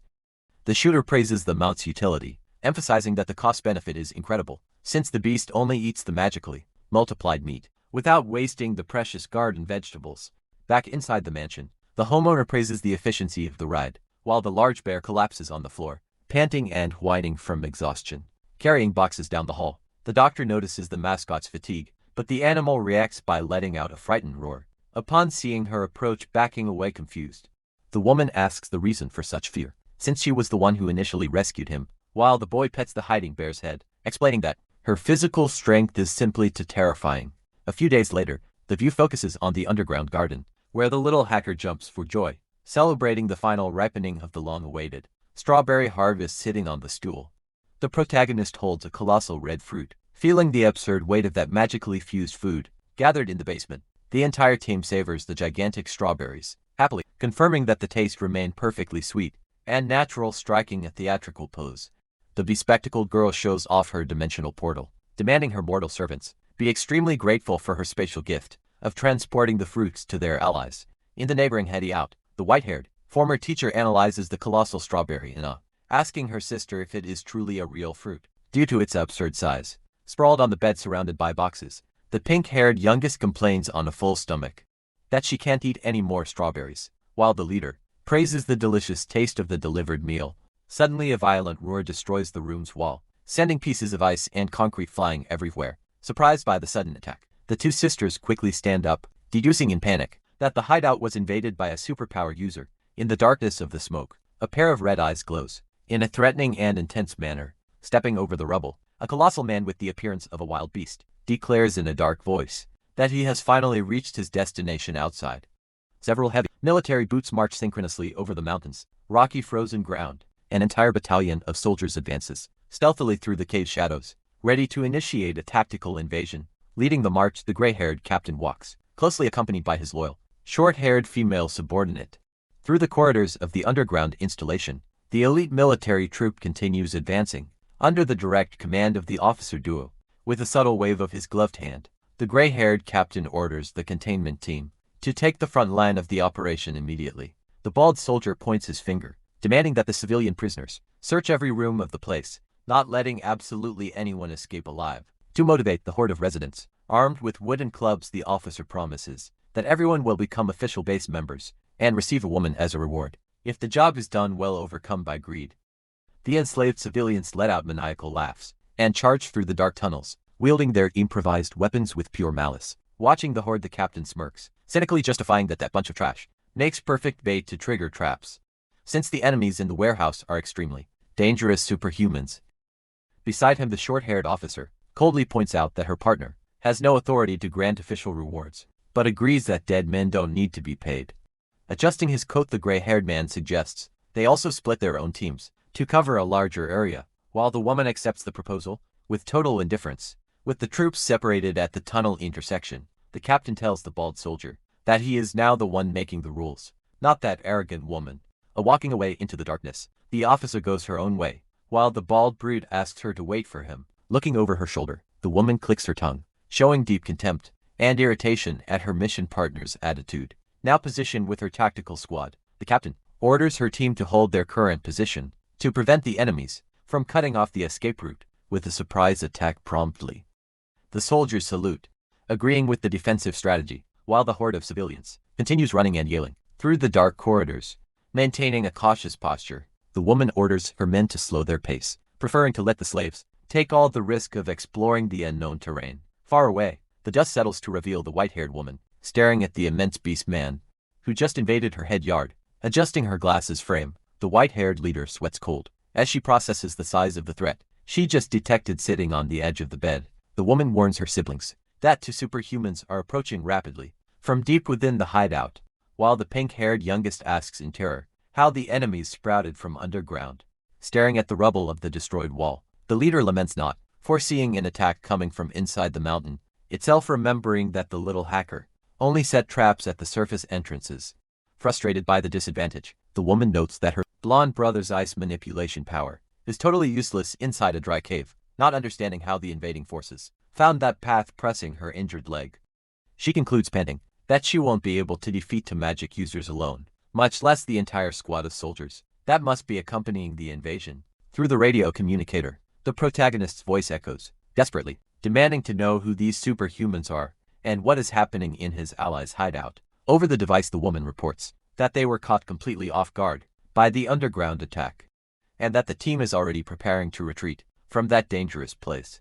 Sweating from nervousness at the mansion, the shooter bombards his ally with questions, wanting to confirm if the invading troops belong to the base's army. Keeping calm, the former teacher reports she hasn't seen the army yet, but describes that one of the enemy superhumans possesses gigantic and animalistic physical stature, far superior to a normal human's. Immediately, the memory of the bald brute flashes in the boy's mind, making him deduce in fear that damn tracking monster survived and found another way in grabbing the guy's shirt.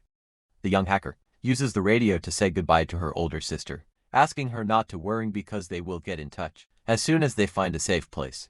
After the pink-haired girl's tearful goodbye, the radio goes silent, leaving the shooter in total silence, with a heavy expression.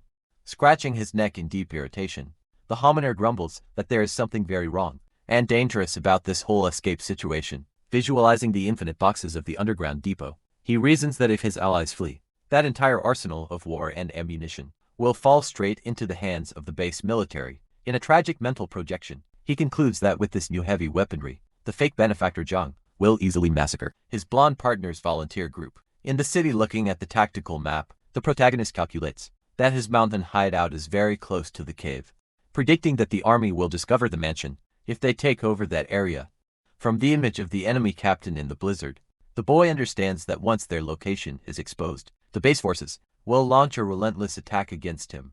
Staring into nothing with a determined expression, the shooter internally vows that he must recover that arsenal, any cost, or absolutely destroy everything, to leave nothing for the enemy. Grabbing his combat gear, he states aloud that he can't simply abandon Nim's Zhang, as she has become a very important ally. Putting on his thick coat, the guy reinforces his obligation to rescue them, because they are his neighbor's family. But the little hacker holds his hands, calmly assuring him that her sister is strong enough to escape any danger alone. Shocked by the little girl's coldness, the homeowner asks how she cannot be worried about her own blood sister, while the girl finds her colleague's excessive concern weird. Suddenly, an imaginary light bulb lights up over the young hacker's head, who emits a sound of understanding as she deduces the fake reason for all that heroism. Holding the guy's hand, the girl dramatically states that she approves of their romantic union, demanding to be called divine sister-in-law from now on. Leaving the shooter dumbfounded, understanding absolutely nothing of that delusion. Leaning forward, the nurse whispers, asking what they are talking about, admitting she is totally lost in that train of thought. Covering her mouth with her hand, the little neighbor gossips at her magic eyes. Wisdom revealed that Mr. Han Fang is in love with her sister and wants to play the lovesick hero, forcing the doctor to let out a chuckle of discovery. Cutting to the storm outside, the heavy white paws of the huge polar bear run swiftly, sinking into the thick layer of snow.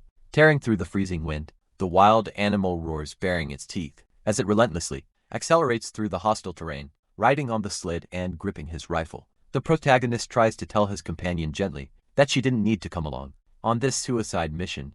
Positioned on the back of the bear and operating a colossal heavy-caliber machine gun, the nurse smiles, kindly guaranteeing it's time to repay all the times the boy saved her. In the past, the aerial view shows the duo advancing at high speed over the ice while the guy yells desperately that she really didn't need to get involved in this, and the doctor just asks him to stop being so polite and formal. Through the dark corridor, the white-haired woman's team in the wheelchair flees, panting, pushed by the pink-haired girl, while the blonde and the bespectacled boy run right behind during the desperate escape.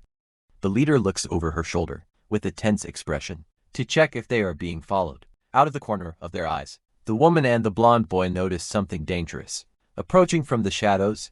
Right behind them, two thugs armed with rifles let out maniacal laughs, celebrating the presence of women in the group and ordering them to be captured alive. With a sharp reflex, one of the members' shoes skids violently on the stone floor to break his run. Spinning nimbly, the wheelchair is quickly turned backward, while the leader brandishes a heavy assault rifle, aiming straight at their pursuers. Without hesitation, The white-haired woman fires a fierce burst of bullets, lighting up the corridor with the muzzle flash. Scared by the sudden attack, the thugs try to take cover from the shots that kick up sparks on the stone walls. Standing with his back turned, a man in a dark cape calmly raises his hand amidst the smoke from the gunfire. Fleeing again, the team runs through the tunnel, while the infuriated thugs order them all killed, so they can't escape. Enveloping his hands in an intense bluish aura, the bespectacled boy orders his two partners to hold tight to the wheelchair's handles. Promptly, the pink-haired girl and the blonde boy grab the grips, tightly preparing for action. In a burst of energy, a colossal, fluid, magical wave is fired at extreme speed down the tunnel.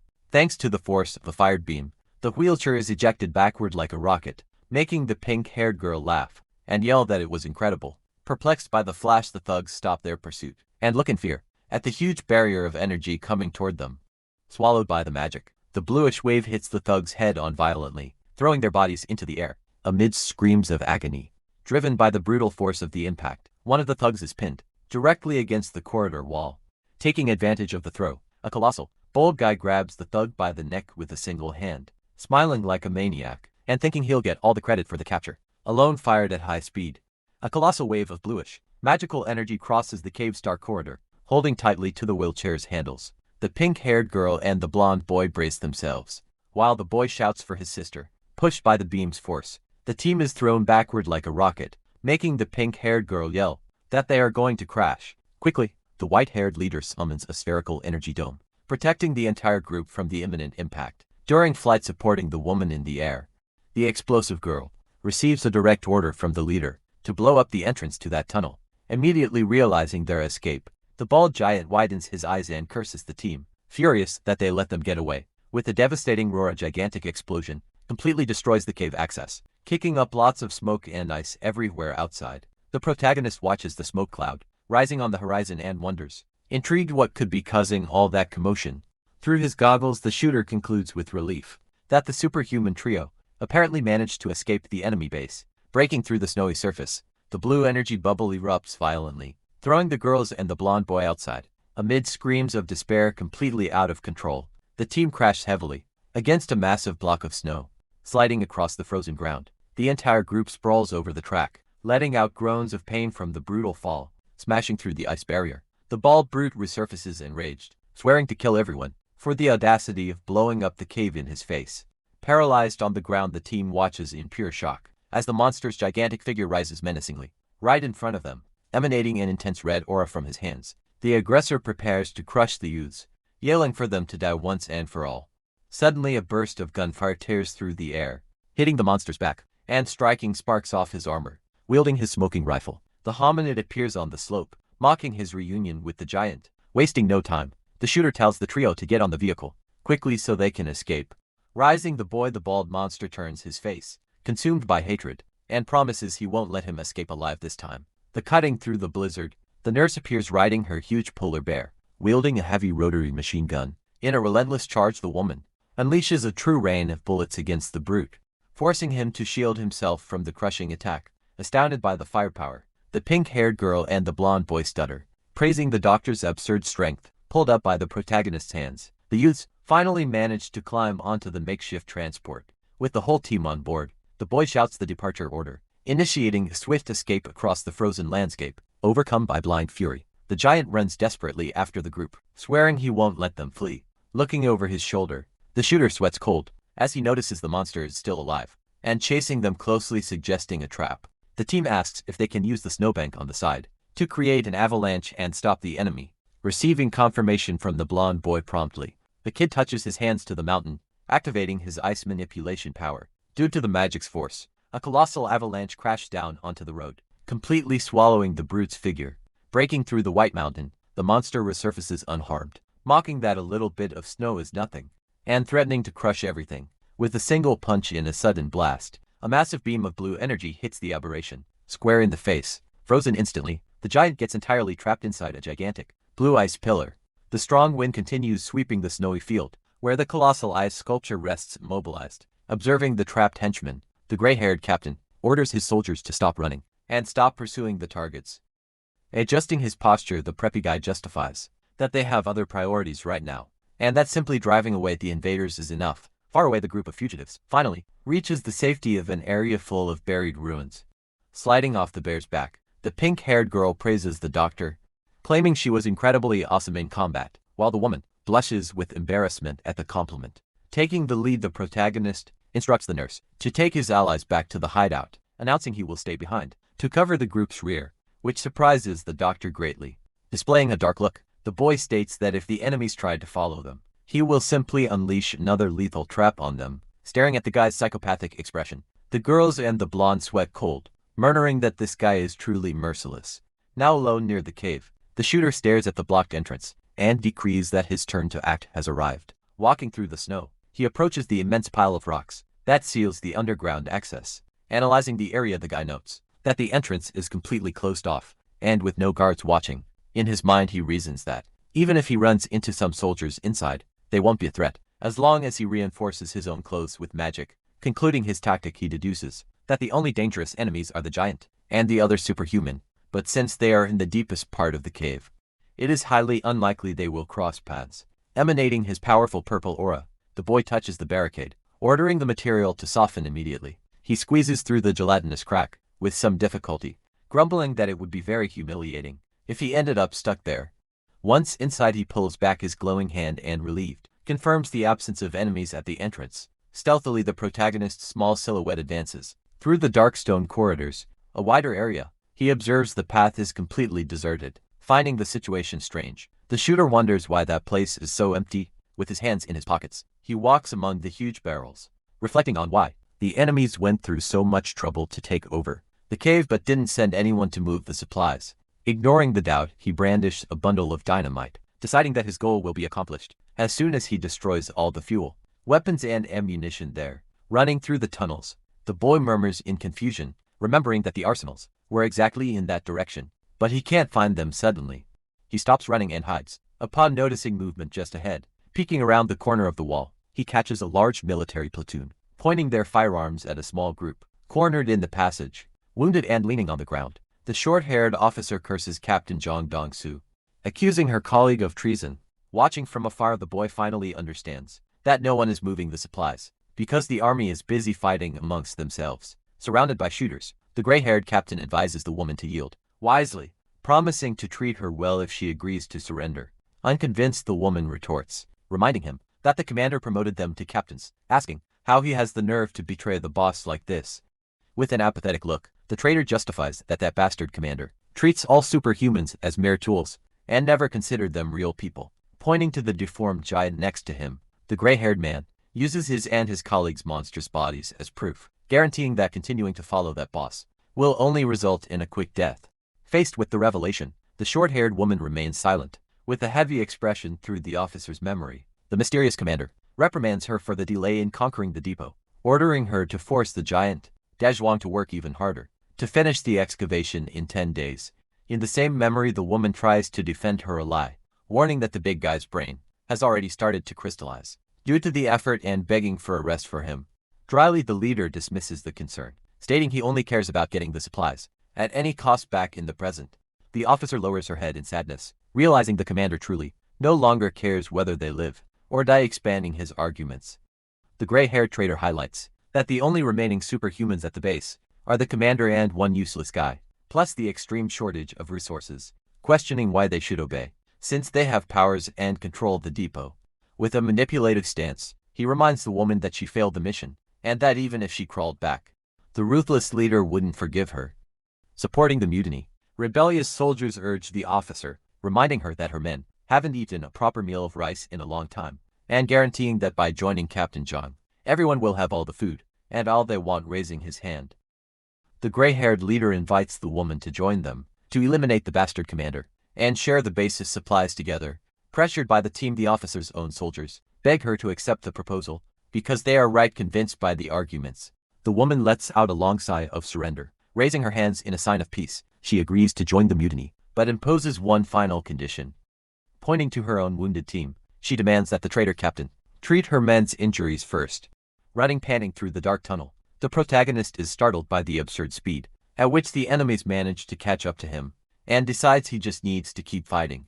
Pondering the situation, he deduces that a direct attack on the base commander wouldn't be the worst-case scenario. But if those invaders got their hands on the supplies, they would become a massive threat in the future. Wasting no time, the boy concludes that the best option is to simply destroy all the weapons and ammo in that place before getting the hell out of there as fast as possible. 10 minutes of walking later, the guy's small silhouette enters the long, gloomy corridor of the underground arsenal. Already positioned in front of the metal shelves, the shooter's agile hand begins planting explosives directly onto the large artillery cylinders. Taking advantage of the absence of guards, he continues sticking detonators onto the heavy, green crates of military equipment scattered around the depot. In a quick coordinated movement, the intruder crosses the extensive corridor, connecting explosive charges all along the way. With the job done, the homeowner wipes the sweat from his forehead, assuring himself he will detonate absolutely everything once he is safe outside the cave. Admiring the vast amount of fuel and ammunition stocked up, he tries to imagine the colossal force a simultaneous explosion of that size would cause in the environment. Resuming his escape route, the boy runs hurriedly, remembering he had passed by a cell area earlier, and calculating he is only 2 turns away from reaching the tunnel exit. Passing by the bars, the protagonist peeks into the dark interior of one of the cells, and notices the solitary figure of a prisoner sitting on the bed. Immediately, the guy's eyes widen in pure shock upon recognizing the bruised face of the bespectacled commander, smoking a cigar in the dark. Desperate upon seeing someone outside, the military prisoner throws himself against the metal bars, screaming for help. Driven by panic, the suited guy bangs violently against the transparent barrier, smearing his own blood on the glass as he cries out for rescue. Staring at the man's desperation, the shooter curses the situation, frustrated at having completely forgotten that guy was still locked up down there away from the cell area.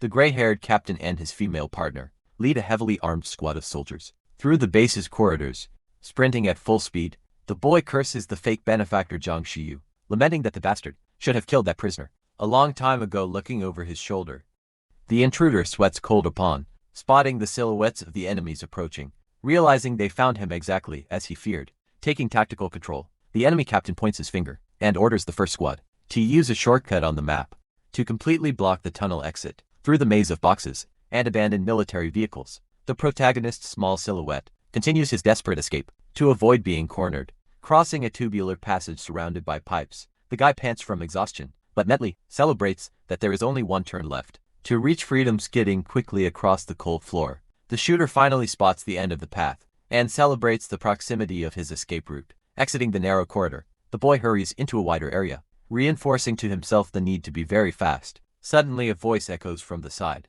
announcing the target's location and making the protagonist turn his head in alarm. Positioned strategically on the path, 3 soldiers with rifles open fire, shooting continuous bursts at the intruder. Enveloped by an intense healing emerald aura, the guy shields himself from the surprise attack, asking indignantly how the military managed to circle around so quickly. Completely confused by the magical defense, the shooters cease firing for a second, not understanding why the bullets are having no effect on the target. Taking advantage of the moment of hesitation, the homeowner counters the attack with precise shots that hit the soldiers squarely, sending blood flying into the air. With his body still glowing and smoke coming from his weapon, the boy sighs in relief, admitting he would be dead if he hadn't activated the protection in time. Resuming his escape, the guy runs toward the exit, but freezes when he comes across a massive pile of rocks, completely blocking the passage. Cornered in front of the rocky obstacle, the shooter grabs his detonator remote, deciding to trigger the bomb's timer before getting the hell out of there. With the digital screen showing 158 seconds counting down, he concludes that 2 minutes will be more than enough to escape the detonation. Kneeling before the rocky obstacle, the protagonist's hand begins to emanate a powerful purple magical aura against the stones. Thanks to the density-altering power, the boy manages to clear a path, pushing the gelatinous rock aside with extreme ease. Peeking over his shoulder, the homeowner laments the loss of that absurd amount of supplies that will turn to smoke shortly. In a continuous effort, he squeezes through the magically softened tunnel, advancing toward the other side of the rock slide.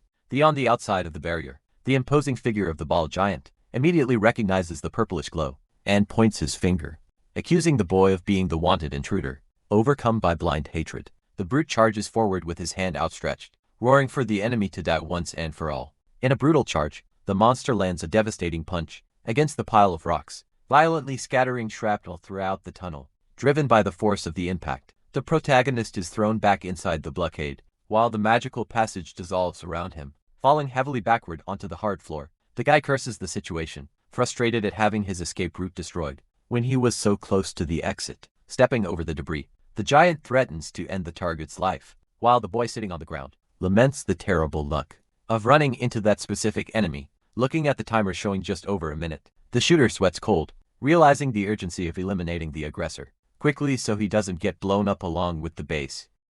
Wasting no time, the bald beast strikes the ground with extreme violence, kicking up a cloud of rocks and sparks that forces the protagonist to yell. As he recoils from the attack, in a survival reflex the homeowner raises his rifle and unloads a burst of bullets at the monster, grumbling indignantly at the adversary's strength, completely ignoring the shots. The brute advances like a war tank, cornering the shooter, who screams in the face of the unstoppable charge. In an agile movement, the colossal invader lands a brutal kick against the boy, who manages to block the impact at the last second, using his powerful emerald barrier.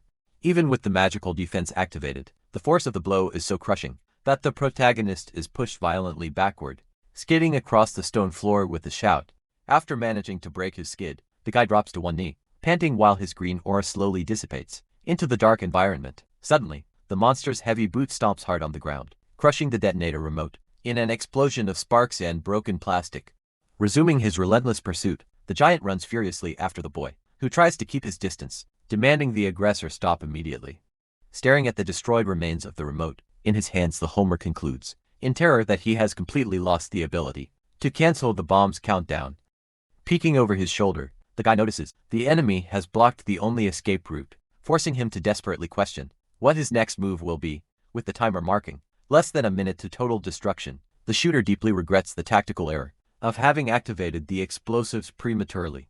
In a display of pure brute force, the bald aberration strikes the tunnel structures, kicking up dust and rocks in a terrifying shockwave. Sliding across the floor, the protagonist places his glowing hands on the ground and summons his emerald magic, yelling for the material to harden to the maximum.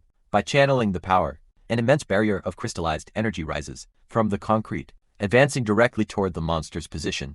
Immediately after the first attack, the boy shifts the magical flow to the purple aura and presses the ground again, ordering the surface to lose all its density. Hit by the malleable trap, the brute loses his balance as he feels his own legs sink heavily into the puddle of bright purple goo. Totally immobilized by the melted floor, the giant curses his opponent as a coward, while the shooter's small silhouette sprints away down the frozen tunnel. Taking advantage of the enemy's immobilization, the guy runs swiftly through the vast arsenal, passing right by the huge, abandoned military anti-aircraft batteries. Running around a transport truck, he calculates he has only about a minute left before the fatal detonation, pushing himself to find a safe shelter urgently. With his hand on his beanie, the shooter peeks at the distant silhouette of the monster, caught in the trap, confirming with relief that the lethal pursuit has finally been interrupted. Suddenly the boy's face contorts in pure shock as he notices the approach of new, mysterious figures blocking his path just ahead. Breaking through the darkness of the corridor, the gray-haired captain and the short-haired officer appear, leading a heavily armed platoon toward the protagonist. In a stealthy maneuver, the homeowner throws himself behind the large military truck, hiding in the shadows, while the enemy troop marches past, unaware of his presence.